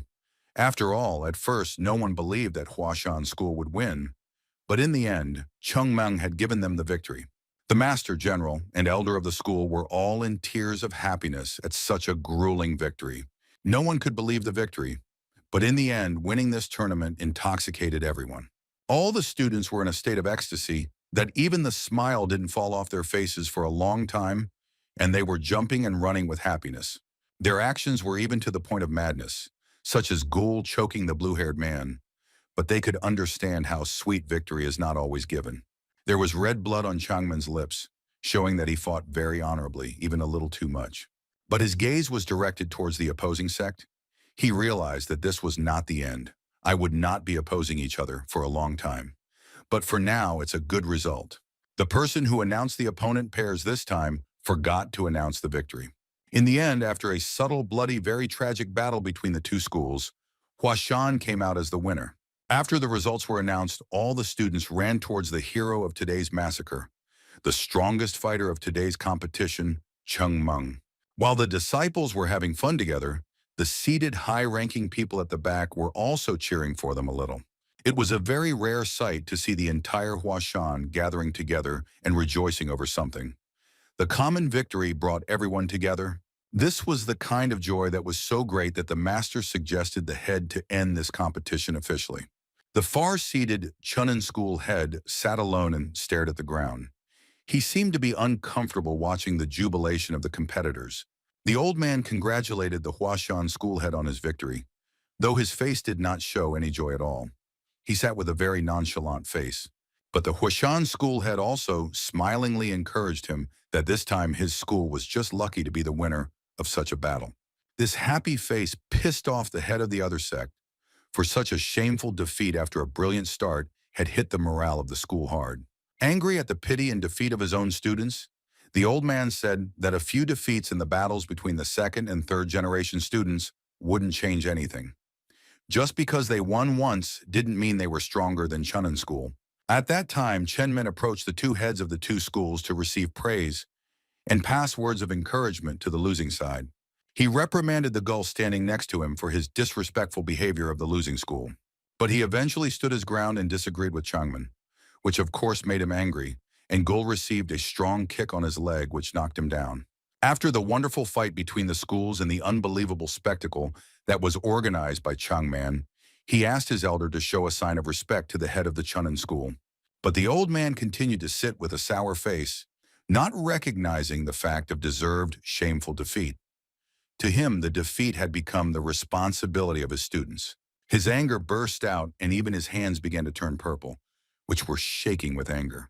His gaze was directed towards the battle hero, as if he was going to end him right here in front of everyone. Chungman said that from now on he would greet him on every occasion as a sign of respect for his arch-rival. The old man was on the verge of a breakdown that he was going to attack him if he said one more unnecessary word. But the old man was able to stop himself and tell his students that they were going home. And his students were in the same pitiful condition as he was. And from the outside, you could see the loss and shame in their eyes for such a fight. And already leaving Chen Man looking back, realized that this old man cannot restrain his emotions, and next time with him should be more careful. Thus, the head of Chunin School, after a stunning defeat, left the tournament arena, having lost the honor of his school. Huashan School had remembered his second youth after such a fruitful and successful competition, and he once again praised the protagonist of this celebration. Chomong had no choice but to accept the praise and say a huge thank you for it. Many merchants who had rushed into the place in the beginning wanted to meet and talk to the head, but the guards were holding them back. After such a stunning victory, almost every merchant who sat in this arena wanted to discuss many business deals with the old man. They were interrupted by an old man in a green robe, asking if they were interested in another deal. There was a fervor in this man's eyes in discussing such a topic. He was willing to discuss them with the old man since he was the head of the finance pavilion himself. He led all the merchants who wanted to talk to the head of the Huashan School to a secluded place to discuss all the nuances. In the end, the head had to say goodbye to his favorite students in order to discuss more global problems together with the country's dignitaries. Then one of the students from the defeated school approached him personally, which surprised Changman personally. He was supposed to be with his companions, but for some reason he came to him. In fact, and you already had little in common with those members of the Chunin School, I had become literally nothing to each other. He decided to leave his sect of his own free will because he hates the traitor more than the enemy. He's really grateful to Chang Man for the lesson he was taught during the battle. His lesson really changed his worldview and his life. It turns out Chang Man, in one of his battles with him, said that no one should control and tell him what path he should choose. Only he himself has the right to choose himself to go to him in this life. Even though it was said by a member of another sect, it really affected him, and he decided that he would not be a member of any sect and would only look up to his teacher. He said that Jin Gumren would not let it go without revenge after such a defeat, so he should be wary of this crazy and very strong man. After all, Jin Gumren is a very talented fighter full of potential. However, he has made many enemies. He will have to deal with the consequences of his strength. For Changman, the path that his interlocutor has chosen is the path of a strong man, and this path will not be easy, so he is a little worried about his new friend. Well, such anxiety only causes a happy grin on his friend's face. Nothing is impossible to hide from young Man, but he should go his own way. And he really says goodbye to him and starts to walk away. Stalking him with his gaze, the young hero realizes that a lonely battle awaits him, which will be an unrealistically heavy burden for him. Looking at his friend's back, he trusts his abilities and wishes he could learn the many techniques of the Huashan School. But suddenly the blue-haired man takes Chungman's attention away from him, giving him the information that the head of the school is looking for him.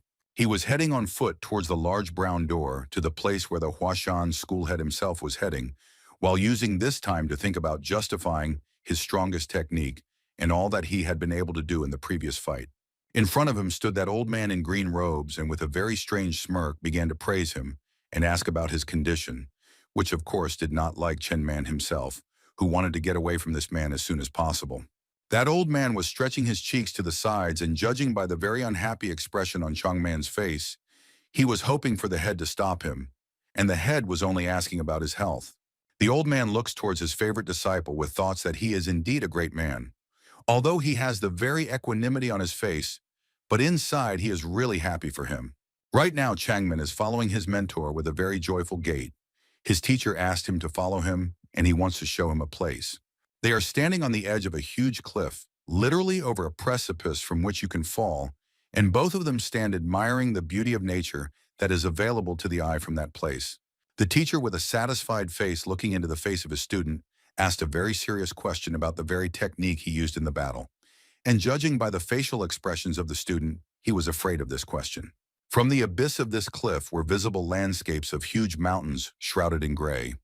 And with these beautiful views, Chen Man began to justify about his technique, trying not to give out unnecessary information. And the teacher makes a bow in front of his student, as a sign of gratitude in honor of this victory that he brought. Chang Man was so surprised by this action that he fell into a stupor of surprise. The bewildered Changman tried to be modest and downplay his merits, asking his elder not to bow before him because it was the merit of the whole team and his own. Despite this, the teacher continues to bow before him and even says a word of thanks, adding that he does not elevate himself to a hero and remains an ordinary young man because modesty is a good quality. Chen continued to answer his mentor's question, saying that it was a pure accident and happened by itself in this fight, because during practice he was not really able to achieve the desired results. From the expression on Sensei's face, you can understand that he asked a very stupid question and he will not answer it seriously. He also had a confidence that if real work can be mastered this technique, then every student will be able to become strong like him. On the face of the teacher appeared a kind of joy after the words of his student that they, in the Huashan school, will soon be able to achieve the highest degree, the title of the Plum Blossom Blade, if all students can master such a technique.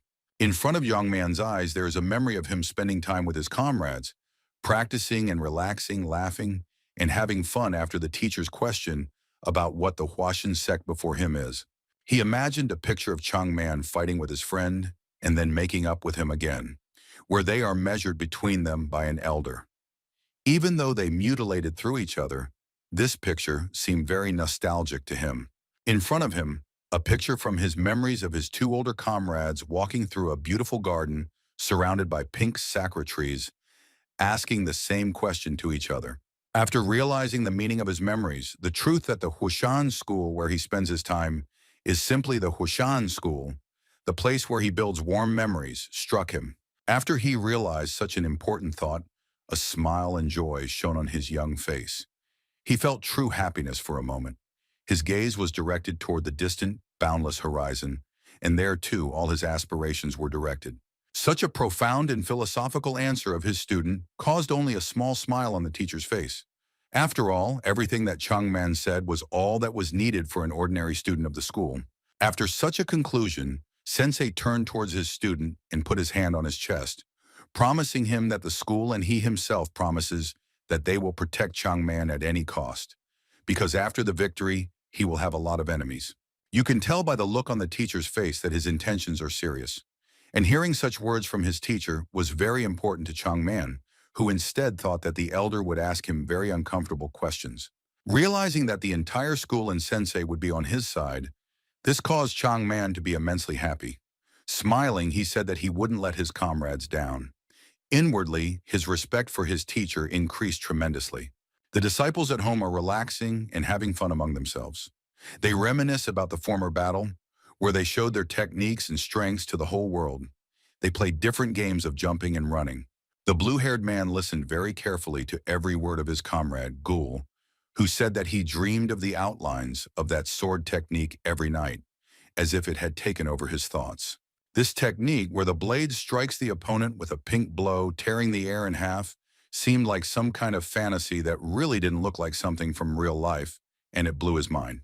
Go looked at the ground and thought deeply about the question of whether the students of the school, including the two of them, would be able to use this level of technique. This question was so engrossing that he couldn't hear his surroundings. After listening to him, the blue-haired man began to explain to him about his intention to simply become stronger.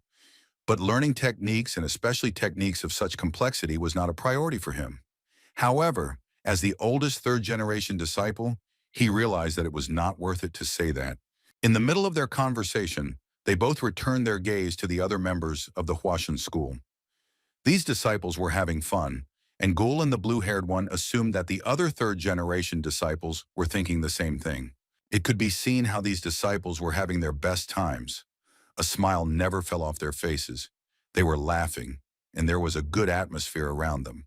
But were they ready to use the technique used in that battle? Just as suddenly, with the strongest kick on the front door, Changman burst in very loudly. Literally dumbfounding everyone with such an action, he caught everyone's attention. From his actions and facial expressions, it was clear that he was very angry and displeased that his comrades had decided to congratulate each other and spend their time on entertainment, even though they had failed in the tournament. Changman was easily angered by the fact that instead of practicing and taking the hard path like his friend who had recently left the Chunin sect, they had taken the easy path, which was literally a waste of time. He scolded them so much that his words of humiliation and admonishment were just like a sword painfully piercing the ears of the disciples. And after he called them mansions, they were ready to fall to the ground. After hearing such hard words, the blue-haired man, with a bashful look, wanted to reassure Changman that his words were partly true, but the current results were not bad either. After all, everyone makes mistakes on the battlefield. After saying that, it completely pissed Changman off. Well, so angry after such, in his opinion, stupid words that he was already starting to go crazy. An opponent wouldn't feel sorry for his enemy after making a mistake. One must not do things one must practice. Changman continued his abuse of his comrades. He yelled at them after they fought badly with that attitude. They could have fought better, but instead of training, they wasted their time on such nonsense. Anger almost made him lose his mind so much that he started gaslighting them. He made a very stupid face, letting them know that he didn't take the words of the slackers and weaklings that were his comrades. Standing in front of them, pointing his fingers, he of course agrees that there is no reason to be upset because it was one battle, but there is no reason to be happy because there are more battles ahead where they have to prove themselves. Autumn-haired asked him a question about whether the day would really come when the students of this school would be able to use sword techniques if they practiced without stopping, which really made Changman sink into a misunderstanding. Such a silly question makes the situation worse as the Dickman's eyes turn red, and he says that it doesn't matter whether that day comes or not. The important thing is that all the students of this school are required to learn the technique. With one loud shout, he was able to get everyone to go outside to practice. Every student started running towards the exit, afraid of making things worse and getting kicked by someone who knows the most powerful technique. After all the students had left for training, one person approached him from the main entrance. An unexpected guest that really surprised Changman, which was evident from his facial expression. It was an older apprentice one generation above him, and it was clear from the look on his face that he had come for nothing. He suggested that he go and walk outdoors for a while and discuss a very important topic with him. Changman agreed to spend his free time with him and take a walk near the forest. Settling down on the rocks, he started acting like a child, doing strange things due to the fact that his legs were very tired from walking like that. This behavior, of course, did not like the older man because Changman is still young, but behaves like a man knows. But despite this, he thanked Changman that he agreed to go with him. Of course, thanking him for a seemingly small favor seemed very strange to him, and the whole situation, and especially, the place he chose to talk, seemed a little suspicious to him. Does the elder accidentally want to pick a fight with him again? But the elder says the importance of this conversation is that as an elder, he saw how others reacted to his successes. Of course, many saw his strength and were very happy for his victory, but the joy has subsided and now many have conflicting feelings. The real reason the elder called him here surprisingly was that he wanted to become stronger.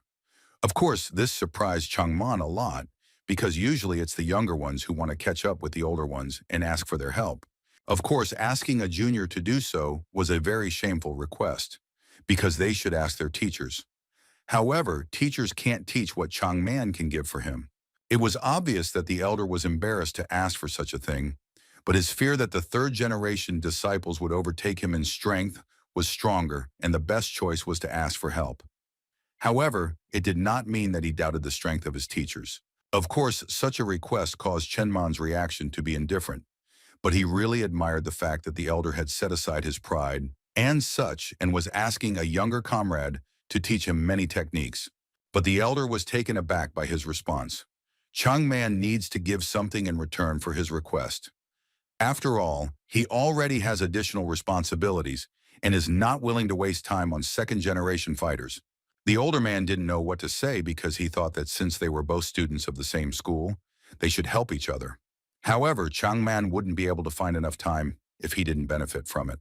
But the senior personally didn't understand the logic of Yongman, who is willing to train third-generation students without personal gain, but he's not going to train the second generation.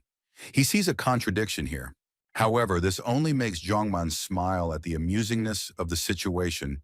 Even he doesn't know why he's training them. He's also amused that the elder is getting angry about it, which makes him laugh because of it. And the older one is not laughing in this situation.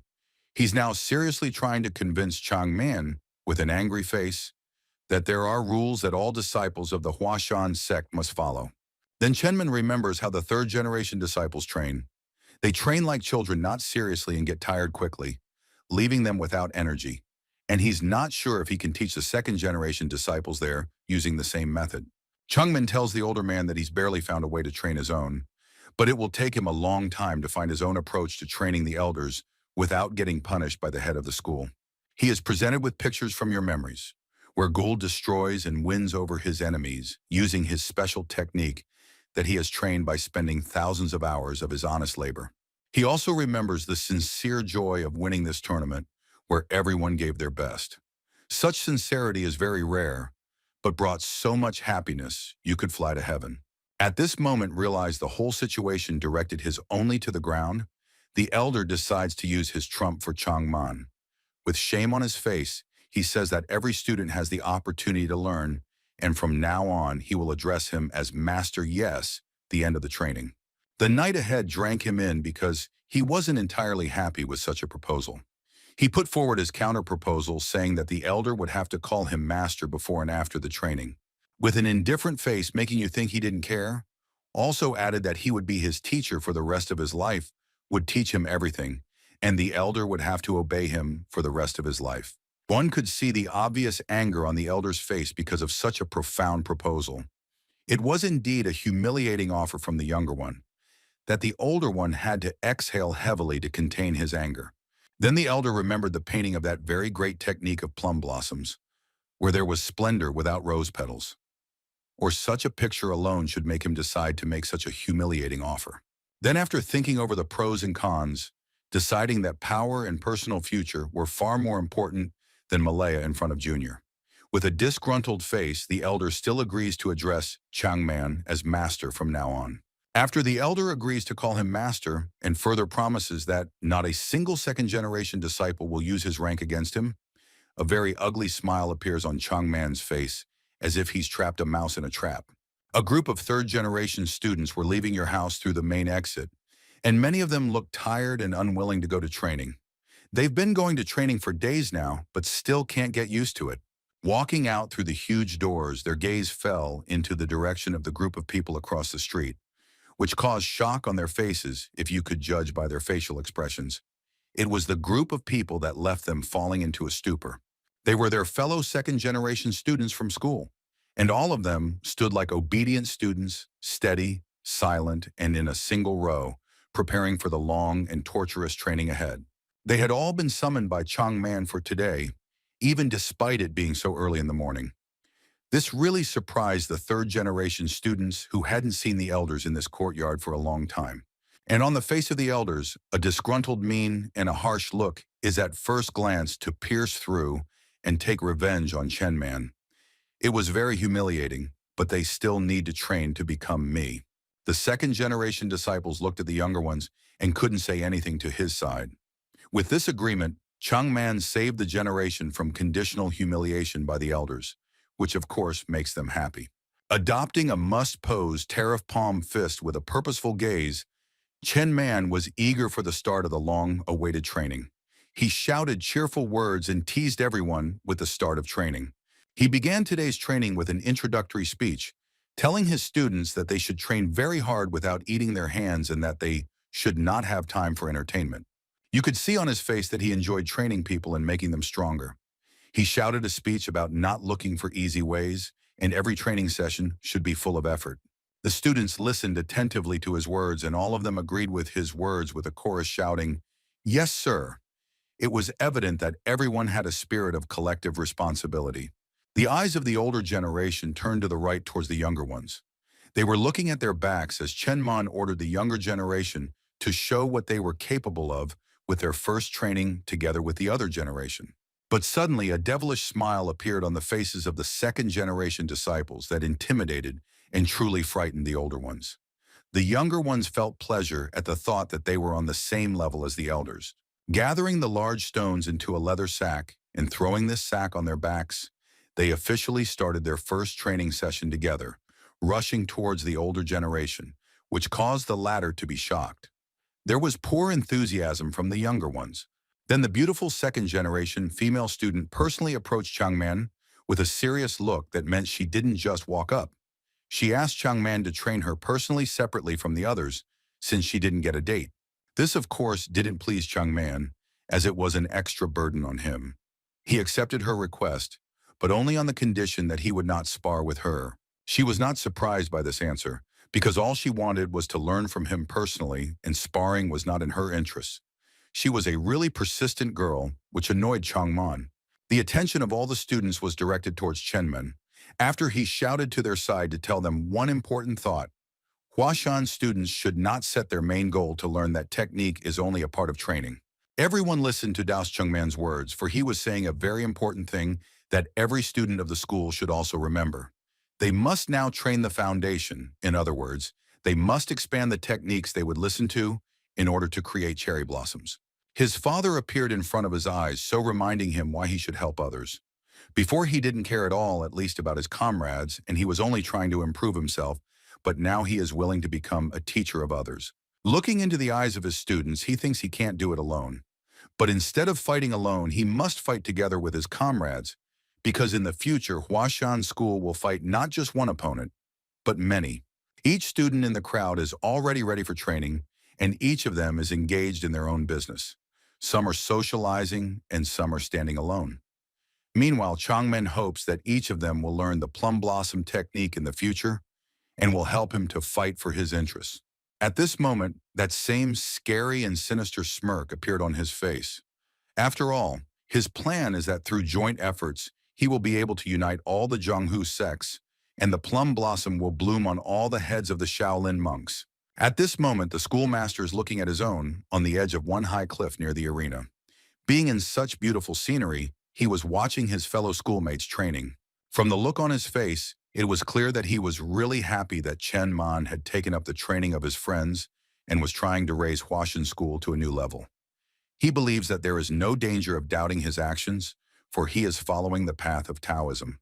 As he sits down, he stares off into the distance, thinking about the training of his students.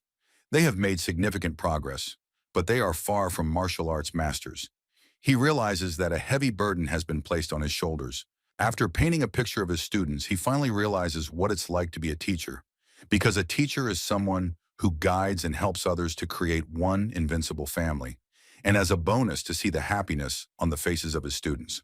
He imagines walking with his teacher, leading the way forward, with his head held proudly high by a row of Huashan students. This picture is like a metaphor for the fact that Chen Man is the second teacher in this school to lead this sect. Sitting as a Taoist monk on the edge of a high cliff against the backdrop of such high mountains, he has chosen to retreat with nature, as the pillars of Taoism say. That it should not cloud his mind, that it is more important to make a considered decision in the moment. He slowly tries to create a blue plasma ball, gathering all his inner energy, concentrating on this goal, and he succeeds. From this, he concludes that there is no rush, he just needs time, and from this point on, he can move forward more confidently. Watching himself in his hands, he clutches it. His stern look showed that he has a clear picture of his future.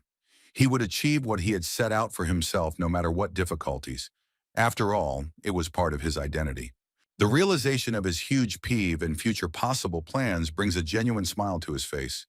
After all, he's not a plum blossom blade after all, but an ordinary Cheon man who needs to become stronger as a person. Winter had come.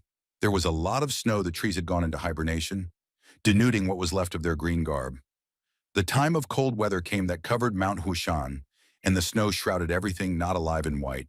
Then came spring, and from that moment, everything that had fallen asleep or died during the cold winter woke up and bloomed anew, with new color, in a new way. A second life was given, including the beautiful and red plum of the whole world. And so 2 years passed. Some guy of medium height in gray clothes climbed a very high mountain where the Huashan School was located. He was breathing very hard, and it was clear from his actions that he was very tired, as he had been climbing to this place for a very long time. This guy was looking up towards the sky, as if this school was a reminder of his great journey upwards, which is a metaphor for success and a happy life. In fact, his father had sent him here, and the kid hoped he'd made the right choice. He saw the great Huashan sect sign, didn't realize he'd gotten to the right place, and in these 2 years, the reputation of this school had only increased.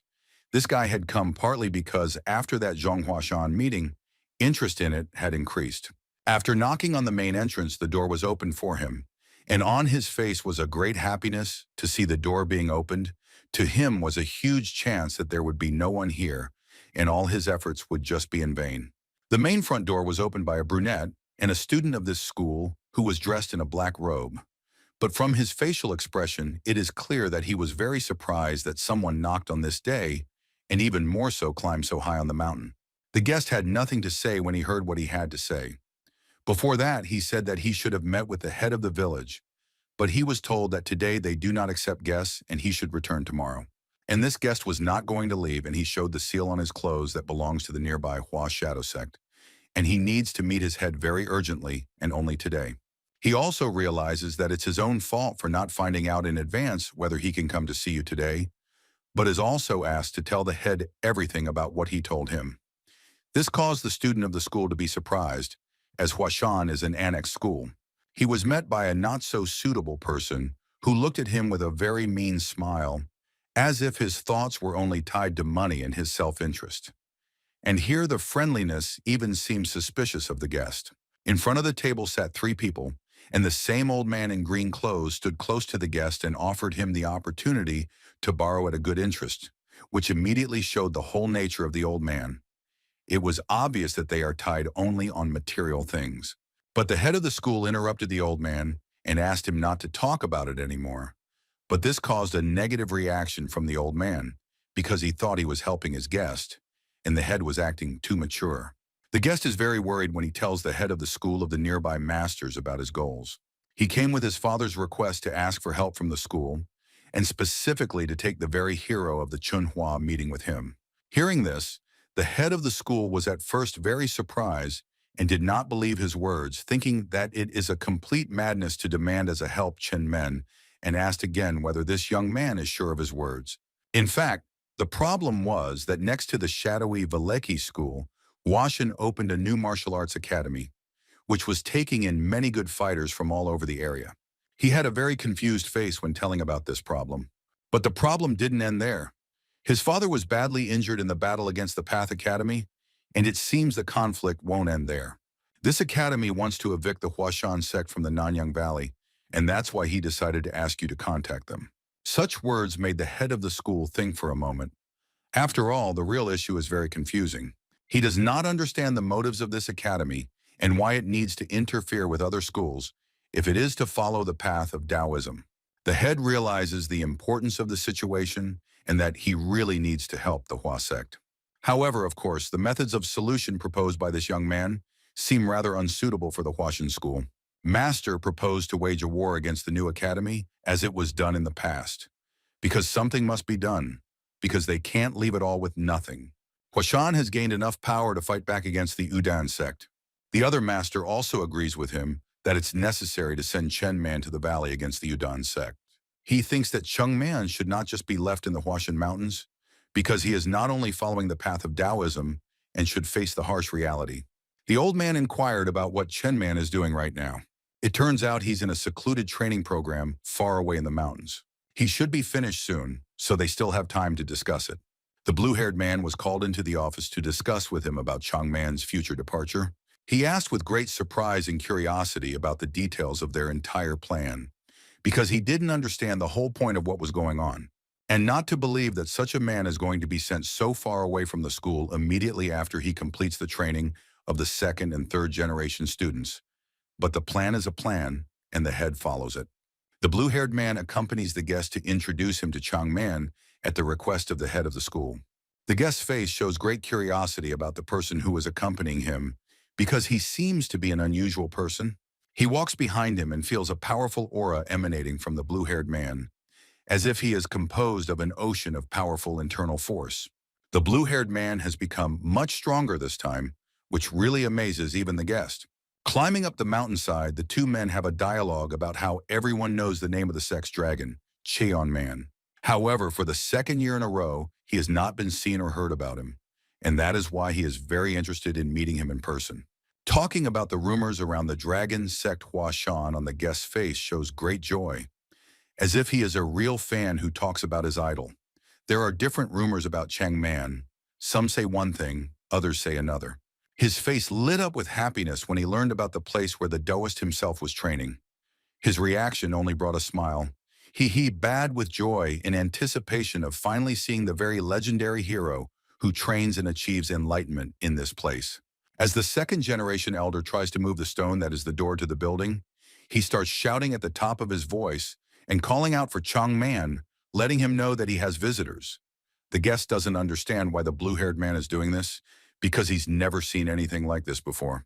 Turning his head back because of the very loud noise behind him, he saw something that caused a shocking reaction in him. He was at a loss for words because the stone that served as a door was destroyed in a second and split in half. And out of the smoke created by the stone comes the very man the Hua sect is hoping for. He emerges so mysteriously that he seems willing to do anything to achieve his goal. This is the man who will change the fate of many people. It was our protagonist who came out of this bottom. For the first time in a long time of absence from Huashan school, it was obvious that he was dissatisfied, that he was so disturbed by such a responsible time. And clarifying why they had summoned him, and why did they need him now?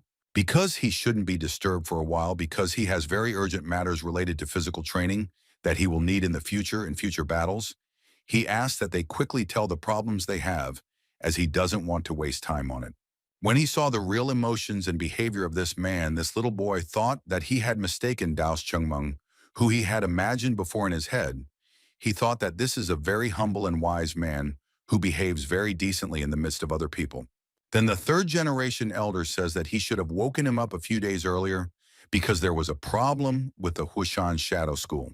Then our protagonist notices the little boy and sees that he is wearing clothes that confirm his elder's words, that there is some problem that needs to be solved related to Huashan. Then he says that if it is a very important and key mission to solve the problems of their subordinates from other schools, then it is directly related to Huashan Main School. Then he also says that he should go to the elders first to say hello after such an absence from the main school and then solve the problem. This is all the video the boy from Huashan Shadow School and was surprised at this student's behavior regarding his elder. Then he says that they don't have much time now because it's an emergency and they have to find the shining dragon of Huashan, which they have to find in the meantime and go on their way. Then an older man says that he doesn't know what this little boy is talking about, but that the man he is looking for under the name of the great dragon Huashan is this very man who came out of these stones. Then all notions of such a great hero that he believed in are completely shattered, as he could not imagine that this man who looks like a bandit could be a great dragon. At this time, Cheng Meng was already sitting at the table of all the masters of the financial mentors and with the head of the school and discussing about the appearance of enemies that hinder them and their allies. He then states that this is inexcusable and they should definitely deal with this matter as it directly affects the responsibility and pride of the Huashan school. They must protect their subordinates who are even far away. But in turn, his seniors said that he should behave very wisely because he has such a great name and is among the masters and the head of Huashan. But he did not intend to stop. He gave an ultimatum that he must go and deal with this matter because the disciples from other hostile schools are very brazen. Then the head says that it will be so, but he has conditions that Cheng Meng must not only go, and he must have an escort from the other students of this school. This condition was even pleasant for Cheng Meng, as he realized that he needed a few people who would just control the situation during the trip, thus providing peace of mind for him. After that, they were already leaving. But then the head of this great Huashan school asked what happened in this training and what the protagonist had achieved. Then he also replied that this person would get an answer to this question from the disciples of that school who somehow managed to attack the Huashan Shadow School. At this time, all the masters and staff were thinking about this situation. They all had doubts that this was all arranged to somehow prevent the great dragon from Huashan. The mentor was in complete agreement with this, as he realized that this person, that is, the disciple, had received this great name for a reason, and all the other schools had a desire to eliminate this person. Since such a title at such a young age to receive only a genius who is born in times of tens of thousands of years, thus upsetting the balance between the schools that they just want to push and eliminate. But in Huashan, this great man has another nickname. This is Mad Dog Huashan, which gave his elders and his generation in the form of his true instincts and manners. At this time in the dining hall, everyone was eating.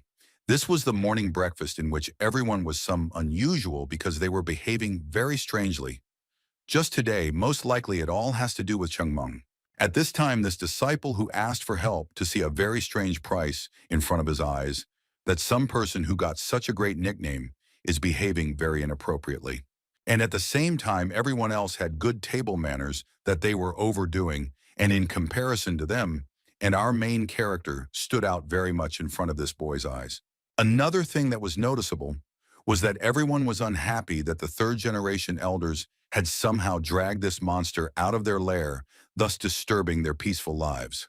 But then after our protagonist left after eating very well, he asked why everyone was acting very strange when this person was with them, because it was obvious that after he left, everyone was very relaxed, and while Changmeng was eating, everyone was tense and couldn't even eat properly.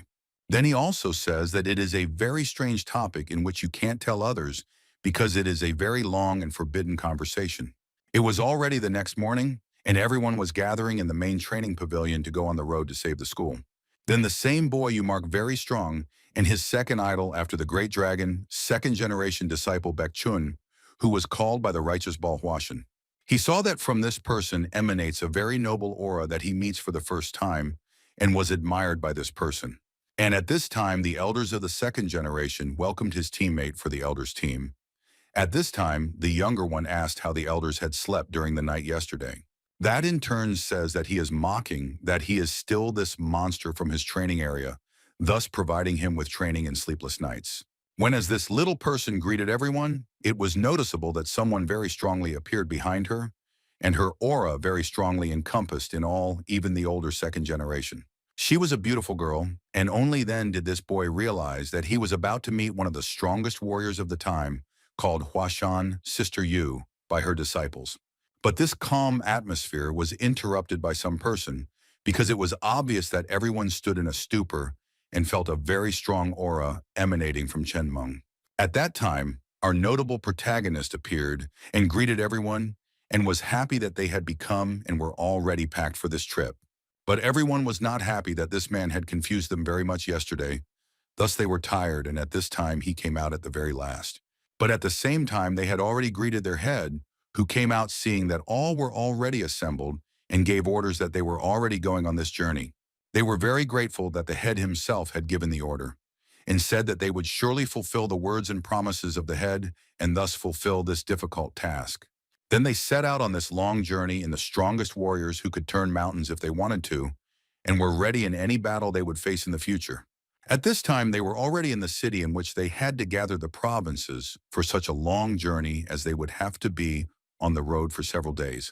And at this time, our protagonist shows them a very interesting tool. Everyone was paying attention to the fact that such a thing is in the possession of Chengmeng. Then they see that this thing is very, very expensive because it was a wagon that already had horses in it, which is very useful for everyone's life because they won't have to walk the whole time.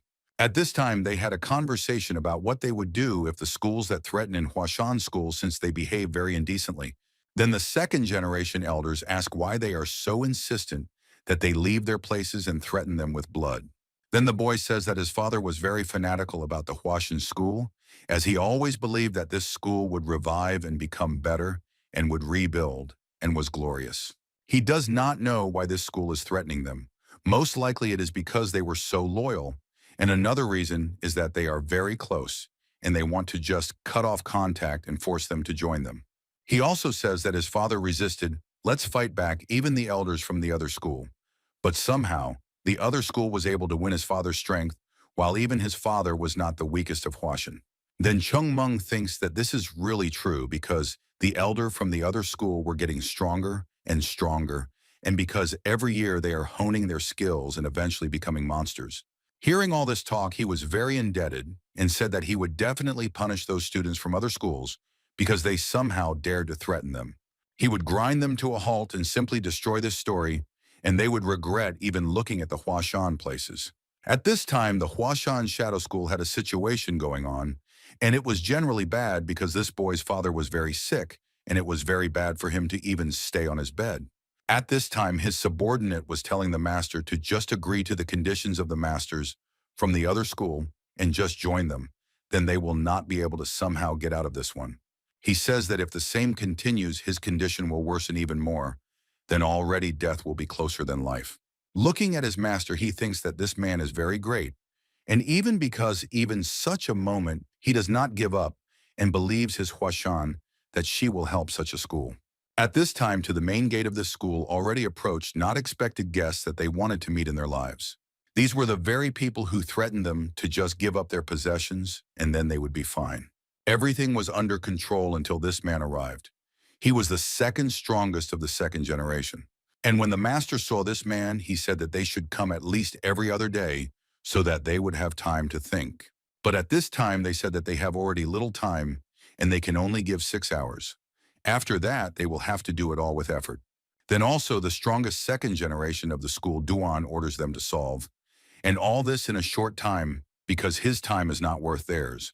They have another condition that they must change the signboard at their main gate to the signboard at Duan School, and then just burn the past signboard that is associated with Huashan. Only then can they mend their relationship, and then they will be free like a bird in the sky. But on this master was totally disagree because he was sure of his statement and totally disagreed with such a condition of the contract. Then this disciple says that if they do not want to cooperate and even to come to a truce, they have no other choice, and they will return with different conditions in 6 hours. At this time, other people arrived in this place who were very secretive and could not be seen through this hat and clothes. But it was seen that they were very bold as they just pushed the students out of the school because they were blocking the road. Then one of them says that he arrived at this school and that everyone should just go away without disturbing them to deal with the bodies. The disciple was surprised that the other people were very confident because they, even if they didn't know, if they didn't even recognize him, how could they act like this disciples of Great Duan? But at this time, Huashan's disciples were just speculating about what would happen and what they would do in this school. Then the son of this master says that he brought the great disciples in the Huashan school to somehow help solve this problem. Then everyone notices the emblem that associates the Huashan school and sees that they have actually come from a distant land. Then the eldest of the second generation, Baek Chun, welcomes all the disciples and masters of the shadow school, saying that they have come to help them.